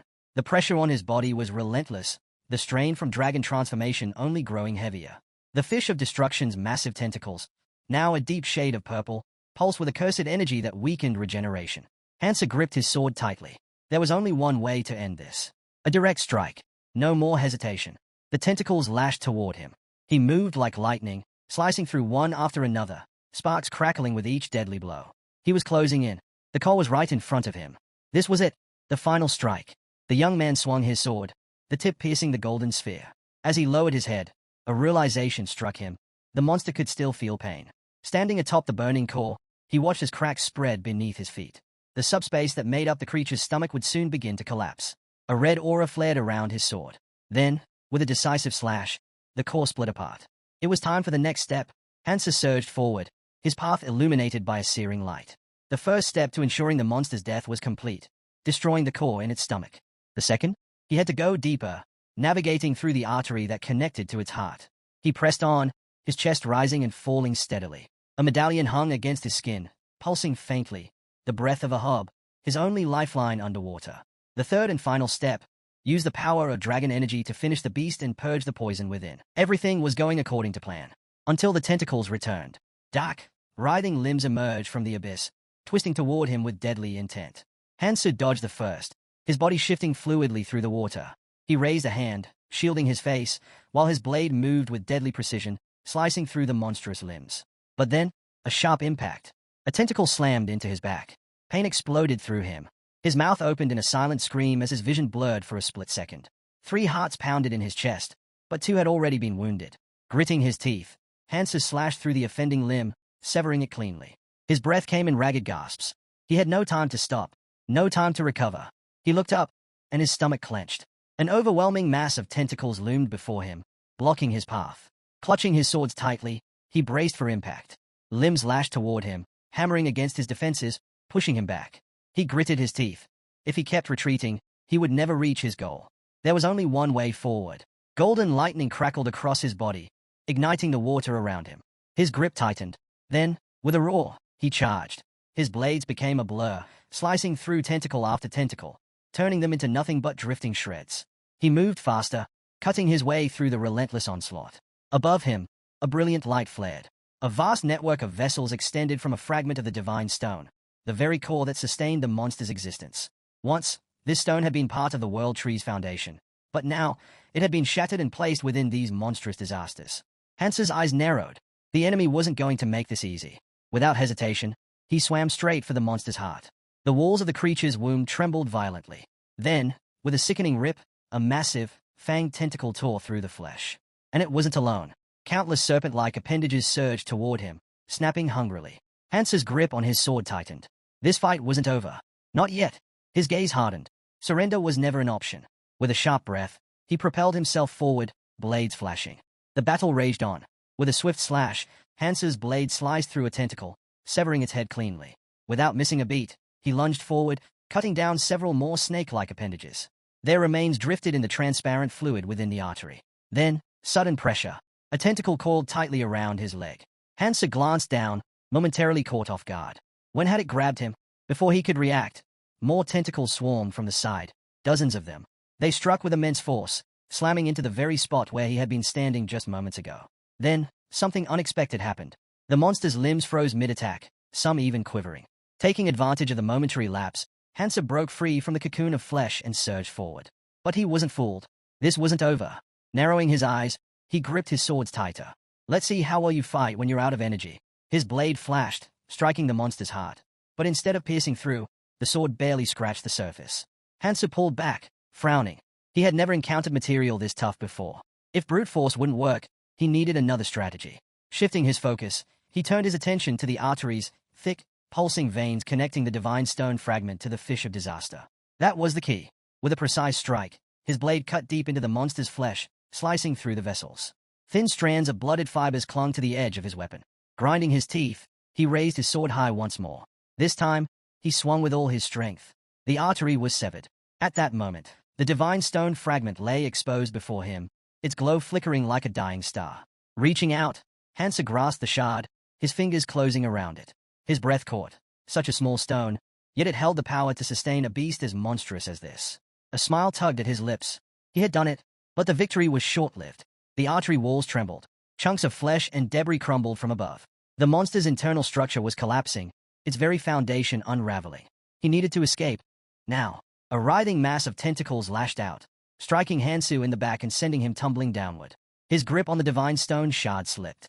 His fingers stretched desperately toward it, but his vision blurred. His body grew heavy. Darkness crept in at the edges of his mind. The rupture in the artery sucked everything into its depths, liquid, debris, and Hansa himself.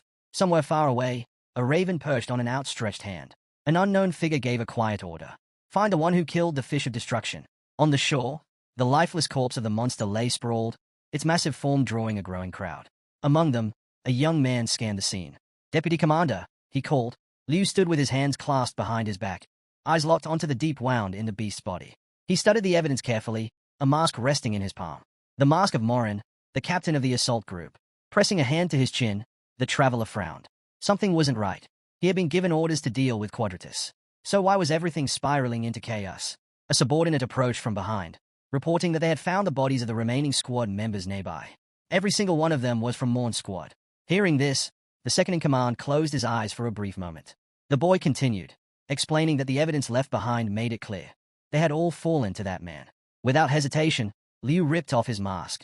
We don't have a captain anymore, he declared. It's time to restructure our ranks. The subordinate looked down before addressing him with a new title, Commander. Liu smirked, rolling the word around in his mind. It had a nice ring to it. Unlike Morin, who had secured his position simply by being around longer, Liu believed he had truly earned it. Then, he turned serious. Any survivors? The subordinate glanced toward the wreckage. A ship drifting in the water, its sails torn to shreds. He reported that the search was still ongoing, but given the state of things, the chances of finding anyone alive were slim. Liu reached for his sword, picking up a shattered blade. He frowned. Something this massive had perished, yet not a single rune had been left behind. How many things were still functional after what had happened here? Tossing the broken weapon aside, he asked the real question. What about our enemy? Is he dead? He ordered them to keep searching for any traces of him. In his mind, he pictured Zhang's grin and reminded himself to check the 1,000 li implanted in Quadratus. A massive shadow loomed over him as he stepped closer to the corpse of the fish of destruction. He observed the torn flesh, recognizing where its heart had once been. Nearby, its massive tentacles twitched, struggling against death. What the hell happened here? Liu muttered, squinting. Could their opponent have been this strong? Suddenly, footsteps pounded behind him. He turned. What is it? The boy was out of breath. A large group of travelers is approaching. Their expressions are tense. They don't look like they are here by accident. Liu narrowed his eyes. Why aren't you keeping them back? The fighter hesitated. There are too many of them. We can't hold them all off. Up on the cliffs, a crowd gathered, murmuring as they gazed at the fallen beast. Among them stood a hooded figure, lips curling into a smirk. Sang Jin. Inside that monster lies an unimaginable wealth of artifacts, he mused aloud. Then, with a dramatic sweep of his arm, he called out. And you seriously think they're just going to hoard all the treasure for themselves? The travelers froze, eyes widening in realization. Runes were already rare, requiring dangerous hunts to obtain. The idea of missing out on such a fortune sent a ripple of agitation through the group. Sang Jin's voice hardened. Why are you just standing there? Are you going to let them take everything? A single moment of hesitation, then chaos erupted. The travelers surged forward, shouting that they had the advantage in numbers. Liu's brows furrowed. He had wanted to let them remain here out of respect for the dead. But now they had overstayed their welcome. His voice rang out over the battlefield. This place is under the control of the beacon. If they won't leave willingly, drive them out. At his command, his fighters charged forward, ready to clear the uninvited guests by force. The golden sphere reflected the chaos below as the observer drifted away from the battlefield. A winged eye soared through the air, landing softly in a waiting hand. Sophia smirked as she gazed at it. She had intentionally lured the travelers toward the fallen fish of destruction, knowing it would divert the beacon's attention. But she hadn't expected it to spark a full-blown riot. Resting her chin on her hand, she thought back to her friends. She had asked them to spread a few rumors, just enough to stir things up. They were more than capable of handling that. Her gaze dropped to the battlefield below. What exactly set them off? She murmured. Among the chaotic crowd, a hooded figure stood at the center, riling up the travelers. Robed figures surrounded their leader, their faces shrouded in shadow. Sophia's smirk deepened. This was even better. The longer the riot lasted, the more distracted the beacon would be. Summoning a pulsing sphere of energy in her palm, she knew she had to act fast. Time was running out. Above her, several of the gods' eyes appeared in the sky, their glowing irises scanning the vast landscape. Controlling so many at once was difficult, but it was the only way to search unnoticed. She clenched her fist. 3 days have already passed. Her focus sharpened. I refuse to believe he's dead. The observers scattered in all directions. Meanwhile, on the ocean's edge, a lone figure lay motionless. Wreckage was strewn across the shore, waves lapping at the debris. His body was covered in scratches and bruises. Slowly, his eyes cracked open. The small fairy hovering over him huffed, folding her arms. Finally, a devilish grin spread across her face before she raised her hand, then smacked his cheek. Still no reaction. She pouted, tapping her chin. Then, with a mischievous glint in her eyes, she leaned in and whispered, "If you don't wake up, I'll kiss you." The boy jolted upright like a lightning bolt had struck him, arms flailing. The fairy pulled back, giggling. "I was almost hoping you'd stay down a little longer." Stretching his fingers, the young man felt his strength slowly returning. He had managed to recover just enough before his dragonification wore off. His eyes flickered towards something in the sand, a fragment of the divine stone. His lips curled into a triumphant smirk. "Got everything I needed."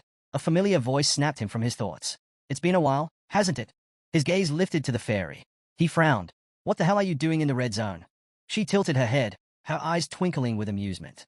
"You already know we don't set foot on the ground unless something big happens." She suddenly lunged forward, wrapping her arms around him. "And I had to see this for myself." With a playful grin, she gestured toward the massive corpse lying along the shore. The fish of destruction, an ancient terror, now lifeless. "Tell me," she said, eyes gleaming. "Have you ever seen anything this breathtaking?" The monster was dead. The impossible had happened. She let out a dramatic sigh. "Too bad, though. We have a rule. A great deed deserves a great reward." Then, with a knowing smirk, she leaned closer. "But this beast? It was never meant to be hunted. Which means—" She shrugged. "No special prize for taking it down." The boy narrowed his eyes, his mind already racing. No reward? He wasn't so sure about that. Hansu smirked to himself. If he grew even stronger, he would eventually bore the higher powers. and that was something they would never allow. The devil watching him grinned. Those sadists only enjoyed cruelty and suffering. There was no way this parasite had shown up with good intentions. Scratching his chin, the assistant hovered nearby, deep in thought. We put a lot of consideration into this, he mused. Then, he flew closer, eyes glinting with mischief. Tell me, what would it take to make you willingly throw yourself into hell? The fairy's grin turned wicked. Trust me, we really thought this one through. With an exaggerated motion, the devil stretched out his arms. Now then, let's make a deal, shall we? A mass of energy formed in his palm, pulsating with power. Since you took down the fish of destruction, you get to pick your reward right now. A shimmering shard appeared in the air, radiating an eerie glow. Hansa's eyes flickered with recognition. Lord of the Dead, a high-ranking 8th skill. He had read about this ability before. It granted the power to raise the dead as phantoms and summon them at will. A floating skull symbol marked its surface, a clear indication of its terrifying nature. Even more intriguing, it also enhanced magical chi. For someone limited to using only 7 skills, this was an extremely tempting offer. With a snap of his fingers, the devil chuckled. Don't get too excited just yet. Several more glowing runes emerged in the air, each carrying a mysterious presence. There's a condition, the assistant added smoothly. It's tied to the remaining disasters. Hansa's gaze darkened as he studied the floating fragments. Then, slowly, a smile crept onto his lips. This is more than enough, he muttered. The fairy's eyes widened in surprise. But I wasn't finished yet. But Hansu had already made up his mind. His expression hardened. I don't need to hear the rest. The devil, now floating lazily with his wings, let out a low whistle. Unlike the first choice, this second option requires you to eliminate all the remaining disasters.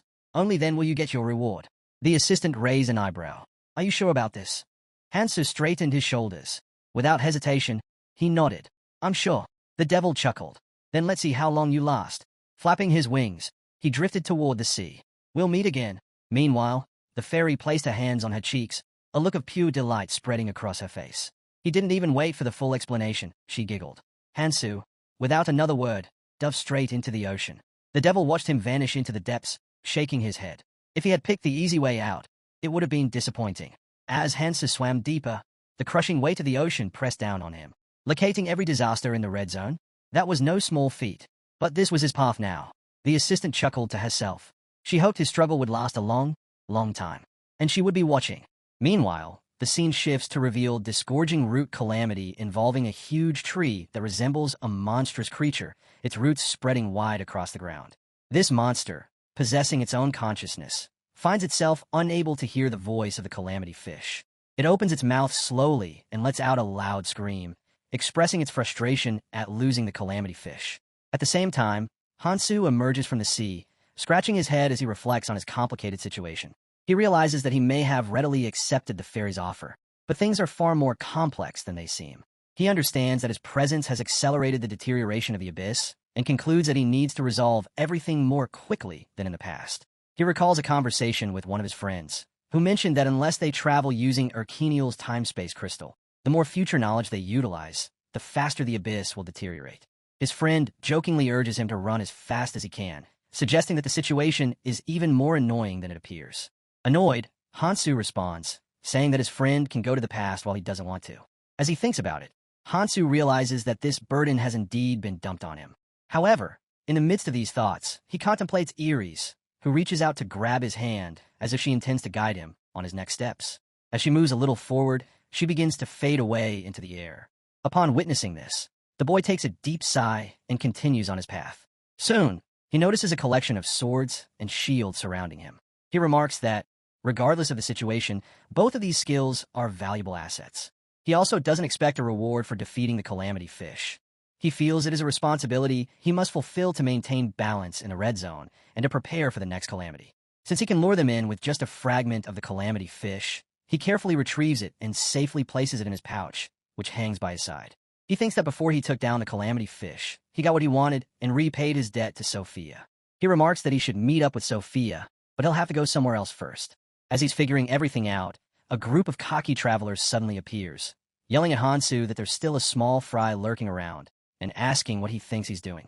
In no time, Hansu is surrounded on all sides by a bunch of cocky minions. Hansu grins, considering the timing perfect. There's something he wants to confirm. He gets ready for some action, starting with a little stretch of his arms, then quickly rushes toward the bastard who first yelled at him. Hansu says he's glad there are so many people here he can ask. That guy, seeing Hansu charging at him, becomes terrified. But Hansu tells him not to worry. He'll make sure he can at least still talk, as he braces himself for a strong punch. Sometime later, we see that Hansu has beaten up all the travelers in no time. As he looks around, he realizes that 3 days have already passed. As Hansu surveys the calamity around him, he realizes that the other calamities must have begun moving. The fish calamity is dying, and he considers it deeply troubling, thinking about how he can't believe he was unconscious for so long. In a rush, he speeds forward, aware that at this rate, he might miss the opportunity ahead of him. Just as he is moving quickly, he gets interrupted by someone casting a small magic sheet in front of him. When Hansu looks up, he sees Levnon Michael, the Valkyrie clan helper affiliate, calling out to him. Michael grins widely, but Hansu, pressed for time, asks what he wants, stating that he is busy and needs to be on his way. Before long, Michael's other minions arrive. One of them steps forward, mentioning that Sophia has been looking for Hansu and wonders if she hadn't found him yet. Michael turns to his minion and remarks that he will ensure they are held accountable for aiding the Seven Phantoms' orders. Despite being a helper of the Valkyrie clan, he warns them not to try anything here. With that, Michael jumps from the cliff, landing right in front of Hansu and announcing that taking care of him comes first. He summons a sword out of thin air using magic. However, just as their duel is about to begin, a flurry of book pages swirls around them. It's Sophia, who has just arrived, informing Hansu that she has finally found him. She remarks on how Hansu always seems to get entangled with useless people, but is relieved to see that he is still all right. Realizing Sophia's presence, Michael asks her why she is looking for someone who should be guarding her seat as one of the Seven Phantoms, questioning her motives for helping Hansu. He also notes that they are already aware of her involvement. Sophia responds that she has resolved herself for that situation and asks Michael if he plans to stop Kong as well. Turning back to Hansu, she tells him that she will buy him time while gearing up for action. Michael tries to calm them, saying there seems to be a misunderstanding. He simply wants to know if Hansu is really the one who dealt with that monster and the calamity fish. With a cold expression, Hansu asks Michael what that matters to him. Michael replies that he knew it was true and presents Hansu with a handshake, which catches both him and Sophia off guard. The minions watching are also surprised. Michael happily urges Hansu to take his hand. Sophia questions Michael's intentions, asking why he wants to cooperate with them. Hansu also asks what Michael stands to gain from this arrangement, pointing out that he shouldn't benefit. Michael explains that unlike Sophia, who stands next to him, he can ensure that Hansu receives direct support. He tells Hansu that this should not be a bad offer for him either. Michael expresses his desire to see change in this area, stating that it has remained stagnant since the day he arrived, but Hansu has managed to effect change. He explains that he needs someone like Hansu to create a gale that will shift the still tides. Sophia expresses skepticism, asking if Hansu will accept the offer. However, Hansu realizes there are still people who wish for change and responds, "All right, fine." Michael beams at Hansu's decision, but just as he is about to elaborate, the ground starts shaking violently, surprising Hansu and causing him to warn everyone to dodge. Suddenly, the ground erupts beneath their feet, revealing a massive creature covered in enormous thorns. It appears to be a gigantic caterpillar with a mouth at its center. Seeing this, Michael becomes very tense, wondering just where that came from. It turns out to be a demon's mouth, which makes Michael think it might be the stamp of the disgorging root, one of the calamities. It can suck in everything in its surroundings, and due to its durable body, even hazardous attacks won't faze it. On top of that, there's so many of them at once. All of Michael's minions start running for their lives.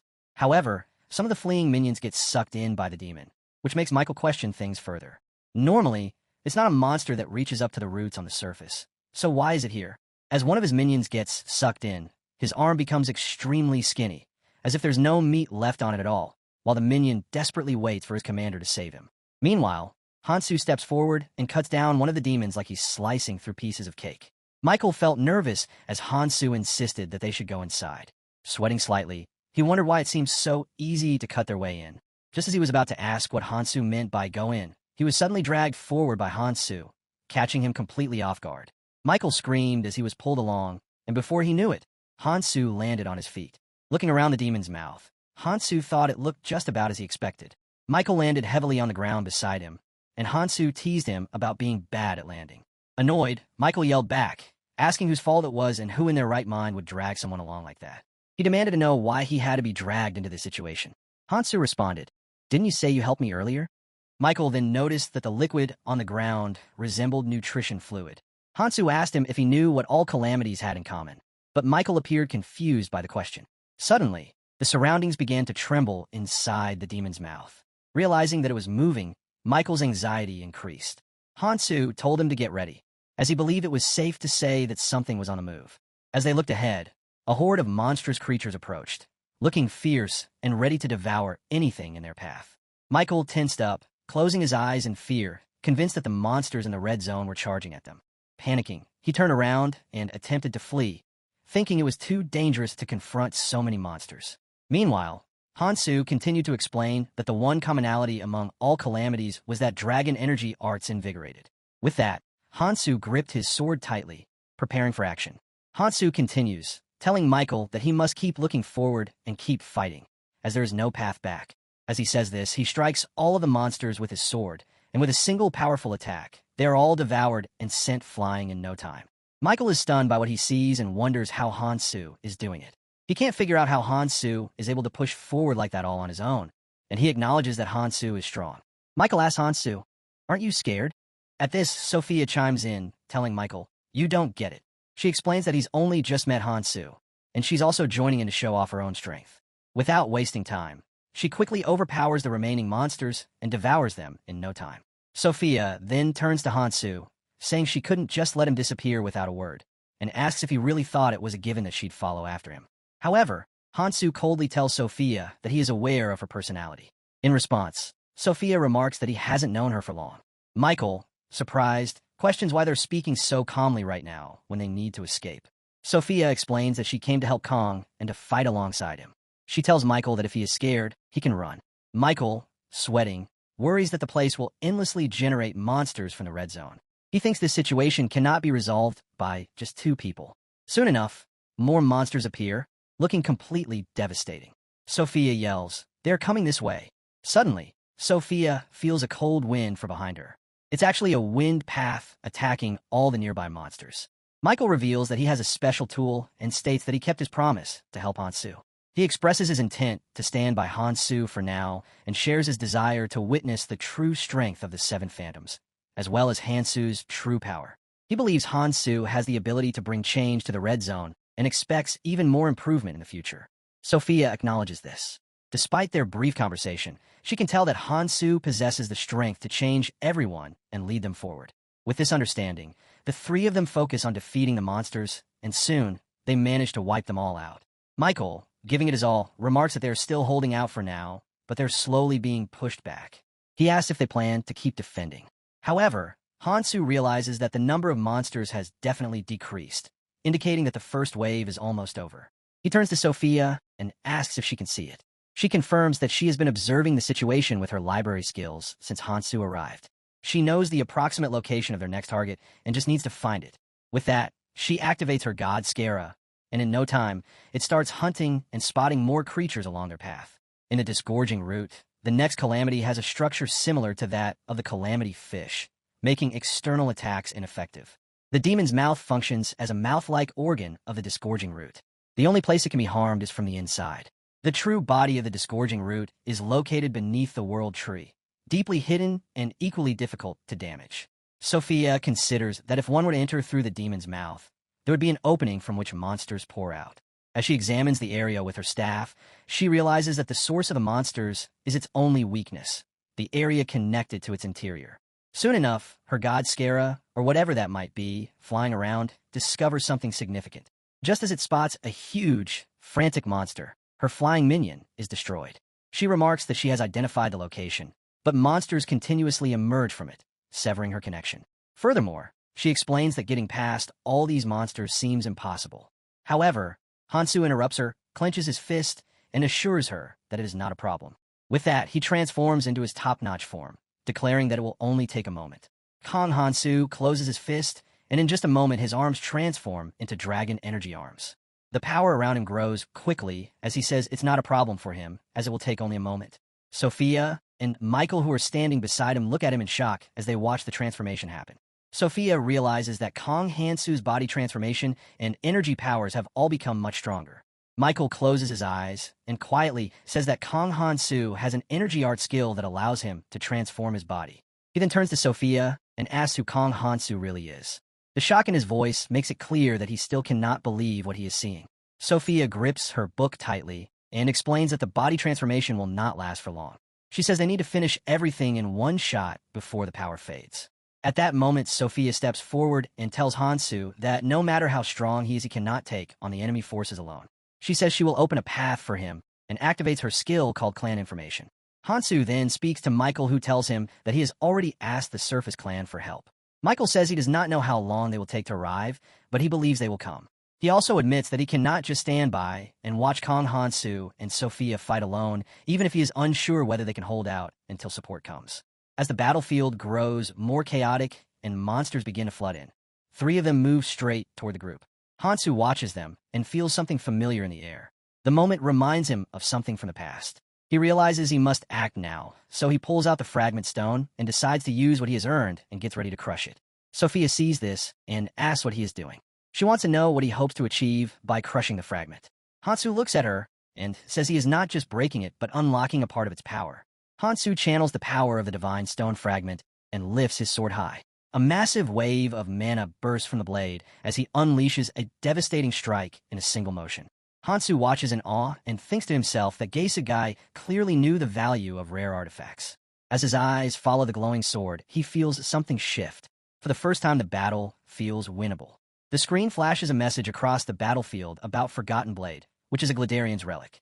Hansu stares at the weapon and thinks that just one swing has created such overwhelming power. It is far beyond anything he remembers from Jang Geisu's old weapon.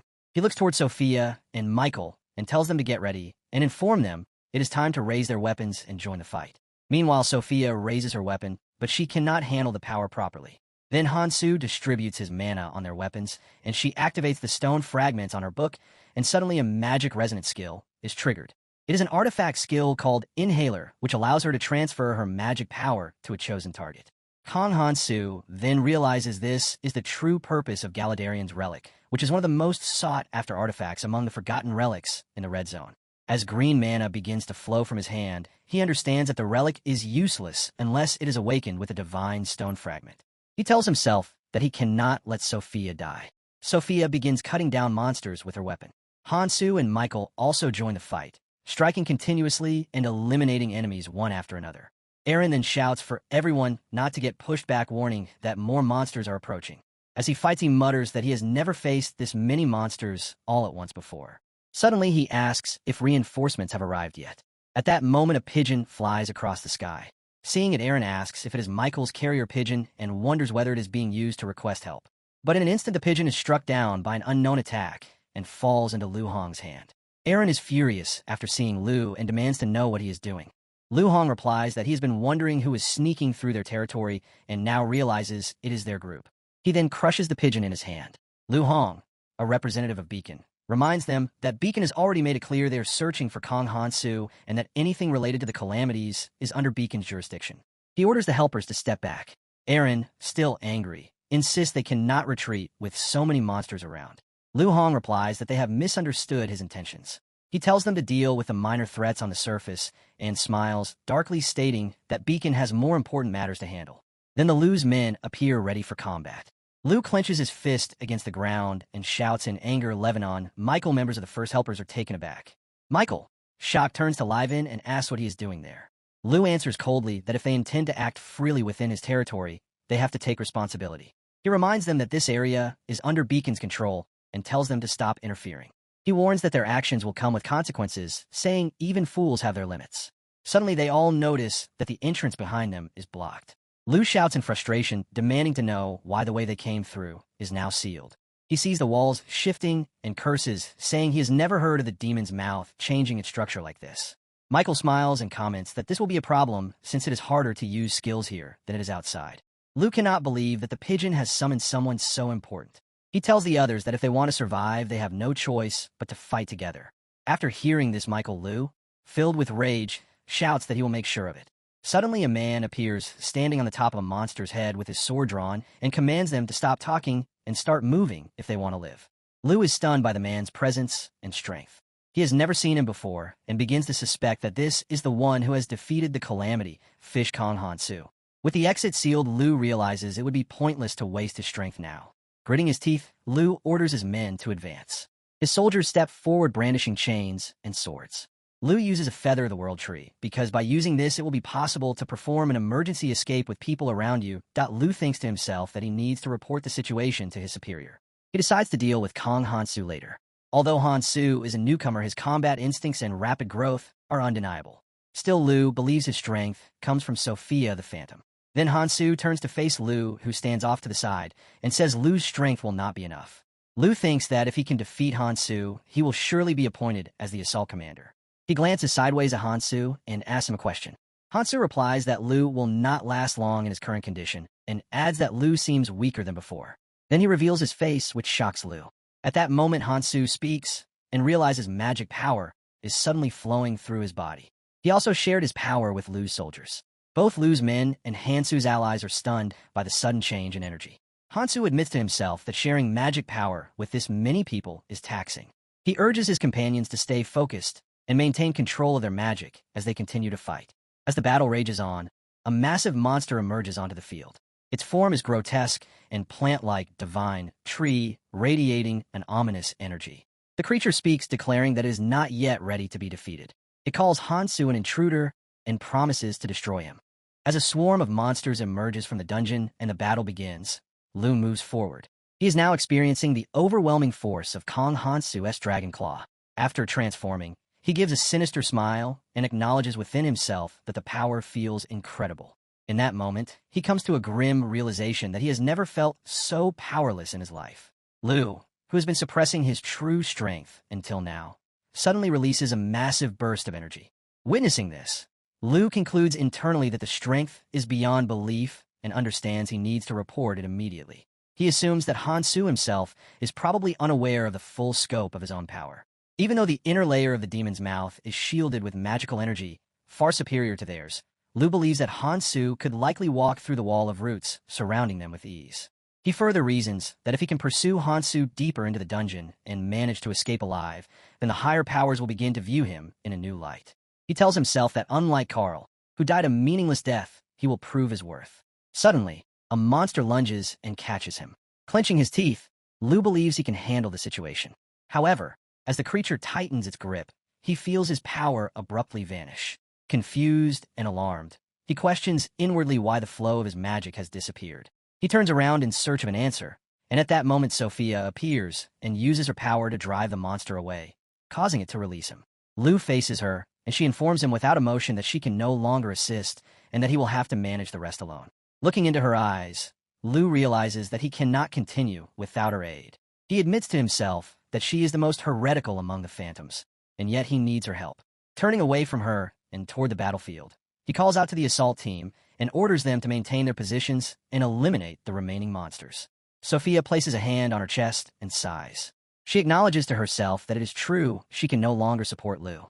As she looks down at her trembling hand, she reflects on the instability that has been growing in Hansu's magic for some time. Her eyes drift toward the dungeon passageway, and she begins to wonder what exactly is unfolding inside. At that moment, Hansu declares his intention to go in. Sophia becomes alarmed and reminds him that it is too dangerous since the monsters from the previous corridor have not yet been cleared. Hansu replies with calm determination that continuing to fight like this is unsustainable and that the only way forward is to press deeper into the dungeon. He explains that he cannot leave enemies behind, and for that reason, he will go first and leave his bag with her. Sophia nods and assures him that she will follow shortly after. As Hansu disappears into the interior, a message appears in the central root chamber. From a massive plant, the central heart shines with a golden mana as the army of Elvenheim, led by Fabian, stands ready inside. As Hansu steps deeper into the chamber, his sword glows with green mana. He acknowledges silently that the moment he crosses the boundary, the enemy will appear. He deduces that this is the internal security system that protects the core of the roots.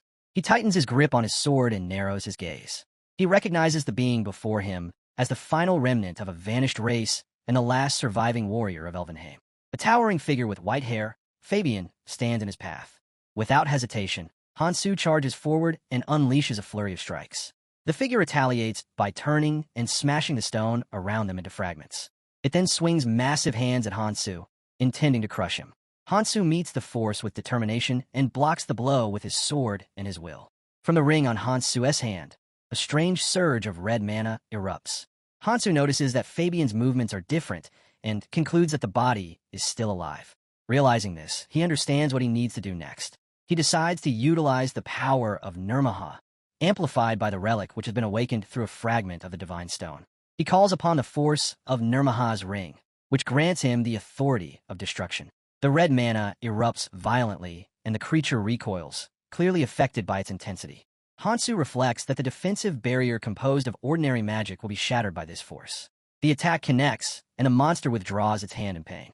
Hansu observes that the opponent is more seriously wounded than he has anticipated. Even so, he tells himself that he needs to focus and gather even greater strength. Hansu and Fabian continue their fierce battle. Fabian channels his power and shatters the stone floor, then hurls the fragments toward Hansu. Suddenly, Echidrian appears, who is the 5 generals of Elvenheim. Seeing them, Hansu thinks to himself that this is exactly what he expected from the dead generals of Alfenheim. He realizes that his previous attack, empowered by the authority he had just used, should have inflicted serious damage. However, they blocked it by activating a relic, which is a protective mechanism originally created to defend the plant. Although Elfenheim has long since fallen, these ancient defenses are still functioning with surprising efficiency. Hansu understands grimly that standard attacks will not be enough to break through them. Blood trickles from his lips. He sighs and acknowledges that his right arm was shattered during the last clash. Even in this condition, he considers that his rate of growth until now has not been bad. At that moment, a system message appears showing the percentage of his skill usage. Hansu reflects that even with his rapid development and the use of Red Rune enhanced equipment, the damage could not be completely blocked. He had divided his power and assigned the rest of the assault to those behind him. This part of his strategy had gone according to plan. Yet one variable remains, and it's the best that the generals of Alfenium are using their ancient relics to perfection. Hansu had awakened his own relic with a fragment of the Divine Stone, yet he knows that mastering it is another matter altogether. He must now draw out all possible strength from both the relic and the Divine Stone. His true goal is not the generals themselves, but the force that stands behind them and the source of their strength. Suddenly, the second layer of the security system activates, and more monsters appear. Hansu quietly curses as he realizes that another wave of defense has already begun. These are not ordinary monsters, but the Galadarian's army, and they charge toward him in perfect unison with overwhelming might. Hansu steadies himself and resolves internally that if the battle will be one of numbers, then he has his own preparations in place.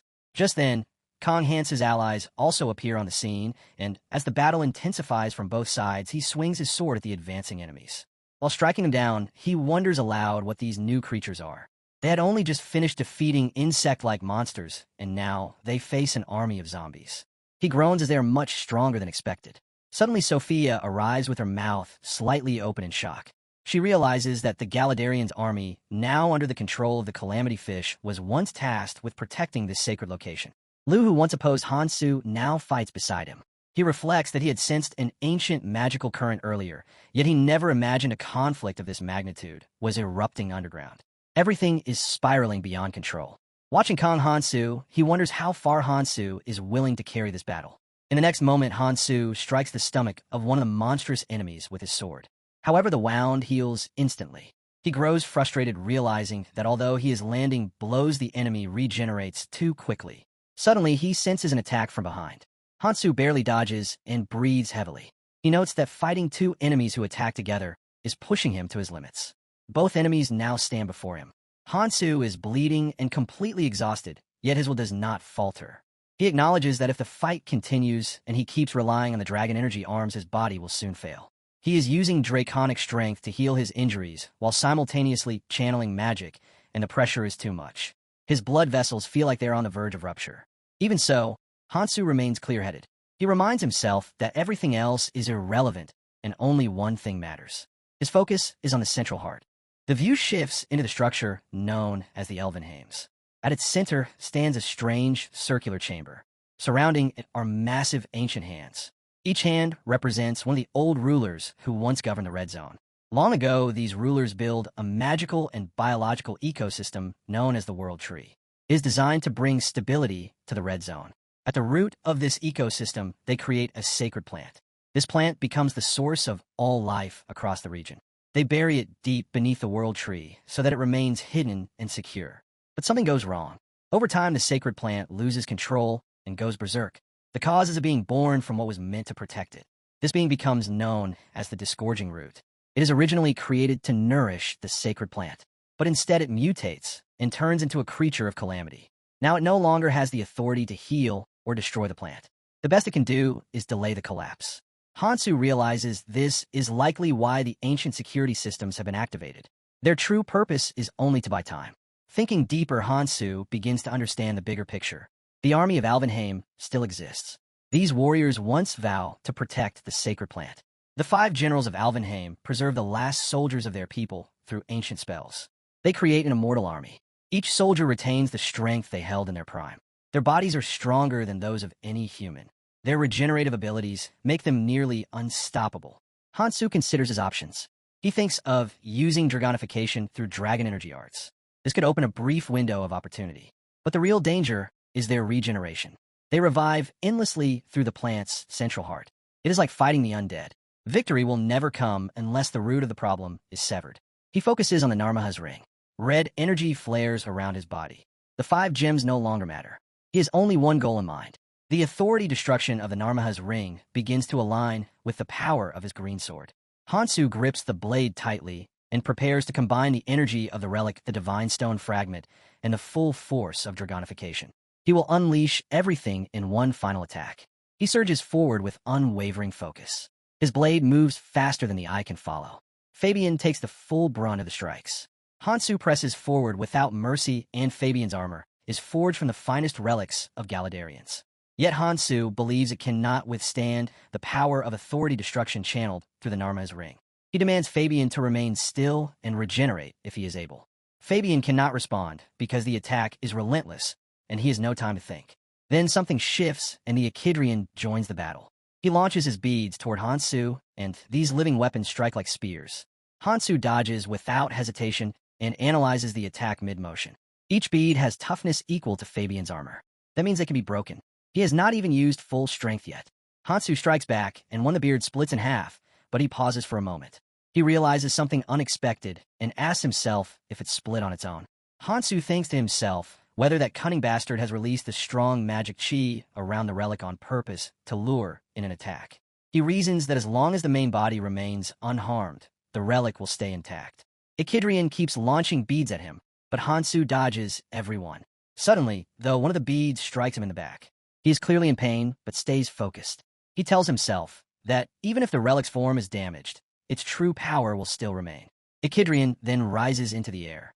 Hansu winces and mutters through the pain that it hurts badly. The scene shifts where Hansu's allies are still locked in battle against Galadarian's army, a swarm of zombie-like monsters. One exhausted soldier wonders aloud how many more times they will have to endure this. He explains that the magic energy is so unstable he can barely move. Without it, he would have collapsed already. As he speaks, a monster begins to rise behind him, but Michael strikes it down before it can attack. The soldier turns to Michael and asks how much longer they are expected to keep fighting. He says they keep attacking, but the enemy numbers never drop. More monsters approach, but Michael quickly cuts them down and warns the others to stay alert because the creatures will return to life. The soldier looks at Michael, who is holding his sword over a monster's body, and says the whole situation is the fault of his group. Sophia steps in and responds that complaining won't help. She uses her power to launch an attack at the monsters. The soldier's eyes widen and his mouth drops open. In disbelief, he asks where Sophia is. Sophia replies calmly that he should forget everything else and stay focused on fighting Galadarian's army. She rests her hand on his shoulder and says that if he doesn't, they will all die there. Meanwhile, Leo is fighting 2 monsters from a distance. As he watches Sophia, he realizes he has misjudged her. He used to think Sophia Viraj was just someone who could sense danger. Now he sees she truly understands the situation and takes action. He also recognizes that Hansu is far stronger than he had imagined. He knows he has to report this accurately. Everything else can wait until they escape. The view changes where Fabian lies wounded on the opposite side of the battlefield while Hansu and Echidrian continue their fight. Though in deep pain, Hansu dodges Echidrian's attacks. Blood drips from his mouth as he thinks about how every time he blocks one attack, 2 more follow. He realizes he can no longer rely on dodging. Hansu wants to launch a full-on counterattack, but Echidrian's beads keep hurting him. He thinks it feels like his leg is being torn apart. Even so, he decides to use that pain as momentum to push forward. He strikes back at Echidrian while continuing to avoid the beards. He tells himself that if he can land one solid hit, it will be worth taking damage in the process. When Echidrian charges at him with a large beard, Hansu acknowledges to himself that it is too late to block. He slashes through the beard and launches an attack straight at Echidrian. With focused determination, Hansu dashes down the central path and strikes the core of a massive plant. A central heart emerges. He looks at Echidrian and tells him that he isn't the real target. Then he pulls the heart out of the plant with his sword. Clutching it tightly, Hansu turns toward Echidrian and the rest of Galadarian's army. He says he has spent enough time there and that it is time to end the fight. He then unleashes a final, powerful strike against the monsters. Watching everything unfold, Sophia shuts her eyes and opens her mouth in shock. She asks Hansu if it is finally over. The knights stop moving and aren't regenerating anymore. Everyone around looks completely drained from the long battle.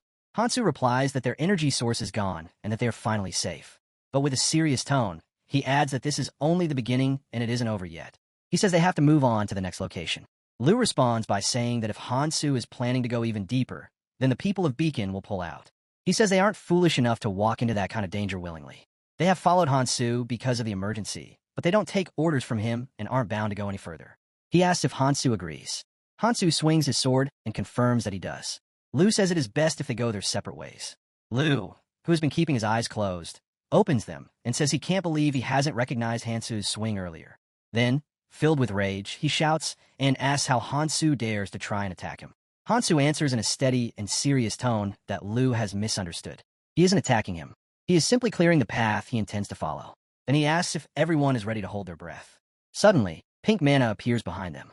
Leo's group freezes in fear, and when Leo turns around and sees the mana surging through the passage, he shouts for it to stop. The pink mana surges toward everyone. Leo yells again, calling the attacker a madman. When the pink mana flows in a huge amount over the people, Lu wipes it from his face and says he realizes the madness of the boss who seems to be trying to drown everyone there. He says he can't believe the boss would go this far after they try to leave. He adds that he didn't want to use his last resort, but now he has no choice if only he can find a way out. He tries to use the World Tree Feather skill, but a message appears on the system saying it cannot be used. It explains that although the artifact can go anywhere in the red zone, it won't activate inside the Calamity Fish or the World Tree. The message says that since they're not in a dungeon, the activation fails because a fragment of Divine Stone is restricting its usage. Hansu realizes to himself that this is where the Gorshan root is parasitizing the World Tree deep inside the roots at the very center of the red zone. He says they are close to the room that contains the plant. While holding the relic of the 5 generals, he says he brought it with him and now plans to awaken it using the fragment of the Divine Stone.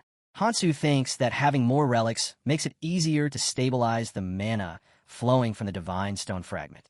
He notes that even though he uses only a little of its power, the fragment is something only full relic users or proper candidates can manage. After using the Divine Stone's energy on the relic, multiple beads begin to flow around him. He says things should get easier from now on. At the same time, Lu, full of rage, says Hansu has crossed the line by acting like nothing has happened. He says he is supposed to officially take the role of commander of Beacon's first unit once they get out and says he cannot ignore this offense. Hansu, with a calm, cold voice, reminds Lu that he already warned them. He says it would be quicker to take down the main body if they want to survive. He adds that everyone here has strong resistance and can handle the poison, and that it is better than being a burden. Lu's still furious, and pointing at Hansu, says no one is allowed to give him orders. Hansu turns and tells him to do what he wants because it will not change anything. He says the area may be a little less dangerous now, and it is Lu's choice to follow or not. He adds that those who follow him will be able to leave safely. He says the red zone will change in a way no one has seen and urges them not to miss the chance. Michael, filled with determination, repeats the words and asks if the red zone will really change. He says he has always wished for it. He says the red zone has never changed since he arrived, but now Hansu has managed to make it happen. Hansu says he needs a doll, to shift the spave tires, and says he needs someone like Michael. Michael smiles and says this is why people should be careful what they wish for. Suddenly, Beacon appears and says his unit will now act on their own. He says it is too late for Hansu to ask for their strength and warns that he will make Hansu pay for looking down on them. He says this with an evil smile. Hansu replies and asks if Beacon is really sure. Lu gets even more enraged again and asks what Hansu means. Hansu, with tired eyes, tells him that even he can't keep dragging them along. He thinks that he tried to meet Iris's expectations, but some situations have exceptions. Leo angrily says Hansu keeps looking down on Beacon. Just then Sophia draws attention and says something feels wrong. She says Kong Hansu may be wrong this time, and her obsession skill has detected movement nearby. She looks around and says a group is coming. After her words, strange trunks appear, and someone shouts that something is pouring out of them. Another voice yells, asking what the monsters are doing as they rush toward the group. Hansu, watching the chaos, realizes that these are malformed monsters. He thinks the plant must be going out of control. He sees that they're not natural beings meant for a real ecosystem. He concludes that they will probably die when their life force runs out, but until then they will destroy everything they find. He clenches his fist and wonders if the disgorging root has lost control of the plant. Then he says that if someone thought these desperate actions would stop him, they were wrong. The scene shifts outside the jungle where many monsters kill. The survivors regroup, and one of them announces that the main team has finished organizing and the advanced attack units should now return. Helpers begin moving and are told to make their reports. Someone calls out to Johan and says they need more supplies. Another asks him to bring the nutrition float. Johan replies that he is on his way. He places the nutrition float and takes a sip, then states that he is done. As he takes in the situation, he reflects on how everything has become chaotic over the years. What once seemed like an absurd tale now appears to be true. Memories surface, and he recalls the first time he encountered the calamity fish. Even now, the thought makes his hands tremble and wonders when Kong Hansu began planning to eliminate the creature. A stranger approaches and asks if Johan just said he met Kong Hansu before. Johan studies the person and senses their strength. He suspects the stranger might be a traveler who entered the red zone before him. He worries that another group might also be pursuing Hansu, just like what happened before. He curses silently as he realizes he does not even know where Hansu is now. Johan says he has nothing to say to someone he does not know and warns that with helpers nearby, using force would be a bad idea. The stranger quickly apologizes and says there is a misunderstanding. He lowers his gown and introduces himself as Choi Sang-jin. He explains that he is only curious because he is a friend of Hansu. Johan notes that it took some time for someone like Sang-jin to get here and assumes he made it up thanks to Hansu's help. He remembers how it was the same back on the boat and admits he always had questions about that man. From the moment Hansu brought in that boat, Johan felt something was different and decided to ask a question. Sang-jin replies that if Johan wants to know Hansu's specific goals, then he does not have the answer. Johan is surprised and points out that Sang-jin said he was Hansu's friend. Sang-jin looks a little unsure and explains that Hansu always keeps a plan hidden and does not explain every detail, even to those close to him. He admits that more importantly, he himself is still trying to understand things. Johan remains confused and tries to figure out what Sang-jin means. Sang-jin hardens his expression and tells himself that it no longer matters. Whatever comes next, he has made his choice. In his thoughts, he calls on Hansu to use him. He remembers that Hansu once saved his life. Because of that, he has decided to follow the same path. He believes that everything depends on whether he can keep up. If Hansu has not reached out to him in the red zone, it must mean he is still too far behind. A voice calls out for Sang-jin, and a group tells him they have to leave. Sang-jin turns to Johan and says he needs to go, but thanks him for the talk. Johan watches him leave while still trying to make sense of it all.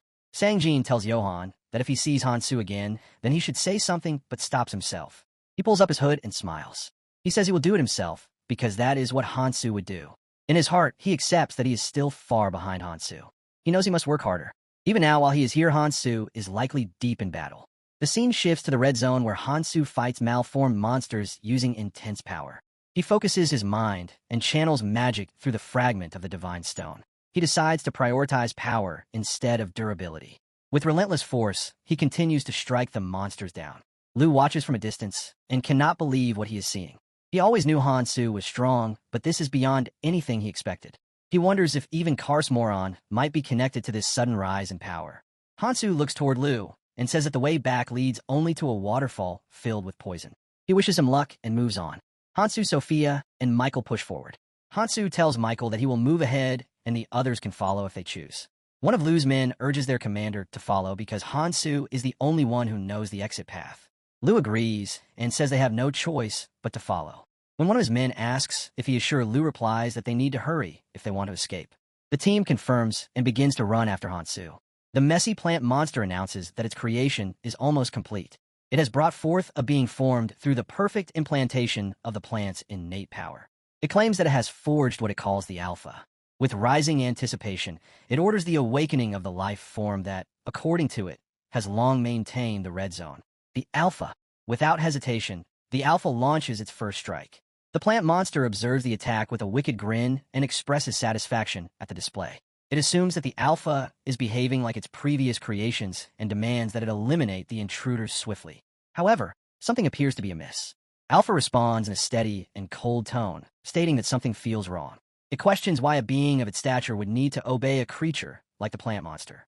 The plant monster, now bristling with fury, expresses disbelief and proclaims itself to be Alpha's creator and master, and asserts that Alpha is nothing more than a replica that it has shaped. Alpha remains unfazed and rejects the claim, questioning how the plant monster dares to call itself its creator. With clear purpose, Alpha turns toward the massive twisted trunks, indicating that something important should be located there. The plant monster hesitates, clearly confused by the unexpected behavior. Alpha, speaking with firm certainty, declares that the key to the armory is what it seeks and demands that it be handed over. And when Alpha attempts to evolve the key to the armory, he states that it needs to be overhauled and reaches forward. In response, the world tree expresses its fury and questions whether Alpha truly intends to attack it. Alpha responds by questioning how the world tree dares to accuse him and urges it to consider the present situation. He calls it a fool and explains that it is endlessly producing monsters in self-defense, but as a result, it is failing to restore the plant. Therefore, Alpha insists that the key must be handed over and assures that he will shift the direction of the battle. He reflects inwardly that the sudden attack had startled him, but it appears that the Alpha still acts in accordance with his instructions. The plant monster, after some hesitation, agrees and permits Alpha to take the key to the armory. Once Alpha places his hand inside the tree, he remarks to himself with satisfaction that this is the correct location and inserts the fragment stone. With a radiant expression, he quickly retrieves it. The plant monster, filled with rage, questions what Alpha is doing and declares that the object is the divine stone. It demands that Alpha stop at once. But Alpha continues to smile brightly and proceeds to take the stone. The plant monster finds itself powerless. Alpha now stands without fear. He affirms to himself that he will uphold his promise and bring resolution to the conflict while holding the fragment in his glowing grasp. Meanwhile, in the red zone, the group continues to fight off the monsters. They eliminate wave after wave as Sophia uses his abilities, and Michael contributes to the effort by cutting down enemies. Michael encourages the others to hold on a little longer as he believes they are close to reaching the end of the monstrous horde. Suddenly, a small roach appears as the group watches it in confusion and questions its presence. The roots charge forward and attack. Meanwhile, the members shout a warning, urging everyone to stay alert. Hansu maneuvers around the roots with precise swordplay, striking without pause. He successfully evades the creature's attacks. While battling, he comes to realize that the internal defense system is clearly less powerful than that of the calamity fish, and even the monsters themselves are weaker. Yet he notes that they continue to grow weaker over time. He wonders if this is due to the absence of the cornered. At the same time, Lu channels red mana and joins the battle and begins to consider whether he should proceed directly toward his intended destination. Other members start to suspect that the shift in battle may be tied to a specific cause. They point out that the smaller roots seems to have paused. This observation causes Hansu to realize something. He determines that it cannot be coincidence and rushes into the body of the roots and deeper into the monster's core. Sophia calls out his name in alarm as he disappears inside. As Hansu reaches the world tree, he experiences a strange sensation. He notes that the plant appears sealed or covered and begins to wonder what it signifies. At that moment, an unfamiliar voice instructs someone to come down. Hansu questions where the voice originated from and notices a figure standing above. Suddenly, the figure appears, and Hansu identifies this person as the likely individual who took the fragment of the divine stone. He questions who this figure could be and thinks that no one else should have made it to the center of the monstrous roots apart from their group. Alpha then appears behind Hansu and comments that Hansu is unlike the other creatures and shows greater intelligence. Hansu turns and glances at him cautiously. Alpha observes that Hansu appears to be using the key effectively despite not being of their kind. He then suggests that they engage in a conversation about the key that Hansu now holds. Hanso listens intently to Alpha's words as his thoughts race. The 5 relics, now revealed to be keys, hold a power beyond comprehension. Alpha claims that when united, they grant absolute control over the world tree. As Alpha speaks, Hanso cannot help but fixate on the strange way he refers to the relics as keys. Only a select few from Elvenheim, the ones he encountered in the Abyss, have ever used that term. A spark of suspicion ignites in his mind. His grip tightens around his sword. Could the one he is thinking of really be here? No, he tells himself that is impossible. And yet the doubt lingers. His senses sharpen. He narrows his eyes and asks Alpha if he is a replica. Alpha calmly denies it. Instead, he remarks that Hanso is not just wielding a key, he also knows of the original. There's a deeper meaning behind his words, a deeper connection. Hanso, already aware of that truth, presses him further, demanding to know what he is getting at. Alpha's expression hardens as he points toward Hanso. He says the key in Hanso's possession rightfully belongs to him, and that Hanso should hand it over and leave. Hanso's eyes flare with defiance. A creature like you does not deserve it, he says coldly. If that is your offer, then here is mine. He holds out the fragment of the divine stone, gripping his sword tight, then tosses it toward Alpha. You are a fake, Hanso mutters. You do not deserve this. Alpha catches the fragment, his surprise quickly melting into an unsettling grin. He raises the stone in one hand, the other pressing against his head as he lets out an eerie, echoing laugh. Then his eyes lock on a Hanso's. You do not even know your place, Alpha says with contempt. You think you can kill me. The reality is you are just a bug. He raises his hand, and the magical fragments around them begin to rise, pulsing with energy. I have no choice but to fight, Alpha declares. The fragments merge, forming a weapon, an extraordinary sword infused with swirling magic. Hanso's breath catches as he beholds the blade. Above them, the sky splits open. A massive black void forms at the tip of Alpha's sword, a gateway to something ancient and terrifying. Hanso recognizes it, the armory. It is said to hold enough weapons to arm hundreds of thousands of soldiers. Alpha lets out another loud, menacing laugh. I will show you your place, he growls, his smile wide and threatening. From the dark void, glowing green, orbs begin to appear, shimmering with strange magical energy. Bubbles float out alongside them, pulsating with unstable power. You'll have to struggle with everything you have got, Alpha mocks, but it will not matter. You are just a lone fool standing against me. Hanso's eyes never leave the orbs as he grips his sword tighter. The green balls shoot toward him, and in response, he conjures a swirling blue magical sphere. The two forces collide with immense force, shaking the battlefield. Alpha watches, surprised by the strength of Hanso's attack.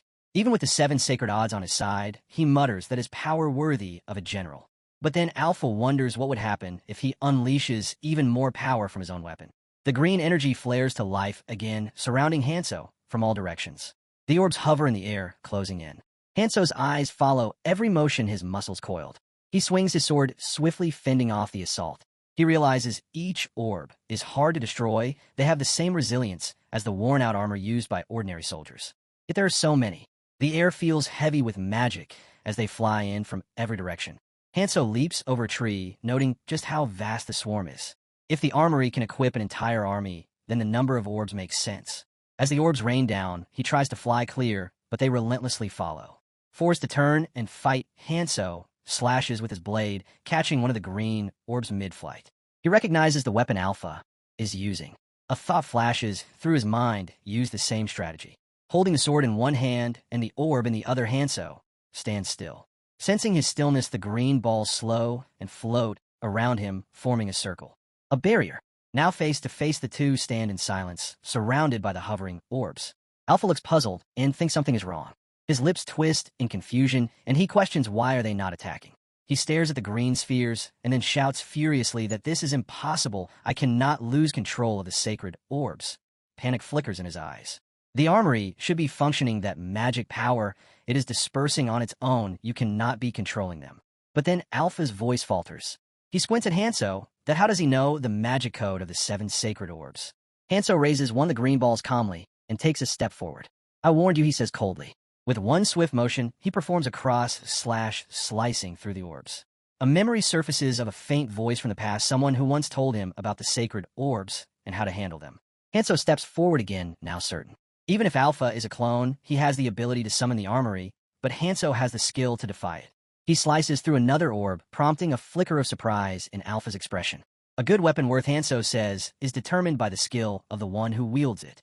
Then he leaps into the air, blade, glowing eyes locked on his opponent. Is that all he has got? He roars. After listening this, Alpha freezes. Blue mana streams from Hanso's eyes as he delivers a chilling glare. His presence is overwhelming. Alpha cannot move, rooted in fear. And then Hanso strikes with a final swing. His blade tears through the space between them. This is the end for you, Hanso declares. But in a sudden twist, he narrowly dodges the blow. With sharp, fearless eyes, he growls, damn you. Unleashing his immense power, Hansu looks utterly dangerous, an overwhelming force. Then, with a fierce roar, he yells, go to hell. He steps forward with unwavering resolve and launches into a relentless assault. In a blur of motion and raw strength, he drives his elbow directly into Alpha's face with brutal force. Alpha stumbles back, feeling the jarring recoil through his arm. Hansu charges once more, his green sword flashing as it slices across Alpha's neck. Alpha reels, clearly wounded and drained of energy. Fixing him with a piercing gaze, Hansu says coldly, too shallow. The two warriors face off. Hansu's hand surges forward, crackling with immense energy. "I won't let you go," he declares, unleashing a rapid barrage of divine stones. Swirling energy explodes outward, forcing Alpha to scramble desperately to evade. One of the divine stones clips Alpha's foot mid-sprint, causing the divine fragment stony in his hand to slip away. Gritting his teeth in frustration, he curses, "Damn it. He's impossibly skilled at magic control." Alpha thinks, stunned. How can he wield that key so flawlessly without any risk? Even if he's using just a fragment of the divine stone, it's insane. It's like he has decades of experience manipulating magic powered. If we're only talking magic control, he's on my level. No, he's overwhelmingly better. Hansu charges again, his assault unrelenting. As the storm of attacks rains down, a mix of awe and fear washes over Alpha. At this rate, he thinks he might actually kill me. Alpha stands tense, worry carved into every line of his face as he tries to make sense of the unfolding events. A single, fearful thought echoes in his mind. Are they really going to kill me, just like this? In the depths of his red eye, a faint reflection of Hansu flickers. A storm brews within Alpha as he wrestles with the bitter truth. He has achieved nothing yet. Desperation claws at him, but he refuses to yield. He cannot afford to fail again. Survival is not a choice. It is a necessity for the sake of his goal. Hansu suddenly charges, breaking the silence like a storm. Alpha, taken aback, tightens his resolve. Dying here is not an option. He focuses, bracing for impact, but something feels off. The blow lands, yet he senses no pain, no damage. Confusion flashes through his mind. This form, it is unlike anything he's faced before. Hansu steps back, his eyes narrowing as he gauges the power before him. His face hardens with grim determination. Alpha watches carefully, his suspicion confirmed. There is no mistake now. This is solo numbering 6, the Heavenly Soldier Armor. An invincible set of armor that feeds on weaponry to evolve. With every armament it consumes, its resistance grows. No conventional weapon can break through it once absorbed. Hansu's voice carries a low edge of unease. The situation just became more troublesome. Now, more than ever, he has a reason to bring Alpha down. With renewed energy and fierce focus, Hansu surges forward. His piercing gaze remains locked on the target. The armor's durability is no surprise, but remains irritatingly resilient. His power crashes against it, yet it holds. Alpha remains standing, absorbing the pressure. The armor may not block everything, but it is doing enough to keep him alive. The tide of battle is shifting. Worse still, the armory is unusable. If he could combine its power with a Heavenly Soldier armor, he might be able to turn the tide. But without it, defeat inches closer. Even then, he clings to a single hope. The weapons from the armory still exist. It isn't destroyed, only disabled by the magic power code. The tools for victory are still out there, waiting. He just needs a way to reach them. Hansu, wielding powerful magic, charges forward with unwavering focus and determination. Meanwhile, Alpha thinks, if I channel all the weapons into the Heavenly Soldier armor, then, during the rush, Hansu questions what Alpha is planning, noting that he shouldn't be able to use armament production. He suddenly hesitates, realizing something isn't right. Weapons begin to materialize within the armor and surge toward Alpha, prompting him to activate Weapon Eater. The weapons are absorbed into his body. Alpha declares that even if Hansu has figured out, it's already too late, and he's about to demonstrate the true power of armament production. With frenzied eyes and mounting anger, he senses the effects of erosion. The armor appears to be attempting to consume its user due to the excessive number of armaments it was fed. He acknowledges that even with his current strength, he can't hold out much longer. He refuses to believe Hansu could endure it either and knows there's no more time to waste. Resolving himself, he decides to act. Channeling energy, he stands against the colossal hand, stating that this is what Hansu wanted all along. Seeing the concern on Hansu's face, Alpha proceeds to transfer authority over the Heavenly Soldier armor to him, all while bracing for the overwhelming force. A hint of fear and disbelief flashes in Hansu's eyes as power erupts from his armored form, lightning crackling around him while his body strains under the surge. Alpha watches coldly and mutters that it's pointless. He explains that the odds of surviving the transfer of authority over the Heavenly Soldier armor are 9-1. With a grim tone, he adds that it's usually impossible to begin with. But after feeding the armor all the weapons from the armory, the current succession trial has become even more brutal. Internally, Alpha reflects on the situation. He expected Hansu to be consumed by the armor instantly, yet he's holding on better than anticipated. Still, Alpha knows he won't be able to use the Heavenly Soldier armor immediately after Hansu's death anyway. He decides to leave Hansu behind and head for the World Tree first. With a dark lair, he warns that he'll return once Hansu is dead to die. Hansu's eyes narrow with tension, sweat glistening on his skin. Alpha suddenly feels an immense pressure and questions whether the transfer of authority triggered it. The situation is clearly dangerous. One wrong move could kill him. He considers pushing his Dragon Chi arts to the limit, but doing so could cost him his life. Still, he realizes there's no time to hesitate. At that moment, Hansu's power bursts forth. Fiery energy blazes from his body as he channels his rage into a full-force release. Hansu, with sharp, angry eyes, said coldly, "Well, that's that." He added, "Looks like he ran away after all. He must have used teleportation. He wouldn't have left this behind otherwise." He stared at the object in his hands. "The heavenly soldier armor," he muttered. The moment Hansu held the divine fragment stone, a surge of overwhelming power coursed through him. He could feel it, strength beyond imagination. With a firm grip and an intense gaze, he thought, "I like it. It responds perfectly to my will." He carefully placed the divine fragment stone into his bag. Aside from its unique weapon-devouring ability, the armor had another remarkable feature. It offered extraordinary defense, especially against weapons similar to those it had previously consumed. Hansu's sharp mind quickly pieced things together. It must have already completed its red evaluation, he thought.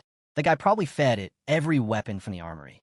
Now armed with the armor's immense power, Hansu appeared fearless and energized. "I suppose it won't need any more feeding for now." Hansu's fist is clenched, the ring on his finger gleaming brightly. He smirks, looking confident, as he wonders if the parasitic locusts have finally stopped coming. Michael asked Sophia where Kong Hansu had gone. Sophia, slightly tense and muttering, said she had seen him rush off earlier, but didn't finish her thought. Michael questioned if Hansu had abandoned her. Lu smirked and remarked that Hansu had left despite telling them to follow him, calling it irresponsible. Michael noted that even so, Beacon had been following quite well. Lu responded that they simply had no other choice. He thought to himself that if Hansu hadn't submerged them in the Persona water, they would have been able to leave. In Lu's view, Beacon had intended to withdraw from the start. He stood with a smug, menacing smile and challenged anyone to speak up if they had something to say. Behind him, Hansu stood calm and focused, silently watching, unmoved by the provocation. Lu, still thinking, wondered where Hansu had gone. Suddenly, he was shocked and alarmed to see him and exclaimed in surprise, asking when he had returned. Hansu replied that he had gone to take down the main body. Michael, visibly anxious, asked if Hansu had succeeded. Hansu flinched slightly and admitted that it wasn't him. Michael, now sweating, asked who had done it. Hansu told them to follow him and that he would lead them to the surface. Michael paused, thinking it over. Lu silently considered the situation. Hansu then stated that they were free not to listen to him, as he had never given them any orders. He added that he would prefer not to repeat himself.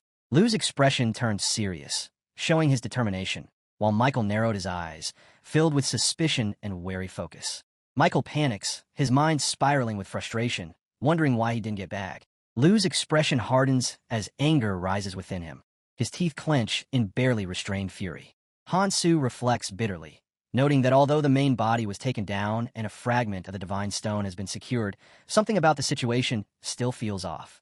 The tension breaks as Lu suddenly raises his voice, sharp and forceful. Hansu, unfazed, continues analyzing the events. The clone, he realizes, had the appearance and power to wield the full authority of the king. His eyes narrow with a cold resolve, fury simmering just beneath the surface. If that truly is the case, he thinks grimly, the situation is about to spiral into something far worse. He suspects that the clone is now headed directly toward the flower. Elsewhere, deep in a forest surrounded by towering trees, Alpha stands defiantly before the dormant main body. He feels no regret over the loss of the heavenly soldier armor. To him, the sacrifice was worth it. Now, he believes, he will finally gain all of the king's authority. Yet something gnaws at him.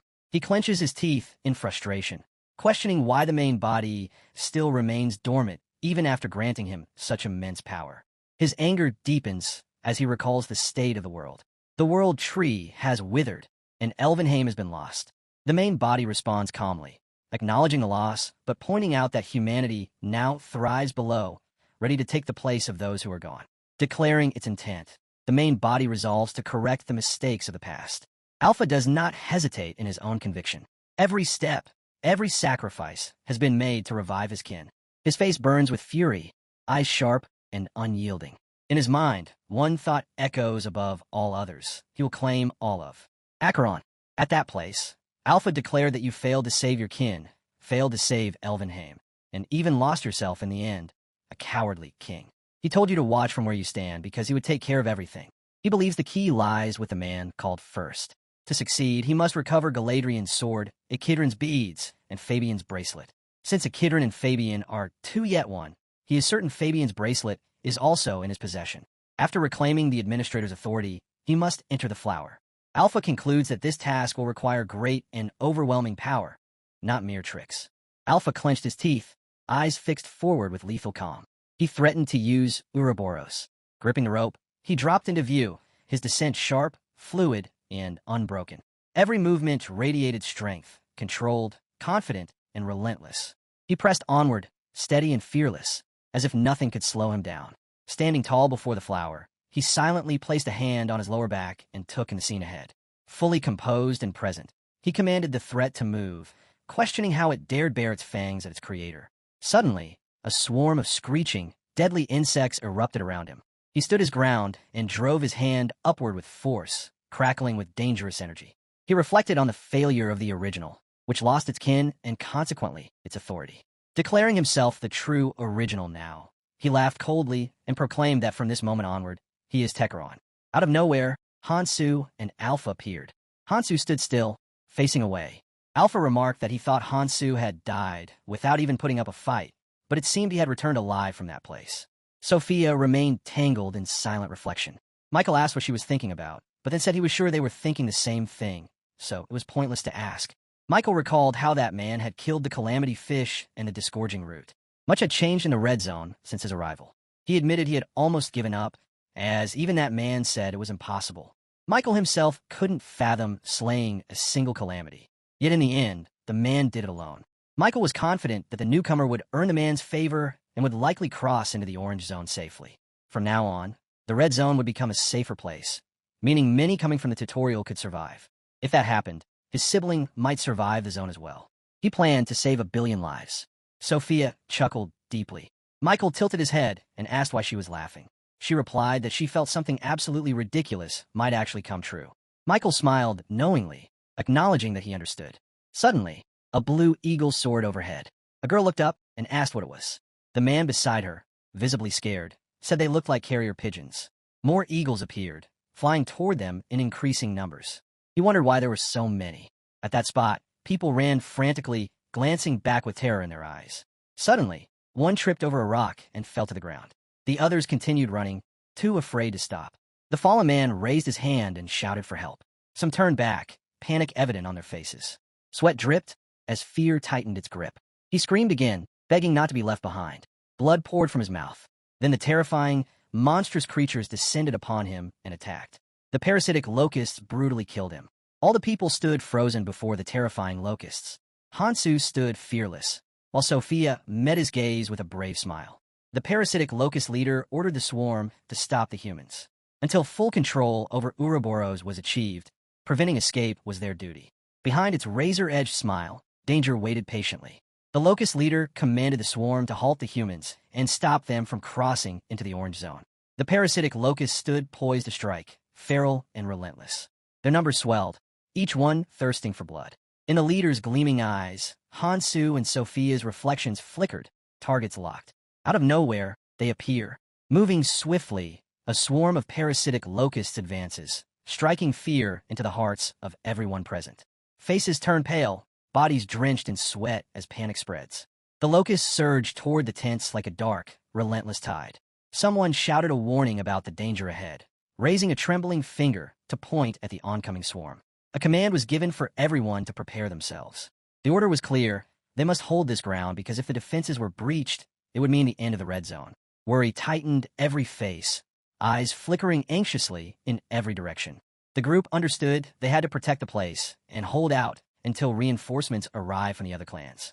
Sweat beaded on brows and eyes widened with terror as the threat closed in. A man's voice rose, burning with disbelief, questioning whether they had to stop the swarm all by themselves. The massive swarm of parasitic locusts poured in, a flood of crimson shadows sweeping across the land. The very air trembled under the weight of this looming catastrophe. The calamity was upon them. A blue eagle swoops toward Michael's outstretched hand. He watches it with suspicion and curiosity. He notes that the report says all the parasitic locusts in their Ouroboros have emerged, numbering more than 100 million. Even if all the clans were to unite, they would be unable to withstand such a force. This situation feels utterly absurd. A subtle tension flickers across Hansu's expression. Michael's mind races. Parasitic locusts advancing so suddenly? These creatures serve as guardians of Ouroboros' interior, acting as gatekeepers to protect whatever tries to breach its scales. They never move without reason.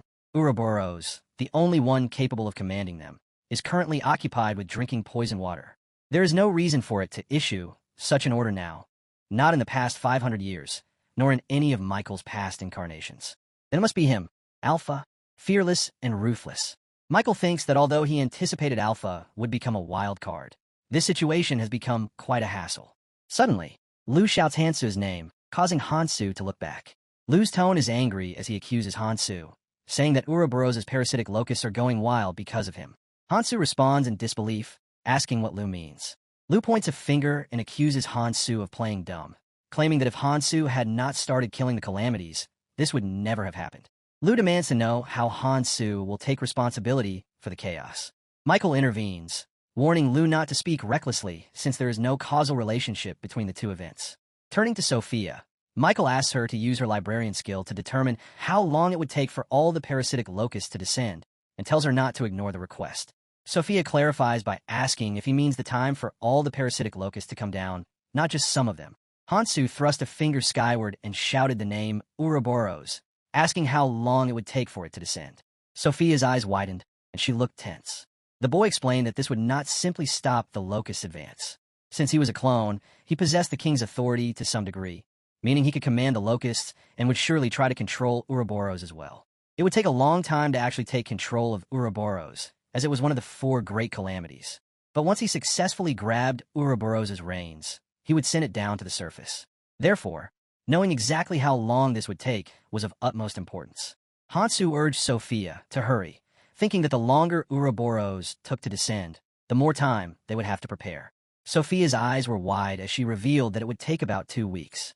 Lu looked worried and clenched his teeth, realizing that it was over and that the order to bring Kong Hansu no longer mattered because the entire red zone was in danger. He commanded the 1st and 2nd squads to report to Sir Miyamoto and told the rest to follow him. Sophia asked where he planned to go and insisted that they must work together to stop the threat. Lu raised an eyebrow and smirked, questioning why they should bother since the mirror would open soon and all they needed to do was escape then. Sophia grew more tense, thinking the time for the mirror to open might have already arrived. The mirror was a great lake surrounded by 6 grand columns, serving as the path to the next area, but opening only once a month. When its surface appeared like a mirror, those who were worthy could step inside, while the unqualified could not. Sophia remained anxious, but reflected that the clan members were bound to successfully enter the mirror. Lu concluded by asking if all the clan members planned to escape through the mirror when it opened, to which Sophia silently agreed. Lu smirked and said, "Bingo. We have no reason to die here in vain, do we?" Sophia, clearly angry, demanded what about Sir Erie's and Sir Miyamoto's orders. What would happen to the people who would come in as well? Lu replied, "Isn't that obvious? They'd either die at the hands of the parasitic locusts or be killed by Ouroboros." Laughing, Lu added, "Why should he care about an order from 20 years ago?" Teeth clenched, Sophia growled in frustration. Lu warned her not to glare at him like that. It wasn't just them. Other clan members were probably thinking the same way. He smirked, saying things would be entirely different if the order was still in place and the situation secure. People talk about justice in heaven, but not in hell. Tension flickered in Sophia's eyes as she ran toward him. Hansu and Michael stood firm nearby. Lu thought to himself that at this rate, all the remaining travelers were doomed to be massacred. And if they weren't careful, the seal might come undone as well. Hansu told her not to worry. 2 weeks was plenty of time. With fearless poise and sharp intellect, Hansu explained that if they met certain conditions, taking down Ouroboros wouldn't be just a pipe dream. Sophia responded in disbelief, asking if he meant like what happened with the calamity fish and the disgorging route. Michael says it's impossible. All the parasitic locusts responsible for protecting our Alpha's interior are already descending. He adds that the gatekeepers aren't fulfilling their duty, which means the Alpha has completely shielded itself from anything entering. Using the same method as before is out of the question. Raising 2 fingers, Hansu speaks up. "That's why I said we must meet certain conditions." He explains that one condition is to gather all the clans to confront the descending locusts. The other is to enlist the help of the strongest figures from the Red Zone. the seven phantoms. Sophia's face flickers with shock, disbelief, and frustration. Our boy smirks and replies that it might just be plausible. Power crackles as a demonic Ouroboros coils around the tree. Hansu adds, "This is how we will take down Ouroboros." Hansu stood calm and fearless as Sophia and Michael looked at him. Michael, sweating nervously, questioned whether Hansu really intended to unite all the different clans to stop the parasitic locusts, despite the fact that the Ouroboros was about to descend and destroy everything around them. He believed it was impossible and that the clans would not move as Hansu wished. Sophia, slightly tense, explained that up until now she had followed Hansu's ideas and witnessed him accomplish things she once thought impossible. She still trusted him just the same, but she was sure he was aware of why the phantoms could not leave their posts. Even if they wanted to come, they could not. Hansu, still fearless and determined, boldly affirmed that he was aware of this and that he planned to resolve the issue by eradicating the very reason the seven phantoms were tied down. Sophia trembled as she extended her hand toward him, expressing disbelief and asking what he truly was. Hansu replied that before revealing that, uniting the clans and stopping the parasitic locusts had to come first because there was no time to waste. The Ouroboros appeared dangerously powerful, with piercing green, wide eyes, representing its central nervous system. At the same time, Alpha absorbed data while surrounded by floating holograms of Hansu, Sophia, Michael, and others. People were facing an attack from parasitic locusts. Alpha thought that they had to hold out and maintain formation, wondering when reinforcements would arrive. Calmly, Alpha's mind drifted in quiet contemplation, acknowledging that the resistance was stronger than expected, but ultimately meaningless since the parasitic locusts held the numerical advantage. Suppressing them was only a matter of time. He also considered that he could not afford to let too many humans be killed, as each one was a valuable resource and a sizable population still needed to remain. With sharp focus, Alpha realized that some were trying to escape, identifying a large group attempting to move to the next zone. Alpha spoke truly revolting words, attempting to kill their own kin just to survive alone. With a menacing, wide grin revealing sharp teeth and an intense gaze, he declared they were no good at all and that this was divine punishment for those insects. Lu remained silent and thoughtful for a moment before commenting on the gathering, noting the presence of folk from the Celestial Association, 6 unaffiliated clans, and even the monarch of the Chimera clan. He wondered if everyone except the Valkyrie clan, which was holding back the parasitic locusts, had gathered here. Considering that even the strongest had come to escape, Lu felt that his judgment was correct after all. He ordered his group to secure a spot nearby, so they could depart as soon as the mirror opened, and a man behind him replied affirmatively. Giacomo observed with steady eyes and recognized Lu, mentioning boldly that he was the man who had taken the late Karlsmoren's seat, identifying him as the leader of the Hecarim clan. Giacomo questioned whether Lu had already received permission from that person to leave. Lu responded coldly that he had no reason to inform Giacomo. Giacomo found it a shame, given the situation, that he had hoped to see them at least once, as they had been so busy he could hardly remember what they looked like. Sweating, Lu snapped angrily, insisting that unlike other clan leaders, that person was performing a great duty, so it was only natural. Suddenly, Lu's eyes widened with fear, and Giacomo also looked up, both visibly shaken. Hansu approached, radiating energy and power, and remarked on how quickly the 6 great clans had arrived. Lu, tense and sweating, gritted his teeth and questioned what Hansu was doing there. Fearless and confident, Kong Hansu led with his companions full of energy. Lu angrily called him a crazy son of a bitch and accused him of coming to get in their way again. Hansu calmly explained that he was not there to cause trouble, but to share his plan. He outlined the plan simply. The 6 great clans would stop the parasitic locusts, while he would take down Ouroboros. Giacomo listened, and a look of realization settled on him. People began discussing among themselves, wondering if Hansu was really telling them to stop the parasitic locusts and take down Ouroboros, questioning whether he had gone crazy. Michael placed a hand on Hansu's shoulder and reminded him that nobody would follow his plan. Sophia questioned why everyone was so irresponsible and reminded them that the Root and the 7 Phantoms were meant to protect the Red Zone by following the will of Lord Ares and Lord Miyamoto. It was clear they were referring to Miyamoto, after all. Although he had already died in the Abyss, until then, he had helped the people here. The question was whether he had always been doing so. Lu warned not to cross the line, his eyes blazing with fury as he added that even being one of the 7 Phantoms did not give the right to use that person's name in vain. Hansu responded by pointing out that Lu himself had ignored Miyamoto's words and fled at the start. Michael whispered softly in response. Hansu then locked eyes with him and suddenly exclaimed loudly. Giacomo laughed, and said Hansu was far crazier than he had thought. He asked if he was really Kong Hansu and offered one piece of advice. He acknowledged that Hansu had slain calamities but regretted that he was not fighting. He added that a clan should act in its own interest. If they could just hold out for 2 days, they could reach the Orange Zone. There was no point in fighting and losing. It was every man for himself, and they should avoid getting in each other's way. Hansu's eyes darted around fearlessly. He said he'd already figured he could get through Jiakma and warned that they were coming. It would be better for everyone to experience firsthand how harsh the world really was. Suddenly, the ground shook, causing everyone to tremble. Jiakma loudly reassured everyone not to panic, insisting that it was only 2 days and that they could hold back the parasitic locusts during that time. Hansu growled that this was something far stronger, his anger rising. There was only one thing that could cause such strong vibrations in the red zone. All eyes turned toward the dragon as it became clear that the Ouroboros had appeared and was on the move. As the dragon moves forward, it instills terror in everyone around. Lu begins to yell, questioning why this is happening and whether Ouroboros was supposed to arrive in 2 weeks. Amidst the chaos, Sophia glances up and starts to wonder if this might actually be Ouroboros descending.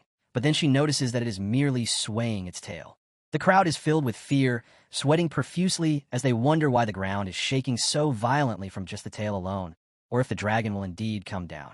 During this turmoil, Hansu chimes in, stating, "I knew it. It's trying to block the mirror." Panic spreads as people begin to realize that the dragon is descending. The dragon lunges forward, and the crowd starts running for their lives, desperately trying to dodge the impending attack. Sophia casts a protective magic spell, and Han says to her, "I have another request." She replies, "Okay." The protective barrier shields them from the dragon's attacks, while outside the barrier, chaos reigns. The dragon is so massive that it obscures the entirety of Ouroboros. Lu, observing the destruction from a distance, considers the situation dire. Seeing the dragon wreaking havoc, he thinks he cannot approach the Orange Zone. One of his minions, terrified, calls out to him, urging him to look above. A huge swarm of parasitic locusts is approaching from above. As they witness this, all the minions begin to tremble, flustered and sweating, bewildered by the scene, questioning how there could possibly be so many. Lu quickly ordered everyone to retreat, shouting that they needed to run as far away as possible. One of the bald minions clenched his teeth nervously and informed his fellow goons that they had to move quickly. He began urging all of them to hurry. Meanwhile, one of Jiakma's minions asked for orders, but he seemed at a loss for words as he took in the chaotic sights around him. She pressed him again, asking what they should do. Jiakma was thinking about how Ouroboros' tail had blocked off the mirror and that an endless wave of parasitic locusts was descending upon them. To reach the next zone, they all needed to stay together, but he believed it was nearly impossible given the sheer number of locusts, which were immensely large. He grinned, sweating, realizing there was really nothing they could do. Amidst the chaos, Lu shouted, "What are you doing?" This caught Jiakma's attention. Lu continued, "Are you trying to get us all killed?" He pointed towards Sophia, calling out to her. Nervously, Sophia replied, "You know just as well as I do that there's no point in running away. We're going to die when Ouroboros descends in 2 weeks anyway." Hearing this, Lu clenched his teeth in anger and frustration. Just then, one of the minions called out that they had an emergency. The locust parasites were right behind them, quickly advancing to attack. Chaos erupted around them as the locusts moved forward, and in no time, they were ready to launch their assault. Witnessing this, the minions panicked, screaming for help. In no time, Hansu comes right behind the locust parasite and devours it in an instant, slashing off the locust in multiple pieces. Meanwhile, the minions are in awe as they witness Hansu perform an incredible move. Wiping the blood from his face, Hansu tells Lu, "If you do this, we will all survive." Lu, clearly panicked, responds, "Hansu, you are absolutely insane. I can't believe you're still spouting that nonsense." He yells at Hansu, questioning if he thinks he's some sort of hero for talking about taking down Ouroboros. Lu points out that Ouroboros is on a completely different level compared to the other calamities. Calmly and confidently, Hansu asks Lu, "So, do you plan to run away with your tail tucked between your legs? Doing that would mean forfeiting our only potential chance at survival." Meanwhile, a huge swarm of locusts was approaching quickly from behind Hansu. He informed everyone that the mirror would open in 2 days. However, Jiakma was also listening to this conversation. Hansu explained that as long as the Ouroboros' tail completely covered the lake, Lu would have no choice but to wait for 2 weeks. Frustrated, Lu clenched his teeth. Hansu then posed a choice to the group, making everyone sweat with anxiety. He asked whether they would unite to confront the calamity and survive, or if they would give in to their own selfish desires and remain together in the red zone, ultimately buried underground. As he spoke, more of the parasitic locusts began to march forward from behind. Despite the increasing chaos, Giacomo remained calm. His minions, however, started to panic, urging him to flee. Just as a parasitic locust was about to attack Giacomo from behind, his minions called out to him in alarm. Giacomo grinned and declared, "I have taken a liking to you, Kong Hansu." With that, he summoned a massive and powerful hammer out of thin air, gripped it firmly, and swung down with incredible force, striking the parasitic locust and sending it flying away from them. Then he calls out to everyone, telling them that from now on, they're making sure the parasitic locust that overran the lake will not be able to move anywhere else. With a smile spreading across his face, he tells all of them to take up their weapons, as they will fight and claim their spoils of war. One of the minions asks Giacomo if they will be fighting the parasitic locust until Ouroboros is slain, and Giacomo counter-questions if she really thinks he has to do that. He continues that although they will fight, they will also prepare to retreat at a moment's notice. It would be more beneficial for the 6 great clans to fight together while they are all gathered here. If he cannot stop Ouroboros, they will be unable to head into the Orange Zone. Even the 6 great clans should be aware of that. Happily, he continues that if anything goes wrong, then he will hold Hansu accountable. He said he would take down Ouroboros alongside the 7 phantoms. After all, there's nothing to lose. Meanwhile, Hansu is seeing all this with a cold expression. The dragon and the parasitic lotus are causing chaos. Meanwhile, all the minions are ready and eager to take them down. The swamp of parasitic lotus marches forward, but the minions aren't backing down. They start to defeat them one by one. Some of the folks from the Liu clan are speechless at the scene of chaos and fighting around them. They are terrified and sweating, unsure if they're facing the parasitic locusts. They realize that other clans are also participating, and they wonder if they will have to fight too. One of the minions calls out to the Liu clan, asking what they will do now, but Liu is nowhere to be found. It seems he has fled. We discover that Liu is actually running for his life. He thinks to himself that if he had known the situation would escalate like this, he would have been more careful in preparing for it. He views everyone else participating in the battle as fools, convinced they have lost their minds. Liu cannot fathom how they will stop the endless assault of the locusts while also holding out until the Ouroboros is subdued. As the chaos continues around him, Liu considers the plan impossible, believing there's no way such a reckless strategy could succeed. His attention is drawn to Hansu, who is effortlessly dispatching locusts with his sword, as if it were mere child's play. Liu thinks that this plan must surely be flawed. Continuing his retreat, he decides he should return to warn a certain individual, intending to say it took him some time to learn more about Hansu. Meanwhile, the scene shifts to Mikhail, who notices something and seems speechless. Sophia asks him if he sees anything, but he replies that there is nothing.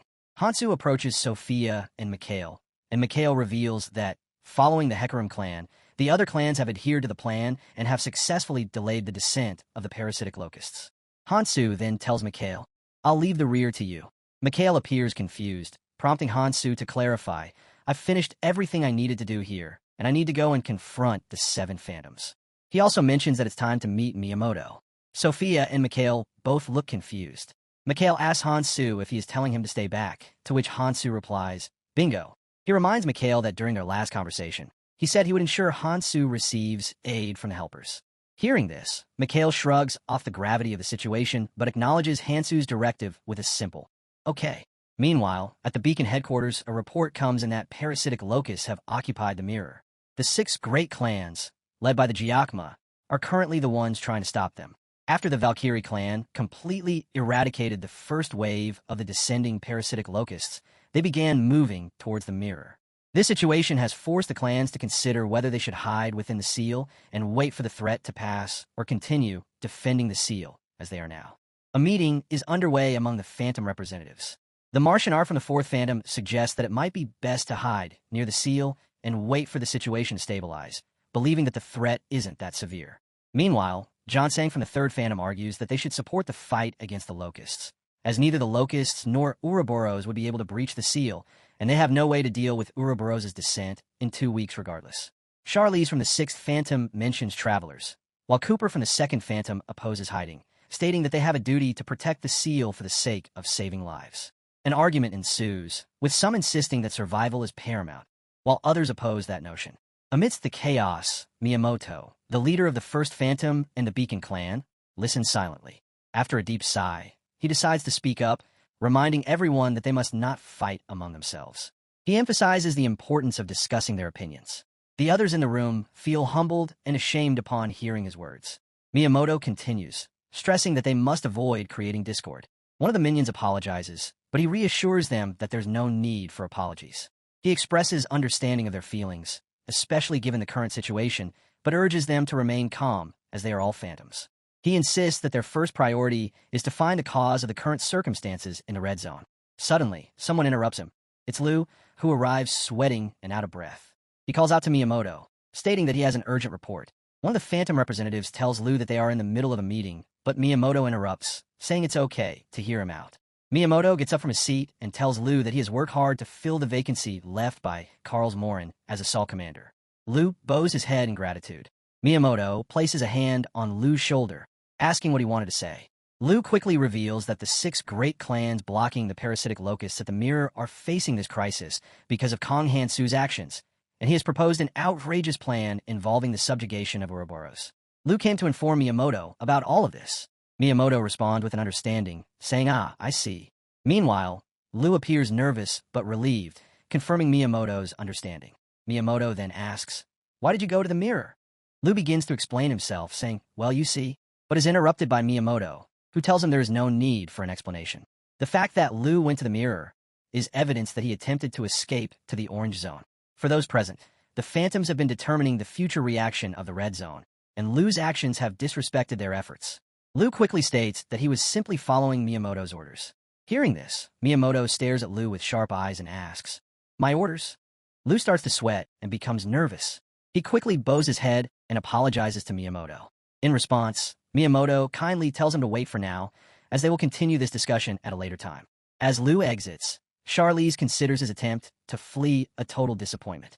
Miyamoto turns to her and says that, given the massive Ouroboros descending, even Lu's actions can be understood. Mariant scratches her head in confusion and mentions that the man named Hansu should be causing a fuss. She wishes to meet him at least once. However, Miyamoto interjects, saying, you never know, he could be a sensible man and could greatly help the red zone. Meanwhile, one of the soldiers approaches the Phantom Goon and whispers something to him. He quickly calls out to Miyamoto, who turns around. The soldier reveals that Hansu himself is here. At that moment, Hansu and Sophia arrive on the scene. Miyamoto turns and asks, Kong Hansu, you say? Miyamoto begins by mentioning that although Hansu may not have heard of him from Sophia, it would be appropriate for him to introduce himself first. He states, I am one of the 7 Phantoms who protect this red zone and the current clan leader of Beacon. Hansu responds by saying it is nice to meet him. Given the urgency of the situation, Hansu then cuts to the chase. He reveals that he intends to take down Ouroboros and asks Miyamoto for his assistance. Upon hearing this, the people around them fall silent for a moment. Cooper considers Hansu's request to be quite audacious, feeling that Hansu doesn't even deserve to speak to them. However, Miyamoto looks at Hansu and says, you are indeed a very honest man. With a sharp gaze, he informs Hansu that, despite his claims, they cannot help him. There is a reason they cannot leave this place, even if he believes he can defeat Ouroboros. With a grin on his face, Hansu acknowledges this and mentions Akoma, causing the members of the Phantom to gasp in surprise. Meanwhile, Sophia sweats nervously. Hansu continues, stating that, as he has always done, he will take Miyamoto's place and strike down Akoma, urging him to release the seal. As he surges forward, he is suddenly intercepted by swords poised at his neck, held by all the Phantom's minions. Miyamoto scratches his chin, taken aback. He asks Hansu, how do you know about Akoma? There are 4 calamities in the red zone that travelers are aware of. The first is the disgorging root. The second is Ouroboros. The third is the king bee. And the fourth is the calamity fish. However, deep within the trunk of the world tree lies another calamity that is kept hidden from travelers. He explains that Akoma is the 5th sealed calamity. The moment he was discovered, people realized he needed to be kept sealed away, as he was far more dangerous than any other calamity. It was clear he could bring ruin to the red zone. Consequently, Akoma's existence was kept secret, known only to Miyamoto and the other members of the 7 Phantoms who share his resolve. Miyamoto then asks Hansu, even knowing the potential consequences of releasing Akoma's seal, you still insist it should be undone? Hansu replies, that is correct. It is because of the relics he possesses, the chains of Ekim and Cardhorn Spear. I need those 2 relics to subjugate Ouroboros. Miyamoto, upon hearing this, calls out to Sophia, asking her if she told Hansu everything. However, Sophia, feeling completely nervous, denies it, revealing that Hansu already knew about these matters. Miyamoto expresses confusion, noting that it hasn't been long since Hansu arrived in the red zone, yet he is already aware of the specifics regarding Akoma. Some of the phantoms begin to speak up, arguing that it isn't important for Hansu to know about Akoma.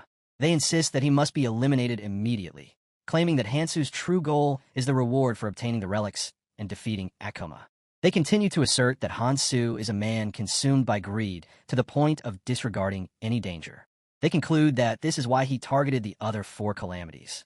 Unable to listen any longer, Sophia shouts for everyone to calm down, thinking to herself that Hansu is nothing like that. Charlize turns to her and asks, "Sophia, do you believe in him?" Sophia replies, "I didn't at first. I thought of him as a madman, especially since he so easily said he would kill the calamity fish. However, Hansu really did do it. He also took down the disgorging route, all by himself. Anyone who has witnessed his feats would believe him when he says he could take down Akoma. These miracles are all possible because he is Kong Hansu." Miyamoto interjects, saying, "Miracles, I see." With that, he orders everyone to sheath their swords. Miyamoto tells Hansu, "I understand what you are saying. However, the spirits of those who were massacred speak to me as well. They tell me of how hopelessly overwhelming his destructive power was." Miyamoto then asks Hansu, "What do you possess that we do not?" Upon hearing this, Hansu responds, "What do you want to know?" He then showcases his powerful aura, which causes everyone to step back in shock. As he fully prepares for battle, he declares that he will prove to Miyamoto that he can take down Akoma.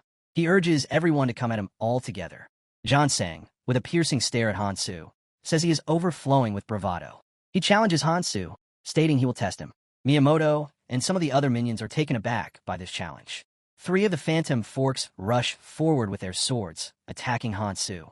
Jansang swings his sword at Hansu, but Hansu effortlessly intercepts the attack with a mere flick of his own sword. Charlize and Cooper are prepared to showcase some of their powers. Meanwhile, Jansang is having a face-to-face confrontation with Hansu. He tells Hansu that they are the phantoms and that his judgment, believing he could take all of them, the guardians of the red zone, was merely arrogance. In response, Hansu activates his guardian armor, asserting that he is definitely stronger than a normal traveler and worthy of the title of phantom. Upon hearing this, Jansang asks Hansu what he means. Hansu channels all his power into the guardian armor, ready to end the confrontation quickly. As Charlize and Cooper rush down towards him, Hansu's heavenly soldier armor attempts to intercept them, but they easily evade it, scraping past the armor. Hansu views this as a perfect test for his armor. The scene shifts into a series of flashbacks where Hansu asks Iris about Miyamoto, wanting to know what kind of person he was. Iris questions why Hansu is inquiring about Miyamoto all of a sudden. Hansu explains that he heard Miyamoto was managing the red zone, but died shortly after the abyss opened. He believes that they will eventually encounter him, so he wants to hear Iris' thoughts on him. Iris reveals that Miyamoto was different from other clan leaders. He led without the usual marks of authority. His inherent skills were focused on defense and buffs, with some debuff abilities as well. Most notably, while other leaders pursued rewards, built their foundations, and crossed into the orange zone for various reasons, he remained in the red zone. He chose to protect Hakuma's seal out of his own will, sacrificing his opportunities for the greater good. Iris assures Hansu that if he meets Miyamoto, he can trust him, adding with a grin that Miyamoto was a man of justice, more steadfast than any other traveler in the red zone. In the present, Miyamoto has had enough and shouts at everyone, demanding to know what they are doing. He tells them that they lack sufficient forces, even if they all work together, and urges them to focus on the impending threat. Ouroboros will descend in 2 weeks. Cooper apologizes to Miyamoto, who lets out a sigh of relief. He then approaches Hansu and acknowledges his strength, suggesting that Hansu put away his weapon, Eater. Instead, he extends his hand and proposes that they reach a decision, as many lives are at stake. They all move into a tent where Miyamoto opens the discussion by recognizing Hansu's strength, but he clarifies that strength alone cannot undo the seal. He cautions that no one can predict the consequences of breaking the seals, emphasizing that Akoma's seal must never be released. Approaching the seal makes one acutely aware of Akoma's overwhelming presence. Miyamoto then asks Hansu if he has a concrete plan for taking down Akoma. Hansu responds confidently that he does have a plan. He explains that out of the 5 relics of Elvenheim, 2 are being used to maintain the seal, and he possesses the other 3. He asserts that if they can suppress Akoma's strength with 2 relics, it should be possible to subjugate him by harnessing all 5. Hansu believes this establishes a viable strategy and inquires about Miyamoto's thoughts. Miyamoto reflects on both his own heavy responsibility and Hansu's willingness to risk his life without showing fear. He thinks about Iris and sees her reflection in Hansu. Just then, one of the phantom folk calls out to Miyamoto, but he seems lost in thought. She calls his name again, and, as he steadies his drink, he admits he was merely reminiscing about the past. Unlike Kang Hansu, who makes quick decisions, Miyamoto tends to be more tentative. He asks Hansu if he may take some time for final thoughts before answering his questions, to which Hansu agrees. Miyamoto begins, hypothetically discussing the possibility of following their plan to release Akoma's seal to confront him. He poses the question, what if they fail? He also envisions a full-scale war against the calamities, but quickly dismisses those thoughts, considering the potential sacrifices involved. With Ouroboros currently on the move, he wonders what would happen to the Red Zone if even Akoma were to assist them. He continues, saying that it's not that he doesn't believe in Hansu, who has faced the phantoms and even managed to subjugate 2 calamities. Miyamoto explains that there are always variables in any plan. The smoother things go according to plan, the more varied one must be. He then asks if that's why he came up with this idea, which tenses Hansu. He proposes the possibility of using the relics Hansu has sealed. The only issue is that the phantoms would then be free to move, allowing them to deal with the locusts occupying the mirror. Miyamoto believes they could help all the travelers in the Red Zone by allowing them to pass through the mirror. Before Ouroboros descends, he thinks they can take everyone with them into the Orange Zone. Miyamoto's minions start to brag about his cleverness, expressing disbelief that he came up with such an idea. At this point, Miyamoto asks Hansu how he feels about it, and if this plan isn't more rational. Hansu confidently states that the plan's logic is indeed sound. However, Miyamoto's reply is cut off when Hansu declares that he will refuse. Hansu explains that the relics were not made to be used in that manner. Miyamoto then levels a sharp gaze at Hansu, questioning whether he has a selfish, personal desire. Hansu continues, stating that the relics must be used elsewhere. Miyamoto, curious, asks if Hansu can reveal where that will be. In response, Hansu confidently asks if it's acceptable as long as he takes down Akoma, assuring everyone that he will handle it swiftly, so there's nothing to worry about. Both Miyamoto and Hansu stare at each other confidently. Miyamoto then stands up, declaring that he will leave the decision in Hansu's hands. Sophia, clearly tense, asks Miyamoto what that means. He tells her that, given their situation, they have no choice but to believe in her. Miyamoto confidently states that he will place his faith in Mr. Kang Hansu. He turns to Hansu, instructing him to follow as he will guide him to where Akoma is shielded. Suddenly, he remembers one more thing and tells Hansu to change into new clothes, as his fighting style is agility-based.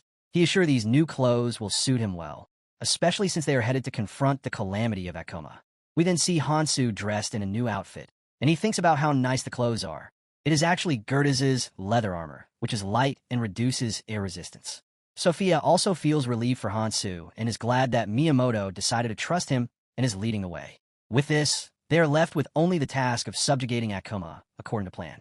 Hansu is also contemplating the same.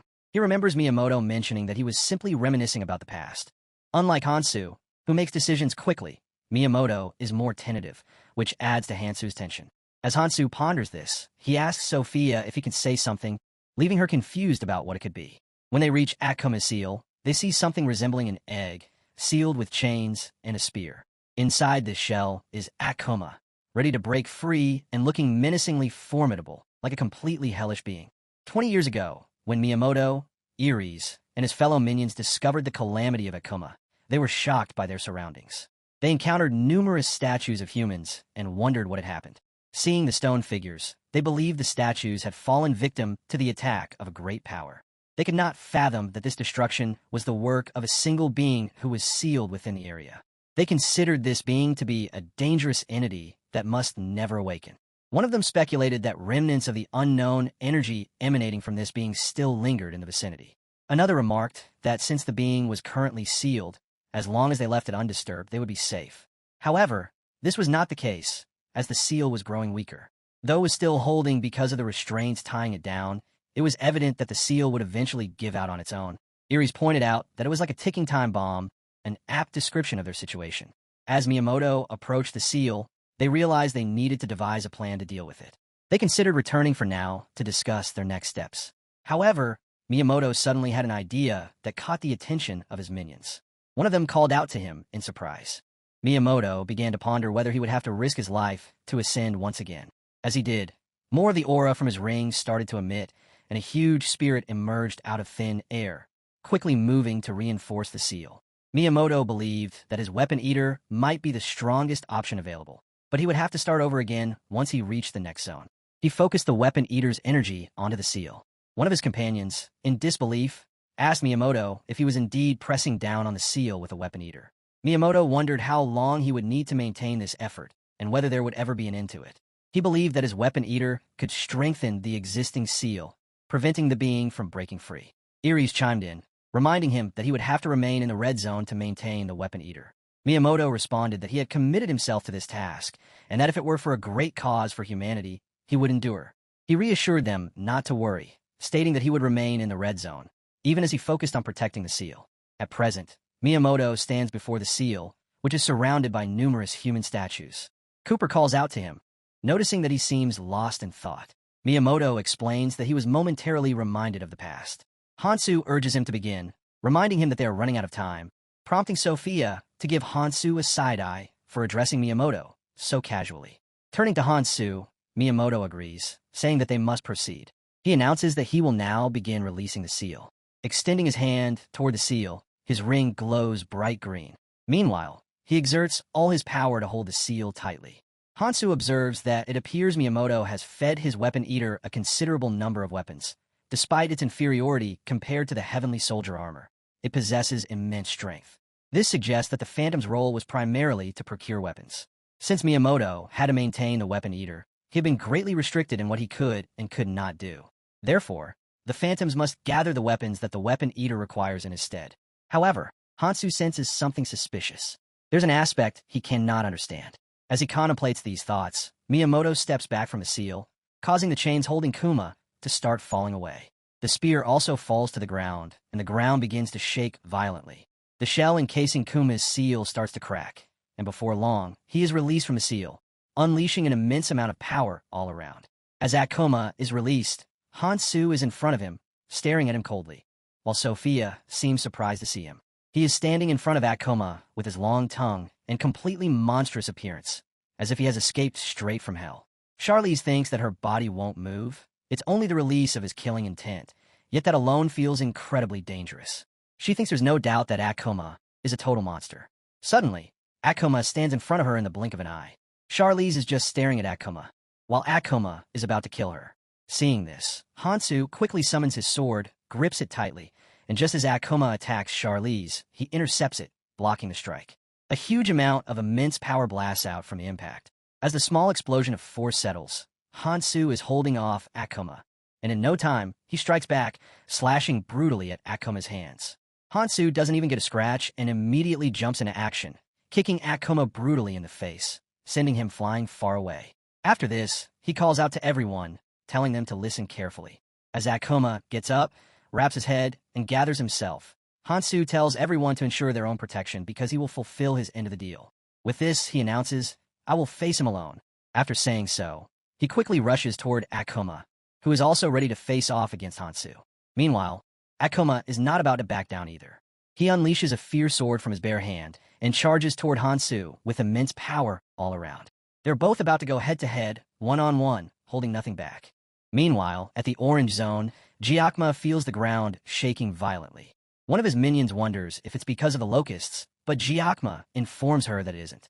The tremors are actually coming from below, where a fierce battle is taking place between Akoma and Hansu. Akoma attempts to deliver a powerful punch to Hansu, who effortlessly dodges the attack. Witnessing the chaos, the members of the Phantoms are surprised, thinking this looks like a fight between two monsters. Akoma is determined to land a solid hit, yet Hansu continues to evade all his attacks with ease. In response, Hansu summons a magical ball and hurls it directly at Akoma's face, landing a solid hit. This only angers Akoma further, as he realizes that the situation is slipping from his control. Just as Akoma lands a powerful punch, Hansu quickly retreats. Seizing the opportunity, Akoma charges at Hansu, ready to overpower him. However, Hansu is prepared. He summons the spirit of his armor, gearing up to launch a counterattack. Noticing the attack, Akoma swiftly dodges, leaving Hansu momentarily shocked as Akoma appears right behind him, ready to deliver a crushing blow. Akoma connects with a solid punch, but to his surprise, Hansu also dodges and retaliates with his sword, striking straight for Akoma's face. The Phantoms watch in disbelief as Hansu successfully evades Akoma's attack, leaving Akoma equally stunned. Cooper grows tense, realizing that this is a fight they cannot interfere in. Whether due to their speed or powers, they feel outmatched. Cooper remarks that, as Hansu said, they have no choice but to leave everything to him. Hansu contemplates that Akoma is faster than he expected. Although he has partially summoned the heavenly soldier armor in preparation, it cannot keep up with Akoma's speed. He concludes that it's pointless to unleash attacks that will miss, so he decides to reserve the armor for when he's certain he can land a hit. He considers using his special weapons after all, the chain of Ekim and Cardhorn spear. Just as he was thinking about all this, Akoma starts to speak after growling something to Hansu. He pleads, asking him to please kill him. Hansu stares at him and replies, saying, "All right, as that was what he came here for." With this, Akoma rushes toward our boy and tries to land a solid hit. However, it goes completely in vain, and he quickly gets punished by our boy as he counterattacks. Hansu quickly follows up with more attacks using his magic balls. Right after that, Akoma attempts to counterattack, but it proves futile as Hansu has both hands on the chains and spear. Hansu feels relieved, knowing the chains are very effective. As he rushes forward in the blink of an eye to strike at Akoma, he activates the chains, which swiftly begin to wrap around Akoma from all sides. They ensnare him tightly. While Hansu believes he has successfully restrained Akoma with the chains, he knows it won't be long before Akoma escapes. He must finish him off before that happens. With his hands on the spear, he aims at Akoma just as he prepares to attack. However, something unusual catches his attention. When he looks down, he can't believe what he sees. His body isn't moving as he intends. He feels something pushing him down, causing him to tense up. He starts to wonder if this is a skill of Akoma's. However, he quickly realizes that what he is experiencing isn't possible. As far as he knows, Akoma doesn't possess any skill that can restrict an opponent's movements. This leads him to wonder if someone else is behind this situation, prompting him to look around for possible culprits. Just as he glances behind him, he realizes that it is actually Miyamoto standing behind the Phantom group, watching Hansu with a fierce glare. Hansu can hardly believe that Miyamoto is capable of something like this. It dawns on him that this is indeed the real Miyamoto. Just as he is processing this information, he notices that Akoma, still bound in chains, is approaching him and preparing to strike with tremendous force. Finally, Akoma manages to hit Hansu after several attempts. Using his immense power, he breaks free from the chains binding him.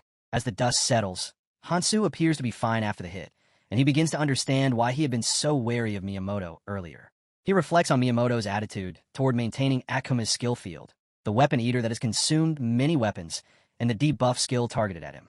Hansu realizes that Miyamoto is actually trying to protect Akoma. Thinking about Iris, he recalls that she described Miyamoto as a righteous man, but Hansu doubts that Miyamoto will be of any help. Just as he contemplates this, Akoma makes another move and quickly strikes Hansu, landing a clear hit. Hansu backs away and notices that Akoma seems to be getting faster. However, as Akoma charges again, Hansu barely dodges the attack and realizes that it is not Akoma getting faster. He is simply becoming slower himself. This leads to an epic duel between Akoma and Hansu, both trying to land a solid strike. Despite their efforts, neither is successful. From a distance, Miyamoto watches with a grin, clearly enjoying the chaos unfolding before him. He applies his debuff skill on Hansu once again, which seems to have a significant effect. Realizing what Miyamoto is doing, Hansu becomes frustrated. As he is thinking about the situation, Akoma strikes again, sending Hansu flying and slamming him hard onto the ground. Hansu finds it bothersome that the longer this confrontation lasts, the stronger Miyamoto's debuff skill seems to become. He thinks about Sophia and hopes she will make a decision quickly. Meanwhile, Sophia watches anxiously as Hansu is pushed back by Akoma. She's confused about why Hansu, who was previously able to handle Akoma, is now struggling. Suddenly, she realizes that something is wrong. Earlier, Hansu had warned her that if he couldn't land a single proper attack against Akoma and ended up being pushed back, he wanted her to draw Akoma's attention, even if it was just a little. In a moment of urgency, she calls out to Miyamoto, yelling that Hansu needs help right now. Miyamoto calmly replies, asking if she means to suggest that they all help him. He explains that, unlike Hansu, they have no means to combat Akoma effectively. He continues, saying that if they choose to help Hansu and attack Akoma indiscriminately, it would be like entering a lion's den with nothing more than their bare hands. He believes they would only hinder Hansu. Instead, Miyamoto insists that they should trust Hansu and watch as he faces Akoma on his own. Sophia tries to argue that leaving things as they are would be dangerous. If Hansu falls, then everyone else would suffer the same fate, including all the travelers in the red zone. She calls out to Miyamoto, asking if he plans to let Hansu die. Marianne Art places a hand on Sophia's shoulder, warning her to watch her words as she has crossed the line. Miyamoto insists that he believes in Hansu, recalling that Hansu stated he could subjugate Akoma on his own. Sophia shouts in frustration, trying to reason with him, but is interrupted. Miyamoto acknowledges her concerns, but points out that the situation does not seem to be developing favorably. He concludes that the best course of action is not to help Hansu. He emphasizes that everyone must be prepared for the worst. If Hansu is about to fall to Akoma, they will need to seal Akoma once again using his powers and the relics. He then asks Sophia if she has a better alternative. Sophia pauses for a moment, recalling Hansu's warning to be cautious of Miyamoto.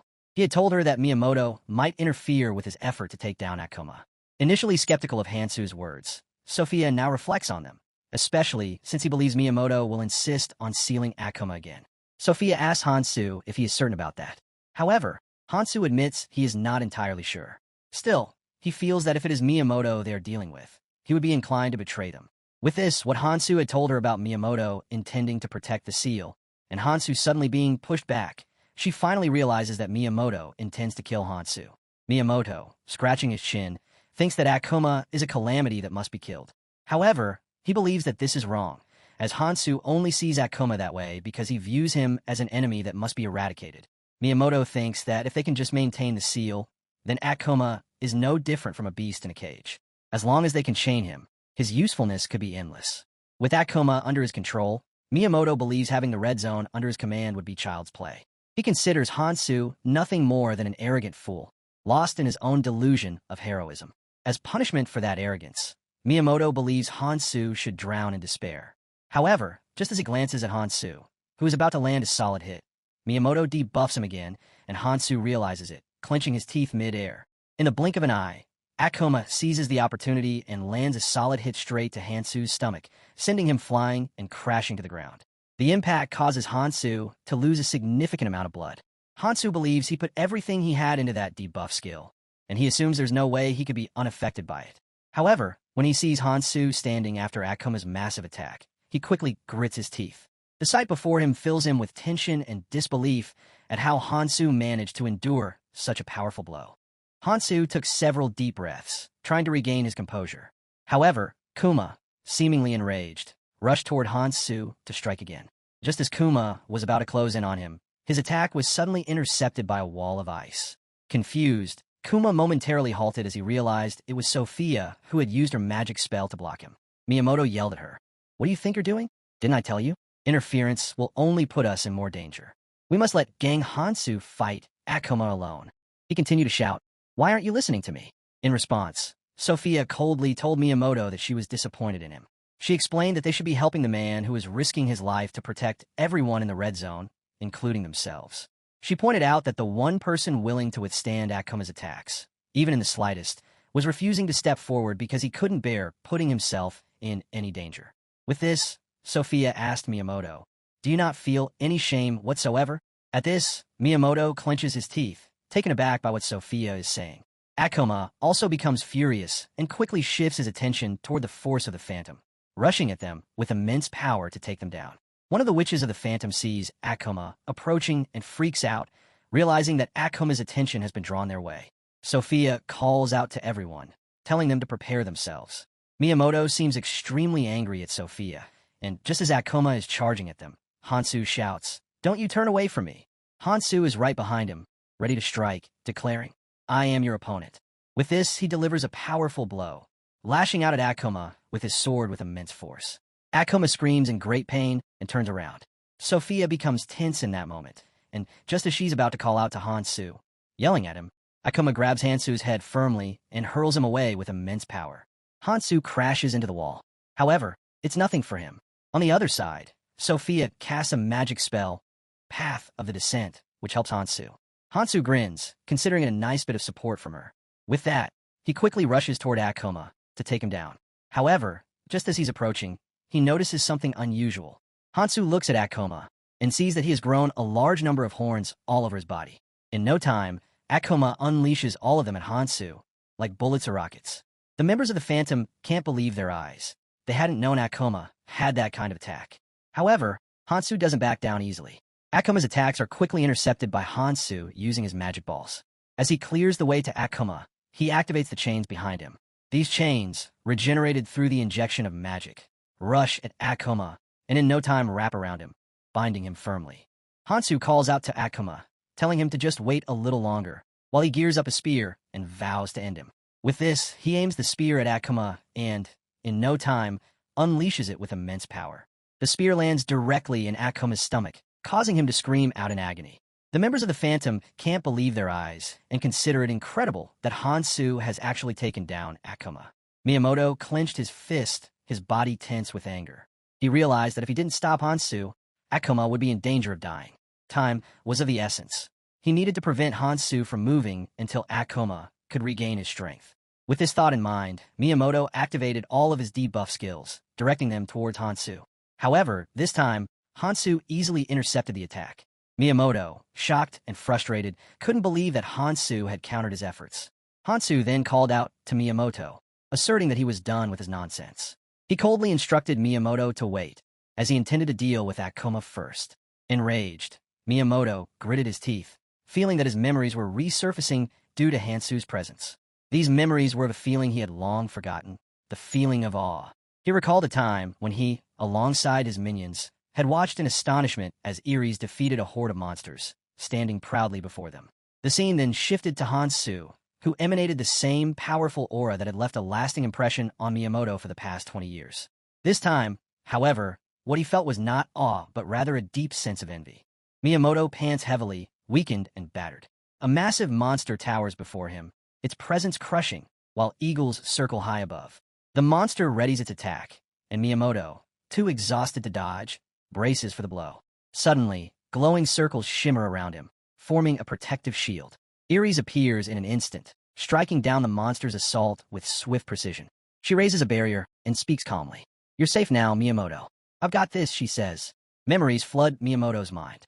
He recognizes Ares immediately, who is the sovereign of another world, someone he once revered deeply. He recalls how everyone in the Red Zone honored her with respect and admiration. Yet, in his darkest moments, he had cursed her name. Now, confronted with her strength and calm presence, regret wells inside him. Gratitude is what he should have felt all along. Gathering his strength, Miyamoto starts packing his case. His thoughts drift to a secret long buried that is a hidden calamity called Akoma. He remembers how he kept the seal intact by injecting small amounts of power, fooling everyone in the Red Zone. It was a selfish act, driven by pride and fear, meant only to protect himself. But now those motives seem empty, especially as another memory rises, the name Hanso. Miyamoto clenches his fist, frustration practically steaming off him. He can't wrap his head around it. How did someone like Hanso, of all people, manage to outplay him like that? The guy had made it look easy. He flashes back to that one moment, as when he tried to catch Hanso off guard. A full-blown wave of blue energy launched right at his back. But Hanso? Yeah, he didn't even flinch. Just stepped aside like he'd been expecting it the whole time. Turns out, there were these protective circles glowing under his feet, like some next-level cheat code. Now Miyamoto's staring at his own hand, burnt and half-ruined by the backlash of Hanso's magic. Smoke is still curling up from the wound, and honestly, it stings like hell. Around him, people are watching, eyes wide, faces frozen somewhere between shocked and sorry. And that somehow makes it worse. The pity?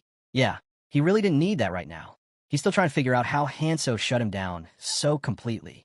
Like, was he holding back this whole time? Is this just how strong he's always been?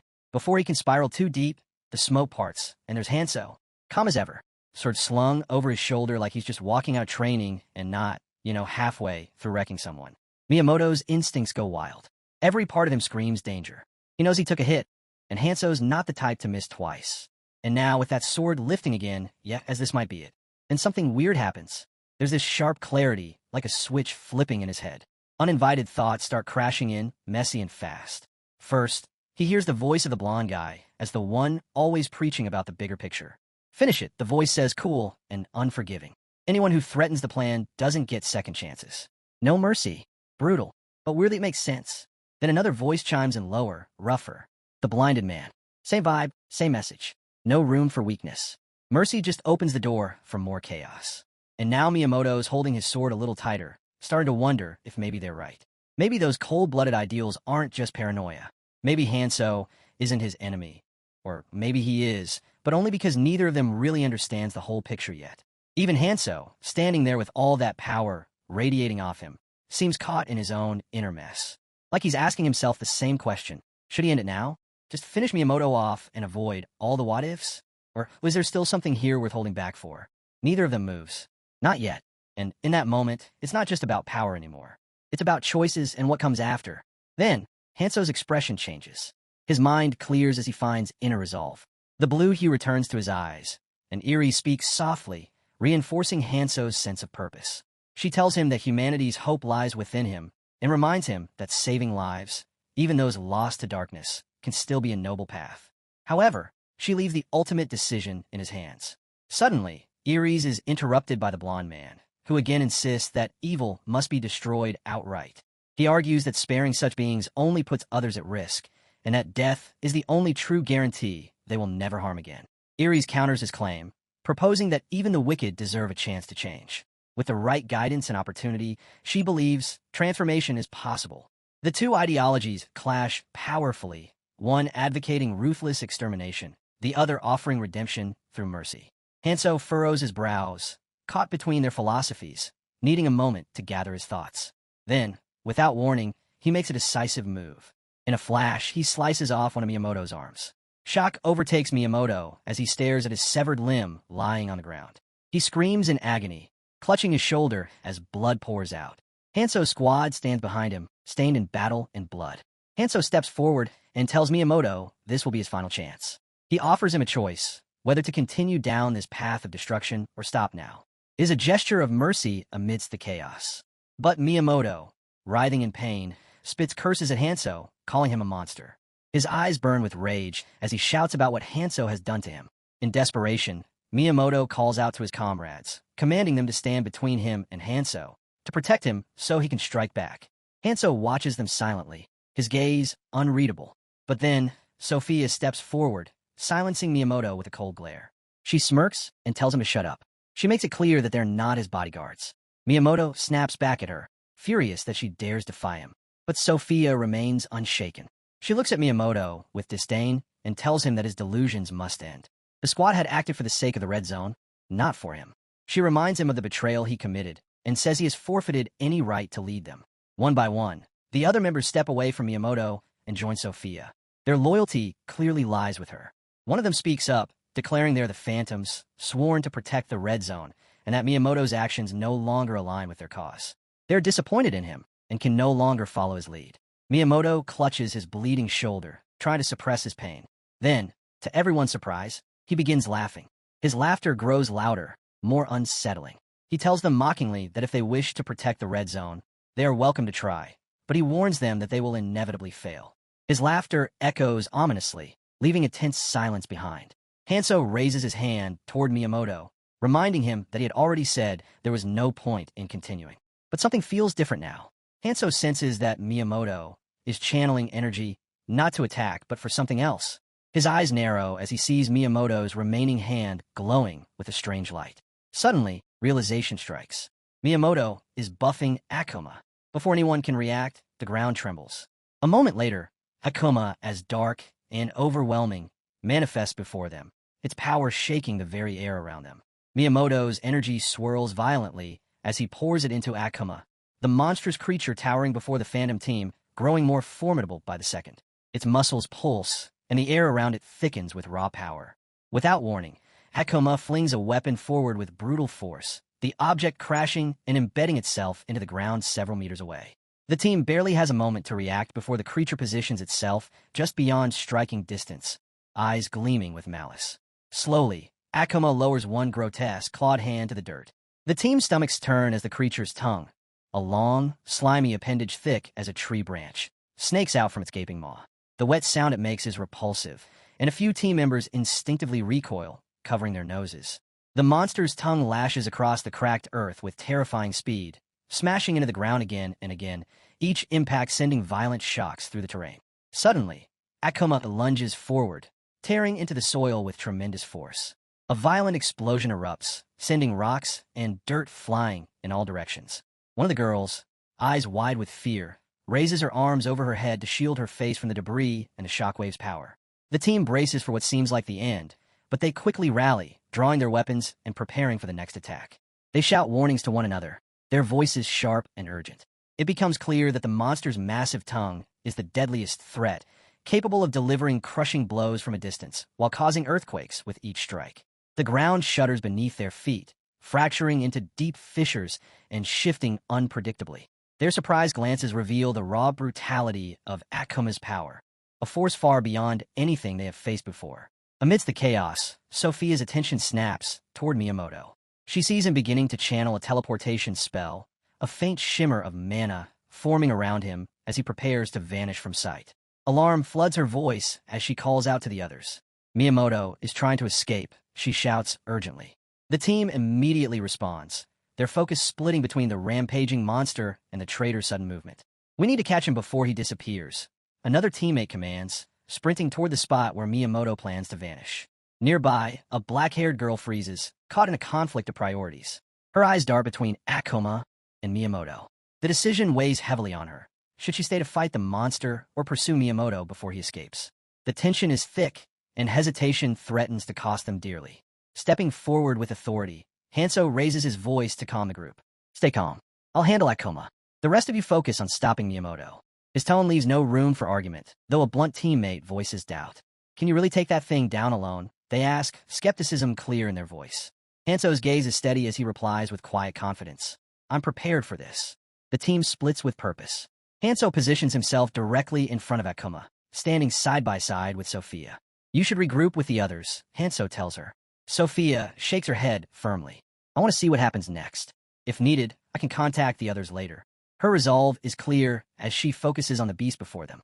She senses a level of killing intent, so intense it chills her. Akoma's presence is heavier, more dangerous than ever. She suspects Miyamoto's energy buff has enhanced the monster's abilities in ways they can barely comprehend. A flicker of doubt crosses her mind.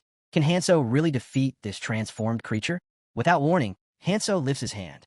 Sophia's eyes widen as she watches his sword rise from the ground, hovering in midair like a ghostly specter. What are you doing? She asks, curious and concerned. Hanso offers a reassuring smile. Don't worry. He lowers the sword gently at his feet and declares, I don't need it anymore. Sophia is caught off guard by his boldness, but before she can question him further, Akoma charges forward at full speed. Hanso's sharp eyes catch the glowing red aura that surrounds the creature. It is the unmistakable sign of regeneration magic. The monster's buff not only increases its strength but enables it to heal rapidly, allowing it to fight without fear of permanent injury, even at the cost of exhausting its own life force.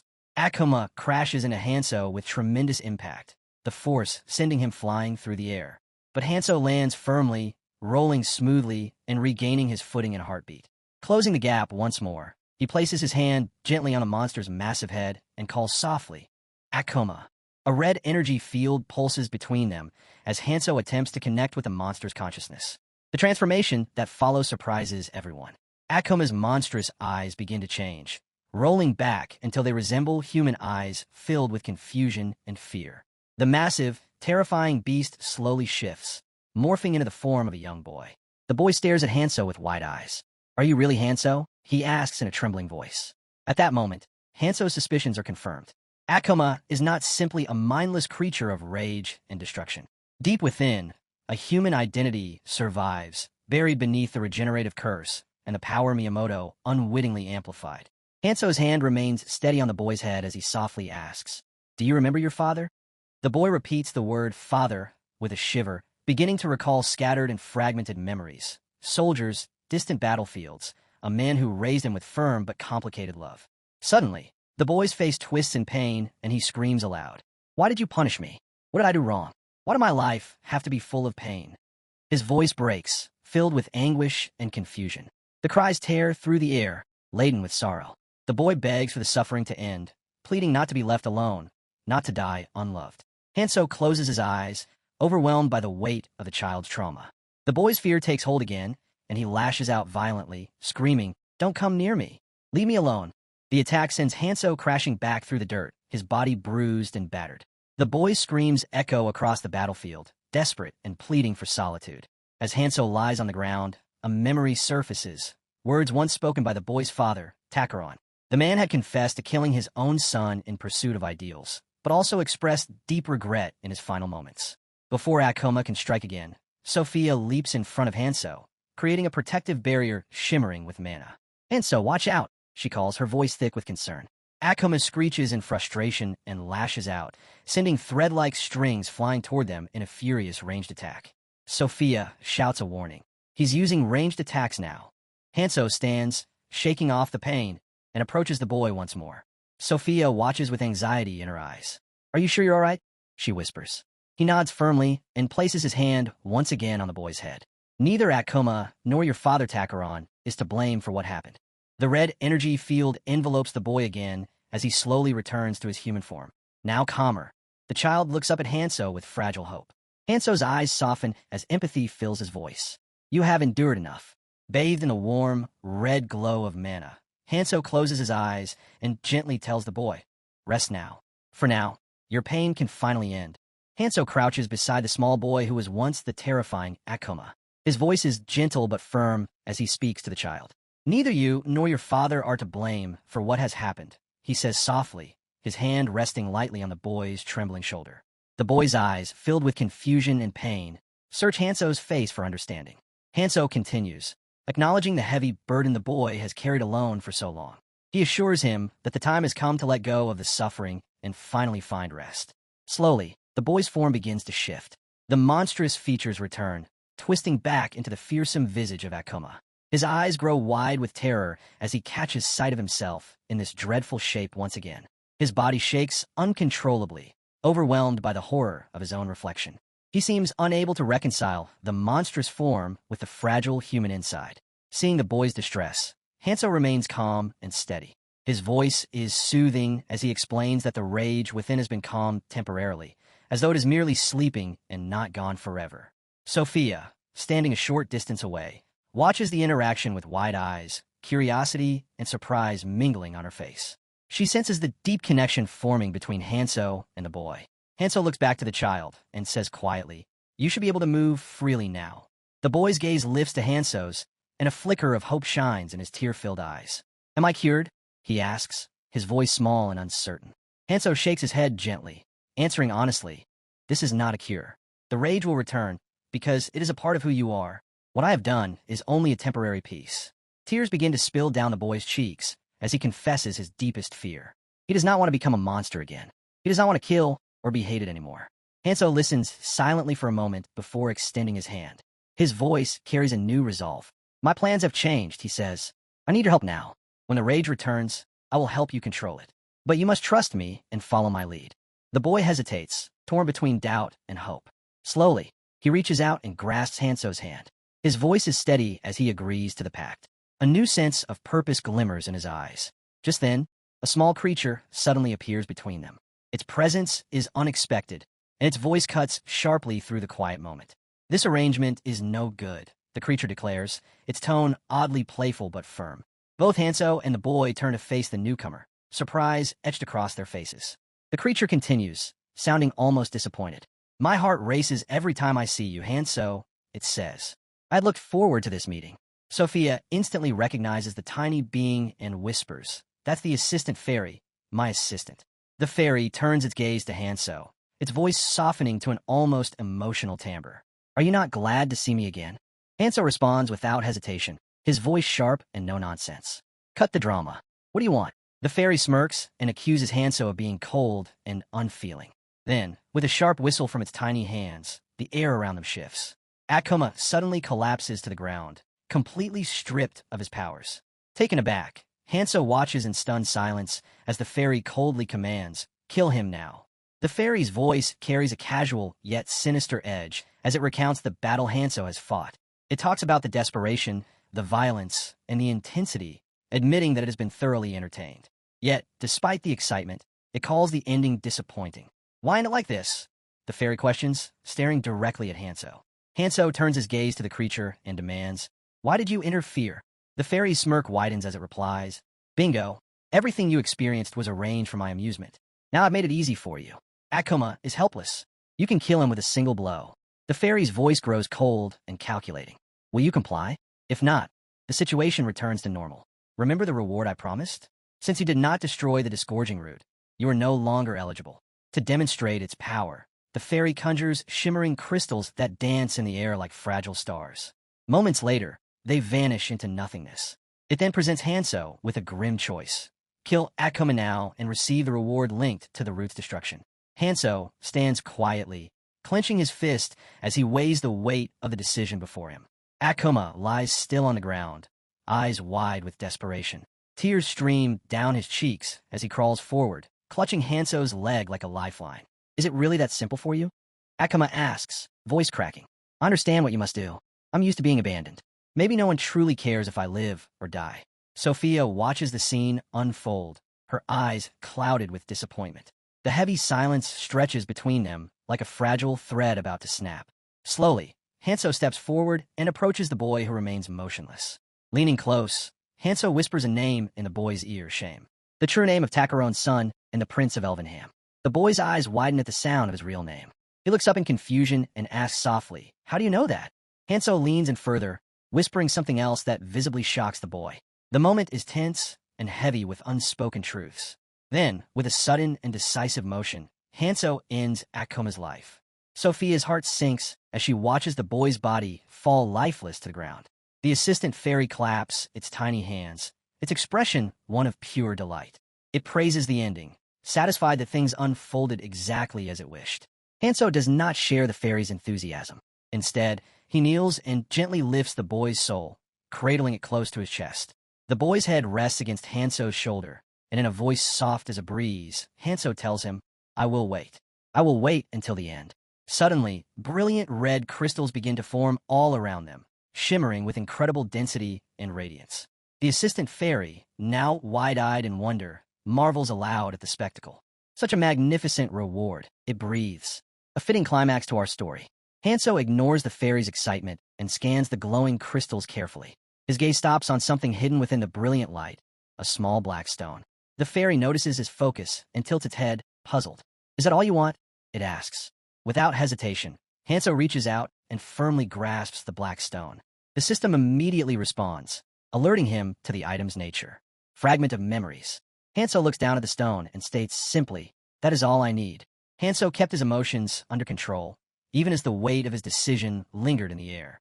Behind him, Sophia watched in silence, concern etched across her face. Above them, the assistant fairy hovered among the drifting red crystals. His voice cut through the stillness, light but clear. Everything all right down there? He asked. After a brief pause, Hanso turned his head. It is, he said. This was the plan all along, even if it played out differently than expected. He took the lead without hesitation, eyes scanning the environment. They were close to their goal now. Signaling forward, he motioned for the others to follow, adding that they might need to wait a little longer. The assistant fairy fell quiet, his gaze lingering on Hanso as if studying something beneath the surface. Sophia's concern deepened, but she said nothing. The fairy offered a sly smile, showing his small sharp teeth in a mischievous grin. Meanwhile, Hanso's thoughts drifted. He reflected on the choices he had made, the consequences they had unleashed, and the memories they continued to stir. Despite the heaviness, he pressed forward, his purpose unwavering. You're not even a little worried about what comes next? The assistant asked, voice now tinged with curiosity. There's no need to worry, Hanso replied. But when the fairy pushed further with another question, Hanso halted. His sharp glare turned toward the floating figure, irritation breaking through his composure. I'll show you something truly interesting soon, he said coldly. Just be patient. The assistant grinned mockingly, folding his arms with amusement. I'm eagerly awaiting it, he said. I'll make sure not to be disappointed. As Hanso advanced, his eyes settled on the relic site. Scattered weapons and heavy chains marked the area. These were the final components he needed. The red crystals shimmered faintly as he approached, reacting to his presence. Hanso focused his energy and extended a hand.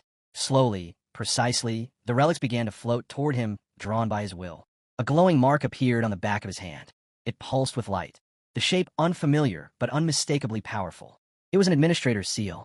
The sight triggered a wave of memory. His previous role, the privileges that came with it, the control he once wielded.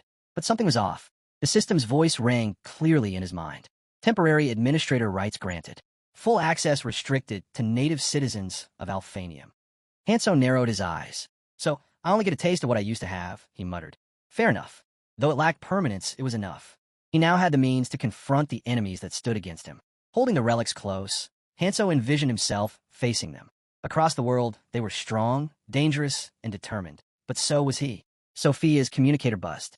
A message came in from the Phantoms. Miyamoto had been located. They had caught up to him at last. She turned toward Hanso with urgency. They found him, she said. The team caught up to Miyamoto. We should regroup. Hanso didn't answer immediately. He pressed a finger to his chin, deep in thought. Then he spoke, low and deliberate. There's something we need to handle first, he said, before we meet the others. Sophia blinked, confused. What could be more urgent than this? Hanso leaned closer, whispering his plan. As it took shape in her mind, her eyes widened. What at first seemed reckless now felt like strategy. Her confusion gave way to cautious hope. All right, she said, her voice steadier. Let's do it. The scene shifted to a quiet, dense forest. There Miyamoto was on his knees, surrounded by phantom operatives. His voice trembled with regret. I wasn't in my right mind, he pleaded. I made a mistake, a terrible mistake. I'm not asking for mercy, just a chance to make it right. The sincerity in his tone stirred hesitation among the group. One black-haired girl seemed particularly affected. Her stance softened as she watched him, sympathy flickering in her eyes. Another phantom, however, stepped forward with suspicion. Don't fall for it, he warned. He could be faking it. He's tricked us before. The girl hesitated. Her gaze dropped to Miyamoto, then back to her team. Maybe we leave his fate to Hanso, she said quietly. Before anyone could respond, she suddenly coughed, blood spraying from her lips. Her body jolted violently. Alarm swept through the group. Something's wrong, a phantom shouted. It was too late. Miyamoto erupted in a burst of dark purple energy, sending out a shockwave that locked them all in place. The air cracked with power as the trees shook violently. A massive explosion followed, and dust exploded into the sky. Miyamoto's voice rang out over the chaos, wild with desperation. If I must survive alone, then so be it, he screamed. Even if I lose everything, I will not die. Red crystals pulsed and scattered through the air as his form vanished into the smoke. Far across the red zone, war erupted. The phantoms struggled against a relentless horde of monstrous creatures. Flames lit the battlefield, and the sound of steel clashing against claws echoed through the chaos. The front lines buckled, morale faltering. One phantom, crouched behind the ruins of a stone wall, looked to the sky and shouted over the sound of battle. Where's Hanso? What could he possibly be doing right now? Suddenly, the sky was filled with motion. Blue birds, glowing softly with ethereal energy, descended like falling stars. Each bird carried a message. As they landed beside the phantom members, their wings opened and released scrolls. Every soldier received one. Silently, they began to read. The words were brief, but powerful. Encouragement radiated from the ink. Stay together. You are stronger than you know. This battle is not the end. The effect was immediate. Heads lifted, weapons steadied. A new wave of determination spread through the ranks. The battle had not yet been won, but the fire to keep fighting had returned. Then came a new notification from the system. Golden Pigeon, deployment complete. Priority message delivered. Among the phantoms, the black-haired girl from earlier held the golden scroll. She opened it carefully and read its contents. A quiet smile crossed her face, not of joy, but of understanding. Her grip on her weapon tightened. Elsewhere, another phantom boy received the same message. He read the words and muttered softly under his breath. So that's the plan, he said. All right then. He looked out toward the battlefield, where fire and smoke churned under a blood-colored sky. For now, he whispered, I'll stay quiet. He stepped back into the shadows, waiting. The forest lies thick and silent around Sophia, the weight of loss pressing down on her chest like a stone. She stands motionless, her body trembling, caught in a storm of sorrow and anger. All around her, the ground is littered with the fallen forms of her teammates. Their bodies, cold and still, echo the silence of the woods. Each fallen friend is a stark reminder of the brutal cost they have paid. Sophia's eyes scan the somber scene, disbelief and grief mingling as she struggles to breathe through the shock. Her voice cracks the quiet like fragile glass breaking, desperate and raw. How could everyone be dead? Miyamoto, she cries, the sound echoing through the trees. Her words are a plea, a hope against hope that the missing teammate might somehow still be alive. Behind her, Hanso stands calm and composed, his posture steady, betraying no sign of the turmoil that grips Sophia. His voice is quiet, measured, as he speaks without turning around. We should give up on Miyamoto. Sophia spins to face him, eyes wide with disbelief and fierce resolve. Give up? What do you mean? She demands, her voice trembling but defiant. She wants to argue, to push back against the despair in his words, but the reality weighs heavily, making her words falter. A moment passes between them, a tense silence thick with unsaid thoughts. Hanso's tone remains calm as he gently reminds her of their mission. Don't lose sight of the primary objective, he says. We have faced darker paths and greater pain than this. Despite the grief etched deep into her features, Sophia's expression softens. She nods, a reluctant acceptance settling over her. She wipes the tears from her cheeks, steadying herself. What's the next step? She asks, her voice barely above a whisper. Hanso answers with quiet certainty. We head back to the central point. Others are waiting to support us now that the phantoms have been dealt with. Farther along the forest's edge, another team fights for survival, trapped in the midst of a relentless swarm of locusts. The sound of their buzzing fills the air like a storm. Among the group, a blonde girl's face is etched with worry. We can't stay here any longer, she urges, voice sharp with fear. The black-haired boy standing beside her remains composed, his gaze steady. We have no choice, he explains. I promised Hanso we would meet here. We have to keep that promise. Frustration bubbles in the blonde girl's eyes as she throws her hands into the air. I'm starting to get fed up with Hanso and all this madness, she confesses, her tone edged with exhaustion and resentment. The tension in the group thickens, the pressure of their situation bearing down on everyone's nerves. Nearby, Eunchai catches whispers from her teammates, words laced with gossip about her and Sangjin. Her eyes flash with anger. Stop wasting time with rumors, she snaps, her voice cutting through the murmurs. Focus on finding your partners. Her fury then shifts, aimed directly at Sangjin. This chaos is your fault, she accuses him, voice fierce and biting. Sangjin looks at her, confusion clouding his face. Why are you blaming me? He asks quietly, struggling to understand the sudden attack. Yunqi's scolding continues, her voice harsh as she berates the group. Suddenly, a young girl from the back, quiet and nervous, steps forward. Her voice is barely above a whisper as she warns, the locusts have surrounded us. Everyone's heads snap toward the warning, eyes wide as the massive swarm descends, encircling them like a living net. Without hesitation, Sangjin grips his weapon, muscles tensing as he prepares to fight. Just then, a new figure emerges, calm and confident. Hanso steps forward, his sword gleaming in the filtered sunlight. A tattoo marks his hand, a symbol that speaks of strength and resolve. With one swift, fluid motion, Hanso sweeps his blade through the swarm, cutting a path that leaves the team momentarily stunned by the ease of his strike. Turning to Sangjin with a casual smile, Hanso greets him warmly. How have you been? Sangjin's face lights up with recognition and relief. I'm doing completely fine, he replies with a bright smile. The warmth in his voice speaks of old friendships rekindled. Noticing Sophia standing quietly behind Hanso, Sangjin calls out her name with clear happiness. The reunion brings a brief moment of light amid the chaos. Stepping closer to Hanso, Sangjin places his hand over his chest and speaks sincerely. I'm ready to help. Use me however you need. Hanso glances at him sideways, a small smirk touching his lips. That's a good mindset, he says. You'll need to keep that resolve. Hanso's eyes then shift to Monarch Lee, who stands nearby with glowing red eyes, his presence unsettling. The memory of Lee stirs unease in Hanso's heart. He wonders silently if Lee's return signals an unavoidable confrontation. Before Hanso can dwell further, his attention is drawn to a young girl who suddenly collapses. Monarch Lee rushes to her side with concern. Are you hurt? He asks, his voice softening. The girl smiles faintly and calls him Dad, reassuring him that she's all right. Hanso watches the tender exchange in silence, deciding it's not the moment to worry. Lee then approaches Hanso with a faint smirk playing on his lips. You must be the one Hanso won't stop talking about, he says with a teasing edge. Hanso meets Lee's gaze evenly, recalling a conversation about having a younger sister. Instead of answering directly, he simply says in English, no. As Hanso looks around the group, familiar faces emerge from the shadows of memory. He turns to Lee, asking with a steady voice, what exactly do you want from me? Lee offers no direct reply, leaving the question hanging in the air. Hanso decides to fill the silence himself. With a looming mountain behind them, covered in twisting, slithering snakes, he explains the plan. The others will join him in dedicating an Ouroboros. The group is stunned into silence, the weight of the announcement settling heavily. Then, suddenly, a furious shout breaks the stillness. A female team member steps forward, anger flashing in her eyes as she raises her middle finger toward Hanso. She calls him a buster and demands to know what secret plan he's hiding. She accuses him of silence while a friend lost his mind. Another team member tries to calm the storm, his voice reasoned and gentle. The plan sounds perfect, he says. We will do our best to live up to Hanso's expectations. But the angry woman is not pacified. She slams her fist on the ground and mutters bitterly about someone being a useless sack.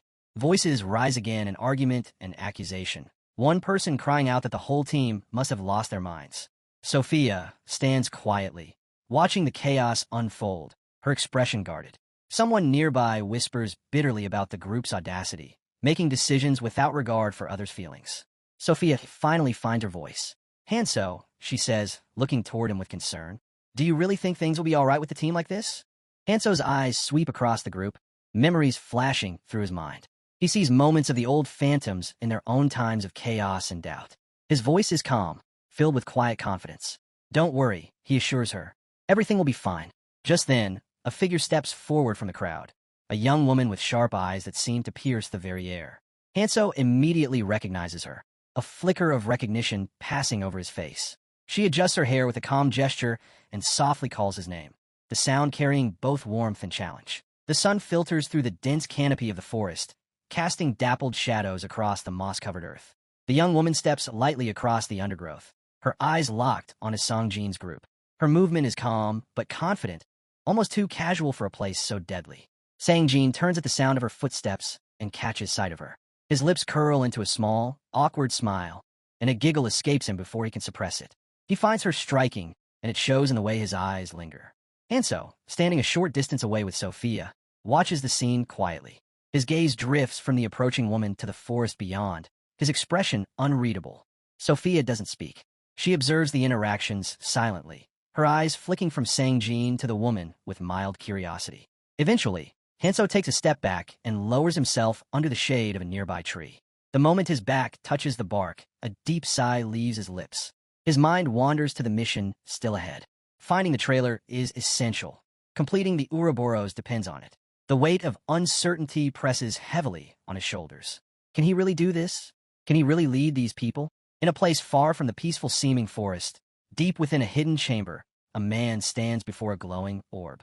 The swirling light within the orb casts strange patterns onto the walls, illuminating the deep lines of shock on his face. His breathing quickens as he processes what he is witnessing. His voice trembles with disbelief. Administrator privileges? For Hanso, that outsider's not even from Elvenham. His hand clenches into a fist, trembling with barely contained rage.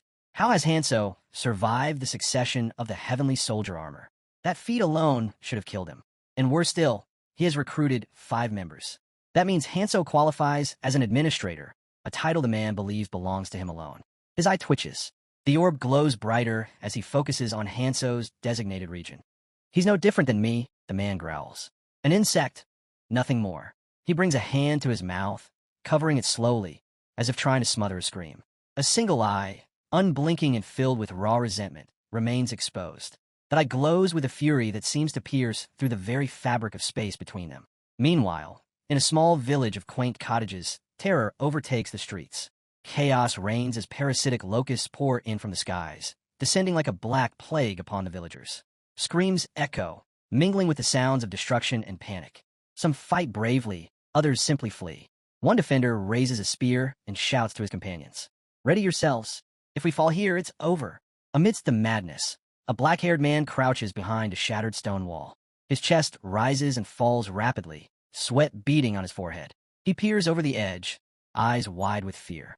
Running seems like his only chance. This is Commander Lee, and he has no intention of dying here. There are too few. Clan headquarters is nearly empty, and mounting a true defense would be suicidal. In the midst of the confusion, he makes his move. As he slips away, a voice rings out behind him. Commander Lee. He freezes mid-step, every muscle in his body tightening. Spinning around, he finds himself face-to-face with a man whose gaze leaves no room for deception.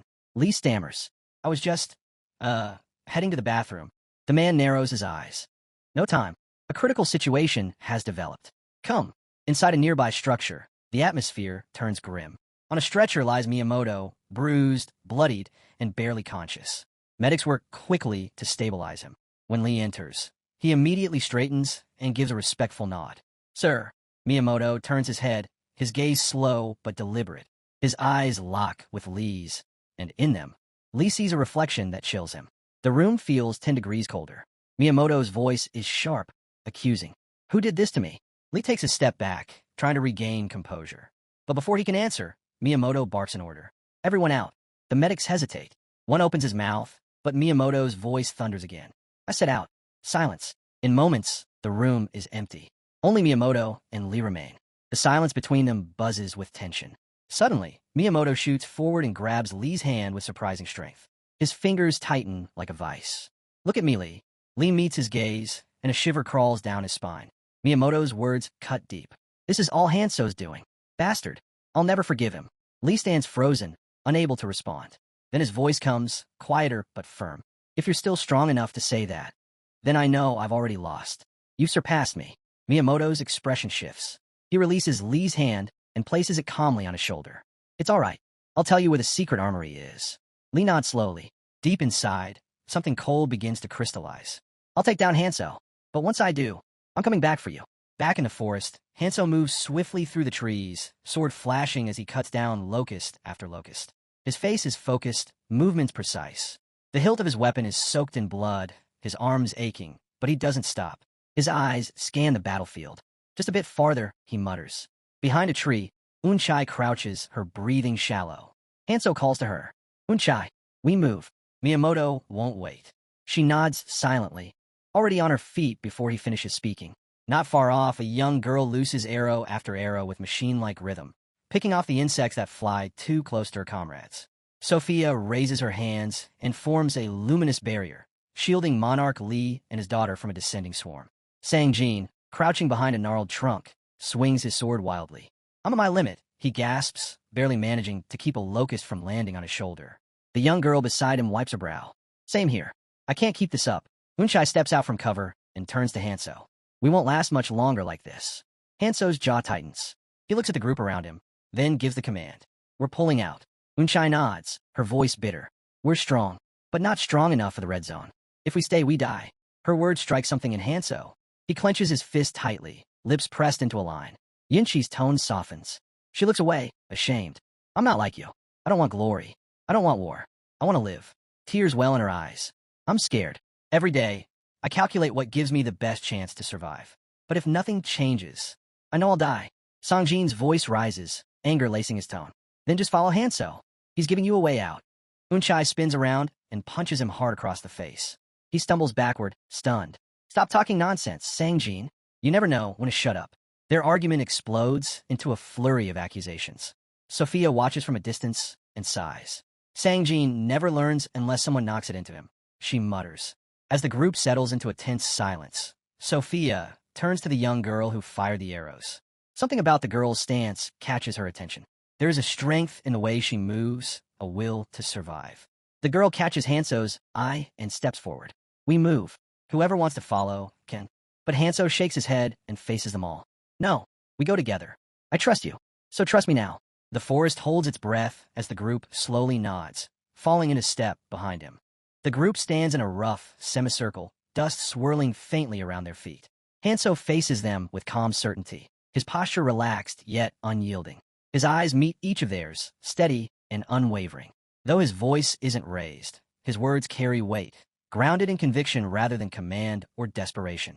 You have every reason to doubt me, Hanso says, his tone even. But if you want to survive, and if you want others to survive, I'm asking you to follow me. Unchai crosses her arms, her expression tight with skepticism.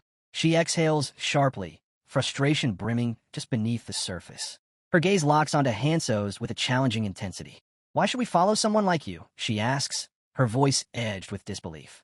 You're strong enough to survive on your own. What's the point of dragging weaker people behind you? Hanso doesn't flinch. Instead, he lets the silence stretch for a breath. Then he speaks, slow and deliberate. Because saving lives is more important than surviving alone. The words sink into the air like anchors. He explains further, detailing the battles he has fought, the despair he has tasted, the moments that nearly broke him. Yet through every trial, he endured. And now, he says, it is no longer about just living. It's about bringing others through the fire with him. I've seen enough death, Hanso tells them. If I have the strength to pull others out of it, why wouldn't I? Unchai scoffs, folding her arms tighter across her chest. So we're lifeguards now? Hanso places a hand on his waist and glances over the group. His expression remains unreadable, his voice calm. Yes, he says simply, that's exactly the point. If we move as one, we rescue dozens. Maybe even save ourselves in the process. Unchai is momentarily speechless, stunned by the sincerity in his eyes. The anger in her fades into confusion, then into reluctant curiosity. Hanso doesn't wait for a reply. He turns away from them, his back straight, steps purposeful. Nothing comes without cost. He calls over his shoulder. I intend to make you stronger. But if you want to leave, Unchai, I won't stop you. I respect your choice. Just know this. If you walk this road with me to the end, you won't regret it. The group watches him move forward. Sophia and the young girl stand to one side, their eyes following his retreating form. Unchai lingers behind, her fists clenched, her mind racing. A faint smile twitches at the corner of her mouth as she mutters to herself. That guy must be crazy, she whispers. Completely out of his mind. But it's kind of admirable. Sophia watches Hanso closely, her brows furrowed in thought. He's changed, she murmurs. The Hanso I knew before, he wouldn't have said those things. From the side, a voice cuts in, laced with suspicion. Maybe he's not the real Hanso, the man suggests. Sophia whirls toward him, her tone sharp and mocking. Calm down, stripping man. Her scolding draws a chuckle from Mahi, who stands nearby with Sangjin. Sophia turns to her, curious. Were you Hanso's comrades since the tutorial? Mahi considers the question thoughtfully. Not comrades in the truest sense, she replies. More like university friends. We crossed paths during the tutorial, but went separate ways afterward. Sophia's curiosity deepens. So now, after all this time traveling with him through the red zone, would you call yourself his comrade? Mahi pauses. Her eyes track Hanso's back again. It's more accurate to call it a working relationship, she admits. Hanso is a lone wolf. You can rely on him, but he keeps his distance. Their eyes meet. In that brief silence, Sophia and Mahi seem to reach a quiet understanding about the kind of man Hanso is. Miss Sophia, Mahi begins, her tone softer now. Can I tell you something about Hanso's past?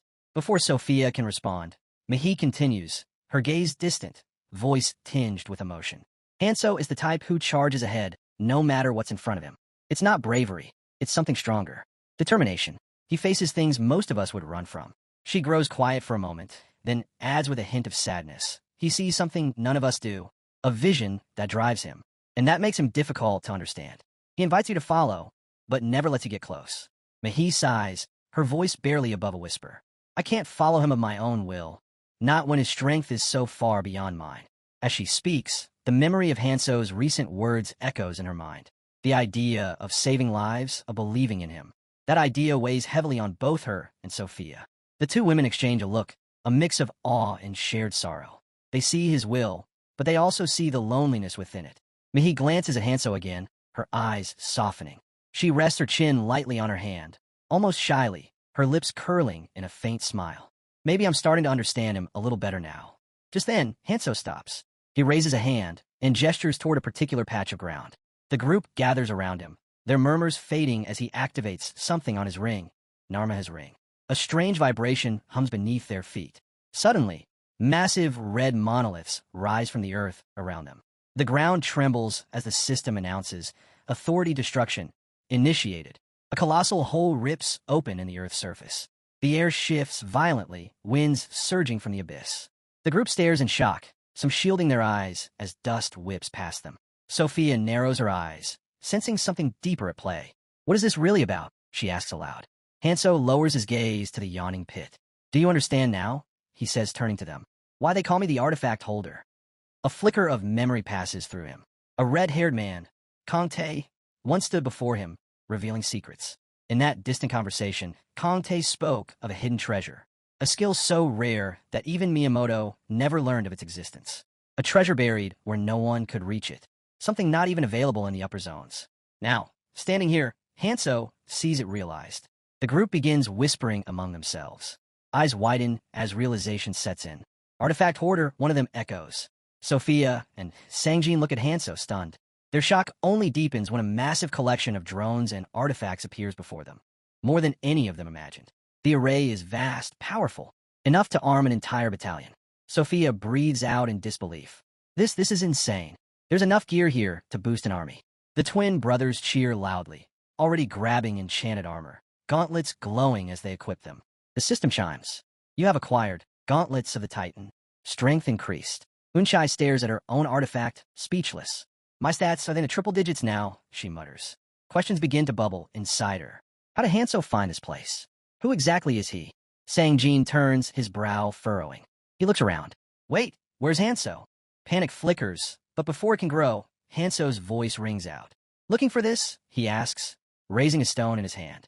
Sang-jin spins toward him, relief flooding his face. Yes, you scared the hell out of me. Hanso walks forward, holding the stone up for all to see. This stone holds a skill called Lord of the Dead, he says. It's powerful, but it's not for me. He offers it to Sang-jin, explaining its rarity and value. Sang-jin hesitates, but Hanso encourages him. Don't hoard it. Use it. As the others continue collecting items, Sophia suddenly senses danger. She lunges forward, raising her shield just in time. A blast slams into it, hot, fast, and violent. From the swirling dust, Li Hong steps into view. His glare locks on Sophia. Traitor, he spits. You'll all fall before Hanso gets back. Unchai flinches. Fear flashes in her eyes, but she raises her hand, trembling but ready to fight. A storm is coming. The members of Hanso's team stand ready, preparing to fight against the members of Li Hong's team. Sophia and Mihi aim steadily at their target opponents, anticipation flashing in their eyes. The air crackles with tension as both sides launch into battle. The clash is fierce, each strike ringing out, while injuries begin to accumulate on both teams. Members of Li Hong's group mutter nervously that their opponents are incredibly strong. Despite this, Li Hong barks orders, calling his men fools for underestimating their enemies. He shouts sharply that they must focus their attacks on the rear. That's where they can break through. Sophia and Mihi are locked in combat with agile foes who leap into the air to strike them. Their movements are fluid, but the opponent's skill is undeniable. Li Hong barks instructions again, telling his team to take out the weak members first to thin the enemy ranks. Meanwhile, Unchai stands frozen in terror, her hands covering her face as she tries desperately to protect herself. Suddenly, Mihi spins around and shouts loudly for everyone to be careful. Her eyes widen as she spots a particular attacker moving straight toward Unchai. She calls out Yinchi's name, but Yinchi's shock renders her motionless. The attacker comes closer, a sword raised in his hands aimed directly at her. One of the fighters yells at Unchai to dodge instead of standing there like a frozen doll. The archer nearby frowns with worry. Sweat drips down Yinchi's face as she closes her eyes, trembling in fear. The attacker's voice turns harsh and devilish, warning her to watch his attack carefully. Time seems to slow as memories flood into Yinchi's mind. Flashes of her past overwhelm her. She recalls scenes of brutal fighting, blood splattered everywhere, and bodies falling in heaps.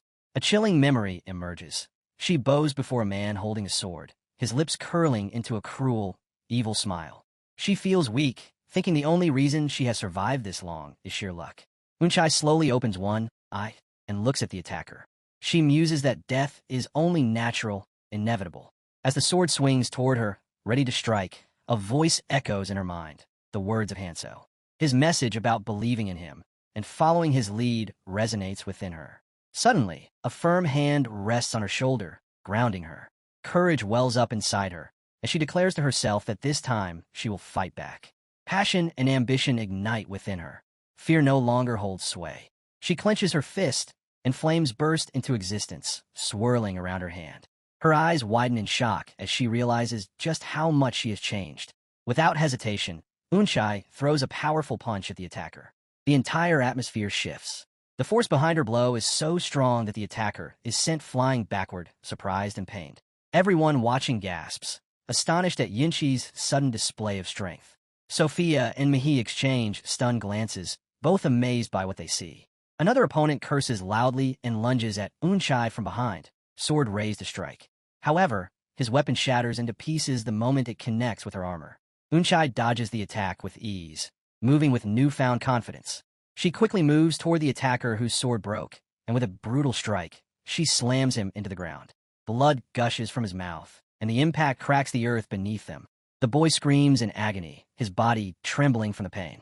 Other members of Li Hong's team freeze in place, staring in shock at the injured man. Unchai, breathless but resolute, looks down at her armor and then back at her team. She urges everyone to trust themselves. Her voice rings out passionately as she declares that they have become incredibly strong. Hella strong, she says with fierce determination. Hanso puts a hand over his mouth in surprise. He admits he hadn't anticipated this turn of events. Sang-jin remains silent, observing quietly. Mihi comments that even she and Sophia couldn't have done what Unchai just did. She has handled the situation all on her own. Now, the team looks to Unchai, hoping she will take down every opponent. Their words grate on her nerves, and she grows slightly annoyed by their dependence on her newfound power.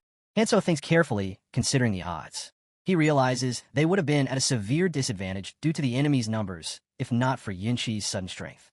He studies their opponents and concludes that they have somehow acquired powerful runes and artifacts, which help explain their ability to suppress Hanso's team without suffering casualties. Eunchai glances shyly at Hanso, who returns her look with a side eye. Then Hanso speaks, saying it is their turn to end this battle. He draws a stick from his side, a weapon crackling with blue mana energy. Li Hong screams and shouts at the sight of it, panic flashing in his eyes. Hanso calls out to Li Hong, telling him he must answer some questions first. He demands to know whether Miyamoto has revealed the location of the treasury. Li Hong screams in fear, begging Hanso not to come any closer. But Hanso advances quickly, placing his foot firmly on Li Hong's body. Hanso's demeanor turns wild and fierce as he warns Li Hong that he will not repeat himself. He presses down, demanding to know where Miyamoto is hiding. Sensing Hanso's seriousness, Li Hong immediately agrees to tell him everything. He reveals that Miyamoto is at the Beacon Clan's headquarters. Hanso presses his foot harder against Li Hong's chest, telling him that Miyamoto is likely still there because he was injured recently.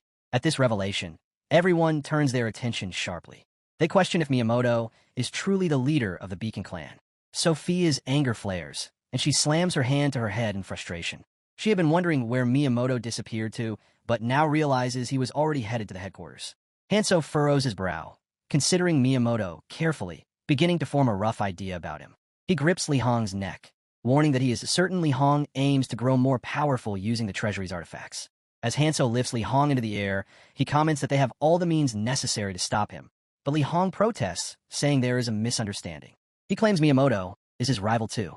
Hanso looks surprised, and Sophia can barely believe the nonsense she hears. Li Hong explains that he defeated Miyamoto, so he no longer follows his orders or trusts him. He argues that strength isn't everything in this world. Li Hong promises that if they hand over the artifacts and runes to him, he will kill Miyamoto at the headquarters. Eunchai whispers that Li Hong is trying to escape by betraying them, and Sang-jin fully agrees. Sophia calls Li Hong pathetic, saying he can say whatever he wants until his last breath. Still, Li Hong insists he no longer has faith in Miyamoto and wants Hanso to believe him.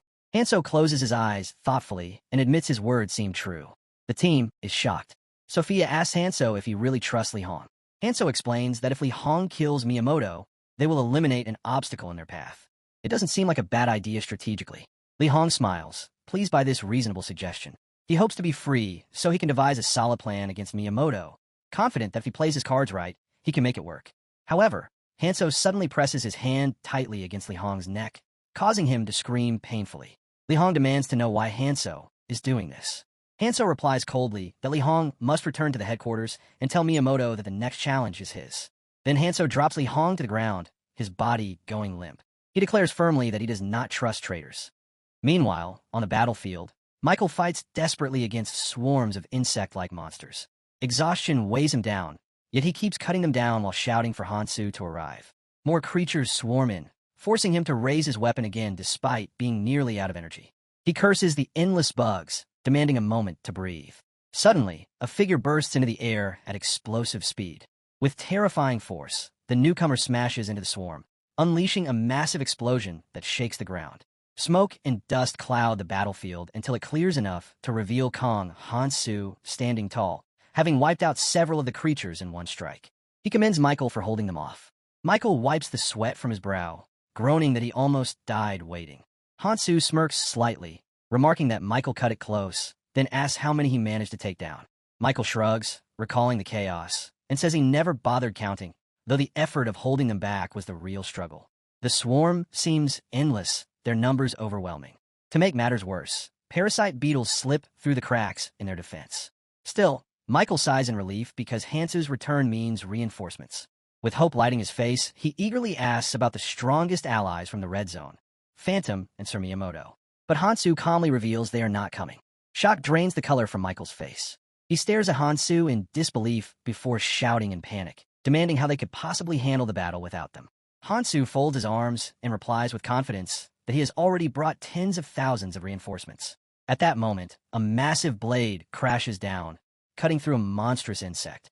One warrior appears, then another with a bow, swiftly followed by more allies joining the fight. Above them, Eunchai floats in midair, conjuring a devastating formation that obliterates dozens of enemies at once. Michael stares in awe, unable to comprehend who these powerful warriors are. Before he can question further, Sang-jin snaps at him from behind, warning him not to doubt Hansu. He presses a blade to Michael's throat, demanding to know if he has a problem. The tension breaks only when Hansu orders Sang-jin to stop, and Sang-jin obeys instantly. Hansu then approaches Michael, claps him on the shoulder, and praises him for his effort, assuring him that they will handle the rest. As Hansu walks away, Sang-jin glares at Michael and gestures to his eyes, silently promising to watch his every move. Eunchai, unimpressed, smacks Sang-jin on the head and tells him to stop acting like an idiot before shoving him forward. One of the team members mumbles about why Eunchai only acts that way with Sanong, wondering if he is special. Eunchai snaps back at the twins to shut up, her voice sharp. Michael gives an awkward chuckle, but admits inwardly that these people are strange. Still, if Hansu trusts them, then he decides he will too. He mutters under his breath a wish of good luck for Kong Hansu.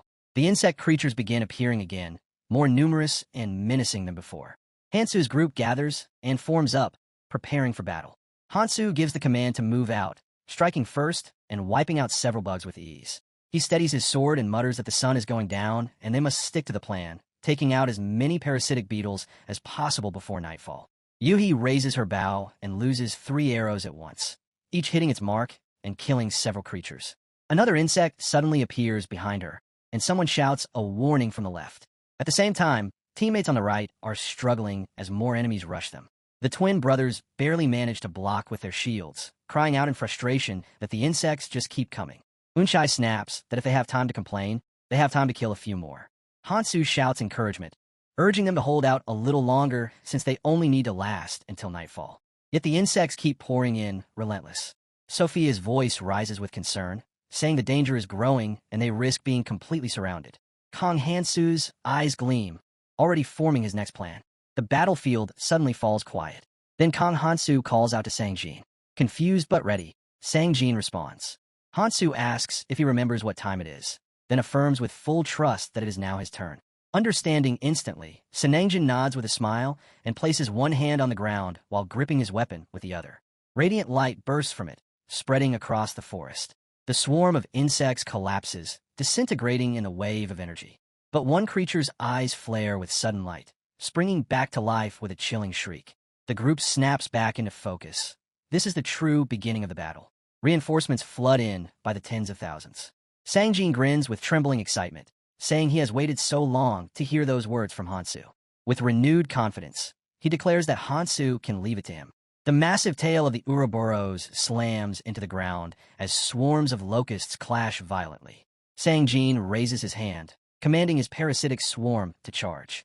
They surge forward with incredible speed and collide with the enemy, gaining the upper hand. He steps into the fray, summoning his weapon. An armored gauntlet shaped like a locust forms on his arm, his signature weapon. His skill, Master of the Dead, activates, summoning the fallen as undead to fight endlessly. The undead swarm tears through enemies with ruthless precision. Locusts drop in droves, the rest hesitating as fear grips them. A piercing screech echoes as Sang-jin's side dominates. The massive tail of the Ouroboros begins to bleed. Sang-jin shouts to Hansu that the plan is working. Hansu nods with approval, praising him, then dashes forward with the team, racing toward the massive embedded tail. He smiles, certain this is the turning point, and reminds them they must wipe out as many parasitic locusts as possible before nightfall. Afterward, they will use Sang-jin's skill to resurrect them as undead and wipe out the rest, clearing a path to the lake where the Ouroboros' tail lies. Hansu turns to Sophia and instructs her to lead them to where the magical energy is strongest, because that is where the alpha will appear. She hesitates, asking how they are supposed to climb, but Hansu calmly explains that they will use her descent path skill. The dragon's outer shell is made of thick, overlapping scales, and Hansu leads the charge upward. One brown-haired teammate stares upward in awe, muttering about how tall the beast is. Another nervously notes that a fall from this height would leave nothing behind. Someone urges focus, while another mutters about the climb being harder than expected. At least the surface is not as slick as imagined, someone else adds, noting the scales are rougher than expected. Hansu's sharp voice cuts through the chatter, ordering them to keep their eyes forward. From now on, he leads, and all they need to do is follow. Sophia, along with all other players, exchange glances and nod, followed by the rest of the team. They move toward the intersections of the scales. The pink-haired girl's ears twitch as she senses a threat. A screech pierces the air as a massive swarm of locusts storms toward them. Unchai charges without hesitation, ready to cut through them. Wangqing moves alongside her, declaring that they will hold the swarm and clear the path. The pink-haired girl remains calm and composed, insisting that those behind are theirs to handle. Hansu scans the surroundings until his sharp eyes find it. Behind the scales, another massive swarm waits. Unchai freezes in disbelief at what she sees, while Hansu pushes forward with glowing eyes and overwhelming strength, tearing through the swarm. Even Unchai is stunned at his power. Hansu calls out for them to follow, and when Sophia and the pink-haired girl arrive, they gasp in shock at what lies before them. A massive abyss yawns beneath the dragon's scales. Sophia is baffled by the hidden space. Hansu explains that it is the passage to the neural core, the central nervous cluster of the Ouroboros. He elaborates that the creature has 3 ganglia, clusters of nerve cells outside the brain or spine. Destroying all 3 will kill the beast. Hansu distributes glowing green vials, each containing a volatile solution engineered to destroy the neural cores. He realizes this is what Hansu has been tinkering with all along. Hansu divides them into 3 teams, each assigned to a ganglion. Yinchi's group forms one team, Yumi's group the second, and Yinchi's team the third. Unchai looks confused about being sent in first, but Hansu brushes off her complaint and explains that each entrance lies in a different position around the vast, pitch-black pit. With no choice, Unchai nods and leads her team into the abyss. Hansu turns to Sophia as she seals the entrance, preventing more parasites from following. Without hesitation, Sophia chants a spell, releasing a blinding light that closes the path behind them. Henu exhales, his mind finally easing, and considers the first step complete.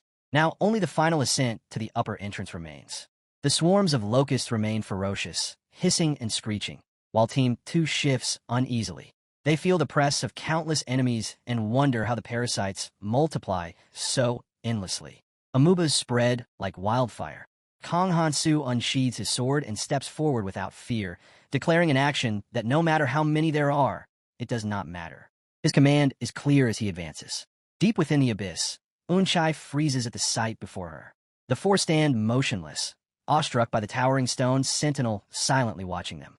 Beyond the neural core, the silhouette of a monstrous creature locks in confrontation with 2 figures, while 3 more linger behind.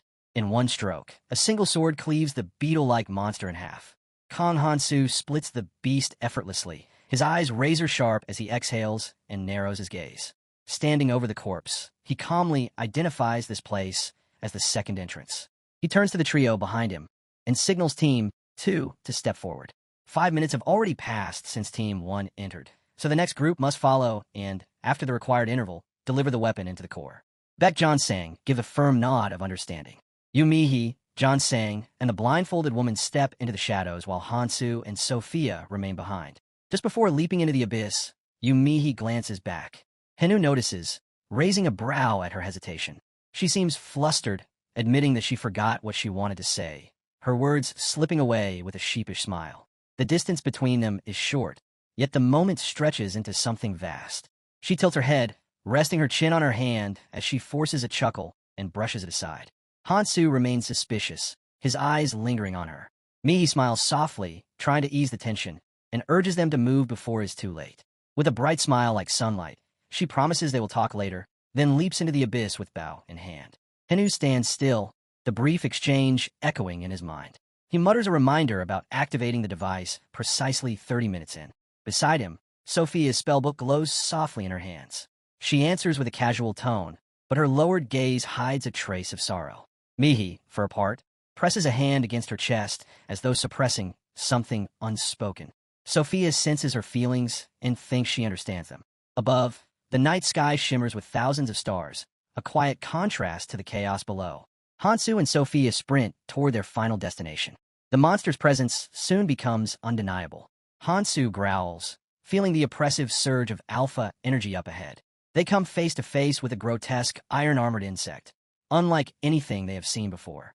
Sophia instinctively steps back, cautious, her eyes narrowing as she questions the nature of the beast. She senses an alpha-level aura, but Hansu's gaze sharpens in doubt, wondering how such a creature could exist when the alpha awakened so recently. Perched atop the monster's armored head, a single glaring red eye burns. Laser-like beams flicker across the field, revealing a trap already laid. Hansu clenches his jaw, realizing that his position as a temporary administrator may have been a distraction. A mocking voice echoes suddenly across the space, drawing his attention upward in surprise. From behind a monstrous shell, a figure steps into view with long white hair flowing behind him. It is Teen, smiling crookedly. He greets Hansu as his nemesis with feigned warmth, mocking him for sending weaker allies to destroy the cores. His words drip with disdain as he calls the strategy shallow. Hansu's expression hardens, his fists tightening around his blade as he asks if the taunting is finished.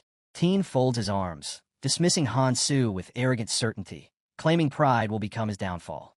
Henu stops listening and lunges forward. His blade flashes, splitting the iron-shelled beast in two. The remains spill across the ground, drawing Sophia's wary glance. She notes that the Alpha is not here and realizes he has likely gone after another team. Concern flickers in her thoughts, but Hansu's voice remains cold, insisting they destroy this core quickly and move on.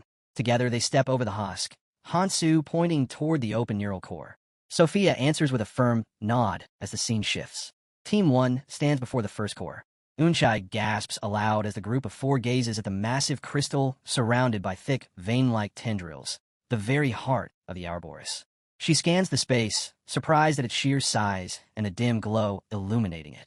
The brown-haired archer at her side points out the pulsing light in the distance, and Unchai narrows her eyes as the core glows faintly like a living heart. This is not just any core, but the essence of Ouroboros itself. The twin brothers stare upward, their jaws slack as they remark on its immense scale. One notes its size makes sense considering the creature that houses it. He raises the vial of glowing green liquid, the neural core bomb Hansu entrusted to them. She orders the group to prepare their gear, reminding them the core must be destroyed exactly 30 minutes from now. Suddenly, a faint sound echoes through the chamber. He sharpens her senses and asks if the others hear it. They glance at her with confusion, but the ground shakes violently before anyone can respond. Echoes boom across the cliffs, groaning and skittering, while the earth trembles beneath their feet. Unchai wipes sweat from her brow and looks up. From the holes above, grotesque creatures pour out, swarming like a tide. Dozens become hundreds as monsters crawl from every crevice, red eyes burning with malice. Behind her, metal-legged beetles pound the earth, joined by more and more of their kind. Unchai steadies herself, realizing the enemy has given them too much time and now unleashes an entire army. Iron beetles cluster together in a wall of writhing armor and glowing eyes. The twin brothers raise their shields in unison to guard the flanks, while Unchai positions them firmly on the left and right. She orders the archer to hold nothing back, and he raises his bow with determination. The four fighters stand surrounded, walls of enemies pressing in from every side. Unchai rallies them with a single command. They only need to endure for 30 minutes. The group holds fast, knowing only 30 minutes are required. The first beetle lunges forward, its bladed leg slicing through the air toward Einshur. She ducks low, dodging with ease as power surges in her palm. Leaping upward, she slams her strike into the creature's skull, the impact cracking bone. 28 minutes remain. One of the twins tackles another beetle, slamming it hard into the ground. Time slips quickly, 20 minutes left. The archer fires without pause, each arrow driving into the advancing swarm. Sweat pours down faces, muscles strain, and Unchai urges the others onward between strikes, her voice steady as the battlefield contracts around them. Hundreds become thousands, pressing in on every side, and their safe zone shrinks with every heartbeat. Yinshi's voice cuts through the chaos with resolute certainty. The line must be held for 15 minutes more, and then the true battle will begin. From Ouroboros, many parasitic lotus emerge and start creeping toward our hero. Sophia closes her eyes and pulls out a tri-jade frostlight orb, a ruin of restraint, as she casts her spell. Ice erupts out of nowhere, piercing into the bodies of the parasitic locusts, and they collapse with a shriek. Our hero smirks, certain they're nothing but sitting ducks now. He leaps up and, with a single sliding slash, beheads 3 parasitic locusts at once. Moving to the next, he cuts it down with precision and sharpness, darting toward others in a zigzag pattern. He continues striking again and again. Even the wounded ones are cut down, finished without mercy. At last, when only one remains alive, our hero ends it for good. Now he is far ahead of Sophia. Looking upward, he notices more locusts hiding in a hole and realizes the others are simply watching instead of attacking. It strikes him that holding out for 33 minutes will not be a problem at this pace. Checking his system, he still finds it hard to believe that Alpha would abandon the first center core. The hologram must have been left as bait. He remembers saving Alpha once, and destroying the core feels like a flimsy strategy that does not match Alpha's style. He understands now that Alpha avoided him in order to protect a different core. Narrowing his eyes, he resolves to make Alpha regret that choice. Sophia catches up to him, unsettled by how strange the situation feels. No matter how she thinks about it, there has to be some kind of trap, because there is no way the enemies would just sit there watching. Our boy shares her doubt and proposes abandoning the plan of waiting 30 minutes to destroy the core. Instead, he insists on destroying it immediately before moving on to eliminate the others.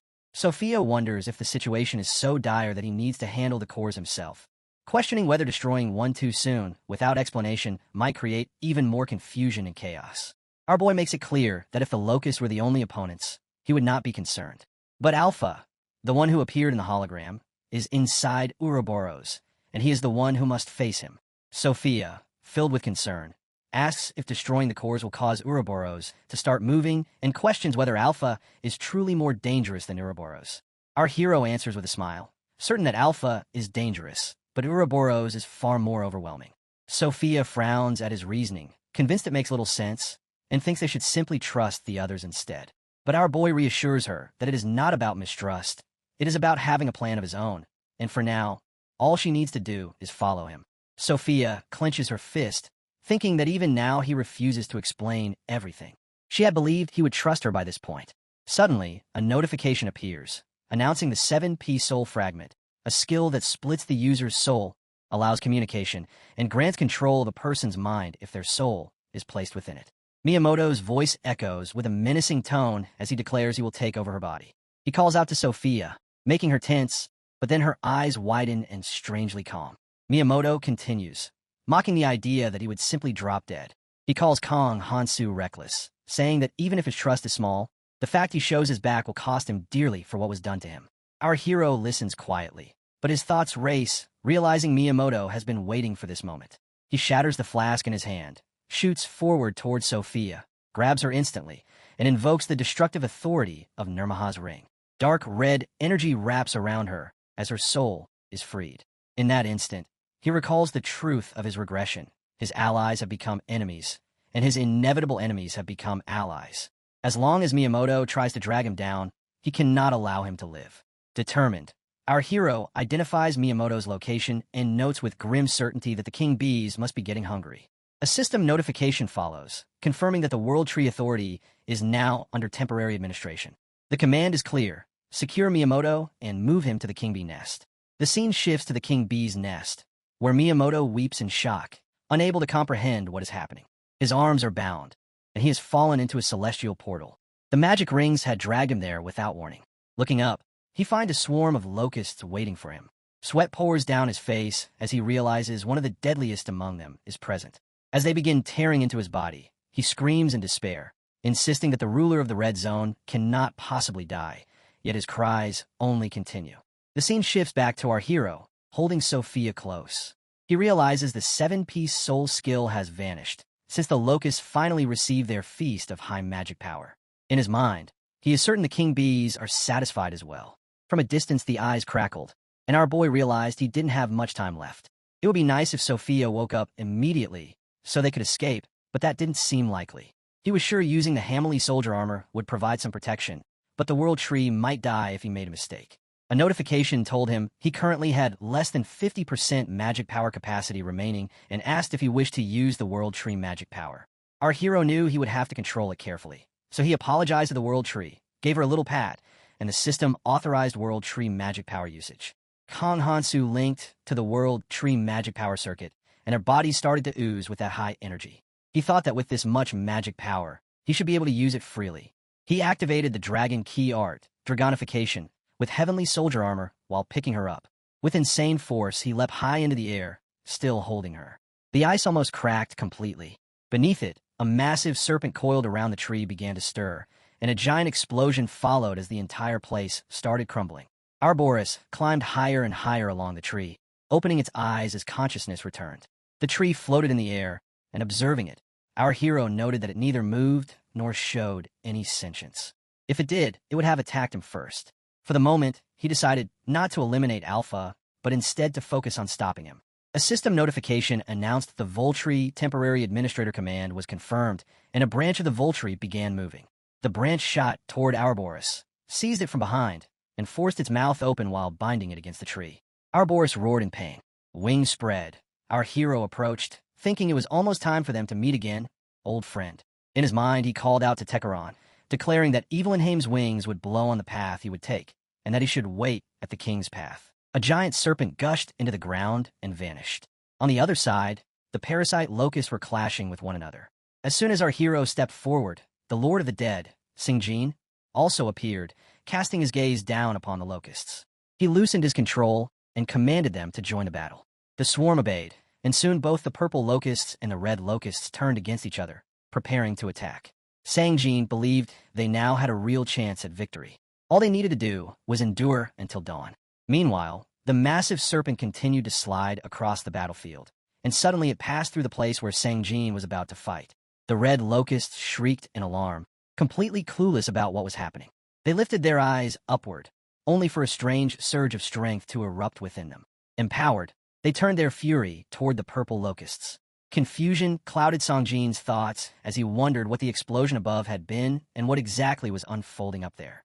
Planting his feet firmly, he grew angry, thinking that whatever was happening, Hansu would be crushed under the burden if those creatures managed to rise. Determined, he swore to stop them at all costs. He drew his dagger and invoked his authority, ordering his summons to kill the locusts and rush ahead to halt their advance. Charging toward the red locusts, he carried guilt in his heart, apologizing to Hansu for not killing these pathetic insects earlier. But even as he pressed forward, he doubted his ability to stop them all. Back at our hero's place, he stands face to face with Ouroboros bound by the magic tree strings. Looking at Sophia, he realizes the aftereffects of Miyamoto's skills are far worse than expected. He thought she would wake up soon, but judging by her condition, he doesn't believe she can come with him. He grabs her, and suddenly Sophia's body starts to fade away. A system notification appears, stating that the temporarily administrator authority has been activated and Sophia has been transferred to Michael. Watching her vanish from his arms, he thinks the transfer succeeded, so he'll leave her in Michael's care. While he's still processing it, a voice cuts through, cursing the damn bugs to stop. Turning around, he sees Singjin charging at them, shouting for the bugs to fight him. Our hero smiles at the perfect timing and dashes toward the swarm with insane force. Just as he's about to land, Singjin looks at him and recognizes Hansu, wondering if he came to help. What stands out more is that his appearance has changed. Our hero hurls mana balls at the bugs, killing several instantly, then slashes down a few more before landing in front of Singjin. Noticing the wings and horns on his body, Singjin is shocked and asks if something happened. Hansu replies that he'll explain later, but there's something he needs him to do. Singjin is relieved to hear it and asks what exactly it is. Hansu explains that Monarch Yunshi's group is in danger and the core must be destroyed alongside them. Singjin says that doesn't sound like Hansu, since he's asking instead of commanding, and tells him to use him however he wants.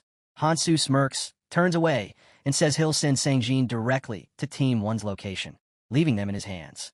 Don't die. That's an order. Right before disappearing, Singjin answers confidently that the Lord of the Dead wouldn't die. With that, he vanishes, leaving only magic circles behind. Hansu thinks to himself that he made the right call in trusting that role to Singjin and promises to bring him along to the next zone.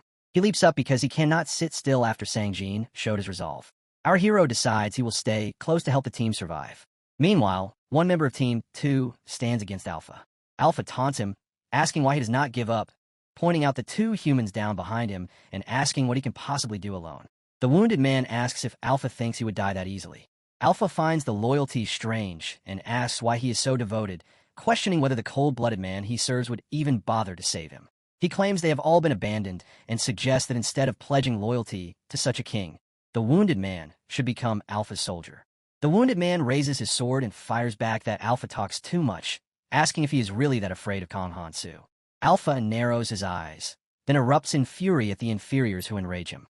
Above him, energy balls and multiple swords gather, poised to strike the wounded man. Alpha hurls them down and declares that if the man wants to die so badly, he will assist him. The blonde fighter gapes at the incoming weapons, then grits his teeth with iron resolve and charges forward, slashing his sword. He deflects swords, energy balls, and other weapons. After redirecting them all forward so they do not hit those behind him, Alpha admires the honorable act of protecting kin, but refuses to waste more time fighting. He tightens his grip on his sword, disgusted at having to use an underhanded tactic to defeat such a warrior. Suddenly, sharp weapons converge on the blonde fighter, piercing him from every side. Blood gushes out as he collapses, drawing his sword in the dirt and falling defeated. Alpha acknowledges the man's strength and, out of respect for his noble stance, decides to personally end his life. As Alpha steps forward, our hero appears out of nowhere. He moves to grab Alpha's mouth, but Alpha darts forward in a split second and slips from his grasp. Our hero mutters that he was too late, then tells the blonde to rest, assuring him that he will handle everything now. Our hero stands a short distance away from his enemy as a massive swarm of locusts charges at him. But in an instant, his sharp blade cuts them down. His eyes narrow, and as he opens his palm, a weapon forms within his grasp, a glowing yellow axe. Sliding it firmly, he swings and severs the heads of a few locusts. Then, with unbelievable speed, he slashes again and again, moving so fast that the entire swarm is wiped out. Afterward, he approaches the wounded soldier, who trembles at the thought that his master possesses such overwhelming destructive power. Turning his focus, our hero channels sword mana into the shape of a healing potion. He tells the soldier he is in terrible shape and should take it. The soldier lowers his head, apologizing that his master had to witness him in such a state, and promises he will repay our hero for the rune.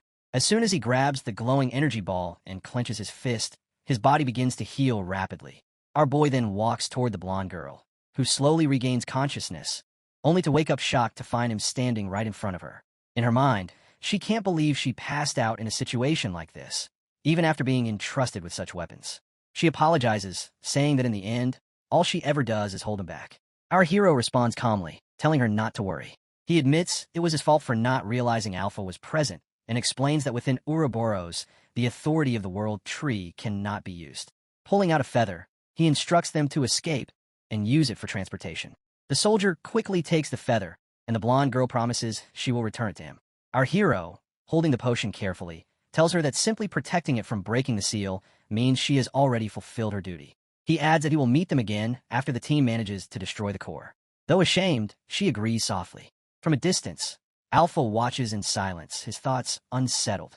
He wonders, Hansu, how are you even here now? Is this because of your transformation? More importantly, he understands clearly just how much Hansu's presence has burdened the others. Gathering his strength, Alpha summons a red energy that condenses into string-like patterns in his hand. With deadly force, he hurls them forward, intent on killing at least Hansu's companions. But as the violent strings shoot toward them, our hero turns his sharp eyes on the attack. Raising his hand, his green ring glows intensely, and suddenly a giant hand manifests, blocking the assault. The red strings are diverted and smash into the ground. The blonde soldier quickly urges her teammates to retreat, realizing their presence would only be a burden. She insists they leave immediately. Our hero stops them, declaring that dying from something like this would make all their survival up to now meaningless.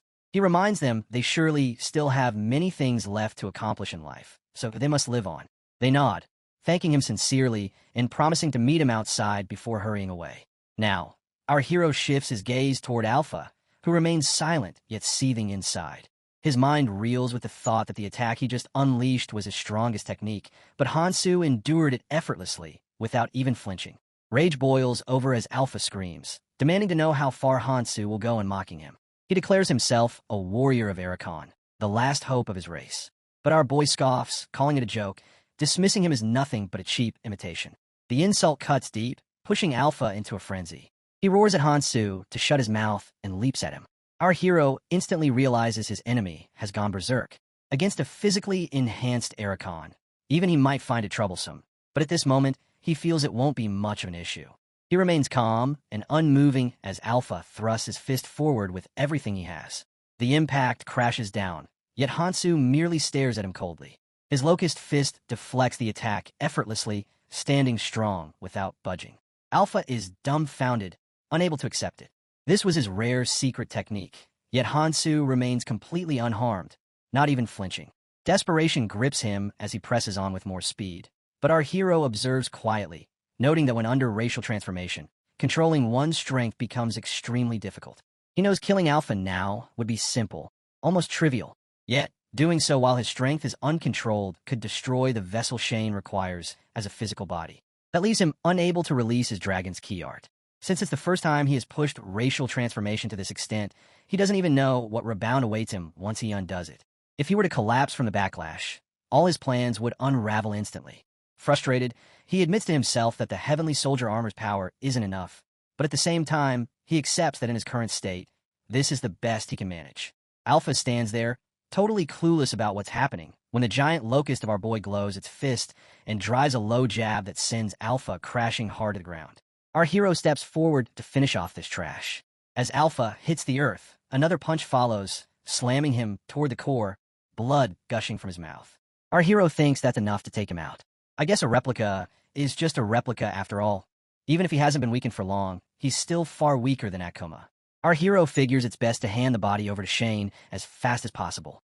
As he moves toward it, he hears a loud sound and turns, thinking Sanjin has done his duty. Now Alpha is left disappointed.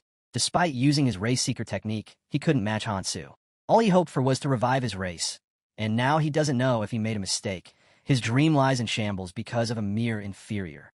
He crawls toward the mana core, determined to take everything from Kong Hansu, to take everything Kong holds.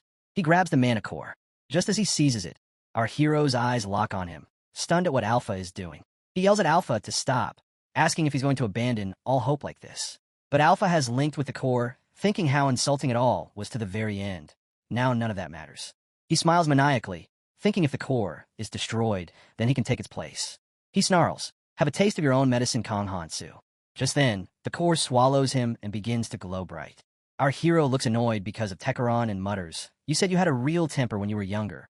I guess it was true after all. He can't believe Tekaron is prioritizing winning against him over the prosperity of his kin. Just then, the orb starts glowing bright, and from the surface above, a slimy green liquid drips down, splattering on the ground and even on our hero's locust. He swears under his breath. The roots should have at least created his clone at a proper age, but since it's so young, it's just causing needless trouble. He fires his blue energy straight at the orb, trying to shatter it. The scene shifts outside to the burrows, where Unchai panics, shouting why this thing is suddenly moving. Sangjin tells her to calm down, scolding that she's too grown to act like a baby. She snaps back, asking why he's so unbothered when they could die instantly if they fall from his height. Sangjin only smiles, saying he has something he can put his faith into, and tells her to look up. She asks what's up there, but as her eyes lift, they widen in shock. Kong Hansu is floating in the air above. She wonders how in the world he's doing that. Right then, the system prompts that they're also being transferred to Mikao.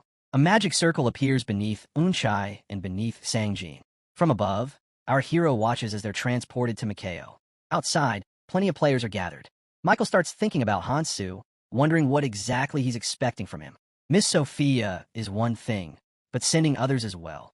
If there's something Hansu wants him to do, he could at least tell him directly. Just then, someone calls him, and he turns to see Sophia, who has now awakened. She asks how long she has been passed out. Michael replies that it has not been long, and then asks what exactly happened up there. Sophia admits that she does not even remember herself. She lost consciousness partway through, and her memories are still foggy. Michael begins to grow concerned, given that she does not know the situation now. He states that since Ouroboros is moving, it would be dangerous to stay here, so they should retreat for now. Sophia agrees and says she will contact the Beacon clan, while Michael decides that he will contact the Giacomo clan. At that moment, a blue magic circle suddenly appears behind them. Michael turns in surprise, as more players are transferred right in front of him. He thinks to himself that he is becoming some kind of babysitter now, wondering what he is supposed to do if Hansu keeps sending everyone his way like this. Still, since Hansu has made the decision, Michael resolves to put his trust in him. He hopes Hansu will not simply toss everything onto his shoulders and then die alone. After all, Michael feels that his own life rests in Hansu's hands. Hansu must win, and Michael will save his complaints until after that victory. On the other hand, our hero now stood directly in front of Ouroboros. The dragon glared at him with eyes burning with revenge, then unleashed a blast of full fire energy. It was so massive in diameter that even Hansu would not be able to dodge it. The torrent of energy cut through the air, leaving no chance to move. Alpha understood that even he would not make it out unscathed if he took the fire head-on. Our boy's mind raced. If he dodged, that would be the end of it, but the number of casualties it would cause was unimaginable. He resolved that it could not be helped. Two skills appeared before him on the system screen: Summit's Grand Orb and Heavenly Soldier Armor Protection Area. He activated them, and the protective field completely halted the fire energy. Boros had already anticipated that the hero would block the attack, but he had hidden a trick within it. The energy had not dissipated at all. Instead, it transformed into something far more dangerous, the kind of flames that could explode and consume the hero's very life. As the pressure mounted, he realized it was an explosion. The energy erupted violently, blasting him backward. Fragments of fire shot at him relentlessly, forcing him to shield himself with his wings. He crashed to the ground but managed to land on his feet, coughing blood as the flames spread around him. Glancing to the side, he saw fire everywhere, people burning in the chaos. Pressing his hand to his chest, he thought grimly that the damage would be far too severe if he fought Boros head-on. Even if it meant pushing himself to the limit, he would have to rely on his magic power. At that moment, the system prompted him. The authority of the Valkyrie Administrator had been invoked. It listed all the people, but then a warning appeared. Increased magic power would be consumed if the severely wounded were included. Would he include the wounded in the transfer? The hero answered without hesitation. All of them. Do not leave a single one behind. The system confirmed the authority and announced that all targets would be transported to the cross area. A vast magic transfer circle appeared behind him, and the system sent notifications to everyone, informing them they would be transported to the red zone cross area. It warned them clearly. Approaching Boros meant instant death. The players watched as the shimmering magic circle enveloped them, and one by one, they were transported away. From the Pro-Port residential area as well, countless people were transferred to the Red Cross area, and in an instant, hundreds of thousands had been saved. But the cost was brutal. The hero had been struck by the strain of excessive magic power usage. His body wavered and dwindled. Seizing the moment, Ouroboros rushed forward, mocking him for wasting his power on lesser beings and daring to oppose one who had fused with Ouroboros. The hero stood his ground, blood still at his lips, and declared that they would see how it played out. If he was to kill that abomination, he would need to find a way to deliver a single decisive blow. A weapon containing the king's authority, the lightning splitter, was what he sought. To obtain it, he would have to meet Tekaron in the king's path. But right now, he could not afford to move. If he left without knocking out the enemy before him, humanity would face annihilation.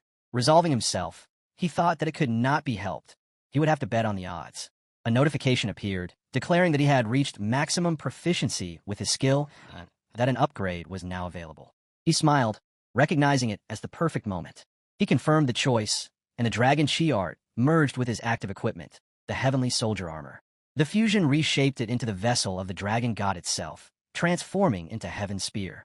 Suddenly, his rings began to glow, and his entire body was enveloped in a surge of yellow energy.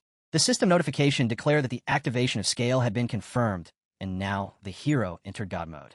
One after another, system windows appeared before his eyes, listing all the skills that granted him armor protection and other magical powers.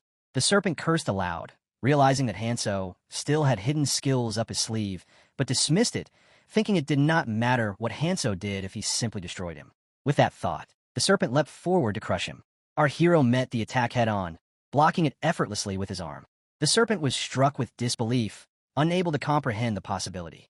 Saga, within the serpent's body, was equally shocked at how Hanso could block such a strike barehanded. Then, the hero uttered only 2 words, collapse, burn. In that instant, the serpent was struck by a devastating sonic boom of fire. The sheer force of the impact rippled across the ground, hitting the people nearby. As they shielded themselves and looked toward the battlefield, Mikhail spoke, acknowledging that he had known Hanso was strong, but admitting he had not expected him to be this strong. He questioned whether it was even fair to classify Hanso as a human being like the rest of them. The yellow-haired girl added her doubts, saying she could not understand why Hanso had dragged them along, given the stark difference in their abilities. If he could have fought like this from the start, she truly could not comprehend his reasoning. The blonde girl answered, saying he had been trying to prevent them from getting caught up in a battle, and noted that Boros was now left momentarily, terribly unconscious. Just then, the ground trembled, startling everyone. The blonde girl wondered aloud if that was the case. Then wouldn't Hanso be able to kill Boros if he simply continued attacking in the same manner as before? Surely the fight could end. Sophia quickly interjected, shaking her head. She explained that using such an attack again was impossible. Hanso's skills, the dragon art, or rather, the vessel of the dragon god, granted transformation but consumed an enormous amount of magical power. With the last attack, Hanso had already expended nearly all of his reserves. On top of that, he had not rested at all on his way here, not even pausing to take a sip of water. At this rate, it would not be surprising if he collapsed from sheer exhaustion. The yellow-haired girl asked with concern what would happen to them now. If Hanso could fight alone, Then why had he gone through the trouble of transferring everyone away? Sophia calmly closed her book and answered that it had been done to save them. Sang-jin then turned to the group, his voice firm, telling everyone to listen. They were making far too much of a fuss. What they needed to remember was that Hansu had never once failed. He never had, and he surely would not fail this time either. The scene shifted to the battlefield, where our hero stood face to face with the serpent. Its massive body coiled tightly, movements turning wild and berserk as it launched repeated attacks. A system warning appeared, alerting that excessive magic power was being consumed, and Valkyrie's magic power reserves were already down to 17%. Our hero fought on with one eye open, thinking to himself that he had managed to buy some time, but there was no leeway left. Another system warning flashed. Reserve had dropped to 5%. He knew then that he would have to end the fight with a single decisive blow. He hoped the World Tree would endure long enough. Gathering insane speed, he leapt upward, quickly reaching a point where King Bees blocked his path. Their presence told him the king's path had to be close, for only decrepit worker bees remained this deep. He remembered Kang T's words, that there should be at least 10 billion of them, but with the World Tree weakening, their numbers had clearly diminished. Suddenly, a bee lunged from behind and struck his back, but he dodged with his wings. Turning, he regarded the attacker, remarking that it seemed the bee had not enjoyed the meal he had prepared. The furious bee answered that, as a calamity, it had tasted countless humans, but the last meal had been overflowing with magic power. It had been the best it had ever consumed. Thanks to that, this old soldier was able to fly through the skies once more, and for that it bore only gratitude. However, the bee warned him that the World Tree's magic power was nearly depleted. Once it was exhausted entirely, the red zone would collapse into ruin. The bee demanded to know whether he intended to destroy the red zone. Our hero replied firmly that he did not plan to destroy it. He intended to save it. He needed to enter the king's path as soon as possible, so if a fight was inevitable, then they should begin. The bee remarked on his humor, saying that although temporary, he was still an administrator. Would an old soldier on his deathbed truly be a worthy opponent for one such as him? The hero acknowledged the bee's strength, noting that despite its frailty, it had managed to land quite the blow. The bee apologized for that, admitting it had been carried away, but explained that it wished to witness the skill behind a strike aimed at its mortal enemy. Then, turning away, the bee added that they had spoken too long already. Apologizing for the delay, it offered to guide the human warrior to the king of Elvenheim, Tekron. As they ascended, other bees followed in their wake. Deep within the World Tree, they reached the entrance to the king's path. The bee announced that this was the king's abode. Tekron had not shown his face in 500 years, so was uncertain whether he would answer. Our hero stepped forward, telling him not to worry. He had a plan. He had come here to fulfill his promise to Tekron. He urged haste, telling the bee to use Mind's Eye. The bee knew this skill belonged to the king, allowing one to peer into another's inner world with permission. He wondered who this human warrior truly was, but sensed also that he was not yet trusted. Our hero glanced at his system and resolved that it could not be helped. He would have to drop a small hint. He struck the great flower and spoke aloud, calling Tekron's name. He revealed that Tekron's son, Shane, was waiting, and if he wished to bring him back to life, then he must answer immediately. At that moment, the great flowers began to shimmer with a blue glow, and a system message appeared. Entity Tekron has activated the skill Mind's Eye. The king's memories surged forth, rising like a tide, and in that instant, the creature fell toward Sang-jin. Before the hero now floated Tekron himself, lifting into the air. The hero spoke plainly, declaring that even fairies could not interfere within another's inner world, so he would be frank. He revealed the truth. A variable had appeared in the red zone, and in 15 years, the abyss would open. To resist it, an army would be required, and so a grand alliance would be formed, uniting humans and all other races. For that, he needed Tekron's help. Tekron considered his words and replied that he understood. He confirmed that no lies had been spoken. If Ouroboros was to be eradicated, then the hero would need a powerful weapon, one that would grow alongside him and prove its strength even in the higher zones. The hero agreed and declared that he needed the lightning splitter, demanding it be handed over. Tekron's expression darkened. Before the weapon could be granted, the entire space turned white. The king's voice rang out, declaring that he could not yet entrust his people's legacy. He questioned whether the hero might be under another's influence. The hero bristled at the suggestion, finding it deeply displeasing. Did Tekron truly believe he was being controlled by another? Tekron answered that was indeed the case. From the memories he had seen, the hero had been both Valkyrie's clan vanguard and one of the heroes of the Abyss. If the future was to be entrusted, Tekron concluded, it must be to a true hero, not to a puppet. Our hero asks Techeron what he meant by the puppet thing. He says his comrades sent him here with the hopes of 6 billion humans resting on his shoulders, and he would never rely on something as trivial as a curse. He advises Techeron to take back his statement that belittles his comrades. Techeron replies that he had no intention of mocking them, and only found the matter curious.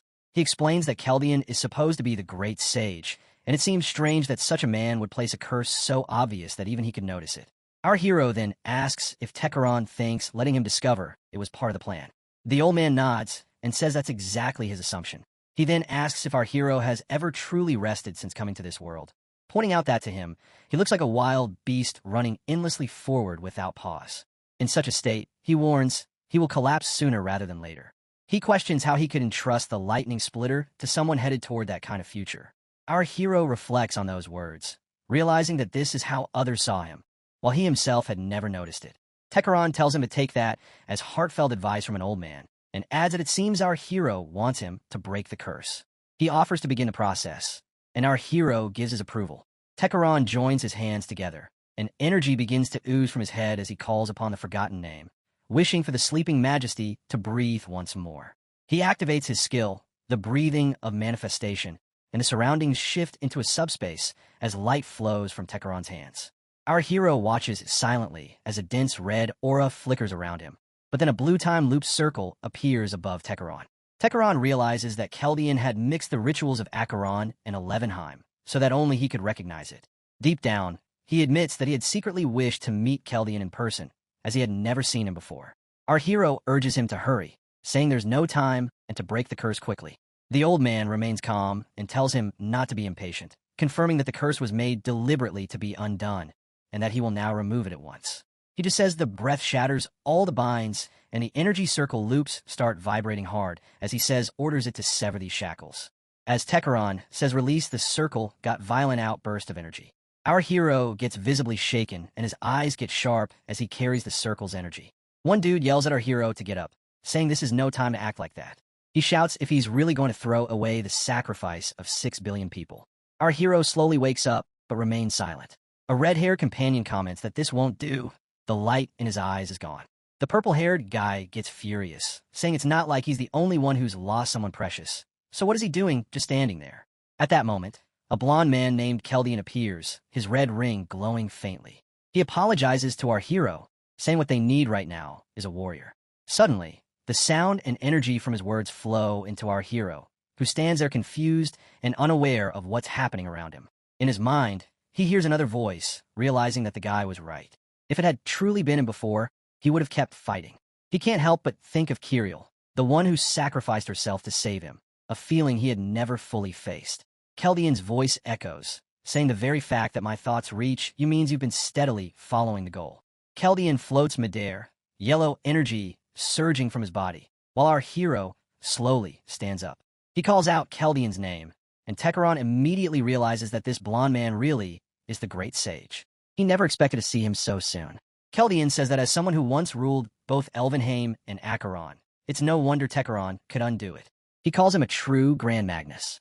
Techeron cuts him off, saying enough with the empty flattery, and reminds him that he was the one who placed the curse using their arts in the first place. Keldian bows humbly, admitting that it's true. He designed the curse, so only Techeron could undo it. Now that the curse is gone and he can finally deliver his message, he expresses his gratitude. Techeron nods, saying he gladly accepts, and that it was an honor to engrave such a beautiful spell in his memory.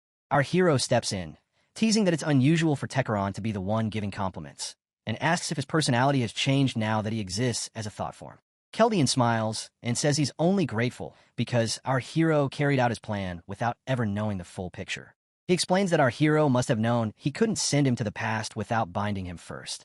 Our hero responds that the condition he gave was still contradictory. Save everyone, but kill those who obstruct. He always thought it was a paradox.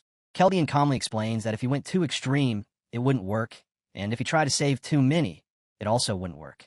It was all part of the operation, and he asked for understanding. Our hero remarks that Keldian treats people too carelessly, but now that he's appeared, he asks if that means he can act on his own will. Keldian nods, saying he trusts him now that the plan has reached this point, but reminds him to prepare for what's ahead. He tells him not to neglect the task of uniting all of humanity's hearts as one. Our hero assures him that from here on, he'll move forward his own way. Suddenly, the subspace around them begins to fade, shifting into what looks like an oceanic illusion. Feeling the distortion, Tekaron warns that time is short, and they don't have the luxury to reminisce. He tells them to say their final words. Our hero immediately says to wait for him. Soon, he'll rise again and topple everything just like before. Keldian smiles and replies, yes, just like before fading away completely. Tekaron returns to his flower, blue mana swirling in his hands as he channels his magic. The energy takes shape, transforming into a weapon, the lightning splitter. He entrusts his life and will into it, handing it over to our hero. Our hero grabs the weapon, and a system notification appears, confirming that he has received the lightning splitter from Tekaron. The old man explains that the charge of the lightning splitter depends entirely on the wielder's capacity, and warns that if it's charged in its current state, the world tree will die. He then asks how our hero plans to handle that problem. Our hero summons his scales and replies that he will use the world tree's mana to maintain the dragon god's body, and as for charging the weapon, he'll use his own life force along with the energy from the divine stone's fragment. Before he can continue, Kalpa speaks up, insisting that his life force must not be used. Our hero turns around, surprised to see them there, wondering where these beings suddenly appeared from. Kalpa explains that if they can gather enough mana, the vile Ouroboros can finally be slain. He then offers to share the divine stone's fragment with him. And if that still isn't enough, he declares that the remaining 600,000 of his kin will willingly sacrifice themselves too. Our hero is taken aback and asks why he would go that far, questioning if he really means to sacrifice his entire race just to kill Ouroboros. Kalpa 1 shakes his head and says it's the opposite. Our hero looks confused, unable to grasp what he means by that. Kalpa Guard explains that what he means is hope, because they saw hope in the void. The world tree is withering, its sap nearly gone. Without sap, there's no nourishment, and without nourishment, their queen can no longer lay eggs. Their attacks on humans weren't out of malice but desperation, to replenish their lacking mana. But during their struggle, they discovered that the true cause of the depletion, the one draining the most sap, was Ouroboros itself. He continues, saying they waged a great war against the beast to protect the sap of the world tree. In that battle, they lost their queen, and even with her sacrifice, all they managed to do was seal the creature into slumber. Hearing this, our hero stands silently, stunned by the revelation. Kalpa Warrior goes on, saying that before their queen died, she left behind one final hope, gifting him the divine stone's fragment, a symbol of calamity. But with the world tree dying and the sap running dry, her rebirth has become impossible. Our hero nods in understanding, saying that if the beast is destroyed and the world tree restored, then a new queen can be born. Kalpa immediately kneels before him, bowing deeply, and says that 500 years ago, they failed to protect their queen and let her perish. He pleads for their redemption, asking our hero to use them as the foundation for the birth of a new queen and to help them fulfill their mission. His heartfelt request leaves our hero standing there in silence. Kalpa continues, saying that they failed in their sacred duty to lay down their lives for their queen. With his voice trembling, he begs our hero to use them so they can finally fulfill that duty. Our hero lowers his head for a moment, then says he understands and promises to ensure that a new queen will be born. He then grips the weapon tightly, and a bright light bursts from his hand. A system notification appears, stating that the King Bee commander, Kalpa, who carries the fragment of the divine stone, will now be converted into energy for the lightning splitter. Kalpa's body glows golden and a queen bee appears. She wonders if the Kalpa is nothing more than a warrior, but he has a meticulous nature to him. Kalpa says, Tekaron greets him warmly, saying it's a pleasure to see him again, and then turns to our hero, telling the young human warrior that he will now entrust their queen and the future of their race to him. Our hero replies with confidence that there's no need to worry. He always keeps his promises. The old man smiles and assures Kalpa that he can rest easy, saying this man is stubbornly inflexible and will make his greatest wish come true no matter what. Kalpa nods and says he knows that well, and that he has no doubts left. He then says he will leave everything to them. In that moment, Kalpa's body turns into pure energy, which flows into the weapon, causing it to glow brilliantly. Our hero silently thanks Kalpa in his heart, realizing that this will save him a great deal of time. A system notification appears, stating that the King Bees have been subjugated, and since the King Bee commander holding the Divine Stone fragment has perished, all King Bees are now considered subdued. The lightning splitter is charged up to 98%, and the skill Thunderstorm is now available for use. Our hero then asks the old man to leave the queen's eggs with him for a while. Tekaron agrees, telling him to do as he wishes. Our hero spins the weapon in a circular motion, and an alert flashes before him, declaring that he will now slay Ouroboros. His armor begins to radiate with the mana of the king bees as he braces himself for the immense power about to be unleashed. As he channels the weapon's energy, he can feel Culpa's burning grudge against Ouroboros, and the intensity of that hatred leaves him momentarily speechless. He understands that pain all too well, the pain of losing something precious. With a heavy heart and unshakable resolve, he vows to the future Bee Queen to witness everything closely, because this single strike carries the strength and will of all her fallen kin. With incredulous strength, our hero swings the weapon, leaving a trail of yellow light as it smashes into the ground and ruptures the earth open. The impact sends a beam of light down onto the monster, which screams in pain as its head slams against the shattered ground. The entire valley trembles from the pressure.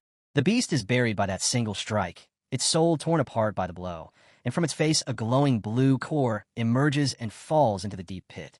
Inside that core, another monster rides. A notification appears stating that all Ouroboros subjugation is completed and that all calamities in the red zone have been subdued.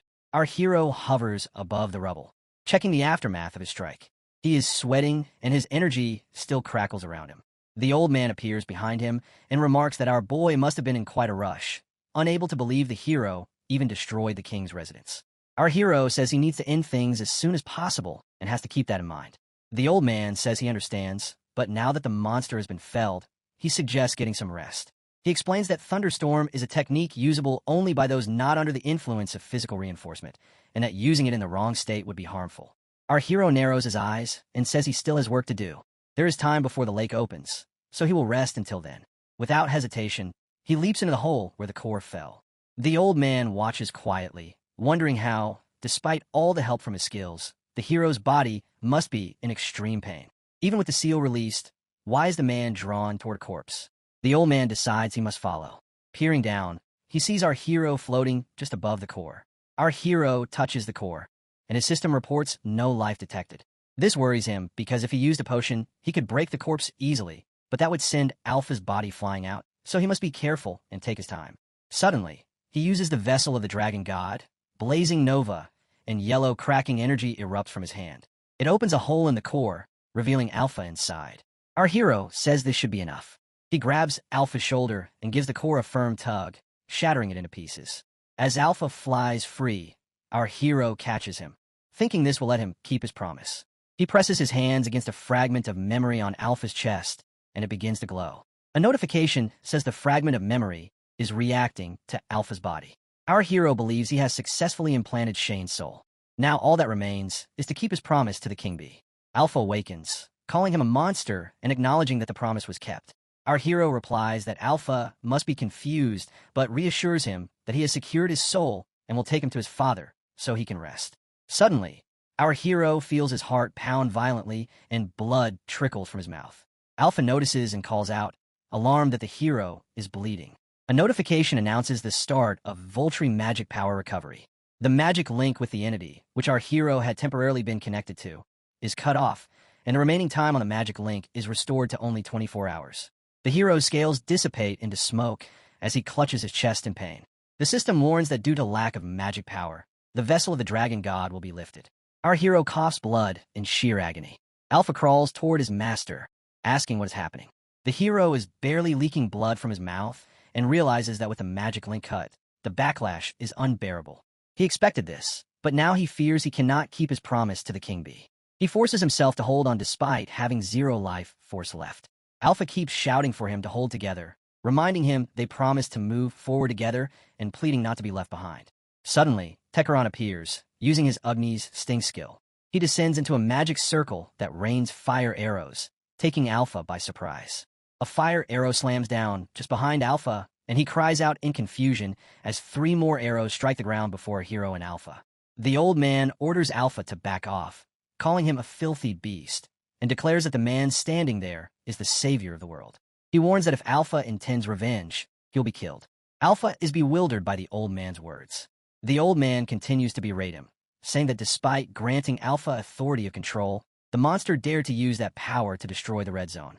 He keeps cursing him as a filthy bastard.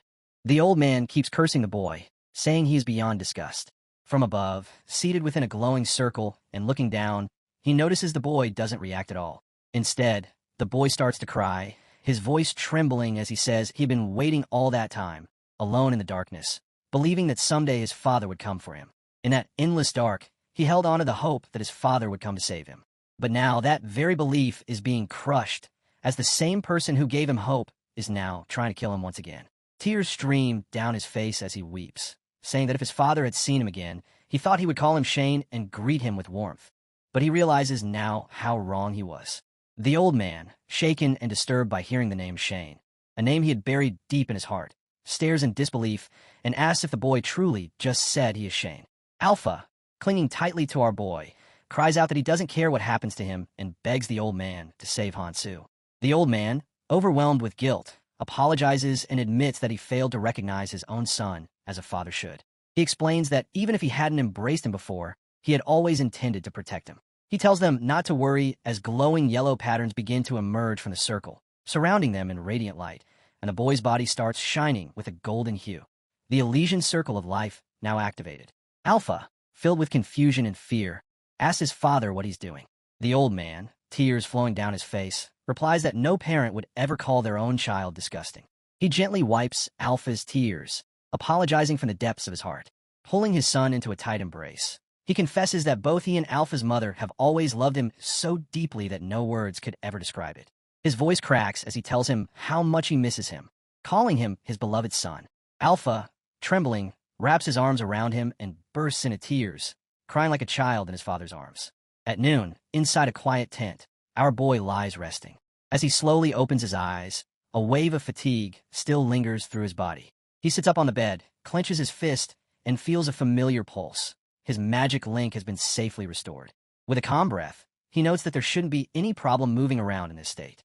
Putting on his shoes, he looks around and says that he already knows who's there, asking the fairy to show herself. From the shadows, an eerie presence appears.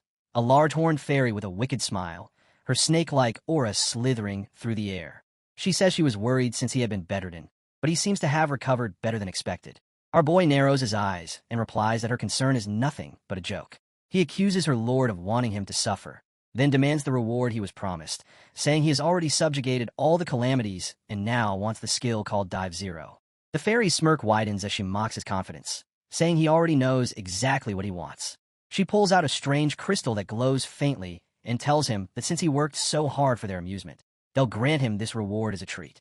She explains that this pearl can cause unattributed damage across a wide area and rapidly lower the magic resistance of every target caught within its range. Her grin sharpens as she asks whether, by choosing a skill once known to have destroyed the world, he plans to entertain them again with even more chaos starting from the Orange Zone. Our boy simply replies that how he uses the skill is none of their concern. It's his power now, and they have no right to interfere. The theory says she will see it and then ask whether you intend to commit mass genocide, right? Then she calls Mr. Hansel far too kind in his progression and explains that some of the higher-ups have complaints. If he takes a more exciting action, she could quickly push him forward. Our boy moves closer and replies that he does not intend to commit mass genocide and asks whether demanding something from Traveler is not against the rulebook. She bristles and insists she only said that because she wanted to do something for him. How upsetting, and even though she gave him a reward that was then.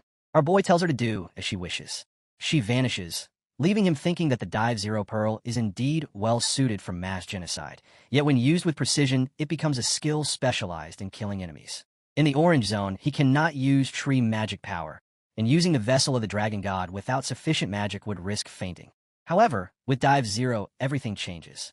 Now that he has obtained a finisher skill with good magic power efficiency, starting from the Orange Zone, he will have to rush things through. A system notification appears, showing that a message has been received from Tekaron, requesting a conversation. He mentions that he has something important to say about his race. Thinking about the race, our boy tells Tekaron that he'll be there shortly. Later, he's seen standing before the old man, who admits that things had been too tense earlier for them to talk freely. The old man mentions that in his memories, he saw Acheron and asks if his kin are still alive in the Orange Zone. Our boy answers that his father is right. Acheron did survive in the Orange Zone. However, their original tribe, Nagar, couldn't adapt to the desert's harsh conditions and eventually perished. The old man sighs deeply and says he understands now. He realizes that his kin, the Acheron, still live on, even if the Nagar didn't make it. Our boy then asks why the old man hadn't told him much before, wondering what had happened and how someone of Acheron came to exist within Elvenheim. The old man explains that he never got the chance to tell his savior the truth, but now he will. He recalls the day a great change struck the golden lion Lazar, their godly guardian, whose fall turned once fertile lands into lifeless wastelands. As the grace of his blood faded, their people began to die out. In desperation to breathe new hope into his dying tribe, he used a soul transmitter to reach another world. The device succeeded in calling forth the souls of Acheron into that other realm. By fate, he was reborn as the Prince of Elvenheim. Though his body belonged to an elf, his mind remained that of an Acheron. His greatest wish was to awaken the spirit of Acheron within the bodies of Elvenheim, but that twisted ambition gave birth to Alpha. In time, he learned of Acheron's extinction and chose to live as one of the Elvenheim. But as calamities began to plague the world, even Elvenheim fell into ruin. He laments that he had lost his son twice and failed to protect his people, calling his life a complete failure. Yet, when our boy appeared, everything changed. He restored hope, and even brought the news that Acheron still survives. The old man's voice trembles as he says he could never express the depth of gratitude he feels toward him. Our hero calmly says that the old man can express his gratitude after he saves all of Acheron. The old man looks at him in shock, asking what he means by that. Our hero explains that there is still a way to save them, but for that, he needs the old man's knowledge. He asks for the location of the ancient ruins and the soul transmitter that he once used. The old man replies that he does know the location of the soul transmitter, but the real problem lies in the fact that Lazar, the golden lion, has fallen to his disease. He then asks if our boy is actually planning to heal him. Our hero nods and says that's exactly his plan, to cure Lazar. However, time is running out. In 2 years, the rope of Karashur will rise, bringing the calamity of destruction. When that happens, the entire Orange Zone, including the old man's tribesmen, will be wiped out. The old man, stunned, asks about the Pope, saying that his existence is meant to protect the Orange Zone. He can't understand why the Pope would ever summon calamity upon it. Our hero replies that those involved in the incident are already dead, and the reasons behind it were buried with them. What matters now is that it must be stopped. The old man stands silent for a moment, trying to process it all, then says he doesn't believe our hero would ever lie about something like this. Resolute, he declares that he will follow him into the Orange Zone. Our hero, expecting that answer, smiles faintly and says he was counting on him. Then he adds that they'll have to take care of any unfinished business first, asking where Shane is. The old man tells him that Shane is currently in the king bee's nest. Hearing that, our hero asks him to guide the way. As they teleport to the nest, Alpha looks at both his father and our boy, asking nervously. Our hero assures Alpha that he is fine and notes that Alpha has already worked hard to infuse magic into it, thanking him because things are going smoothly. Suddenly, he activates a buff, and a system notification announces that the World Tree Administrator has imbued World Tree magic into the King Bee Queen. Energy begins to circulate around the King Bee, the egg ruptures, and it transforms into a stunning woman. She offers thanks to the Administrator for giving her the chance to reawaken, swears by culpa that his enemies will become their enemies, and vows that the King Bees will follow his will and eradicate every foe. Our boy replies that if they share the same goal, their discussions can proceed far more smoothly. As he looks at the Queen Bee's new form, he notes how human she appears, realizing that his magic power must have mixed in her during the revival process. Turning to Shane, he says that there's something he wants to entrust to him. When Shane asks what it is, our boy extends his hand, and a system message appears. He is granting Shane administrative privileges. Along with that, he transfers multiple powerful skills and artifacts, including the Sword of Galadriel, the Ring of Fabian, and several others. The final notification confirms that since Shane now possesses all 5 Red Zone artifacts, the authority of the True World Tree Administrator has been acquired. Our boy congratulates Shane for achieving full administrative authority and tells him to work together with the Queen Bee to strengthen humanity. Shane then asks if he's planning to leave already, pointing out that Alpha's influence still remains within him and that he might act harshly toward humans. He asks if that's acceptable. Our hero answers that he prefers it that way. He wants strong warriors, ones who will be able to match what awaits them in the next zone. Shane nods, saying he understands and will do his best. At that moment, the Queen Bee steps forward and says that the child has something for him. A bee flies over and drops a shining crystal onto our boy's head. The system immediately identifies it as a 7-piece soul fragment. By embedding a piece of one soul into another, it allows communication and the sharing of memories and skills. Our hero recognizes this trait as something left behind by Miyamoto after death. He had planned to recover all of them before leaving, so this one comes at the perfect time. If he plants it inside Shane, they'll be able to communicate even while he's in the Orange Zone, which will make things easier.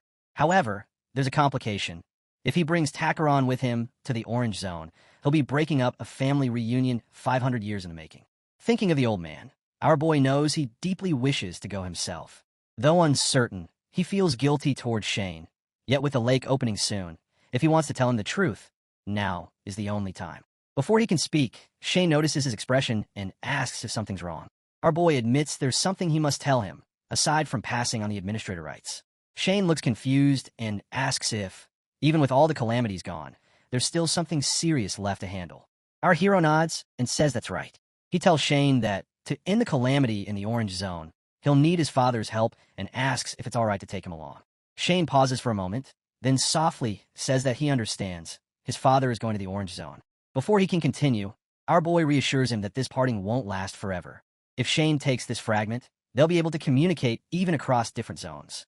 He promises to keep him informed about his father's well-being and asks if he'll accept this trial. Shane, though saddened, smiles faintly and says it's hard to say farewell so soon, but if he'll be able to hear news about his father, then of course, he'll take it. Our hero thanks him for his understanding and says that although he will be taking his father with him, it shouldn't be too long before they meet again. He releases his energy, and the soul fragment begins to glow on Shane's chest.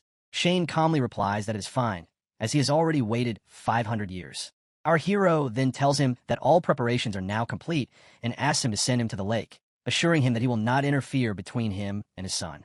The old man expresses his gratitude for his consideration and says that he will send him to where the humans are, as that would be better for him as well.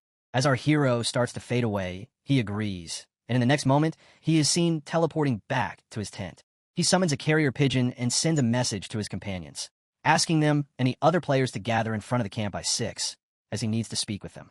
The pigeon flies from the tent, and soon after, the knights and other companions gather in front of it. Our hero thanks them all and turns to Michael, acknowledging him as the mediator between him and the clans.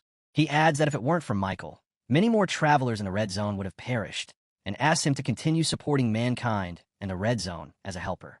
Then he addresses Mihi, recalling that he has known her since the tutorial and that her growth rate is twice that of any other traveler. He pauses for a moment, then says that if she continues as she has been, she will one day become strong enough to never lose anyone again. Although it is just his personal wish, he adds that it would be nice if she becomes a monarch among monarchs. Next, he turns to Unchai and reminds her that without her clan's help, he would not have been able to destroy the cores, as her clan played a major role in the subjugation of Ouroboros. Unchai wonders why the hero is suddenly addressing her in this way, as he never did so before. The hero continues, saying that he is already a monarch and tells her to lead her clan toward prosperity. He also expresses his wish to help Mihi continue moving forward. He then calls out to Sophia, Sangjin, and Wangjung, saying that he knows they intend to follow him. But the Orange Zone is extremely dangerous, and they could die at any time. He makes it clear that if they choose to follow him, they must obey his orders without question or resistance. He asks if they are still willing to follow him under those conditions. Sangjin responds that if it is his command, he is always ready to obey. Sophia remarks that she has already been doing that anyway, and since all the calamities have been dealt with, she wishes to clear the path ahead so her younger sibling can pass through the zones more easily. Wonk agrees as well, saying that he wants to go ahead and prepare the way so his daughter can traverse the zones with greater ease, and he also wishes to search for his lost son. If the hero counts him among his forces, he will gladly follow. Our hero accepts their resolve and tells everyone that since they have made their decisions, they will depart for the Orange Zone the next day. He advises them to rest until then. The rest of the group sighs, some because they are being entrusted with great responsibility, others because they have no reason to refuse, and a few because they are simply afraid. The next day, the entire troop, along with the fighters, gather at the edge of the lake. The old man greets them warmly, recognizing them as Hansu's companions, and says he will be counting on them. Wonk, recalling Tekaron, wonders who this man is. The hero explains that he is their guide to the Orange Zone and will be traveling with them, assuring Wonk that there is no need for concern. Wonk acknowledges this, though somewhat uneasily. The old man senses some animosity towards his clone and apologizes, saying he does not know what might have occurred before. Suddenly, an energy circle appears before the hero. He instructs the group to leave the small dog behind and tells everyone to prepare themselves as the gate begins to open. The portal above the lake starts to hum with dark energy, and the hero announces that they are now entering the Orange Zone. He steps into the lake and follows the darkened path ahead. On the other side of the portal, they are met with a vast, desolate landscape. Massive clouds of smoke, arid mountains, and monsters roaming across the terrain as usual. From a yellow portal, our hero steps into the orange zone, with Sophia leaping out right behind him. Suddenly, a massive serpent lunges at him. Without hesitation, he calls out to Sophia, telling her to cover them with a path of descent. They can't afford to become a monster's feast on their grand entrance. She immediately responds, opening her spellbook and casting a spell that lifts everyone into midair. As the spell carves a glowing path through the air, our hero dashes along it toward the monster and swings his weapon with full force, leaving a brilliant streak of yellow light in his wake. The strike is so powerful that the monster's mouth is instantly torn apart. It howls in agony as its tongue is shredded and smeared across our hero's hands. The beast thrashes violently, shaking the ground beneath it as the torn tongue drops onto the skull's surface. The hero thinks to himself that he expected this outcome. He had only just surfaced, so dealing proper damage was impossible. Still, he considers this much to be perfect for a test run. He concludes that being able to cut off a creature's tongue is already enough to gauge his strength, meaning that compared to other travelers of the Orange Zone, he would rank somewhere around mid-tier. The monster with the severed tongue lets out a deafening shriek, and in response, several other monsters appear, joining the fray. Flames burst from the creature's mouth as it roared in fury. Sophia, alarmed by the sight, shouts to the hero to hurry and get away, warning him that even he cannot take on that many monsters right now. Ariel, analyzing the situation, acknowledges that Sophia's assessment is accurate. Her librarian skill truly lives up to its reputation. The hero internally agrees, realizing that while he might be able to handle one monster on his own, facing 5 at once would be too much. He decides to postpone the subjugation until after his physical strengthening technique ends. Calmly, he mutters that he will let the monster, whom he calls Mango, live for now. Standing tall, with unshaken courage right before the creature's gaping mouth, he watches as it swings its massive claw toward him. The hero swiftly leaps into the air, dodging the attack with effortless precision. Calling out to Sophia, he instructs her to adjust the path of descent 1 kilometer above ground, so they can ascend and conduct reconnaissance from the air. Sophia quickly opens her spellbook and responds that she understands. Without realizing it, they are already taking their first steps into their journey through the Orange Zone. As they soar upward, the furious monster below can do nothing but glare at them in frustration, its wounded mouth dripping with rage. In the Orange Zone, 2 watchers scan our hero's group through their binoculars, trying to figure out if their phantoms really slipped into this place. One of them recognizes Sophia and notes that, aside from her, he hasn't seen the others anywhere in the Red Zone. He wonders if that ties into why the Ramblers hadn't shown up until now. Now that he's confirmed Sophia is here, he decides this can stay categorized as a simple recon mission. This watcher is Shimura Kin, team leader of the Larallarol clan. He eyes our hero walking along the sky path meant to dodge demons and quietly questions what's up with him. Even as a rookie, the guy handled the Muggos pattern and the triangle zone with weird precision, which shouldn't be possible. Still, Kin shrugs it off, thinking he just needs to wipe them out and take Sophia with him. He turns to his men and asks for the magic gun so he can start the hunt. His subordinate hands it over, but then wonders aloud why Kin is ditching recon to chase after them. It seems Sophia has finally surfaced, and the subordinate teasingly suggests Kin might be doing this because she rejected him after he confessed. Jin slams the dude with his weapon and warns him to shut his mouth if he want to live. He turns toward our hero's group, already deciding he'll wipe out the men and just capture Sophia. He lines up his aim on them and warns his fellow to stay quiet so he doesn't get caught again. The guy gets angry at the comment, but still thanks him, declaring he'll follow him for the rest of his life. Kin lifts the magic gun, and a strange pulse spreads from it. He mutters that 1 month in the Orange Zone equals a year in the Red Zone, and he survived an entire year alone. A traveler from a Red Zone should fall instantly to a weapon that can take down Muggos. But as he aims, he freezes stunned. Our hero is staring straight into him. Kin can't figure out how long that gaze has been fixed on him from 700 meters away. It shouldn't matter anyway, since the guy has no means to attack from this distance. Then our hero raises his fist, and a pattern forms. Kin has no idea what he's doing. It's drive 0. The fist tightens, and that strange energy bursts out, the pattern rushing toward him. Kin feels the same energy erupting from his own body. His assistant panics, shouting about what's happening to him. Kin begs for help, but his body rusts away in seconds until nothing is left but 3 magic stones. Our hero watches the ashes fall, scoffing at someone pointing a Muggos hunting weapon at a person and calling a plan. Sophia notices his tense expression and asks what's wrong. He brushes it off and tells her they should keep going. Later, they head up the sky path Sophia created. Our hero glances down, saying the Muggos should have lost his trail by now. He He asks Tekaron to use flow strings from here on so they can move more efficiently. Tekaron agrees and forms a smooth glide path in the air. Sophia complains that having a skill like this earlier would have been nice. The old man fires back that his skill isn't something he can use whenever he wants, and as a library user she should already know that, so she shouldn't complain. He shifts the topic, saying his homeland used to be a lush forest but is now just a barren desert. Sophia asks if his homeland is the Orange Zone, and he confirms it. He points out toward the endless sand and asks what they see.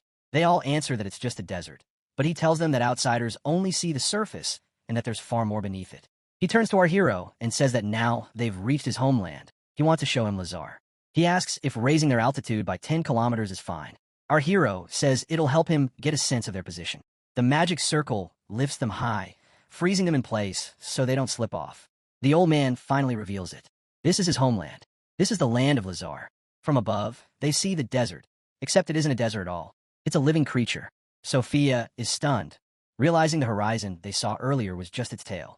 Sangjin wonders how massive it must be if, even from this height, they can only see the lower half. Wonk says he has seen monstrous serpents before, but nothing even close to this.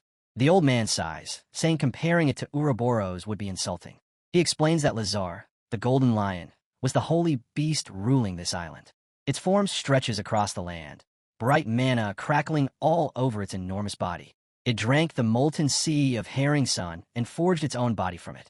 The bright blue sparks they see come from Lazar, converting molten water into energy that blesses many beings, including the Acheron. But now that the place has dried into desert, he fears that blessing won't last much longer. Our hero says he brought them here to fix that. He knows what needs to be done, so the old man should just guide them. The old man says he has no reason to doubt him. He was only grieving for his homeland. He points to a settlement in the distance, saying it doesn't look like his people's architecture, so it must be human. Our hero confirms it and says that's where they're headed. He instructs Tekaron to lower their altitude so they can farm runes on their way. Tekaron nods and begins the descent. Once they reach the ground, Hero tells the group that for the next 6 hours they'll focus on farming runes and that he'll decide which monsters they hunt. He spears one creature instantly and says they'll start with the scorpions scattered around the city. A moment later, he blitzes through several monsters with the same weapon, carving them down in seconds, and then shifts the plan again, telling the team they'll now hunt basilisks. Everyone goes all out. Weapons ring, summons flare, shields crash, and the battlefield turns into pure chaos.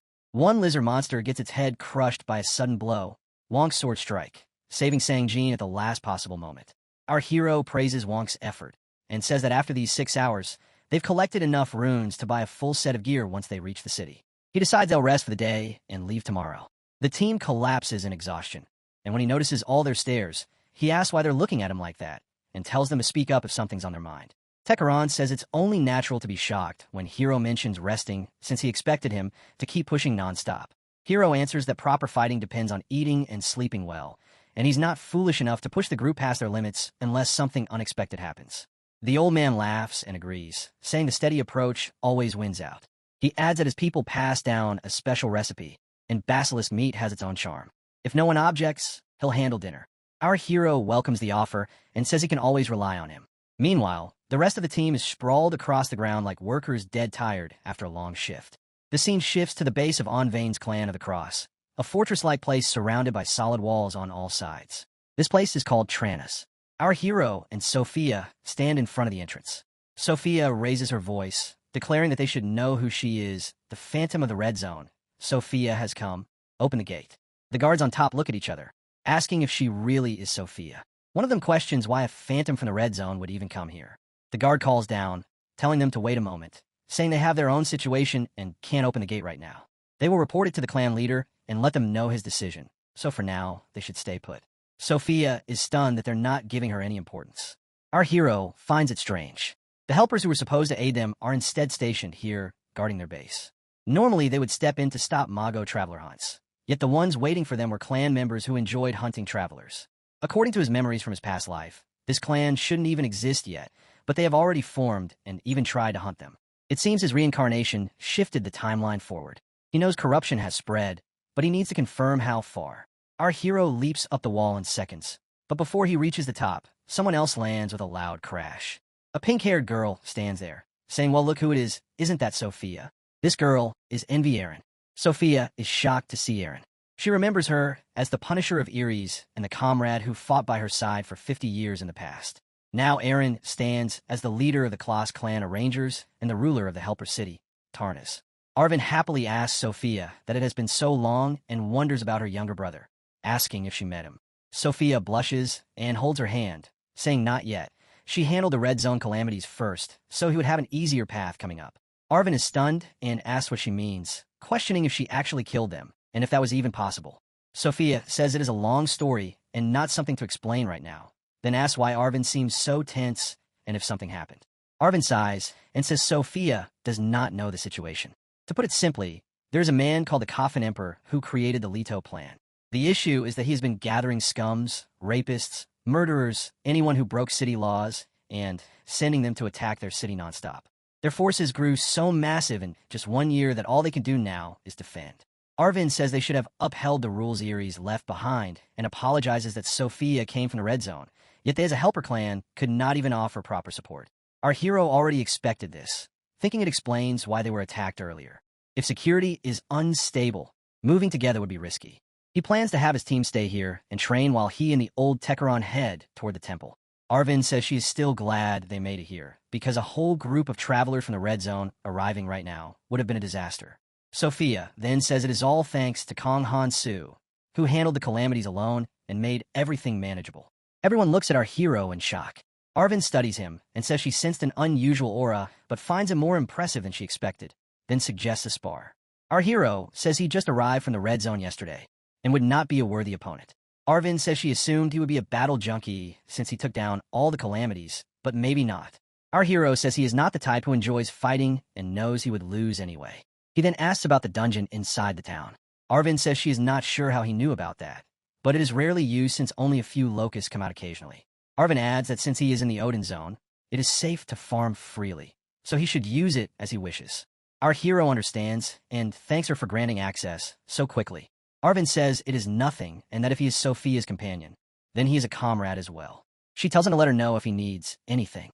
Our hero says he will reach out if something comes up. A bird suddenly flies in from above. It looks big from afar, but is actually small and lands on Arvin's finger. She pauses, saying she is receiving a message. The bird delivers a note from a clan leader reporting that Kale Dawson has been located, with the coordinates attached. Arvin becomes furious and immediately prepares to leave to confront Kale Dawson. She apologizes to our hero, saying she has something urgent to handle and that they will speak properly next time. Sophia says it is fine.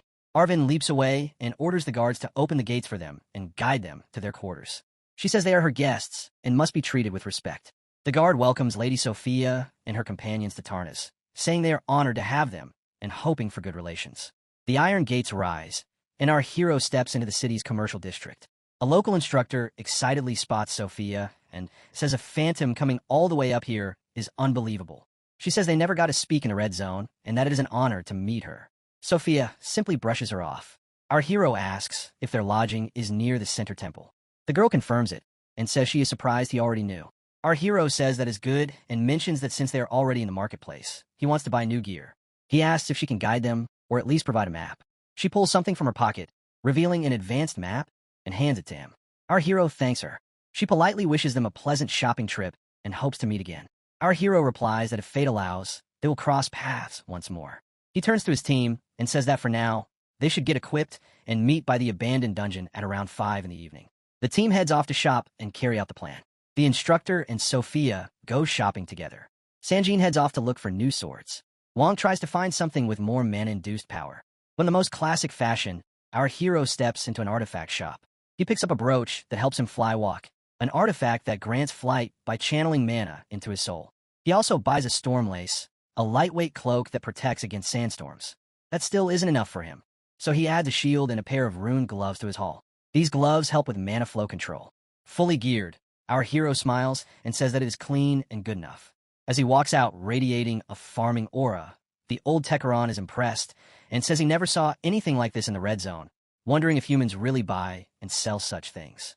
Our hero says of course, before coming to the other world, this was normal for humans, and Tekaron probably never saw this kind of life down there because of Miyamoto's influence. Tekaron still finds it strange that one of the 12 temples has turned into a human city. Our hero tells him not to be easily surprised, or he will make all the effort put into turning him human go to waste. Tekaron sighs and says fine. He will be careful, complaining that our hero is always nagging. Our hero then turns to the shop owner and asks how much everything costs. The shop owner looks the goofiest character I have ever seen. However, he says, judging by your gear, you haven't been here long since leaving the red zone. He asked our hero if he got enough runes. Our hero grabs out a small bag and dumps multiple runes he gathered from the orange zone. The goofy shop owner is left stunned. Our hero is confident that the runes must be enough to buy everything. The shop owner didn't even count and thanked our boy. The scene shifts to the training dungeon. Our hero and Tekaron are already waiting for the team. When the team arrives, Hansu is pleased that these slugs finally made it. Sanjin asks about the dungeon rating and wonders if it's easy to clear it. Our hero says not to be so chill. They will see how easy the dungeon is once they are inside. Our hero and the team make their way toward the dungeon, and he glances at Tekaron while telling him that he's going to start explaining how the item should be prepared. Tekaron gives him the go-ahead. Our hero lifts a finger, and a burst of blue energy shoots out of him. That surge activates the system, drawing everyone's attention as a box forms and shapes rise above the circle. He explains to his teammates that once they step inside the dungeon, a monster called Baladi will show up. It's basically a wasp-type creature in its berserk state, and if they compare it to those parasitic locusts that made them sick in the red zone, these are a bit more dangerous. Thankfully, there won't be many, so they shouldn't cause much trouble. He goes on, saying that once they deal with the Baladi, they should move forward about 500 meters to reach a large room. After showing them the structure, he adds that from the center of that room, the 21st brick marks the entrance to a hidden dungeon. Once they head inside, another wave of Baladi will appear. Our hero looks straight at Sanjin, telling him that this part is his role. With Lord of the Dead, he'll be able to control the Baladi that have already been taken down, allowing them to gather around 30% of the runes they need within 3 days. After hitting that 30%, they'll need to go deeper into the dungeon, reach the room housing its core, and defeat the Baladi King.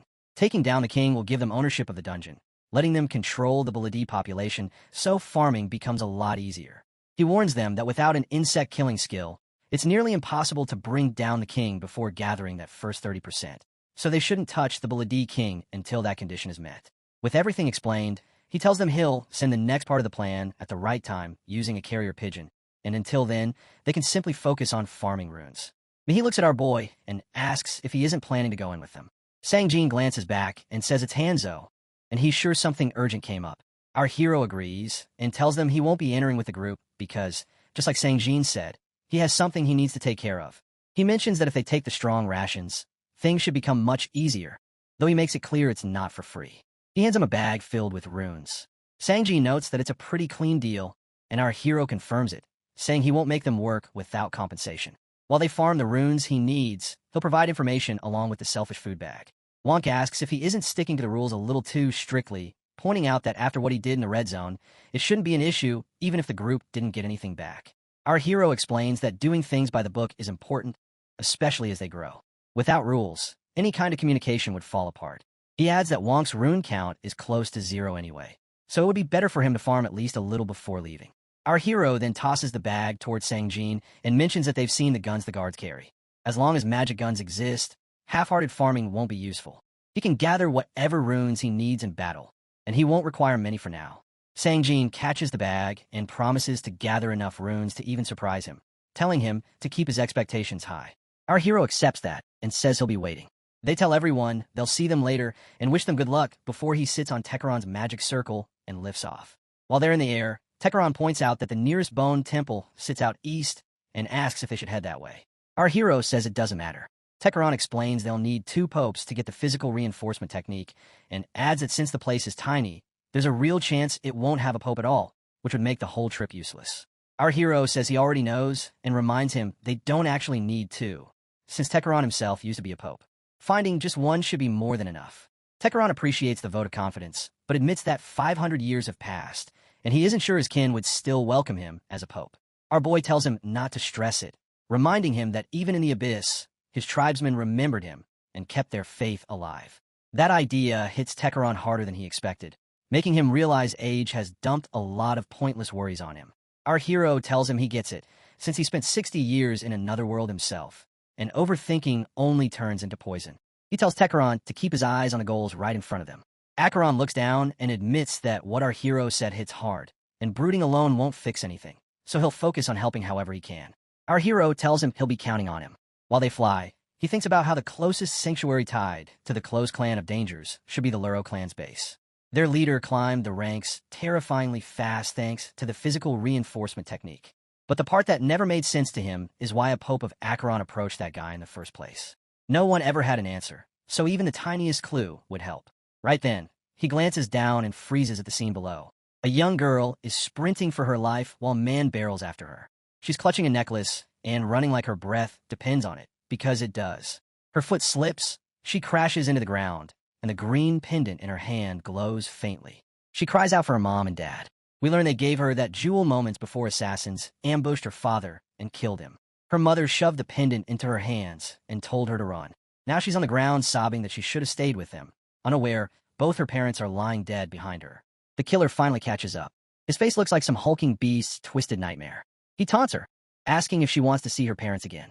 Fear widens her eyes, but when she hears his voice, she snaps her head around and grits her teeth. She sees the monster still holding one of her family's severed heads like it's nothing. This wolf-like assassin is the one who butchered her parents. He flings their heads in front of her with disgusting force. She stares at them in shock, breaks completely, and crawls toward them as her whole world collapses. She keeps trembling and questioning why any of this happened and what her family ever did wrong. The assassin just laughs. He says he enjoys watching nobles drown in despair and loves the expression she's making. He even wonders out loud what else he can do to push her deeper into misery. The girl suddenly starts praying desperately, calling out to Tekaron, a Colossi of her bloodline, to protect his descendant from danger. She begs again and again. Then, out of nowhere, a bright yellow celestial sword materializes in the sky and blasts downward with insane speed, stopping right above the monster's head before tearing straight through him. The wolf creature chokes on blood, stunned that a literal divine blade just skewered him. As he stares upward, another massive blue circle appears above him with more celestial spears waiting. He can't even process what he's seeing before the spears rain down and shred him from every direction, leaving no inch untouched. The girl slowly looks up at what answered her prayer. She sees two figures seated calmly on a glowing magic circle. Our hero and old Tekaron descend toward the girl, who just stares at them in shock as they land. The wolf monster is already dead, and our hero glances over its corpse while the girl keeps crying, wondering if her prayers actually got answered. Tekaron studies her quietly, noticing she's still clutching that glowing green pendant. He then moves toward her parents' severed heads to check them, and after seeing the bruises on her hands, he gives her a gentle healing spell while apologizing that a child of Acheron shouldn't have been left alone this long. The girl keeps sobbing, unable to handle the weight of what she just lost. Then she suddenly mutters that if they really came after hearing her prayers, she has a request tied to her parents' duty, and now hers. Tekaron asks what duty she means and tells her she should rest first, that he'll listen afterward. She screams that she can't rest, saying her parents failed their mission because of her. Tekaron feels the hurt in her voice and tries to calm her, but she grabs his robe and begs him to hear her out. She desperately asks to be taken to Creole Gorge. Hearing that name, Tekaron realizes this child was carrying out the duty of a pope. Still, he uses Moon Cradle to put her to sleep, and the blue energy knocks her out instantly. Even as her tears keep falling, Tekaron tells her to rest peacefully. Hugging her gently, he says her wish, no, Acheron's prayer, called him across 500 years to reach her. Our hero watches, thinking about Creole Gorge and what that says about the temple situation. Helping this child is clearly the next move, but for now, the priority is wiping out the pursuers. There are 6 of them, perfect to test the vessel of the dragon god in close combat. He tells Tekaron they've got unwelcome company approaching. Tekaron sets the girl down and walks beside him, saying he sees them too. Rage boils up in him as he growls that these gratchy tribesmen have crossed a line Acheron's followers should never cross. He calls their depravity beyond words and summons Agni's blades, forming several mana-forged weapons ready to strike. Our hero counts the enemies, 3 Acherons and 3 humans. He tells Tekaron to take the 2 up front while he handles the ones at the back. Tekaron, still furious, agrees instantly. Our hero activates Vessel of Dragon God, Heaven Spear, and charges in with his weapon drawn, defending himself as he rushes straight into the fight. The enemies panic as they rush him too, with a wolf-type monster leading them. That beast snarls that the earlier skill looked like Agni's, meaning a pope might be here, but then doubts it, saying a true pope would never leave the sanctuary. He tells himself that if so many popes had truly fallen, the entire gorge would have been wiped out, so he'll have to confirm it. But before he can think further, a blinding light flashes. The group squints, unable to see what it is, until our hero shoots out of the glow with insane speed, slicing right through the wolf monster and the guy behind him in one clean pass. Then he leaps to the last man in the back and cuts his neck effortlessly. At the same moment, the summoned spears impale the wolf monster and another guy behind him. Our hero keeps his momentum, clearing them in single slashes like it's nothing. One of the remaining monsters manages to block his attack, but starts sweating as he realizes the blow nearly severed his head. Our hero notes that the man is definitely mid-rank. The guy trembles and tries to fight back, but his will breaks instantly. When our hero slams his weapon down, the man drops to his knees, surrendering and wondering where someone like this monster of a human even came from. Our hero, buzzing with energy, tells him to leave and go handle whatever he needs to. The white-haired guy stares in disbelief, confused why he's being spared. Our hero warns him not to make him repeat himself, so the man immediately bolts into the sky and vanishes. Our hero thinks about how enemies from his past life are now allies, while old allies have become enemies. Meanwhile, as the white-haired man escapes, he thinks about Terra's and hopes the spy planted by Envy Aaron sticks to his assigned role. The scene then shifts to a massive monster made entirely of scales, Muggos. It's the ruling beast of the Orange Zone, and anyone who can kill it earns Muggos rank, a level far above normal travelers. Compared to this creature, the lone guy facing it looks tiny. He grips his sword and shield and gets into position. Muggos slams its paw down, and he barely blocks with an iron wall skill as the impact shakes the whole area. The guy summons basilic eyes, and two glowing eyes appear before him. As he yells, Muggos shudders from the force. The guy slips around its claw, leaps high into the air, and lands on its head. He uses blood venom, stabbing his power straight into the monster's skull as toxic energy floods its soul. Muggos convulses violently, and within seconds, the poison kills it. The monster crashes down dead, and the guy sighs, saying it's exactly what he expected from Ganbu. He picks up his glasses just as another figure approaches. A new man arrives, the Coffin Emperor, Luro clan leader. Another creature appears too, a giant beast roaring like it owns the place. Luro stands firm like a wall and casually tells it not to get back up and irritate him. His attack isn't even a sword strike. It's a laser-like blade that carves right through the monster's head, blowing a hollow straight through it. Luro's power is insane. The earlier fighter lands behind him and bows, saying he has something to report. After hearing it, Luro just grins and says this might turn into a pretty entertaining hunt. Around him, the battlefield shows he's already wiped out nearly everything on his own. Our hero arrives at a land split by a river, unfinished, abandoned, and left to decay. Without hesitation, he throws 3 crystals into the water. The moment they sink, strange lights bloom beneath the surface. The lake ignites in a deep green glow, spreading through the entire stream, as if the land itself is breathing again. The fox girl trembles as she watches it happen, and says she is truly grateful. With this, her mother and father will finally be happy. Before she can finish, someone gently pats her shoulder and cuts her off, telling her that their duty is complete now. He is certain they will finally be able to rest in peace. It is Tekeron. He says that the sacrifice her parents made to protect the land of Lazar will be remembered forever. Our hero turns to him and says that her parents must have taken it upon themselves to carry out this duty again and again, even though it was never meant to be permanent. Through their efforts alone, Lazar was preserved until now. Then he adds that he is thankful. After that, he asks about the Grashi people, the ones always said to be Tekeron's enemies. The old man replies calmly that they were never enemies. They lived as common folk, maintaining a balance together. But after seeing them attempt to kill a child, he can no longer consider them as kin. If they have continued such acts until now, then he sees no reason to spare them. Hearing this, the deliverer focuses on the old man and his dog, wondering who he truly is. Suddenly, realization strikes. She grabs Tekeron's clothes and blurts out, asking if he is really Sir Tekeron. She says she heard he traveled to a distant world to save Acheron. The old man pauses, then nods. He says he understands. Come to think of it, he never introduced himself. His name is Takeron Akalu. Judging by her reaction, it seems he is still remembered. The moment she hears his name, her ears twitch. She remembers what her mother once told her, that the spirit of their forefather always watches over them. That one day, the old father would appear before them and bring salvation. And now, he is finally standing here. Overwhelmed by the memory, tears pour from her eyes as she thanks him for appearing at last. The old man gently tells her to calm down. Everything will be fine now. Then, with humility, Tekeron asks her to introduce herself as well. She says her name is Aelin, a descendant of Sir Malin. The moment she says it, Tekeron freezes. Rage and shock twist across his face as he repeats the name, Malin Akalu. His body begins to shake. He says he always believed his clan had survived, and now he understands. The children buried in the graves before him were his descendants all along. He thanks the little girl for growing up so strong and healthy. He says he has finally returned to restore the land of Lazard to what it was meant to be. From now on, she will not have to worry about anything. She thanks him with a heart free of doubt. The old man then softly asks her to keep one thing a secret, that in the village, she must not reveal that he is Tekeron. She nods without hesitation and says she will. Nearby, our hero watches the old man and quietly notes how lively he has become after meeting his descendant. Regardless, now that the girl has been saved, the Nagar tribe is bound to welcome them. Things did not unfold exactly as planned, but for the Orange Zone, this is not a bad start at all. The scene shifts to the cross-clan of arrangers inside the clan house.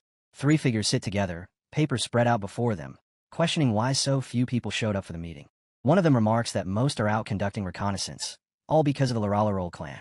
A brown-haired girl turns to a boy and says that due to that clan, they no longer have enough manpower to gather information. On top of that, monsters have been deliberately lured toward their ramparts, and public order is starting to collapse. Another girl, Envy, clicks her tongue and asks why this is even a problem. If it is only monsters, can't they just shoot them down from the ramparts with magic guns? The boy shakes his head and explains that their ammunition reserves are insufficient. Using magic guns to pick them off one by one would also create issues with mana consumption and suppression. The brown-haired girl adds that the worst part is something else entirely. Travelers have been committing crimes in multiple villages and then fleeing under the protection of entire clans. If this continues, the balance of power between the clans will. Envy cuts her off mid-sentence, pressing her fingers to her temples and groaning that this is giving her a headache. Why not just rush in and blast them all away? They are criminals anyway. The boy answers sharply, reminding her that this exact attitude is why she cannot be clan leader. This is a matter of control. If they fight recklessly and lose, that loss will be final. Envy scoffs and says that if they fought head-on, she would win. The brown-haired girl responds calmly that they do not know that. And since their enemies are criminals, there is no chance they would honor a fair one-on-one fight. The boy adds that he is only saying this as a precaution, but she must not rush in alone. A battle is decided before it ever begins. At the very least, they need information. Envy pauses, then clicks her tongue again. Information. If they had enough of it, everything would be solved. If Sophia were here, with her librarian skills, gathering intelligence would be easy. She looks around the room and asks where Sophia even is. She has not seen her in the lodgings. The brown-haired girl replies that the last report said Sophia headed toward an abandoned dungeon. Envy raises an eyebrow and asks if they went as a group of 5. If so, she doubts anything dangerous enough to trap them would be worth that many people. Then she stands up and says she will head out to meet Sophia herself. The others should keep watch over things here. The brown-haired boy clicks his tongue in irritation and tells her that she is dumping all the work on them again and running off by herself. She waves it off, saying that using her brain feels worse than rat poison anyway. Besides, they are good at thinking, so she will leave that part to them. The boy lifts a paper and mutters that they are terrible at this too, but she's already walking away, leaving them behind. Later, deep within the quiet depths of the secret dungeon, wasp monsters crash into the hero squad from every direction. Sophia fires her spells toward the crystal, erasing the wasps where they stand, but irritation creeps into her expression. It feels endless. No matter how many she kills, more keep coming. Our hero, locked in combat with a wasp, snaps at her that if she has time to complain, she has time to cast more magic. He kicks off the creature's body, creates distance from the swarm, then lunges back in midair. His blade crashes down, splitting the cunning wasp apart in a single decisive strike. Won Kyung continues carving through the bees and shouts over the noise, asking if our hero can use his skill yet. The answer comes quickly. Not yet. They need at least another hour. Already breathing heavily, Won Kyung mutters that surviving an entire hour like this might be worse than just stepping outside for a bit. Sophia agrees immediately. They should retreat briefly and return after resting. That is when the situation collapses. More wasp monsters pour in from above, from the distance, from every side. The ground beneath their feet suddenly gives way, and the entire squad drops as the floor crumbles into a hidden trap. Sophia realizes instantly that the insects have activated a mechanism. A system notification flashes into view, explaining that this is a shortcut trap designed to transport anyone caught directly to the boss room. Her stomach sinks. She knew something felt wrong. Being sent to the boss room, in their current condition, is the worst outcome imaginable. Without hesitation, she activates Path of Descent, forming a descending path beneath them, convinced they must escape immediately. They slam onto solid ground. Sophia lifts her head and scans the surroundings, her gaze meeting countless bees staring back at her with ravenous eyes. Then the opening above them seals shut. The sound echoes, final and absolute. The weight of the situation crashes down on her. She urgently warns everyone to stay alert. This is the boss room. They have no idea where Wei Jun might appear from. Before she can finish speaking, Her words die in her throat. Her eyes widen. Cold sweat pours down her face as she sees it. A grotesque figure looms before them, its body twisted, covered in countless eyes, its shape warped into something truly horrifying. The system identifies the monster as King Buladi.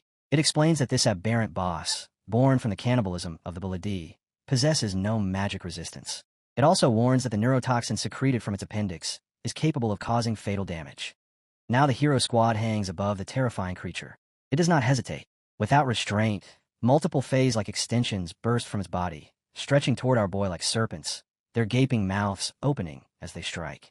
Sophia reacts instantly, casting a spell to intercept the attack as our hero slips aside with swift, practiced movement. Wonk, already running on fumes, charges straight in and raises his sword to take the hit head-on. The impact is monstrous. The moment steel meets flesh, his blade explodes into fragments. Wonk freezes, staring at the broken remains in his hands, disbelief flooding his eyes. The creature does not hesitate. Its mouth snaps open as it lunges for him, and Wonk knows, this is it. From the side, our hero and Sophia watch in horror as the beast crashes into him, slamming its massive body down and driving Wonk straight into the ground. The impact rattles his bones. By instinct alone, he grabs the monster's mouth, barely stopping its fangs from impaling him. His hands shake uncontrollably, teeth grinding as his entire body trembles. In that moment, he understands exactly why Kong Hansu warned him never to face this thing before reaching 30%. At the same time, our hero is pushed to his own limit. One of the creature's extensions locks onto him, moving with relentless precision like a predator that has already chosen its prey. He clenches his teeth, frustration burning hot. Running will not solve anything. As long as the main body remains intact, this fight will never end. Yet that core form stands still, unmoving, as if the chaos around it is beneath notice. Our hero draws his Deckers and releases a shadow strike sharp enough to split the air. The blow lands cleanly, severing the necks of the creature's extensions in a single flash. He does not stop. He dives straight for the main body and begins stabbing again and again. The realization comes too late. The beast's scales are far tougher than he anticipated. His Deckers crack, then shatter completely. In the next instant, a strange tentacle erupts from the monster's face and drives straight through him. Pain explodes through his body as another strike follows. He wonders briefly if this was meant to be a finishing blow, but the creature itself does not even react, as if he is nothing more than an inconvenience. Sophia panics and shouts for him to pull back. The gap in their stats is overwhelming. This is not something they can defeat. They have to escape. Her warning is cut short. The beast opens its mouth once more, unleashing a tentacular tongue. Then all of its faces move at once, firing the same grotesque technique. Sharp, twisted structures scream through the air, aimed at the remaining members of the squad. Pinned beneath the monster, Wonk continues to struggle, his thoughts spiraling. He remembers the promise he made, to clear a path for someone's daughter. And yet here he is, powerless. Rage and desperation collide inside him. He forces himself to move, to prove that he is not useless. Something forms above his head. A system notification appears, announcing that through Monarch Awakening, an innate trait is being revealed. Another follows, explaining that innate emotional overflow stats increase with emotional intensity. The current amplification set at 25%. Power detonates inside Wonk's body. Red energy crackles violently around him as he lets out a roar and loses himself completely. He smashes one of the monster's faces apart with raw strength alone. Then he launches himself at the main body, hammering it again and again, beating it down like a punching bag with unstoppable force. He roars that he will hold it back no matter what, and tells Sophia to use her librarian skill to find a way out. There is no hesitation. Sophia immediately starts flipping through spells, her focus sharpening as she desperately searches for anything that can save them. The moment stretches painfully. Our hero remains impaled, blood dripping as he struggles to stay conscious. Wonk keeps fighting through sheer will, forcing his battered body to move as Sophia races against time. Just as hope begins to surface, the boss monster erupts into a frenzy. Its tentacles stab our hero again and again, merciless and precise. Wonk is pierced as well, his body jolting as the strikes punch through him. Both of them are flung aside like broken dolls. The monster straightens, towering over our hero. Its many eyes fix on him as it prepares to deliver the final blow. Sophia freezes, shock locking her in place. Then she screams as she cannot let it end like this. Her spellbook suddenly floods with countless spells, all appearing on a single page. Her voice trembles as she begs for anything at all, that can turn the tide. At that exact moment, the trap gate above explodes inward. Something smashes through it with overwhelming force. Envy drops into the dungeon, shattering the mechanism as if it were paper, announcing that she finally found them. Sophia stares at her in disbelief. Envy, on the other hand, looks genuinely pleased, saying she had been wondering where Sophia disappeared to. Still stunned, Sophia asks how she even got there, but there is no time. The boss monster attacks instantly. A tentacle shoots straight toward Envy as she descends, and in the next heartbeat, all of the monster's appendages redirect toward her, moving with killing intent. Envy calmly reaches for her weapon. A powerful aura surges outward, pressing against the dungeon walls. She smirks and activates Death March Dance, flowing seamlessly into the first movement of Shadow Waltz. Her body blurs. Slashes rain down, tearing through the monster's heads as if they were nothing but soft flesh. She does not slow. Her movements remain precise, almost graceful, as she activates the second movement, Bloody Sir Band. Her daggers leave glowing arcs in the air, carving and dismantling the monster without mercy. She is clearly enjoying herself. Then comes the third movement, Finale Carnage. The boss monster remains standing for a brief, eerie moment as Envy lands beside it. There is no immediate sign of damage. Then, in the next instant, every cut activates at once. The creature is shredded apart, its body collapsing into countless pieces that rain down behind her. Envy clicks her tongue in annoyance just as the system notification appears, declaring that King Baladi has been slain and that ownership of Baladi is granted to Envy. Another notification follows, stating that the Dungeon Master bonus allows free control over the Baladi population. Sophia rushes to the others, her mind still struggling to catch up. Wonk mutters weakly that Kong said she could win. Our hero exhales and admits that she really did defeat it effortlessly. Strange yellow glowing structures spread across the floor as Envy walks over them without care, glancing around and asking how they even managed to find a place like this. Sophia throws her arms wide and thanks her with everything she has, saying they survived because of her. Envy waves it off, saying it was nothing. Then she strikes a confident pose and casually asks Sophia for a favor. Sophia asks what she needs, and Envy answers without hesitation. Her clan is short on scouts, and with Sophia's librarian skills, gathering information would be effortless. She asks her to help with reconnaissance. Sophia pauses briefly, then nods and says it should not be too difficult. Nearby, our hero and Wonk, both still badly injured, approach the rewards. Our hero mutters that if they had followed Envy earlier, who knows what kind of mess they would have ended up in. Wonk snorts weakly and adds that the boss she killed so casually nearly wiped them out. Envy clicks her tongue in annoyance, but admits they are right. Then she offers a solution. Since they were the ones who discovered the dungeon, she will use her authority as clan leader to let them monopolize it for a full week so they can grow stronger. She is confident they did not come here without a plan. Sophia replies that a monopoly would let them focus entirely on farming, then asks if Envy could also hand over the dungeon master rights during that week. Envy agrees instantly, saying that a proper deal should be handled properly. She adds that once their farming is done, she will leave the raccoon behind.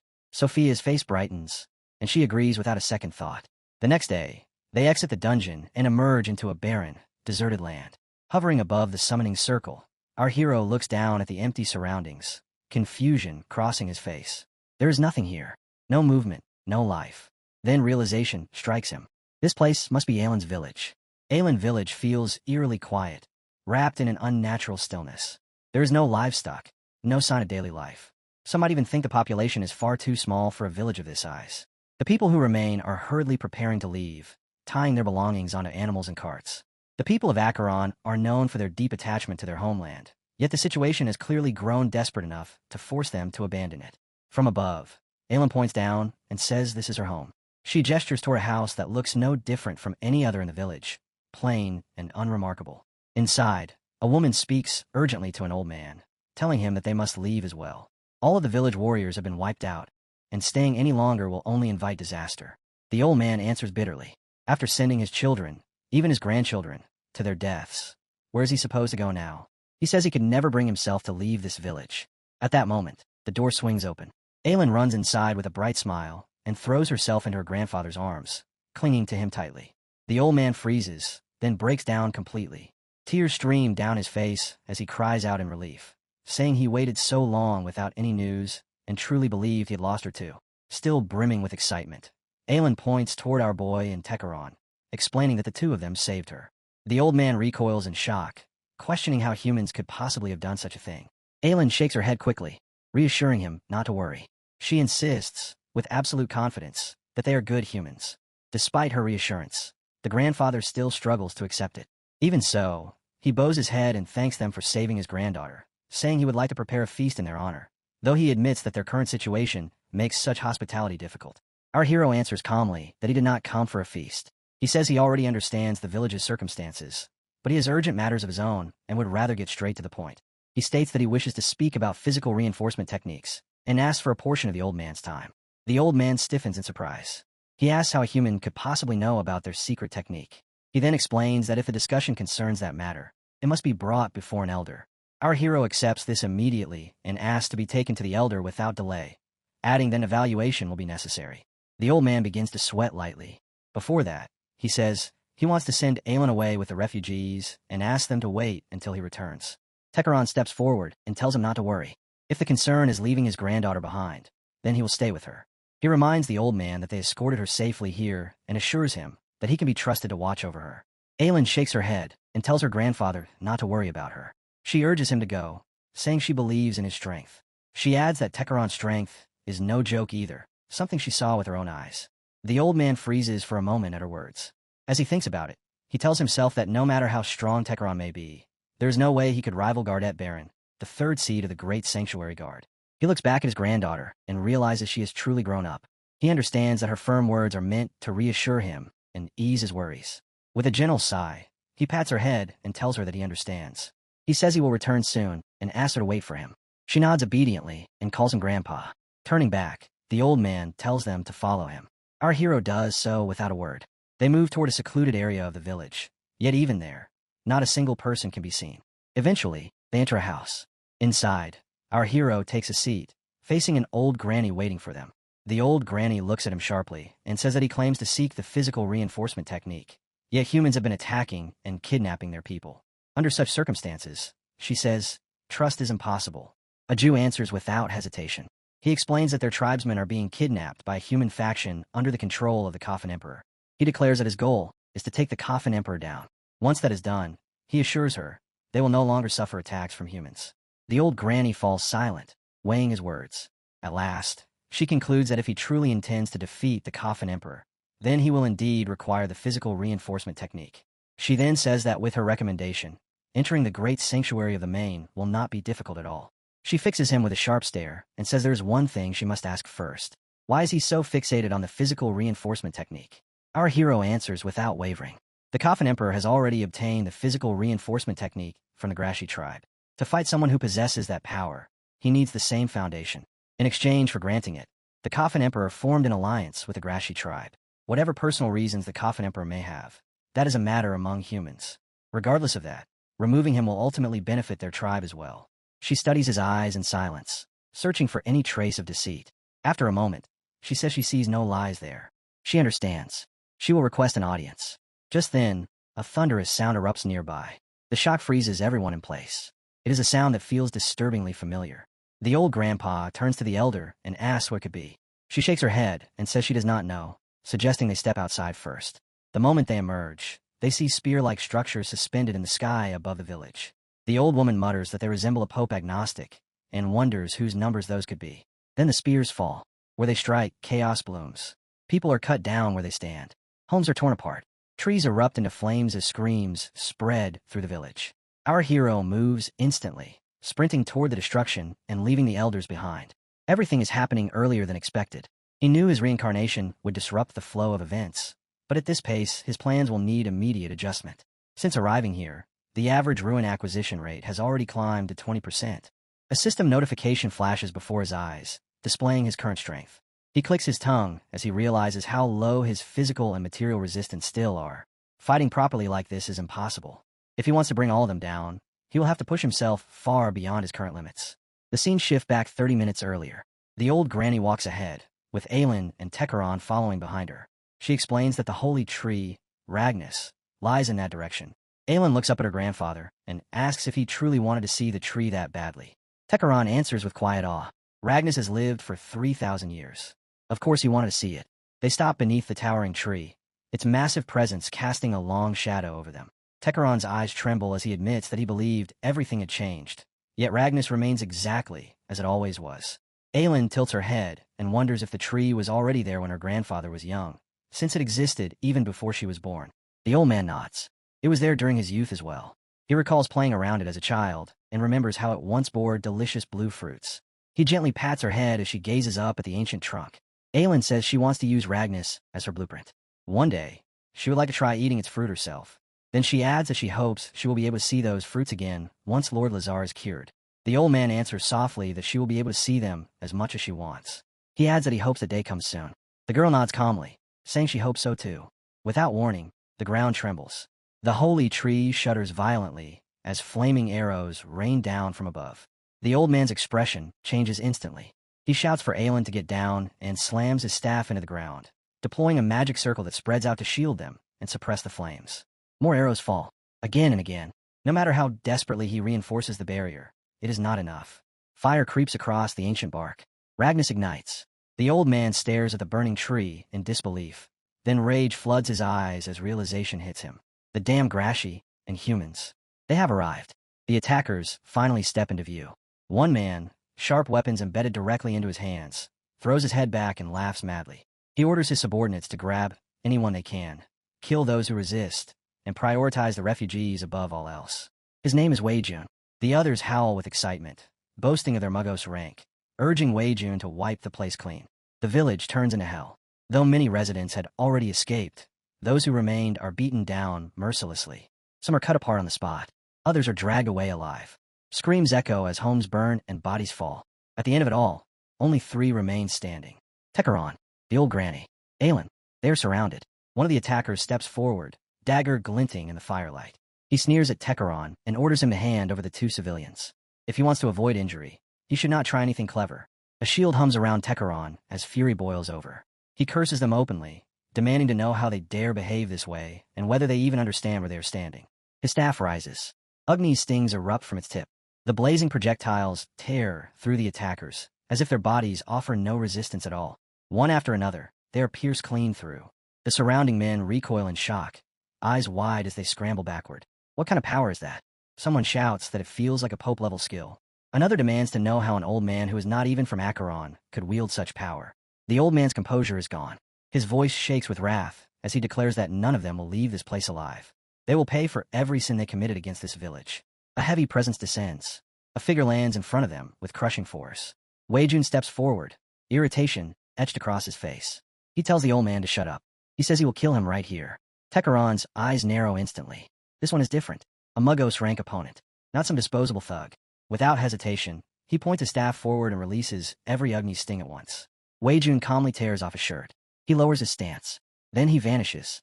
At unbelievable speed, he rushes straight through the storm of attacks, dodging every single one. In the next instant, his fist slams into the old man's abdomen with terrifying force. The blow lands midway as the old man is already being driven back. The impact explodes through his body, sending him flying far behind. He crashes into the ground violently, crying out as pain rips through him. His ribs have been shattered by a single strike. Weijun looks down at him with clear surprise, clicking his tongue as he remarks that the old geezer actually survived that hit. He admits that for someone so old, he is unexpectedly tough. He then turns his gaze toward his men and orders them to take the 2 behind the old man and withdraw. One of them answers immediately. The soldiers close in, surrounding the old granny and Aelin, their eyes filled with filth and hunger. Weijun smirks and says he has already figured out how the old geezer is using Agonist's sting. Rage explodes inside Tekaron. He shouts for them not to lay a single finger on them. In the next instant, a yellow aura erupts from his body, spreading violently in all directions. Agonist stains begin to form, manifesting as lightning-like spears multiplied again and again, their shapes twisting into swords. He raises his staff and points it at the enemies. He says that every traveler he has met until now carried righteousness in their hearts, but this group is different. Then he roars, declaring that they are nothing but dregs, creatures drowning in greed and malice. Weijun bursts into laughter, mocking the idea of righteous travelers. He asks if the old man has finally gone senile, saying that anyone like that would have died a long time ago. Still laughing, he reminds him that he surely wants to keep the hostages alive, warning that if he fires again, they will die instantly. Tekaron does not hesitate. He answers calmly that he simply needs to control his attacks so they do not strike them, asking whether Weijun truly believes he is so untrained that he cannot manage something so basic. With that, he releases his barrage. The spears and swords surge forward. Before they can land, Weijun steps ahead and takes the attack head-on. He enters a defensive stance, his skin hardening instantly as both physical and magical defense skyrocket. The weapons rip through the other minions mercilessly, impaling them one after another while completely avoiding Aelin and the granny. Another unlucky thug is pierced repeatedly, screaming as his body is torn apart. Wei-jun remains unmoved. Every strike rebounds off him. His skin is solid as stone. He frowns slightly, finding it strange. The attack looks impressive, but it is nothing special. In response, he activates Ancient Blood. A violent surge erupts from his body, blasting away the remaining weapons as he prepares to counter with a sword strike. It surprises him that Ancient Blood, a Mugos rank skill, is being used in a place like this. Even though it cannot be sustained for long, it sharply amplifies both offense and defense to a terrifying level. Wrapped in a corrective aura, Wei-jun advances toward the old man and declares that his attacks are now meaningless. Tekeron remains composed. He admits that his current attacks cannot damage him directly, but calmly adds that once his magic resistance is lowered enough, that will no longer be the case. He fires another wave of weapons. They strike again and bounce away, accomplishing nothing. Tekeron does not falter. He knows his magic power will eventually run dry, but he also knows that with every exchange, Wei-jun's magic resistance is being shaved down bit by bit. Wei-jun snarls back, clicking his tongue as he complains that for an old man, Tekeron has an absurdly large magic capacity. He calls it a nuisance as he charges forward. Tekeron raises his staff again and releases another barrage. But once more, the weapons are deflected without result. In the next instant, Wei-jun's fist crashes into Tekeron with brutal force. He grabs him by the neck, lifting him slightly, sneering as he demands to know how a traveler could possibly wield Agni's sting. He declares that he will keep him alive just long enough to rip the truth out of him. Tekeron does not struggle. He does not even frown. A faint smirk curves his lips as he coldly replies that for a dead man, Wei-jun talks far too much. He says he has no intention of answering filth like him. Veins bulge across Wei-jun's face. He raises his other arm, the sharp weapon embedded within it glinting in the firelight, and asks if the old man has finally grown so senile that he cannot grasp the situation he is in. That is when the sky changes. A strange glow spreads above them. Tekeron's eyes widen. Then he lets out a short laugh, instantly recognizing the presence that has arrived. In the next heartbeat, Wei-jun's body twists unnaturally, yanked away by a force so overwhelming it borders on the incomprehensible. He is slammed straight into the ground in front of the old man. The impact shakes the land. Wei-jun screams in agony, clutching his arm as our hero hovers above him. Our hero descends like a falling star. His leg crashes into Wei-jun's chest, driving him across the ground in a devastating strike that rips through soil and stone alike. Wei-jun panics as his vision clears just enough to notice the dragon scales covering our boy's body. Our hero briefly turns his head, checking on Aelin and the granny, confirming they are unharmed. Tekeron exhales and comments that even after lowering Wei-jun's magic resistance, the man is still God-ranked and would not fall from that alone. Our hero nods and says he will take care of the rest. Wei-jun roars and raises his arm. His fingers twist and harden into sharp scales as he activates Dive Zero. Scales spread across his body, and a lethal aura pours outward. He never gets the chance to act. Our hero strikes. The blow is absolute. Wei-jun's arm is severed cleanly, and his scream echoes for a split second before his body disintegrates, practically evaporating into nothing. Our hero activates another skill and notes calmly that despite being a traveler, Wei-jun dropped an unusually large amount of ruins. That alone tells him how many people the man must have killed. Above them, the remaining enemies still hover in the air. After a brief exchange, they decide to let the advance party take whatever they can and move in to grab the leftovers. Aelin rushes to Tekeron's side, asking if he is all right. The old man reassures her gently, saying he has been continuously casting healing magic and will be fine. Our hero lifts his gaze to the sky and counts roughly 20 enemies in the second group. He notes that their senses should have sharpened by now, especially since chaotic energy already surged through this area. It makes no sense to him that they would still dare to approach. Then the sky splits. A dragon emerges out of nowhere, its massive form blotting out the light.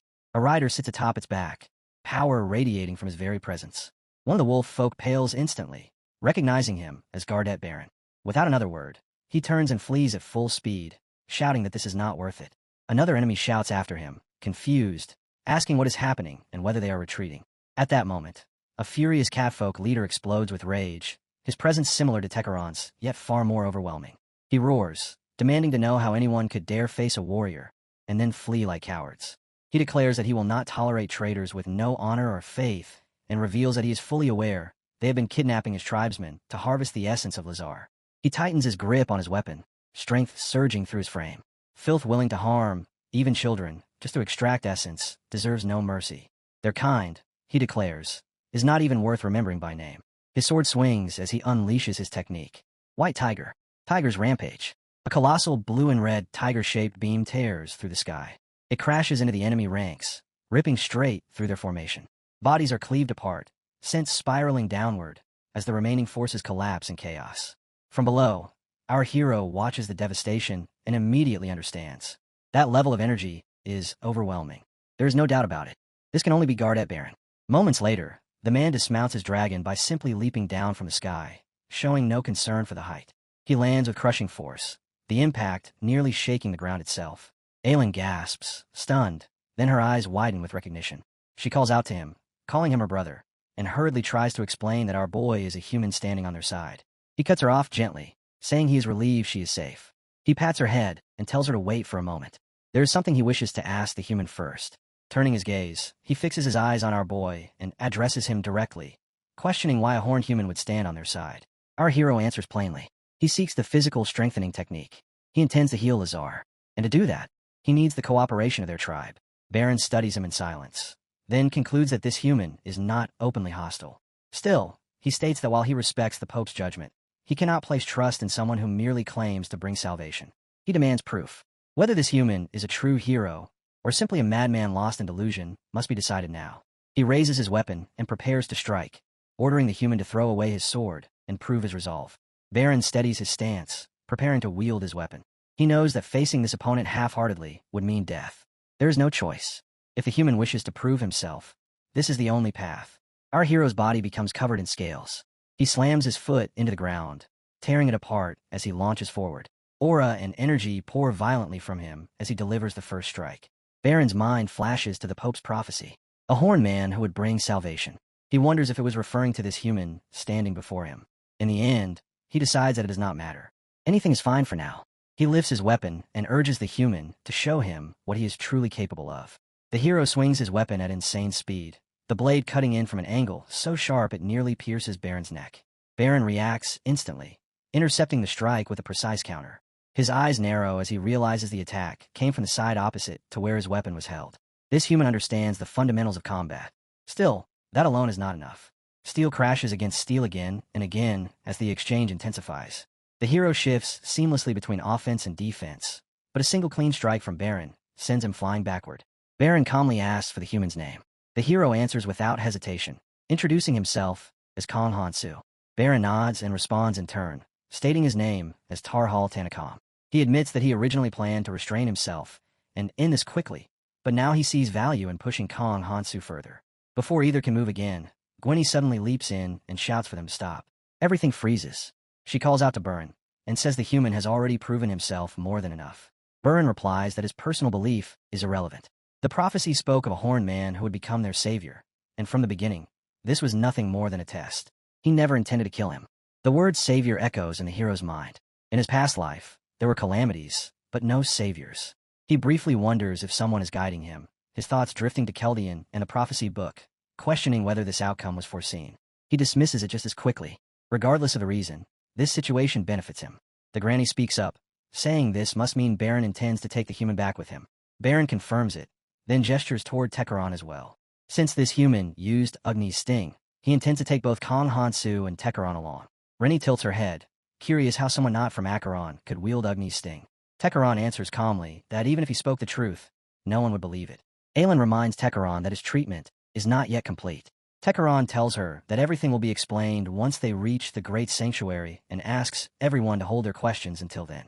Rennie nods, saying she understands. She admits she was only feeling nostalgic and curious, and agrees not to pry further.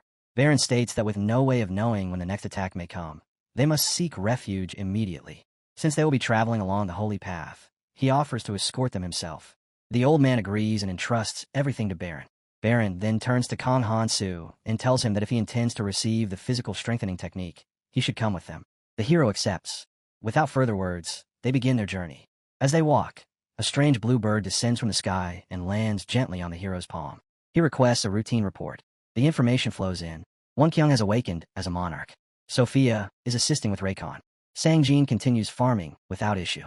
Their average rune stats have already exceeded 50%, far beyond expectations.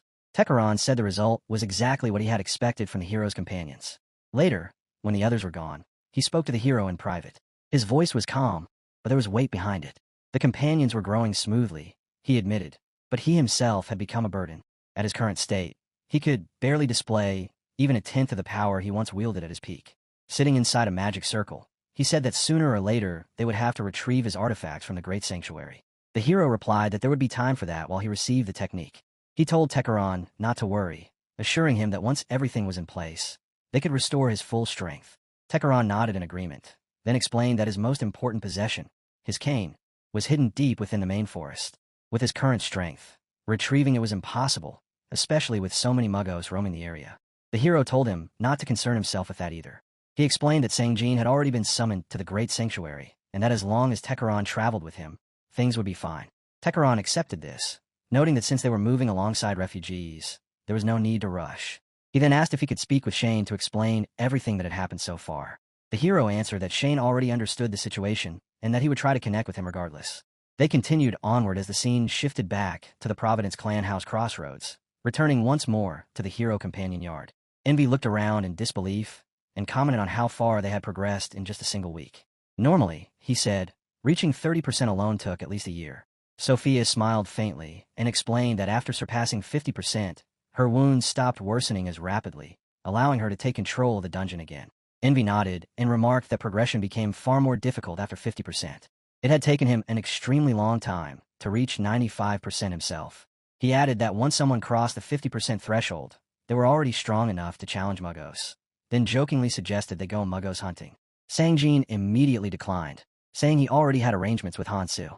Wonkyang also refused, explaining that he still owed a debt to Kong Hansu and intended to keep focusing on rune farming. Sophia then reminded Envy that he had mentioned wanting to ask her something, and said she would prefer to deal with that first before involving herself with muggos. Envy agreed and decided that only Sophia and the intelligence team would accompany him. Sophia responded calmly, assuring him she would handle her task properly. At that moment, blue message birds fluttered in and landed in front of their recipients. Wonkyang's face suddenly drained of color as he read his message. Envy noticed immediately and commented that it was the first time he had ever seen Wonkyang so shaken, asking what had happened. Beads of sweat formed on Wonkyang's forehead as he urged everyone to listen carefully. He revealed that King An had ordered him to infiltrate the Laralarol clan and poach their members. The group stared at him in stunned silence. Then, without warning, Envy burst into laughter. He said that ordering someone else to poach members instead of doing it personally was practically a declaration of war between monarchs, calling the demand utterly absurd. Wonkyang immediately protested, saying this was not something to laugh about. He added that the order explicitly requested Envy's assistance, meaning Envy was already involved whether he wanted to be or not. Envy stopped laughing at once, apologized, and asked what exactly he needed to help with. Wonkyang admitted that he did not fully understand the order himself. He had been told to become a criminal of sorts and infiltrate the Luro clan naturally. He wondered aloud if spreading wanted posters might work, then quickly dismissed the idea, doubting anyone would fall for something that obvious. With visible embarrassment, he added that their city unfortunately had a large number of Luro clan spies already embedded within it. Lowering his voice, Wong told Envy Aaron that he believed the order meant he had to commit a real crime. He explained that he had been instructed to destroy part of Remparts. Envy's eyes widened in shock as he asked if that meant Wonk would truly become a wanted criminal, and whether something like that was even acceptable. Wonk clicked his tongue in irritation. He said he did not understand the reasoning either, but he had already promised to follow the order without question. His frustration spilled out as he complained about why he was always the one tasked with doing things like this, his voice growing sharper by the second. Sangjin, watching from the side, casually remarked that it was probably because Wonk looked the most evil among them. That single comment only made Wonk's expression darken further. Envy exhaled and said that regardless of everything, he would help. He instructed Wonk that once he reached the Luro clan, he should immediately look for Terrace. Envy explained that Terrace was a spy they had planted inside the clan and that he would assist him. He admitted honestly that he did not know whether the plan would truly succeed, but said that he was counting on Wonk all the same. That night, Wonk stood atop a massive wall beside another man. Sweat streamed down his face as doubt crept into his mind. Was this really the right thing to do? The question lingered only briefly. He had already come too far to turn back now. There was nothing left but to act. From a large tower nearby, Envy's voice rang out as he raised the alarm, announcing that a thief had robbed the clan's rune storage. Below, Wonk felt his pulse spike. It had begun. He sensed that the structure's durability had reached its limit. Clutching one of the distorted rune cores he had stolen, he thought grimly that this would likely be the last attack he could make. He activated the skill triple strike and drove his sword into the wall. A deafening explosion erupted, the shockwave tearing violently through the structure as the wall shattered completely. Shouts erupted as someone screamed that the southern wall had been breached. Another man barked orders, yelling for them to capture the intruder, and not let him escape. He pointed straight at Wonk as he leapt through the ruined wall, giving precise instructions to the soldiers. Wonk gritted his teeth and glanced back.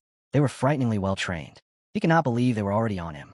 Pushing off the ground, he sprinted away at full speed, activating the skill haze of solitude as his body faded from sight. In the past, Envy had handed him that ring and calmly explained its effect. While worn, it allowed the user to turn invisible. The duration was 1 hour, no more. If he wanted to use it again, he would have to wait an entire day. She had warned him to think carefully before activating it, because once it was used, there would be no second chance. Now, as Wonk activated the ring, his body dissolved completely into mana. The pursuer chasing him skidded to a halt, eyes darting around in confusion, unable to understand where his target had vanished. Even while invisible, Wonk kept running, forcing his legs to move faster. He had to escape before the effect wore off. Soon after, a report reached the hero, confirming that Wonk had successfully infiltrated the target. Sangjin commented that if this were a normal monarch's order, there would always be a chance that clan members might hesitate or outright refuse. But Wonk was different. His control as a monarch was abnormally strong enough to carry out orders that bordered on suicide without resistance. The hero reflected on that truth. In his past life, it was precisely this trait that caused many clans to collapse from within. Now that Wonk stood among his companions, if that same specialty was used correctly, destroying the Luro clan from the inside was no longer a distant possibility. At that moment, Baron arrived and informed Kong Hansu that permission to enter the Great Sanctuary had been granted. The hero noted that the approval had come faster than expected. Baron explained that since Kong Hansu was a guest tied directly to the Pope's prophecy, the decision had been expedited. He added that he had also heard from Aelin and the Elder that Kong Hansu had saved his sister twice. Baron straightened and spoke with sincerity. Protecting the weak was the duty of a warrior, he said, and he swore to repay this debt in the name and honor of Gardat Baron. Kong Hansu replied that he appreciated the sentiment and accepted it without hesitation. Baron nodded, saying he had expected that answer. Though their clash had been brief, he had grown fond of Kong Hansu's character. He went on to say that once Kong Hansu received the physical strengthening technique, he would become a warrior like them, and he offered his genuine wishes for good fortune. The scenery shifted toward a beautiful palace. Baron remarked that although it might be unnecessary, he felt compelled to issue a warning. One of the seed of the 13 resided within. As beings who had led for 500 years, they demanded a certain level of respect. He asked Kong Hansu to be mindful of his manners, stating plainly that he did not wish to see his sister, the savior, die. Kong Hansu acknowledged the warning and assured him that he would be careful.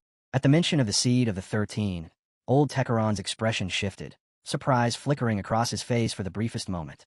As Tarhal reached the door, he turned and told Kong Hansu to do his best, saying that his role here was finished. The door slowly opened, and a brilliant light spilled outward into the corridor. As the glow settled, a man seated upon a throne came into view, heavy guards stationed throughout the chamber, their presence filling the room with silent pressure. The one seated above them was the higher authority, who formally welcomed him, expressing his appreciation that Human had answered his summons. He introduced himself as Odian, the head priest of the great sanctuary of the Main. The hero studied him quietly.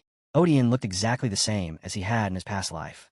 He remembered a time when they had stood as equals in the abyss. That was no longer true, yet the difference in their standing did not automatically mean that his proposal would be rejected. As the hero stepped forward, one of the attendants suddenly shouted in outrage, accusing him of disrespecting the head priest and ordering him to kneel at once. Odian raised a single hand, stopping him mid-sentence, and calmly instructed him to cease. There was no intention, he said, to impose their customs upon a human. The attendant tried to argue further, but Odian cut him off. If his memory was correct, he said, the prophecy spoke of a horned human who would save the world. That alone made the situation contradictory. Tarhal would never make such a mistake, nor would he ever misunderstand the meaning of a prophecy. Without hesitation, the hero revealed his horned form and asked if this was what he meant. Shock rippled through the chamber as the guards recoiled at the sight of the horns. Odian's lips curved upward. He said he liked that attitude. Still, he added that if Hansu truly was the chosen one, then the physical strengthening technique would not be the end of his path. He asked what Hansu intended to do with it. Hansu answered simply that he would use it to heal Azar. The chamber erupted into murmurs.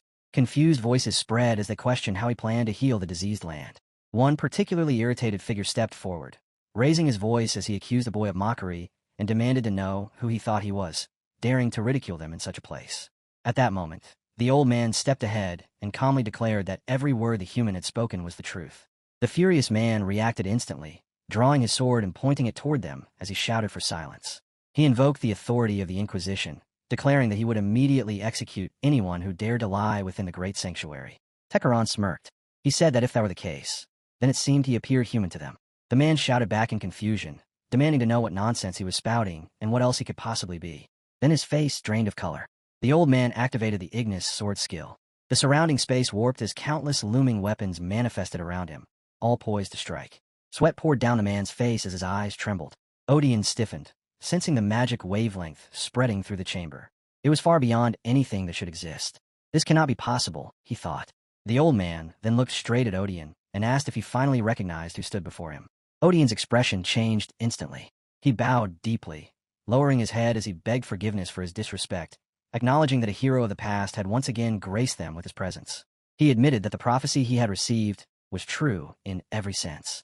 Raising his voice, Odion called out to everyone present and ordered them to listen carefully. He announced that this man's name was Tekaron, one of the seeds of the 13 scattered across the world 500 years ago. He declared that Tekaron had returned to this very sanctuary, bringing with him the savior who would secure their future, and commanded everyone to kneel. The entire assembly dropped to their knees at once. Only the arrogant youth remained standing. Tekaron pointed directly at the boy and instructed the others to show him complete respect, to fear nothing, and to follow him without hesitation. Turning back to Odion, Tekaron asked whether the lock on the procedure chamber had changed.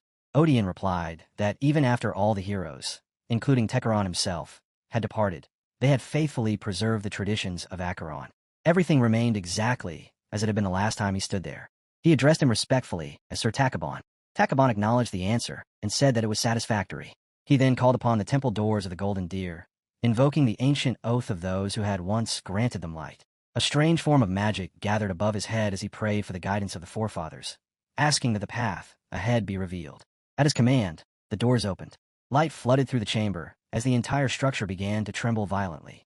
Deep, grinding sounds echoed throughout the sanctuary as ancient mechanisms awakened. The old man asked whether the technique could be performed immediately. Odion replied that it was possible, but due to the lack of holy water, the process would take roughly 3 months to complete. The old man commented that it was quite a long time, though understandable. Since both of them were present, he said, there would be no issues invoking the technique, and preparations should begin at once. The hero then stated that if the process would take 3 months, he would first contact his comrades and complete their preparations within that time. The old man replied that if that was his decision, he would summon him once everything was ready. Odion expressed his gratitude and said that he was counting on him. The scene shifted to a strange purple chamber containing a massive spherical orb. Several new, imposing figures gathered around it. Among them stood a man named Jotun, the Pope of the Grashi tribe. He announced that preparations on their side were complete and asked about the situation among the humans. Another man replied that the humans were still gathering supplies and undergoing internal restructuring, a process that would require more time. Hearing this, Jotun urged them to hurry. He warned that the longer they delayed, the closer that man's wife would grow to another. If he truly wished to save her, Jotun said, then he already knew what had to be done. The man's expression hardened instantly. He fell silent for a brief moment before asking when the invasion would begin, adding that he was prepared to depart immediately if necessary. Jotun burst into maniacal laughter, praising the man's spirit and approving of his resolve. He explained that it would take roughly half a month to reach the temple from their current position and ordered him to complete all preparations within 3 days. The man acknowledged the command and stated that he would be ready. Though the future remained uncertain, one truth was undeniable. The war had already begun.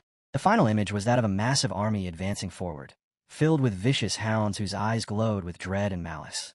Later, outside the castle chamber, the furious man rushed down the corridor, moving with single-minded urgency. His teeth were clenched as he cursed Tekaron under his breath, fear the hero gnawing at him, even as rage consumed his thoughts.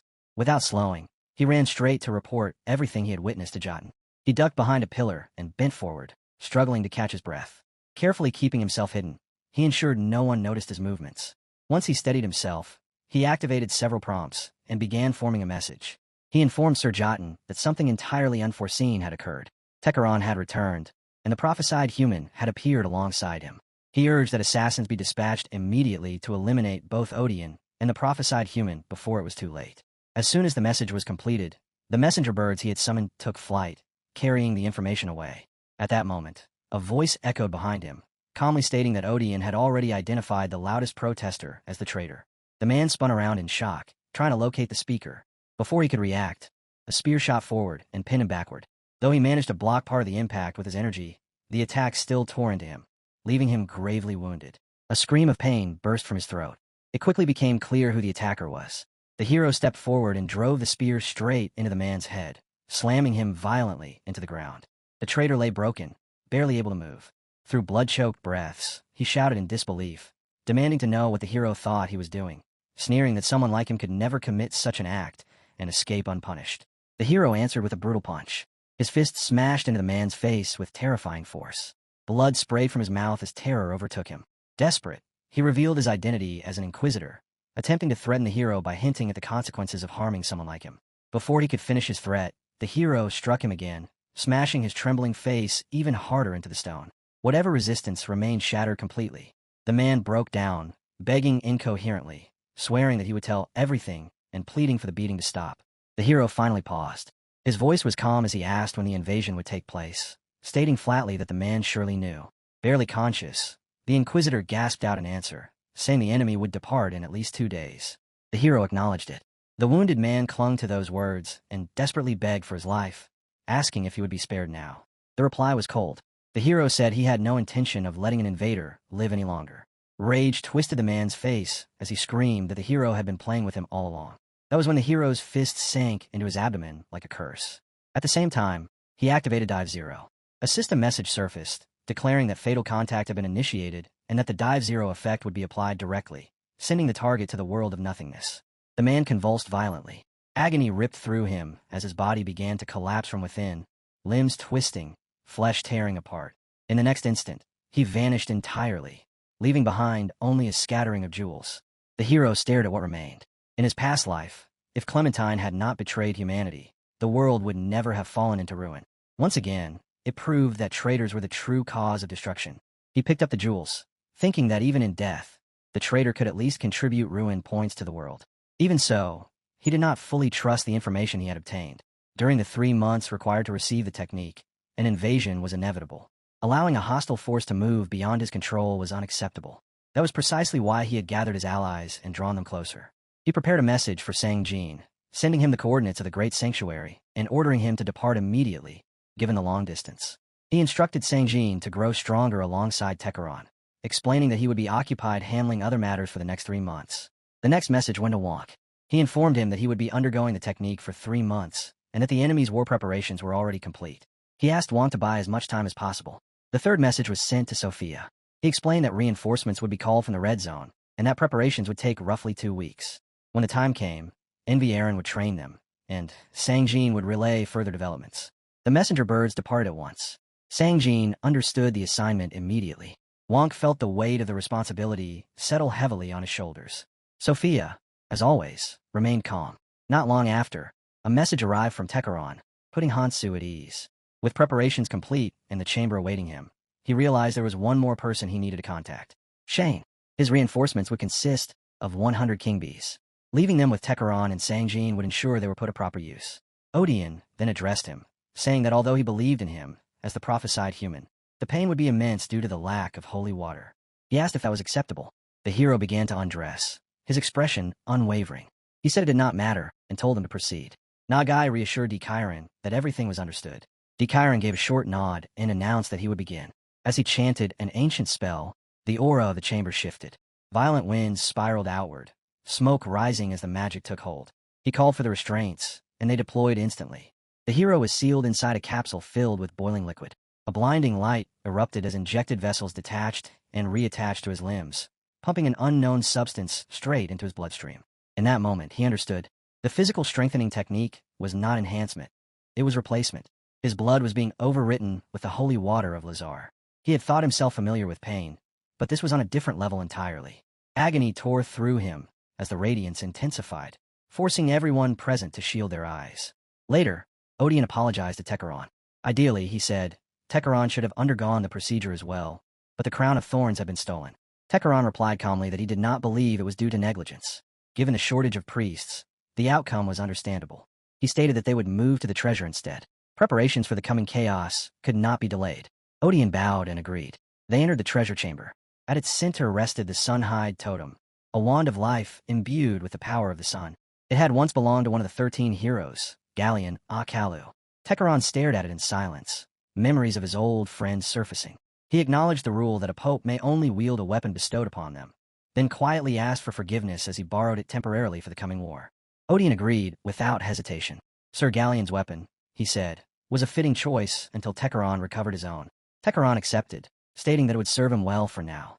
Odion then asked whether Techeron had buried the soul transfer device during his final journey between worlds, noting that recovering it in his current state would be difficult. Techeron confirmed this. He added that during his travels, he had become a traveler like humans, capable of growing stronger through ruins. He asked if there were suitable hunting grounds nearby. Odion offered to assign guards and suggested the main forest. Techeron declined, explaining that another human guest would arrive soon and that he intended to travel with him instead. Odion accepted the decision. The scene shifted to Caldera, the base of the Liro clan. The atmosphere was unnervingly quiet. At one guarded house, 2 sentries stood watch. Then a massive explosion erupted from within the structure. Chaos followed instantly. People screamed for water as flames swallowed the building whole. Above the inferno, a dark mist spread unnaturally, leaving everyone frozen in confusion, unable to comprehend who could have caused such devastation. For hours later, the scene shifted again. In another location, people worked under crushing heat, drenching themselves with showers as they continued their labor without rest. One man shouted in frustration, complaining that after coming all this way, all he had done was work without rest.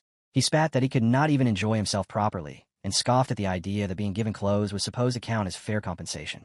Fueled by anger, he hurled his shovel to the ground, cursing loudly and declaring that he had not traveled this far just to be reduced to manual labor. When a smartass bent down to pick up the shovel and casually commented about someone working themselves to the bone in a place like this, the already irritated man snapped. He demanded to know who the hell he was and whether he was looking for a fight. The smartass remained calm. He activated a skill and said he had no interest in pointless scuffles. Instead, he explained that he had recently placed himself under a monarch who had arrived in Caldera. Because of that, his abilities had jumped by 20 to 30%. Thanks to that boost, he had already taken part in the monarch's pillaging. With a relaxed tone, he then asked what they thought about joining the Gross clan. The man stared at him in disbelief before exploding. He shouted that a 20 to 30% increase was insane, a level comparable to top legal clans. He admitted that if he was going to slave away regardless, then of course he would rather join something like that. Another voice chimed in, saying he would join too. Soon, more people agreed, shouting that they would rather band together than keep doing this meaningless work. Tools were thrown aside as they yelled that they wanted loot for themselves as well. In the distance, a different voice echoed, apologizing for failing to protect someone. It said it would not be long, that their daughter must be watching from the heavens, and that was why they had to keep living. A man sat before a vessel, murmuring that many of Acheron would have to be sacrificed. He asked them to wait just a little longer and vowed to protect them until that time came, no matter what kind of monster he had to become. Suddenly, a loud noise burst from one of the capsules nearby as someone inside was injected into the vessel. Another man walked up to a boy and asked where he had been. The man seated beside the capsule lifted his head and asked who it was, calling him Gunwu. In the name of Allah, the most gracious, the most merciful, he reported that someone whose stats had been too low to join any clan was now gathering forces at an unprecedented speed due to a strange monarch trade. He asked how they should respond. The boss replied that Terras had already told him about it, saying it was a special trade that significantly raised stats. He dismissed the travelers in Caldera as nothing more than criminal trash anyway, and said they would use anything at their disposal as long as it helped revive Sinyo. Since Plan A had already collapsed, he decided there was no point clinging to it. They would simply bail out the surrounding villages instead. He said he would personally meet Gunwu alongside Jotun and told him to go carry out his role. Gunwu responded in a tone that was calm yet sharp, accepting the order without hesitation. Later, alone in the laboratory once more, he acknowledged that things were taking longer than anticipated. Still, he promised himself he would finish it quickly in return.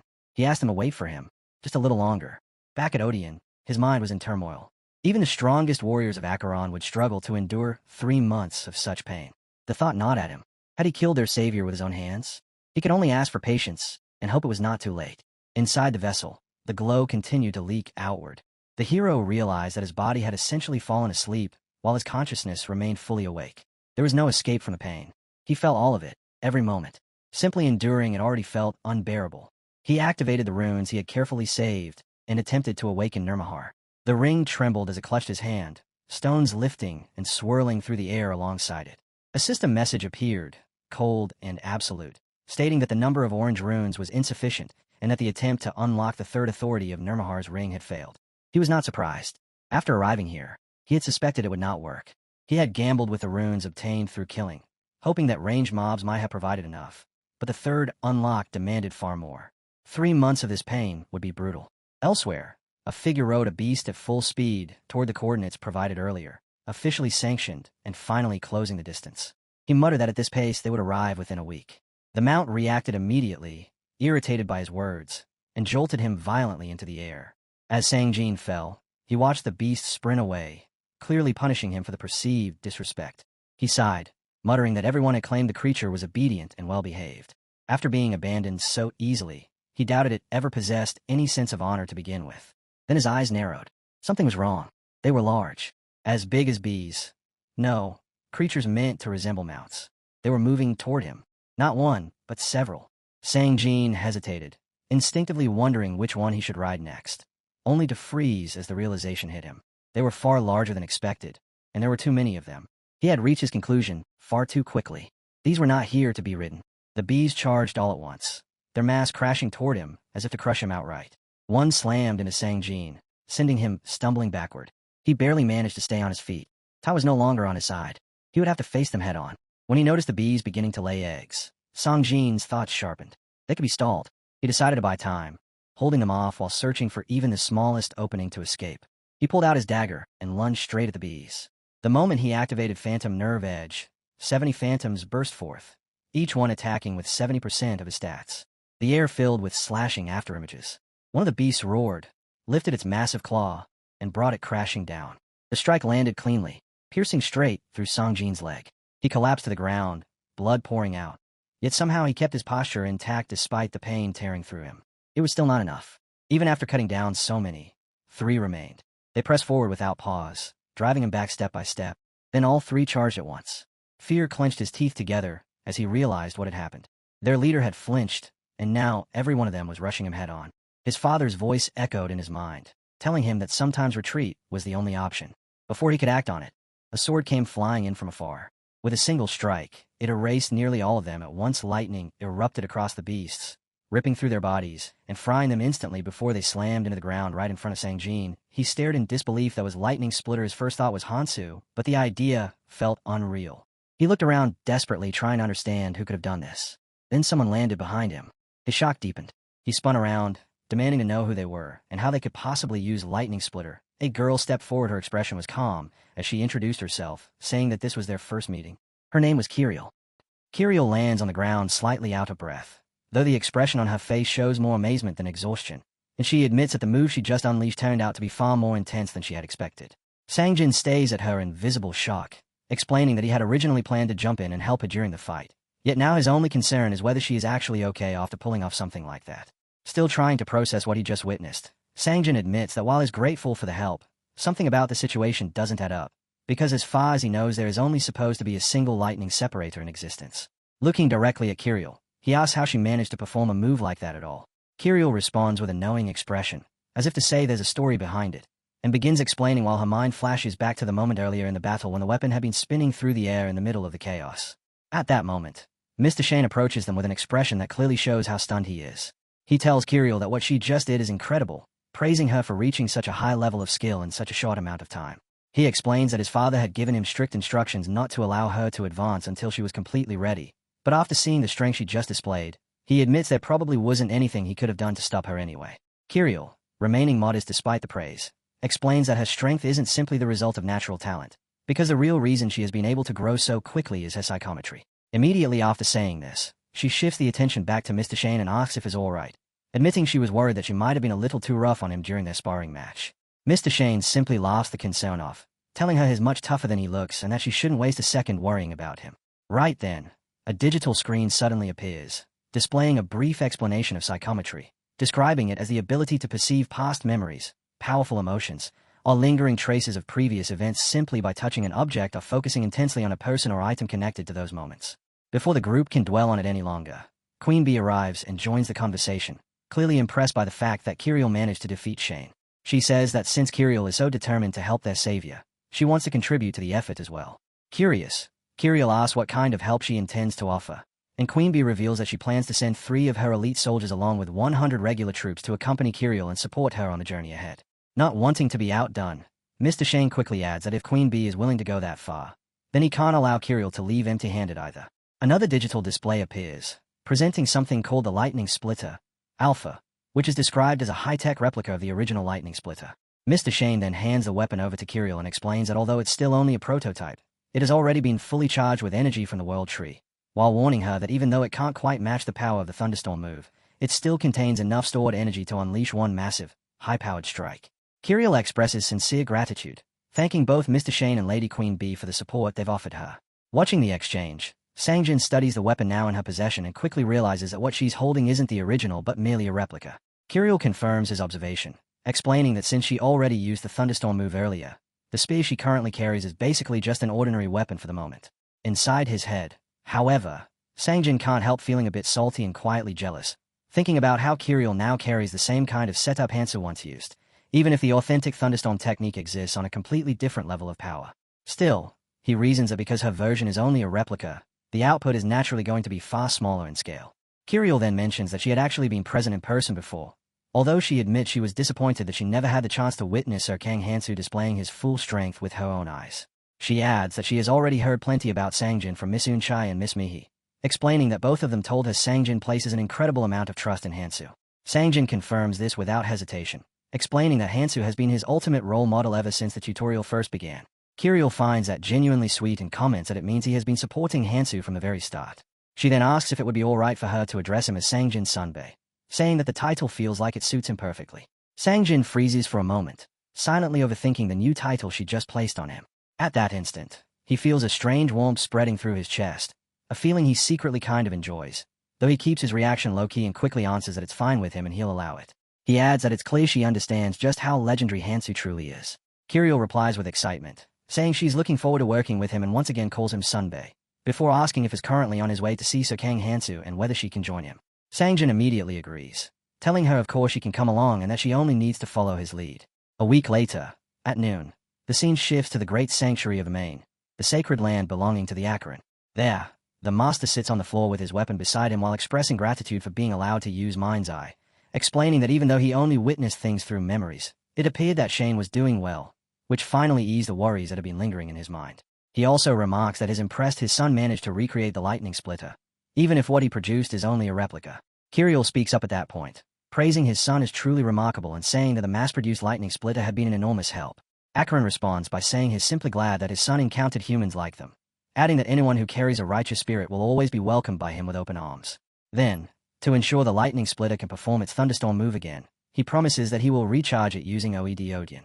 Akaran does give them a warning, explaining that if the weapon is used to unleash thunderstorm one more time, it will most likely break afterward. However, once the war begins, even a single use would still provide a massive advantage. Hearing this, Kirill is clearly moved and asks how she could possibly repay him for going that far. Akaran calmly replies that after using Mind's Eye on her, he already knows she is completely trustworthy. Then, almost as an afterthought, he adds that since they are discussing it anyway, she and Sangjin are welcome to take anything they like from his personal army. Sangjin offers a brief word of thanks, and Kirill follows with her own heartfelt gratitude. While the three of them stand there examining the collection of weapons, a digital screen suddenly appears, displaying information about the Blade of Melody, a pair of daggers once wielded by Sekma, the legendary assassin of the Grashi tribe. Another notification follows immediately after, explaining that even the smallest scratch from these blades will infect the target and ultimately bring down any enemy. Sangjin picks up the weapon and casually remarks that it looks pretty impressive. But before he can do anything else, Akaran abruptly shouts for him to stop and urgently asks about that specific weapon. Confused, Sangjin turns to him and asks if he isn't allowed to take that one. At that exact moment, another screen flashes into view announcing that Burning Mirik has taken an interest in the chaos surrounding Choi Sangjin, and it declares that he has been afflicted with the status known as Cursed Possession. Instantly, Sangjin begins yelling and nearly crying out, frantically demanding to know what is happening to him. Akaran, looking clearly stressed, explains that some cursed weapons were mixed in with the rest of the armory and apologizes for failing to warn them about it earlier. Still looking completely baffled, Sangjin asks why it doesn't actually hurt at all right now and what exactly this Cursed Possession status is supposed to do. Akaran then explains that the curse is extremely cruel because it inflicts unbearable pain whenever the weapons are separated from the person who possesses them. It doesn't matter whether someone is trying to take a shower or simply go to the bathroom. They must keep the weapons on their body at all times. If even one of them is let go, the pain becomes intense, and if both are dropped, the result could very well be death. Hearing this, Sangjin is completely shaken and asks what kind of insane curse that even is, though he tries to reassure himself by thinking that everything should be fine as long as he never unequips them and stays extremely careful. Kirill steps in at that point and points out that it could become a serious problem if he doesn't actually know how painful the effect is. She suggests that he should try letting go of one of the weapons right now just to understand what he's dealing with. Sangjin agrees, deciding that testing it once might be a good idea. He attempts to set one of the blades down, but the moment it leaves his hand he immediately starts screaming and crying in agony, scrambling to grab the dagger again. The pain is so overwhelming that he even swears loudly, declaring that he will never, ever let go of those weapons again. Seeing his reaction, Kirill feels genuinely awful and quickly apologizes, admitting that she had no idea the pain would be that extreme. Sangjin tells Kirill it's fine, explaining that he actually needed to experience it firsthand so he could understand just how dangerous the situation truly was. Akaran, watching the exchange, seems quietly impressed and comments that it was a rather professional way to conduct an experiment. Although the atmosphere becomes a little awkward after everything that just happened, Akaran soon asks Kirill whether any other weapons in the armory have caught her interest. She points out one she likes but cautiously asks first if there will be any cursed complications attached to it. A digital screen immediately appears, identifying the weapon as Shine, a legendary armament once wielded by Lumen, the individual who held the first seat of the guarded Baron for an entire century. Akaran reassures her that this particular weapon carries no curses at all, though he warns that using it properly requires extremely precise control over magic, making it difficult for most people to handle.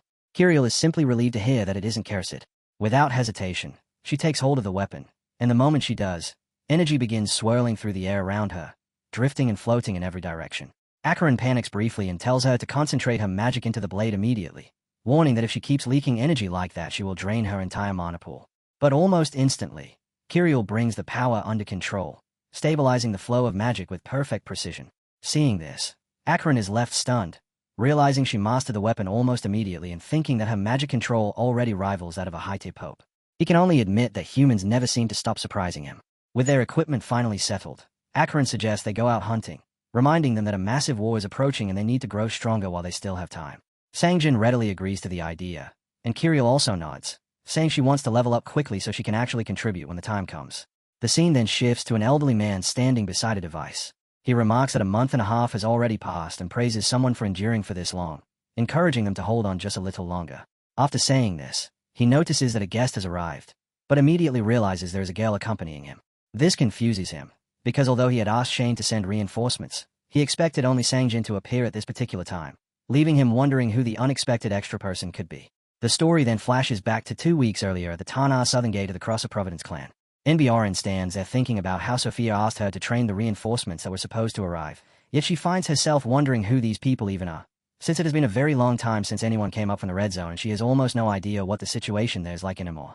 As she waits, a thick fog suddenly rolls in, filled with multiple objects flying directly toward her. Startled, she shouts out, demanding to know what in the world that is, only to realize moments later that those flying objects are actually the reinforcement she has been waiting for. The reinforcements arrive soaring through the air before their carriage suddenly descends and lands on the ground. As the vehicle settles, a figure steps out while resting a hand against the carriage frame. Uni watches them approach with visible surprise and asks if they are really the reinforcement she had been waiting for. In response, they immediately reveal a shocking update, explaining that they have already wiped out the calamities and even managed to turn some monsters over to their own side. Jiriel backs this up, confirming that a massive war is approaching soon and adding that the Queen of the King Bees, once feared as a calamity of the Red Zones, personally sent them here to assist. The King Bee royal guards then formally introduce themselves. Fire offers a polite greeting. Wind remarks that they were told Uni would be the one responsible for training them, and Water adds that she's looking forward to relying on Uni's expertise. Taking in the situation, Uni agrees to handle their training, commenting that sending reinforcements like this was a smart move and that it creates the perfect opportunity to finally deal with the Liro clan.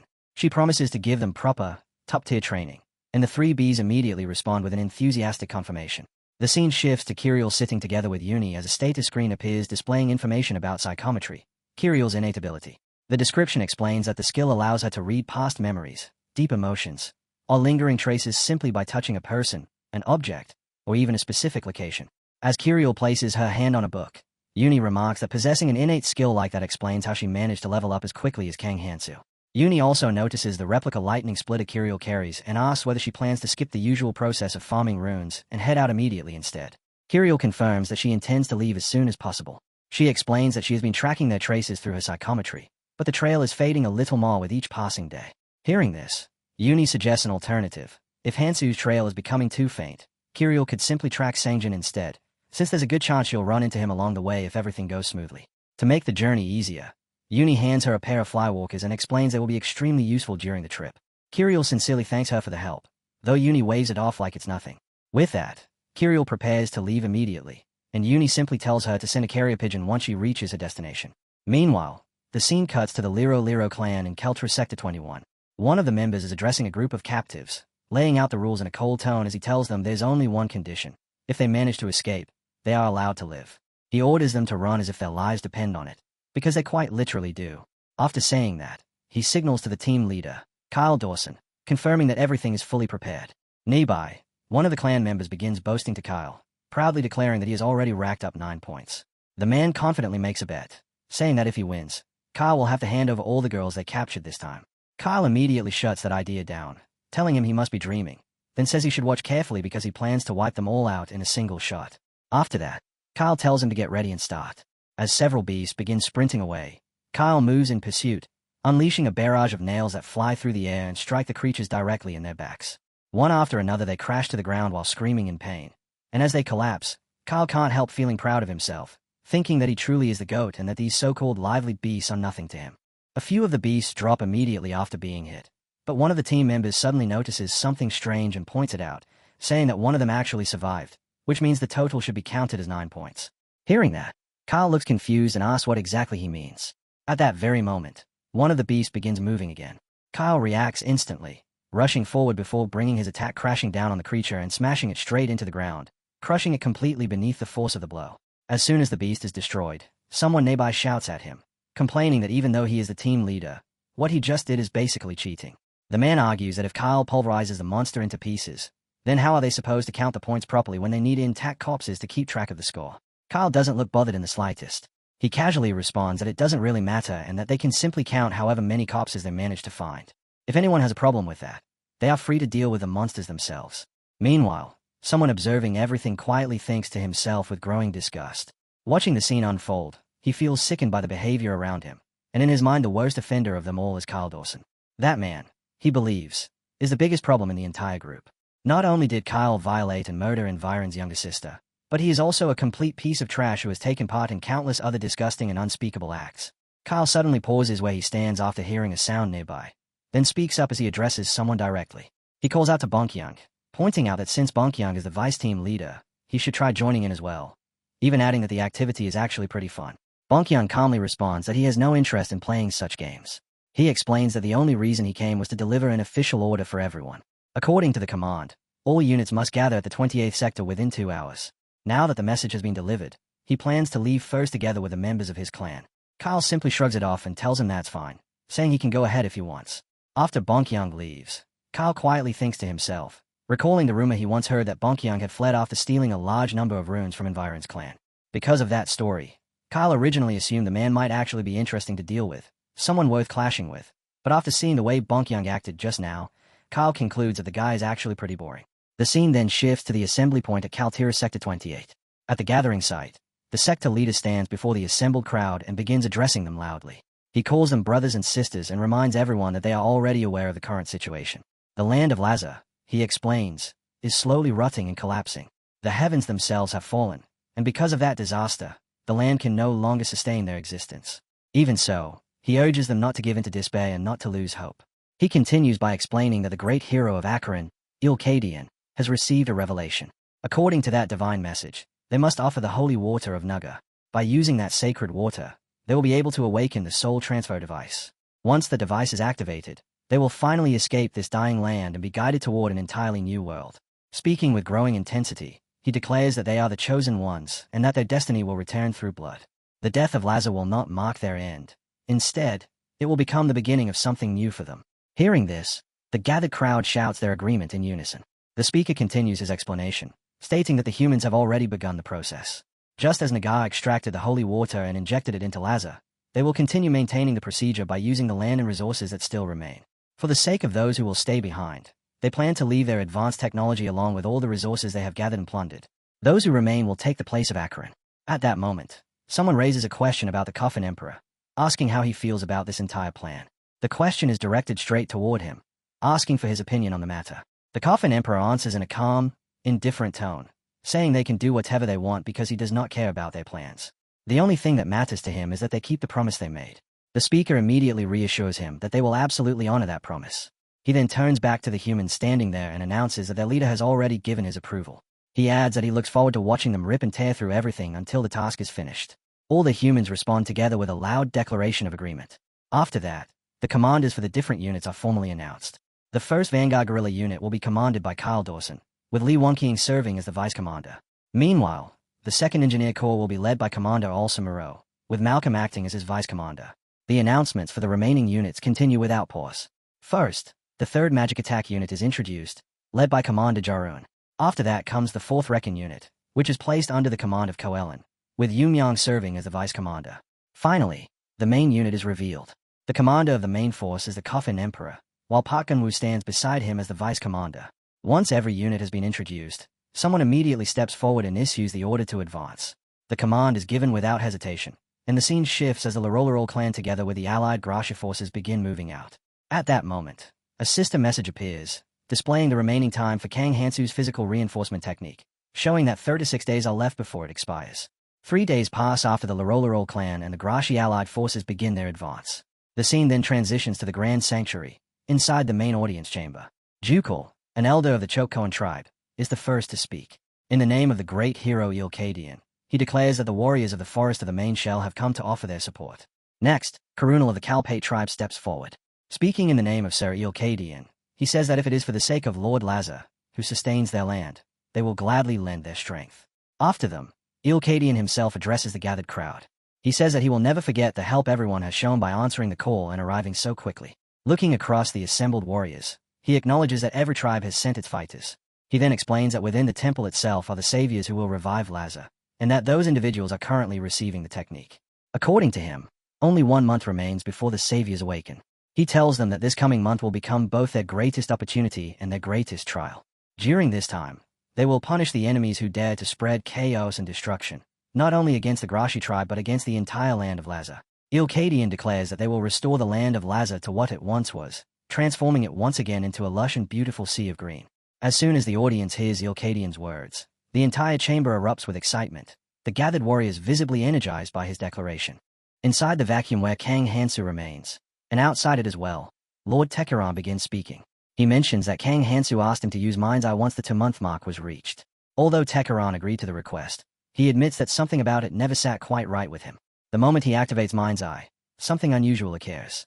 Tekiran begins falling deeper and deeper, as if he has been pulled into a bottomless void, the sensation resembling an endless descent. While continuing to fall through that space, Tekiran studies what he can see and remarks that Kang Hansu does not appear to be doing very well. From his perspective, Kang Hansu's inner world already seems to have deteriorated quite severely.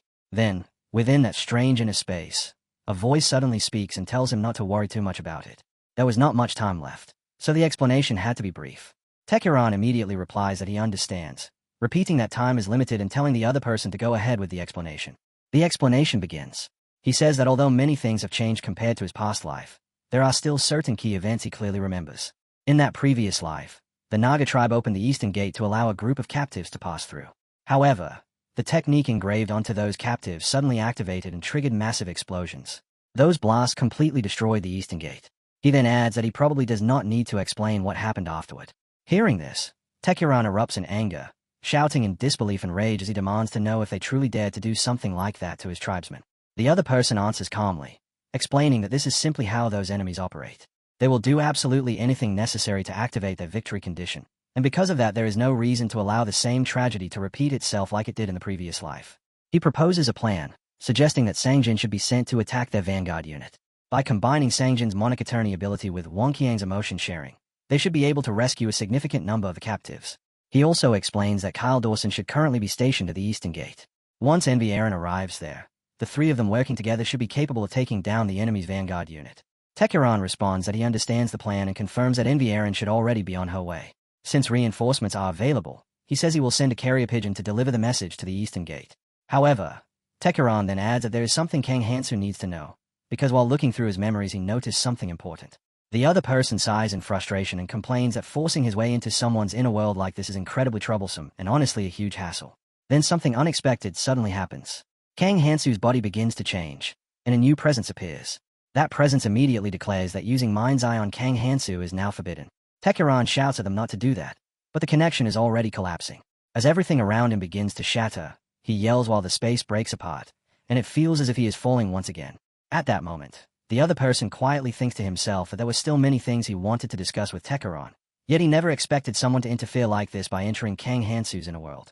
Even though the situation is frustrating, there is nothing he can do about it. So he calmly decides that until Kang Hansu finally awakens, they will simply do their best to hold the line in the war. The scene then shifts to a location 4 kilometers east of the Great Sanctuary, where the encampment of Carl Dawson's guerrilla unit is set up. Inside the camp, soldiers move back and forth while preparing equipment and making final arrangements as they get ready.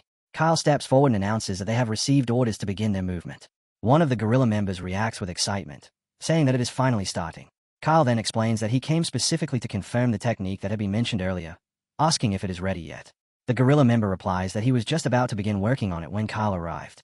Right after saying that, the guerrilla points towards something nearby and orders another soldier to bring it over. The other guerrilla immediately answers with a quick yes. Not far away, a man suddenly begins begging desperately. He pleads with them to spare his daughter and take him instead. One of the guerrilla members rushes toward the father and daughter while shouting angrily for the old man to shut up. The little girl begins crying in fear. Watching the entire scene unfold, Kyle comments in a mocking tone that it is almost enough to bring a tear to his eye. The guerrilla member then remarks that this is where the real fun begins. Terrified, the daughter asks what they are doing as the guerrilla starts chasing after her. He quickly catches her, grabbing her firmly by the shoulder while raising his hand toward her. Once he has her restrained, he activates a magic cast directly onto the back of her neck. The girl cries out loudly and struggles in fear. After finishing the spell, the guerrilla casually tells her that she can now go back to her father. He even repeats it to make sure she understands, telling her again that she is free to return to her dad. The girl immediately runs toward her father as fast as she can. Crying loudly, she reaches him and asks if he is all right, begging him not to die. Her father quickly asks if she is okay. The girl replies that she thinks they cast some kind of magic on her, but other than that she feels fine, telling him not to worry about her. The moment he hears that, the father's eyes widen in shock. He grabs his daughter and angrily demands to know what the gorilla has done to her. The gorilla casually responds, asking if he is referring to that. As soon as he says it, he snaps his fingers. The instant his fingers snap, the spell activates. A sudden burst of fire erupts on the spot. At the same moment, a screen appears displaying the message curse of self-destruction, explaining that it is a secret curse passed down through the Gracia tribe and that it activates whenever the caster gives a signal. Kyle watches the display and comments with clear admiration, saying that it is amazing. The guerrilla member then calmly explains their plan. They intend to place this curse on every single captive, and once they march back and confront the Naga tribe, the outcome will create quite a spectacular show. Meanwhile, Wonkyung observes everything silently. Sangjin's carrier pigeon has not arrived yet, and at this rate every captive will soon have the curse placed on them. Realizing this, he understands that his role here is to sabotage their plan, and right now feels like the perfect moment to act. Just then, someone suddenly grabs Wonkyung by the shoulder. The man quickly tells him that he will buy some time, so Wonkyung should take the captives and escape. Wonkyung immediately asks if he will be alright on his own, adding that if he ends up facing all the clan members at once, he should not hesitate to use his skill. The man shakes his head and replies that if Wonkyung activates the skill now, its effectiveness will be reduced. It would be far better to save it for later, when the battlefield has fallen into complete chaos and the moment is right. Then he adds one final request. He asks Wonkyung to tell Enverin that he is sorry he could not return. After saying those words, the man turns around and faces Kyle. Kyle slowly tilts his neck toward him, and the instant he does, he suddenly lashes out with a powerful kick that slams straight into the man, sending him crashing down to the ground. Looking down at him, Kyle remarks that he had already expected something like this to happen. Before the real battle begins, he explains, they have to eliminate any rats hiding among them.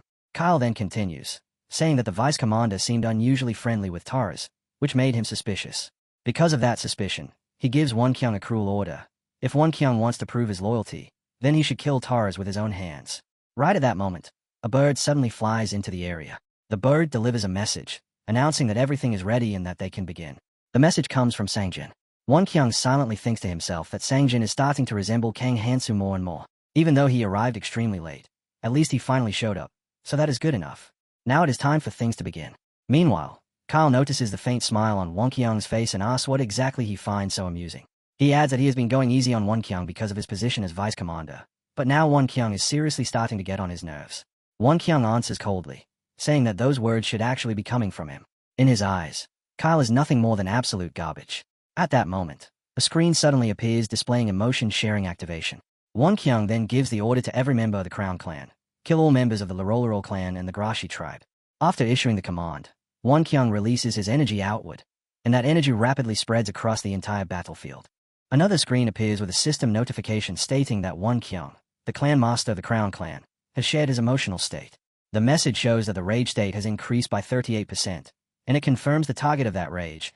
Absolute hostility toward the Larolorol clan and the Grashi tribe has now been activated. The Crown Clan members immediately erupt with furious shouts, yelling for everyone to kill them all and wipe out those bastards. On the opposing side, some of the enemies look completely confused, shouting in shock as they ask what is happening and what is wrong with those lunatics. As the battlefield descends into chaos and the fighting spreads everywhere, Kyle suddenly begins coughing. After coughing, Kyle lifts his head and looks toward Won Kyung, remarking with sarcasm that it was quite the scream. Mocking him, he says that Won Kyung revealed his true identity awfully fast just because they caught a single rat. Won Kyung answers calmly, explaining that exposing his identity does not matter at all because he joined the Vanguard with the intention of doing exactly this from the very beginning. He then declares that he will kill Kyle and every other filthy person like him for the sake of his daughter, promising that they will soon learn the price they must pay for all the sins they have committed. Meanwhile, Kyle thinks back to something he noticed earlier. At the time, Won Kyung's rune count appeared to have dropped to around 50%, which led Kyle to assume that most of Won Kyung's power had already been spent.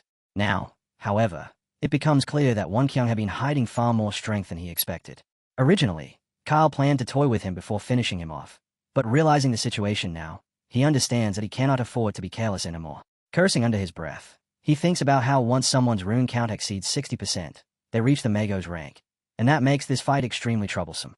Without hesitation, Kyle activates his weapon, the Chain Reaper. The chains burst outward as he releases them, sending them flying straight toward Won Kyung in an attempt to slice him apart. As Kyle charges forward and spreads the chains through the air, another system screen appears announcing that rune absorption has been completed. At that moment, Won Kyung's body transforms into a massive form, enormous swords appearing in his hands. Another screen flashes into view displaying Won Kyung's strength statistics. When the chains lash toward him, Won Kyung swings his power directly against them. The chains shatter instantly, breaking apart and scattering across the battlefield. Kyle stays in shock and shouts at him in anger. Meanwhile, across the battlefield, several people have already been struck down and smashed into the ground during the fighting. One man sits nearby watching everything unfold and comments that Won Kyung is putting on quite a show. Mentioning his name, Lee Won Kyung, he remarks that the man must be truly furious right now, then casually adds that the timing seems perfect, so he might as well show off a little himself. Grabbing his sword, he steps forward. Standing before several beasts, he begins fighting. Some of the enemies panic and shout that these opponents are unbelievably strong. One of them suggests that maybe they should just run away. Others immediately yell back at him to stop acting like cowards and instead swarm them together, arguing that their superior numbers should be enough to overwhelm them. Then suddenly, someone stretches out his hand and stares around in confusion, asking why the corpses lying across the battlefield are moving. Those dead bodies abruptly rise and begin running toward them. Nearby, a young man who has been quietly observing the entire battle smiles faintly and says they should keep killing each other. As long as corpses continue to appear, his army will never run out. As the battle rages on throughout the night, Kyle continues swinging his weapon, cutting down enemy after enemy. Yet while fighting, a realization slowly forms in his mind. Strangely enough, the one bleeding heavily now is him. Grinding his teeth, he curses in frustration and blames those irritating enemies for putting him in this situation. Kyle exploded with fury, shouting that if this was how they wanted things to go, then so be it. He would grind every bone in their bodies into dust, and with that declaration he pulled a peculiar item from his hand while muttering that it had never been intended for use against opponents as weak as them, yet they had pushed him far enough that he was willing to make an exception. A screen appeared, displaying the item's details. Nameless stimulant, a hazardous drug capable of awakening the innate tribal ability Berserk of Akron within its user, though the description carried a severe warning. 10 minutes after activation, the user would completely lose rational thought, and without receiving the proper antidote afterward, death itself was a real possibility. Without hesitation, Kyle drove the stimulant weapon straight into someone's leg, and the man immediately began screaming and sobbing in agony. Kyle bent down slightly toward the injured figure, Won Kyung, and stared at him before coldly telling him to die. The next instant, Kyle smashed him with a savage punch. The impact crushed Won Kyung's bones, sending him collapsing helplessly onto the ground. Kyle burst into manic laughter, thinking to himself how incredible this feeling was and how much he loved it. Meanwhile, Won Kyung lay sprawled across the ground in terrible condition. Quickly realizing that his ribs had been completely shattered, he cursed bitterly, thinking that if his abilities had not dropped so drastically and if he had not suffered such damage, he would still be able to keep fighting. But at this point there was no way he could continue participating in the battle. In the end, he decided it could not be helped. Sangjin would have to arrive sooner than expected. Right then, the bird carrying Sangjin's message flew nearby. Kyle noticed the bird and immediately mocked Won Kyung, sneering as he asked whether it was not humiliating to beg for help after being beaten so badly, then adding that it made no difference who Wonkyung called because he was not leaving this place alive. Kyle went on to declare that he would kill him first and then cut off both his head and Taraz's head as well, planning to raise them on a flag like trophies, even asking Wonkyung if he was looking forward to that. Wonkyung remained lying helplessly on the ground while Kyle approached with his sword. Kyle lifted the weapon, preparing to deliver the final blow.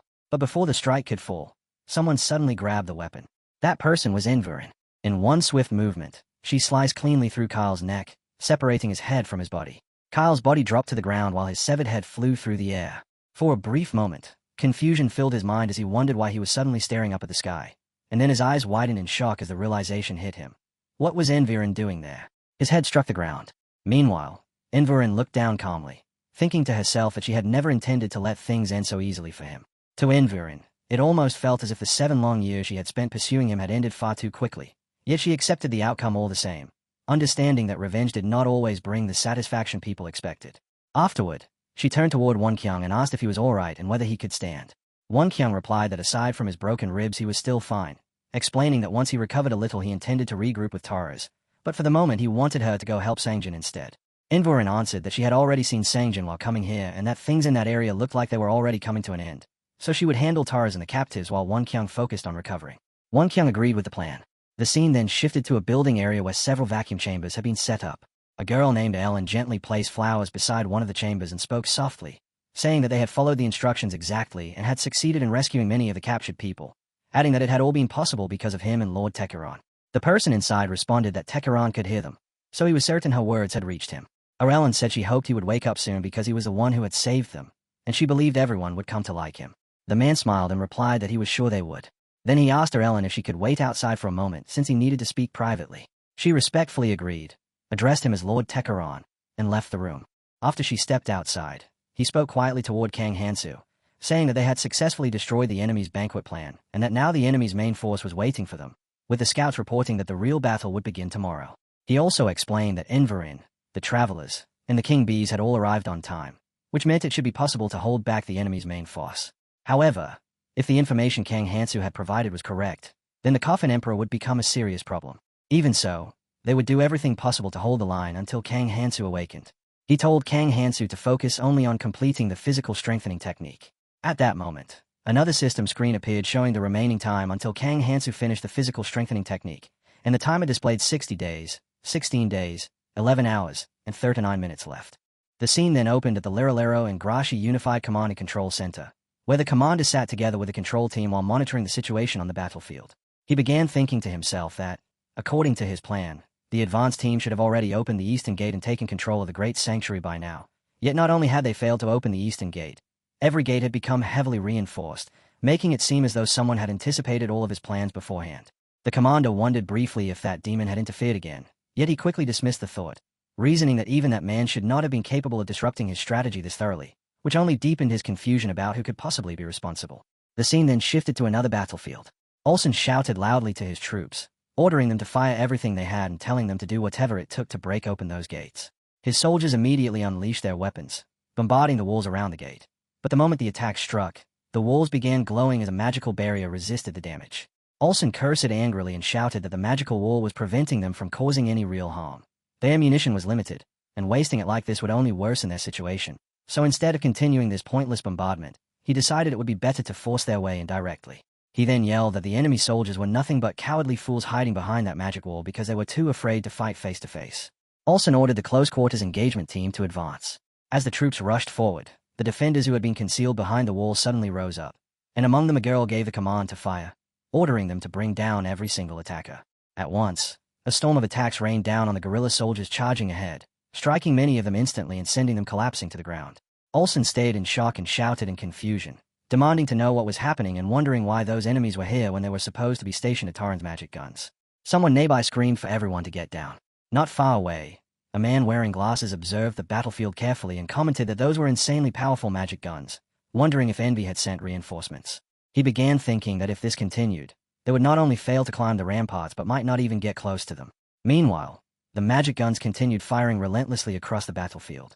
Lord stepped forward and raised his voice, ordering the pirates to deploy and strike the forces on the ground. Moments later the weapons activated, and explosions began raining down as massive blasts erupted across the battlefield, tearing the ground apart. The man with glasses thought grimly that the situation was getting worse, that casualties were rising rapidly, and he began wondering if they should retreat and reconsider their strategy. Around him, several soldiers panicked and shouted that no one had warned them something like this would happen. They cried out that they did not want to die and started trying to run away. The man with glasses quickly grabbed one of them and demanded to know where he thought he was going, ordering him to maintain formation. But the terrified soldier refused, saying it was ridiculous and that he had no intention of dying for nothing. Watching this unfold, the man with glasses realized their formation and discipline had completely fallen apart, and in his mind he quietly accepted that they had already lost. At that moment, something suddenly dropped nearby. A calm voice followed, remarking that he had never expected his report to end up becoming a declaration of their defeat. The sound came from behind the man with glasses, and when he turned around he was met with a shocking sight. A swarm of bees had arrived. Alongside the swarm appeared a person named Kiriel, who calmly announced that the king bees would handle the cleanup. Kiriel then gave the order for the bees to move out. Some soldiers stared at the swarm in terror and shouted that those were king bees, each one possessing Mago's level strength. Kiriel simply watched the battlefield as the bees scattered across the area, attacking enemies everywhere, killing some while capturing others. As the king bees began their assault, someone shouted that those creatures were working incredibly hard, so the rest of them should do the same. They raised their hands and unleashed magical fire toward the battlefield, while the bees released rings of golden light that spread outward, tearing across the area and causing massive destruction. Some of the enemies tried to deploy resistance barriers in an attempt to defend themselves. Meanwhile, one of the guerrilla commanders slammed his hand against the ground in frustration and cursed loudly. He then shouted to another guerrilla soldier, ordering him to deploy the Mago's unit immediately. The soldier responded at once and confirmed the order. Nearby, Chairman observed the situation calmly and asked whether that would really be enough. The guerrilla commander snapped back angrily, saying that his people were being slaughtered while Chairman simply stood there with his arms crossed watching the battle. He told Chairman that if he had something to do, then he should go now and finish it. Chairman replied calmly that if finishing things was what they wanted, then he would finish them.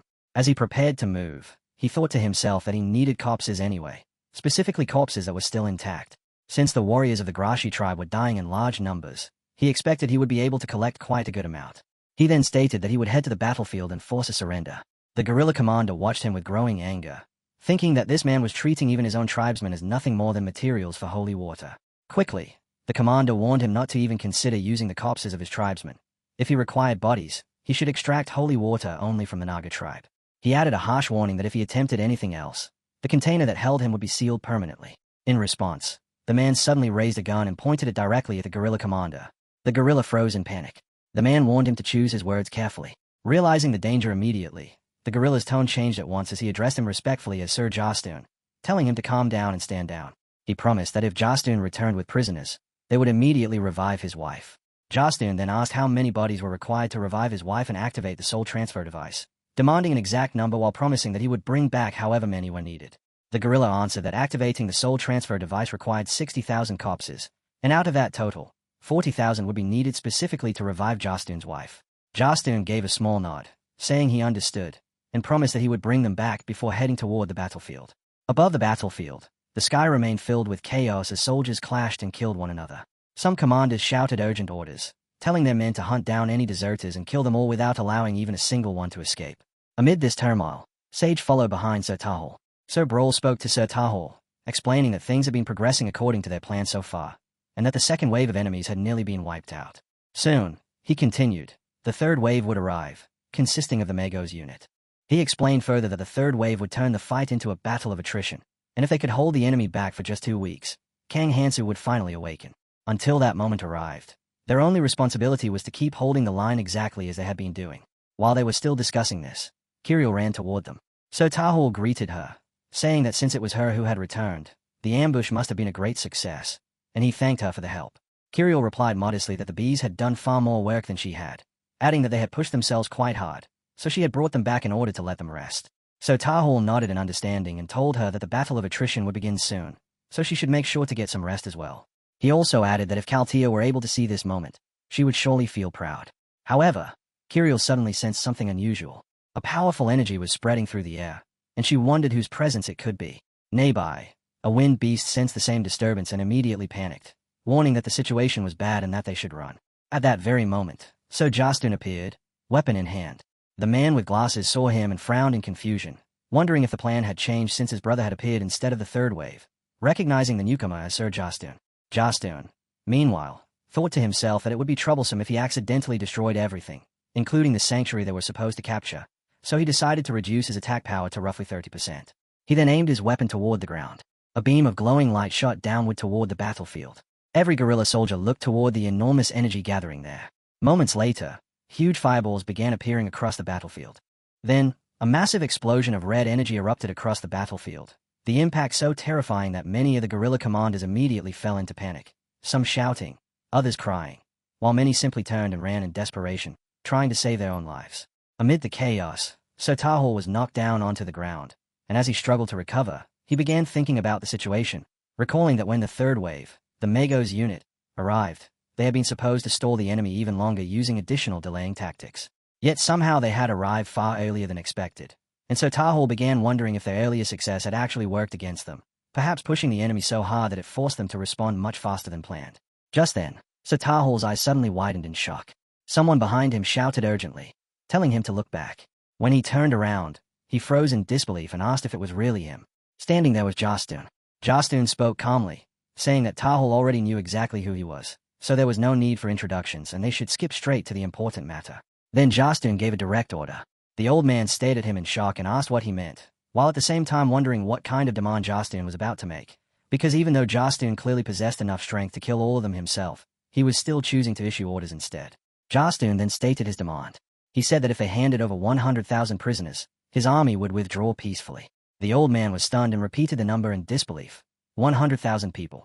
He said the idea was completely insane, because even if they counted every single person living in the entire city, there were only about 600,000 in total, and giving away 100,000 of them made absolutely no sense. Jastun calmly explained the offer once more, saying that if they handed over those 100,000 people, his army would retreat and respect the entire territory where they lived, and he even promised that his forces would forbid any plundering or the slaughter of children. Even after hearing this, the old man remained stunned by the proposal. Jastun repeated himself again, adding that he did not actually want to kill everyone there. But before the discussion could continue any further, Envy suddenly appeared. Without hesitation, she launched an attack called Grand Enforced Slash of Silence, sending a powerful strike directly toward Jastun. However, Jastun blocked the attack effortlessly using nothing but his bare arms. Envy was shocked, realizing that he had stopped her powerful strike with his body alone. Jastun then released a burst of energy that blasted her backward.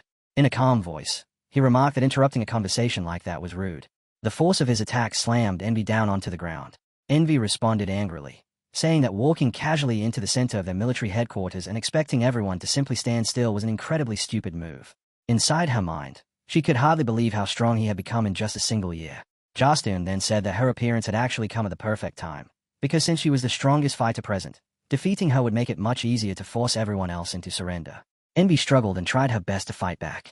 But Jastun attacked once more with his weapon, striking her from behind and sending her flying through the air before she crashed heavily onto the ground. After she landed, Jastun calmly stood over her. Nearby, Kiriel and her swarm of bees watched the scene in stunned silence. Wan Qiang stood there in shock, unable to believe that Envy had been defeated in a single move. Someone beside him muttered quietly that there was probably no one capable of facing that monster except Kang Hansu. So Tahul came to the same realization, thinking that this must be the true strength of a traveler who had undergone body enchantment surgery, and just as he had feared, there was likely only one path left for them to win. Jastun then spoke again. He reminded them that they had just witnessed what he was capable of, and now they needed to decide whether they preferred to die or to hand over 100,000 people. The old man felt completely helpless. The only person who could possibly fight Jastun was Kang Hansu, but Kang Hansu was still in the middle of his awakening process. If they woke him right now, his blood had not fully synchronized yet, which meant his body could lose control and he might die shortly after waking up. Even so, he was the only person who might be able to save them at this moment. The old man wondered if they truly had to sacrifice their future simply to survive the present. At that moment, his thoughts turned to Odion. He understood that the situation had become extremely serious. If they awakened Kang Hansu now, they might be able to defeat Jastun, but it would ruin their long-term plans. However, even if Kang Hansu could not handle whatever came afterward, at least the others might still survive. Just then, a special connection was formed.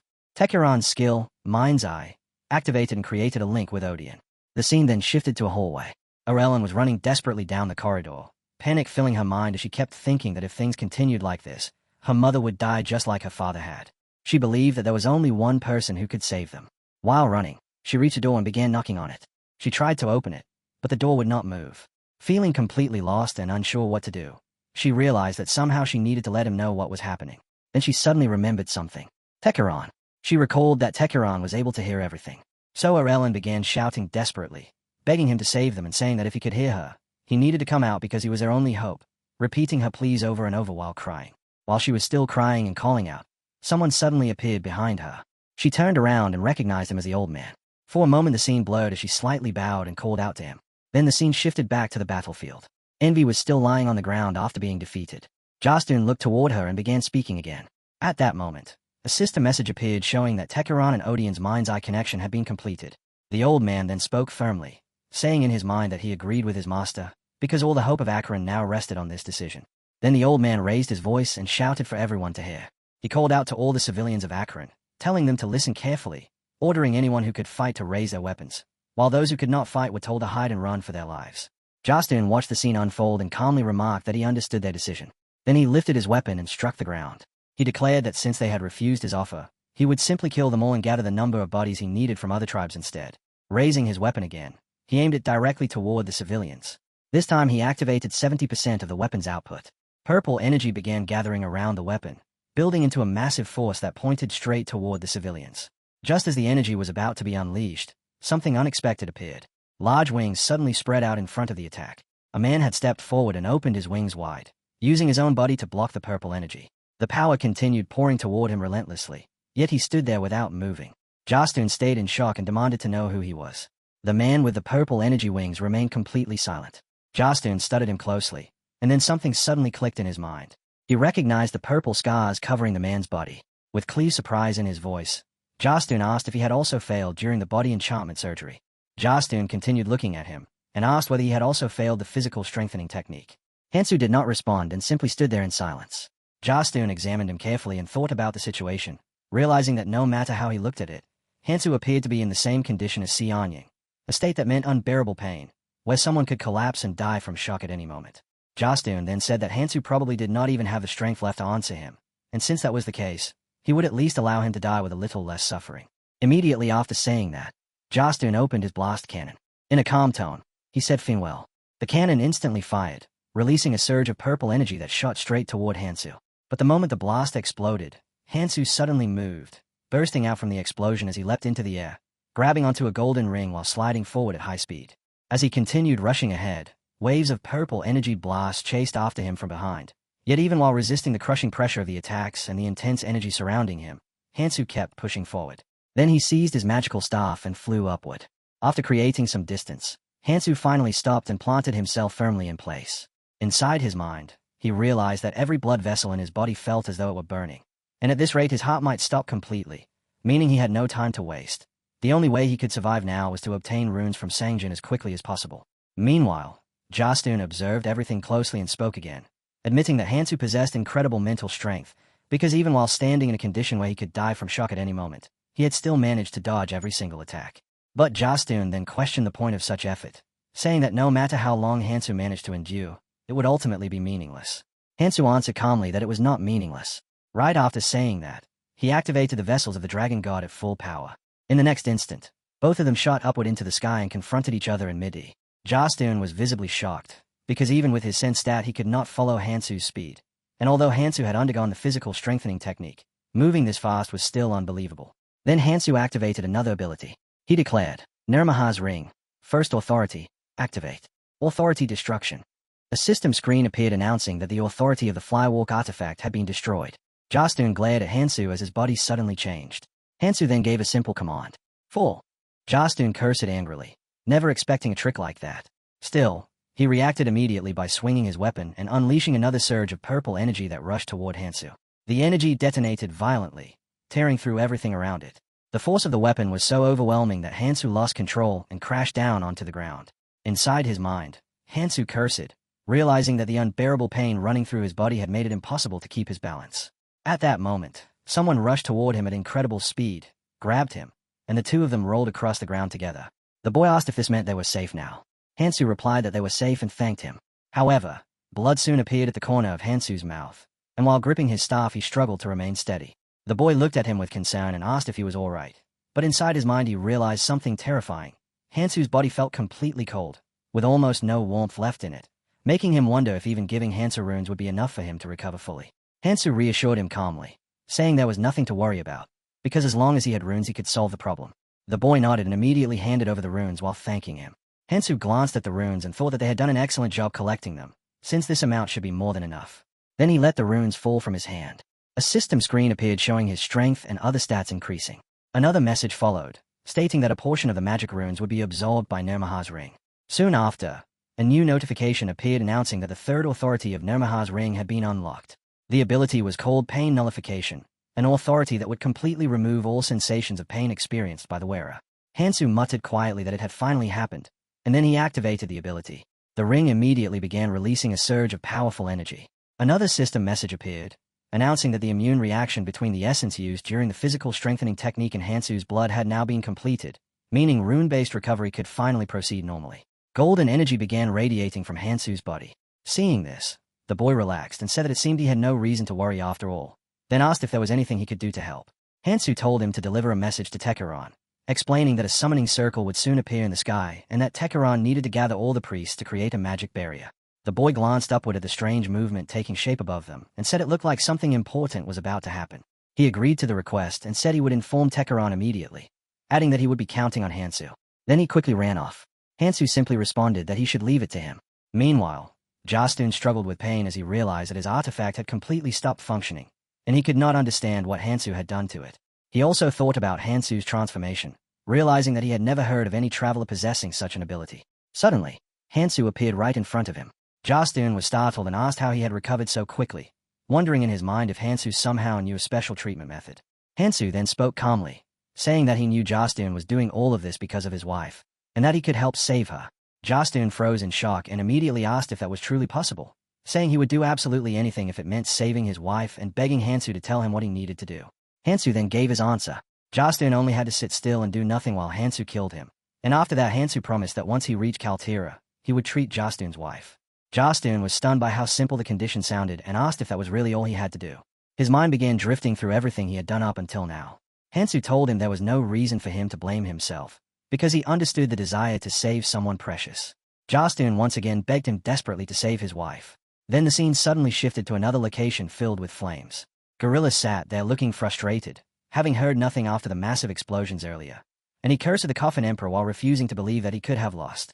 Then another possibility crossed his mind. Perhaps the Coffin Emperor had betrayed them and was planning to sacrifice their entire tribe just to save his wife. The thought filled Gorilla with fury. If that was really the case, then there was no reason for him to keep his promise either.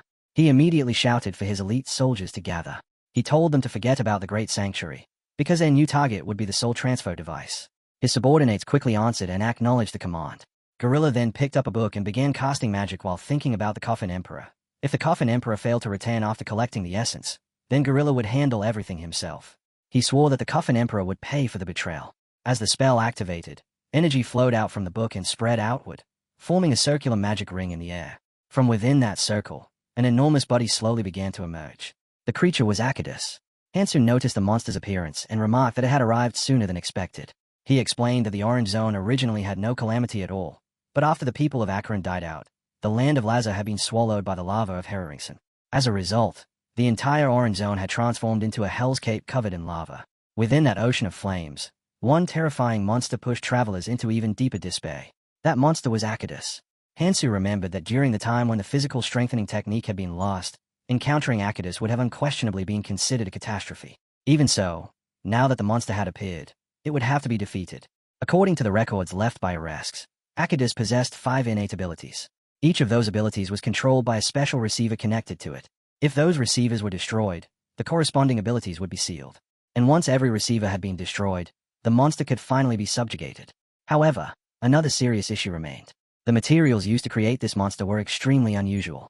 Hansu had previously only heard rumors that this artificial creature had received the physical strengthening technique, and he had never been completely certain about it. But now, standing directly in front of it, he understood that the rumors were true. In the entire Orange Zone, only a few beings had undergone the physical strengthening technique. Those beings were himself, the Coffin Emperor, and Akidus. At that moment, Akidus floated in the air as its eyes suddenly widened. Then a powerful spell activated. The myriad scars binding spell began casting in every direction. As the spell continued forming and the Orange Zone became part of the magic structure, something unexpected occurred. Purple energy began spreading toward the Orange Zone from outside. The moment Gorilla saw this, he immediately started shouting orders, yelling for everyone to pour more magic power into the barrier and maintain it at all costs. The other gorillas quickly responded in agreement and began channeling even greater amounts of magic into the barrier, trying desperately to stabilize it and stop the purple energy from breaking through. Meanwhile, Tekuran stood nearby holding his magical staff while thinking about Hansu. He reflected on how Hansu had not only survived the physical reinforcement technique, but had also shown them a path to protect themselves, and the feeling reminded Tekuran of the time when they had faced Ouroboros. This man clearly possessed an unbelievable level of mental strength, something that seemed almost impossible to measure. Perhaps it was because of that overwhelming power that the old man had ended up making such a shameless request of him, and with no other option left, he once again lowered his head in silent prayer for Hansu. Please, save the Orange Zone. Meanwhile, violet energy continued spreading across the battlefield, crawling outward like a living force, and someone observing the scene recalled Jatun, wondering when he had secretly prepared something like this without anyone noticing. At the same time, Jatun's face began to twist as swollen veins bulged across his skin, the mounting pressure and pain becoming too much to endure, until he finally started screaming in pure agony. A system notification appeared, announcing that the Myriad Scars binding spell had been activated. Nearby, Hansu stood firmly planted on the ground as he studied the unfolding situation, calmly acknowledging that such a violent reaction was only natural when someone was suddenly overwhelmed by an intense surge of pain. However, that very reaction was also exactly what they needed, because as long as Jatun continued suffering like this, Akidus would have no choice but to keep the spell active. Hansu quietly stated that they had already come this far, and there was only one way left for the plan to succeed. With that thought settled, he shot upward into the air while rapidly analyzing the battlefield. Akidus could only maintain two abilities at the same time, and one of those slots was currently occupied by the binding spell. Hansu's intention was simple. He would lure the monster into activating its magical defense, and the instant that happened, he would exploit the opening to destroy one of its receivers using the lightning separator. With the plan set, Hansu activated Blazing Nova. An enormous explosion of blazing energy erupted outward from his body, flooding the battlefield with scorching flames. Akidus's eyes widened in alarm, and with a furious shout it activated the barrier within its body, forcing the internal shield to rise as it struggled to withstand the massive inferno unleashed by Blazing Nova. Then, without warning, a leash of purple energy suddenly formed right in front of Akidus. At that exact moment, Hansu burst out from within the raging flames, sword already in hand, and without the slightest hesitation he drove forward with a powerful strike aimed directly at the monster. The blow crashed heavily against Akidus's body. The creature roared as it immediately triggered another ability, unleashing the agony of Myriad Scars, and violent waves of purple energy erupted from its body before surging straight toward Hansu. While screaming in torment, Akidus kept shouting that it hurt, repeating the same words over and over as it demanded that Hansu experience that very same pain and die from it. Hansu merely responded with a calm smirk. He told the monster it was pointless, because in his current state he could no longer feel pain. The moment those words left his mouth, he released the lightning splitter transformation, shaping the weapon into the form of a scythe. As he lifted the weapon, green energy wrapped around it and flowed across his arm, the glowing power intensifying as it gathered strength before surging forward toward Akidus. In the next instant, Hansu brought the weapon down in a single devastating strike. Inside his mind, he quickly assessed the outcome. 3 receivers and 1 arm had been destroyed. That level of progress was not bad at all. Purple energy scattered wildly across the battlefield. And from the distance, the gorillas who had been watching everything finally realized something important. The spell had disappeared. The gorillas erupted with excited shouts, declaring that it had worked and that they had actually survived. Meanwhile, their leader collapsed onto the ground, completely drained, and as he lay there staring upward, his mind drifted back to the first moment he had met Hansu. At that time Hansu's arrogant attitude had filled him with suspicion, making him doubt the man's intentions and judgment. But now, after everything that had happened, he no longer had any choice but to believe. Hansu truly might be the one destined to save the world. At the same time, Hansu continued carefully analyzing the battle. With 3 receivers already destroyed, Akidus had lost access to several of its abilities, including Curse of Agony, Physical Nullification, and Magic Nullification. However, 2 receivers were still intact. Hansu's gaze settled on the center of Akidus's torso, because from within that area he could clearly sense the presence of human magical power. He then spoke about his next objective. If he intended to make use of the Coffin Emperor later within the abyss, then the human trapped inside the monster had to be saved first. The situation reminded him of what had once happened with Shane. His goal now was straightforward. He needed to remove the monster's outer shell as cleanly as possible. At that moment, Akidus roared once again, and violent purple energy burst outward as it activated another ability known as the Silken Tomb, the attack rapidly spreading toward Hansu. Hansu responded instantly by activating Celestial Burst Fog. Golden energy flared into existence around him before surging forward to meet Akidus's spell, and the radiant power completely enveloped the monster while beginning to bane its body intensely. Meanwhile, from a distance, Jatun watched the battle unfold in stunned disbelief. It was almost impossible for him to process what he was witnessing. Only moments earlier he had nearly lost his sanity because of the unbearable pain. Yet Hansu was now standing alone against that terrifying monster. At that moment, Jatun finally understood something. Hansu was not simply a reckless madman charging forward without thought. There had to be a reason pushing him onward with such unbelievable mental strength. Then Jatun reflected on his own reason for fighting. Everything he had done until now had been for one purpose alone, to save his wife. Because of that, he could not remain standing there doing nothing. A decision formed in his mind. If he fired his weapon at maximum output, there was a chance he could end the entire situation with a single blast. With that thought, Jatun raised his weapon and unleashed the attack directly toward Akidus. The blast struck the monster, triggering a massive explosion as smoke and blood erupted outward while sections of Akidus's outer shell began breaking apart. The moment Hansu saw this, he immediately noticed something important, mentioning the ring as he carefully observed the unfolding situation. Standing there, he realized that the battle had already reached its final stage. Hansu then stated that now the monster's body had been exposed. All that remained was to destroy the final two receivers before the outer shell could regenerate. Without wasting another second, Hansu shot forward and launched another strike toward Akidus. But just as he prepared to attack, his eyes suddenly narrowed. A thick wall of purple energy abruptly dropped down between him and the monster. At that exact moment, Jatun shouted loudly. Jatun suddenly shouted for Hansu to stop, yelling for him not to attack, and in the next moment he revealed the shocking truth. The person trapped inside that monster was his wife. For a brief moment Jatun stood there frozen, watching everything unfold, while Hansu, calmly analyzing the situation, realized that this was the perfect moment to push him further. If he wanted Jatun to become completely indebted to him, then this was the time to make a decisive move, reinforcing the pressure step by step until Jatun had no choice but to rely on him entirely. So Hansu urged him to pull himself together, asking whether he truly intended to leave his own wife imprisoned inside a monster like that, and telling him that if he genuinely wanted to save her, then he needed to stop hesitating and start cooperating immediately. Jatun stared at Hansu as his thoughts raced wildly through his mind. Damn it, Hansu was right. If he truly wanted to save Xianying, then there was no other path left for him. He had to act. Gathering his resolve, Jatun raised his weapon and released his energy outward, convincing himself that there was no alternative. He had to save her. But just as he prepared to attack Akidus, something astonishing happened. His wife began emerging from the monster's body. The sight shocked Jatun so deeply that he froze, unable to fire his weapon. Each time he looked toward Akidus, another violent blast shook the battlefield, sending the monster crashing down toward the ground. And as Akidus collapsed, Jatun clenched his teeth with renewed determination. However, the monster was not finished yet. Akidus activated parasitic regeneration, drawing life force directly from the Coffin Emperor to restore its wounds. A system notification flashed across the screen, confirming that Akidus had absorbed the Coffin Emperor's energy to repair its body. Jatun did not hesitate. That was fine. If it meant saving his wife, he would accept anything, even sacrificing himself. In his heart, he silently told Xianying to take everything from him. As Akidus stood before Jatun, he reflected on Hansu's strategy, realizing that it actually made perfect sense. Jatun treasured his wife more than anything else, which meant that now, after the monster had absorbed the Coffin Emperor's blood, he would never be able to attack it directly. Still, a being enhanced by a physical strengthening technique like Akidus could survive for at least 10 minutes even without its outer shell.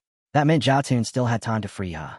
Without delay, he activated the transformation sphere and sent it straight toward Akidus's body. The monster let out a piercing shriek, crying out while desperately trying to defend itself. Akidus screamed so loudly that its entire body trembled violently. And then, suddenly, Jatun's wife fully emerged from within the creature. Jatun froze again, completely stunned. She ran straight into his arms and leaned against him, and at that moment a wave of overwhelming relief washed through him. After taking a brief breath, Jatun asked what they were supposed to do next.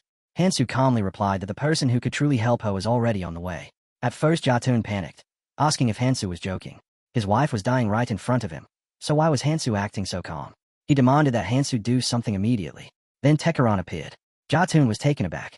Tekaran admitted that he never expected he would one day help someone who had caused so much suffering among his own people, adding that Hansu's requests always forced him into difficult situations, and questioning whether Hansu truly understood the weight of the things he asked others to do. Hansu replied that he did understand, yet insisted that everything being done now was necessary for what was coming next. Tekaran finally accepted the request, admitting that although the idea of grinding Hansu into dust would certainly be satisfying, this time he had no choice but to follow his orders. Turning to Jatun, Tekaran instructed him to release his wife, warning that holding onto her would only interfere with what needed to be done. Jatun hesitated and asked Hansu directly if he truly intended to save her. Hansu confirmed without hesitation that this had always been the plan. Hearing that, Jatun realized something important. If Hansu had truly meant harm, he would have killed her already. Accepting that there was no other option left, Jatun slowly let her go. In a quiet voice, he apologized to Xianying for obeying these demands without any warning and asked Tekeran to do everything possible to minimize her pain. Though reluctant, Tekeran activated his Galatian coffin, spreading it over her body as brilliant blue energy enveloped her completely. Jatun watched the process unfold while bitterly thinking about how he was once again forced to wait, yet he knew there was no other path. Turning to Hansu, he asked what he should do next, already expecting that some heavy price would eventually be demanded in return. Hansu explained that the units Jatun had brought were organized by the Elleraleral clan and had been returned to Kaltira, and that the queue would be prepared by the time he returned there. Jatun asked if that meant leaving his wife behind while he went back. Hansu assured him that it wasn't necessary. The treatment would take place here, but if Jatun wanted, he could personally escort his men back to Kaltira and then return once the cure was ready. After thinking for a moment, Jatun agreed. In his heart, he silently vowed that he would save the Coffin Emperor's wife, knowing full well that when they returned to Kaltira, any responsibility for losses would fall entirely on him. Meanwhile, Hansu's thoughts moved ahead to the larger picture. He began considering how to unify the clan scattered throughout the Orange Zone, understanding that their instinct to defend themselves was only natural, and realizing that if he wanted things to proceed smoothly, he would have to deal with all their resistance in one decisive, coordinated move. At that moment, Tekeran suddenly spoke while pointing toward Hansu's back. Hansu turned around, surprised by what he saw. It was Kiel. A system notification appeared, announcing that Kiriel's innate trait, psychometry, had activated. Through that ability, she could sense the loneliness and emotions buried deep inside him, emotions shaped by a single overwhelming determination to save humanity, a resolve so extreme that he believed it would be acceptable if he himself disappeared in the process. Yet even with such resolve, certain feelings, like sorrow, could never be completely erased. As Kiriel appeared, Hansu clenched his teeth and demanded to know why she had arrived so early.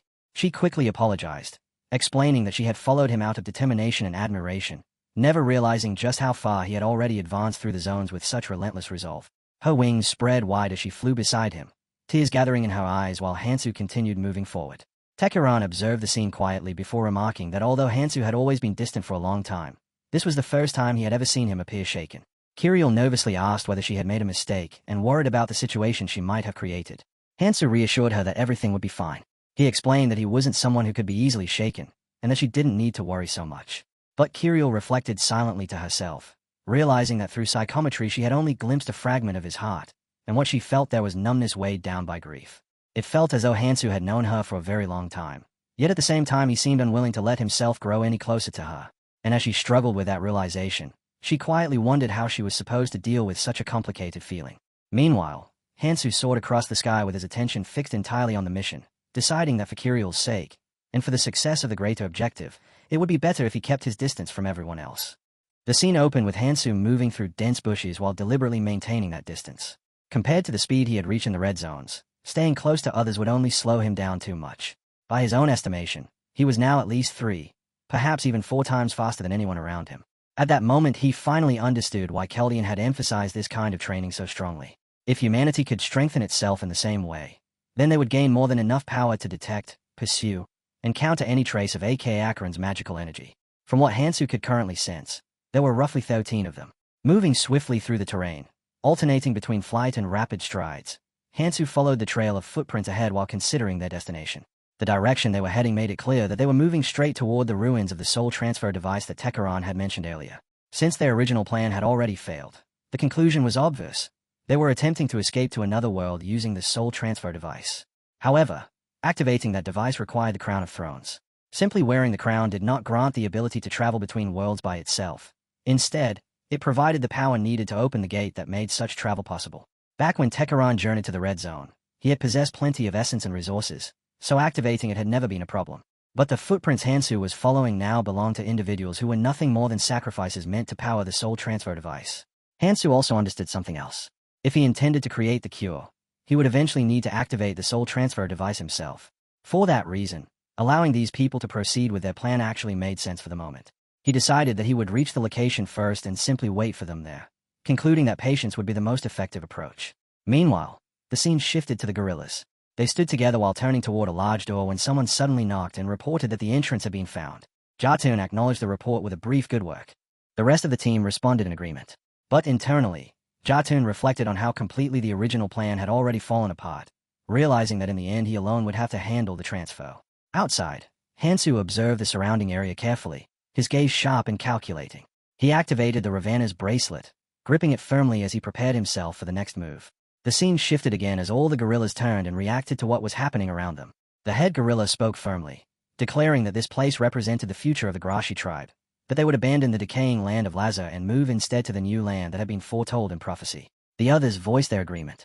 At that moment, Hakazan appeared and asked the gathered gorillas whether they had truly resolved to give their lives for the sake of the Grashi. The gorilla leader answered without hesitation that he would gladly sacrifice himself. They placed the crown of thrones upon his head and invoked its power to open a path through the soul. The gorilla's body immediately stiffened as he sank slightly into a seated position, and then ropes began emerging from him. Those cords burst outward from his mouth and body at incredible speed, spreading through the air and binding the other gorillas in an instant. One of them shouted toward Jatun, asking if he truly wasn't taking them along. Jatun apologized, explaining that only he could move forward from here. The others cried out after him as they collapsed, their desperate voices echoing with despair. The scene then shifted to a strange plant that had begun growing nearby. Purple energy radiated from it, spreading through the air and filling the surrounding atmosphere. Someone observing the phenomenon realized that the plant was connected to the gate. Despite all the chaos, they had succeeded.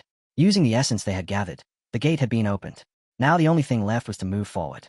One of the gorillas shouted proudly that Lord Ilkadian's loyal disciple would now come to see him. Watching everything unfold, Hansu thought about Ilkadian. He remembered how Ilkadian had taught him to create the curse of the Orange Zone, how he had fought against the monsters of the Abyss, and how he had conducted every possible piece of research in an effort to save the Orange Zone. Because of that, Hansu knew something for certain. There was no way Ilkadian could have left behind an oracle meant to guide events to this moment. Hansu scowled as the realization settled in his mind, thinking that the other man had developed a seriously twisted misunderstanding, and deciding that there was no reason to allow him to continue clinging to such delusions. So Hansu started running. As he moved forward, one of the gorillas suddenly stopped and shouted in shock after noticing his presence. Hansu immediately released his energy toward the gorilla. The creature cried out, screamed, and collapsed onto the ground. Watching him fall, Hansu remarked that the gorilla must have intended to reach Ilkadian, but the spell he had used made that impossible. When the gorilla tried to argue back, Hansu reflected that black mags were not usually this persistent, yet even with his body split apart, this one was somehow still alive. Then Hansu demonstrated the very spell the gorilla had been relying on. The gorilla's eyes widened as he watched purple energy gather together, condensing into a liquid form before floating toward him. He screamed in disbelief, crying out before finally yelling at Hansu to force it out of the body. At that moment, a system notification appeared. It revealed that Gakima, also known as Black Cloud, a species originating from the Abyss, was involved. Seeing this, Hansu thought that it had been quite a long time since he had last encountered a black cloud. If he could capture one and make use of it within the Orange Zone, the value would be tremendous. With that thought, Hansu decided he would make full use of it, already aware of the potential power it could bring to his mission.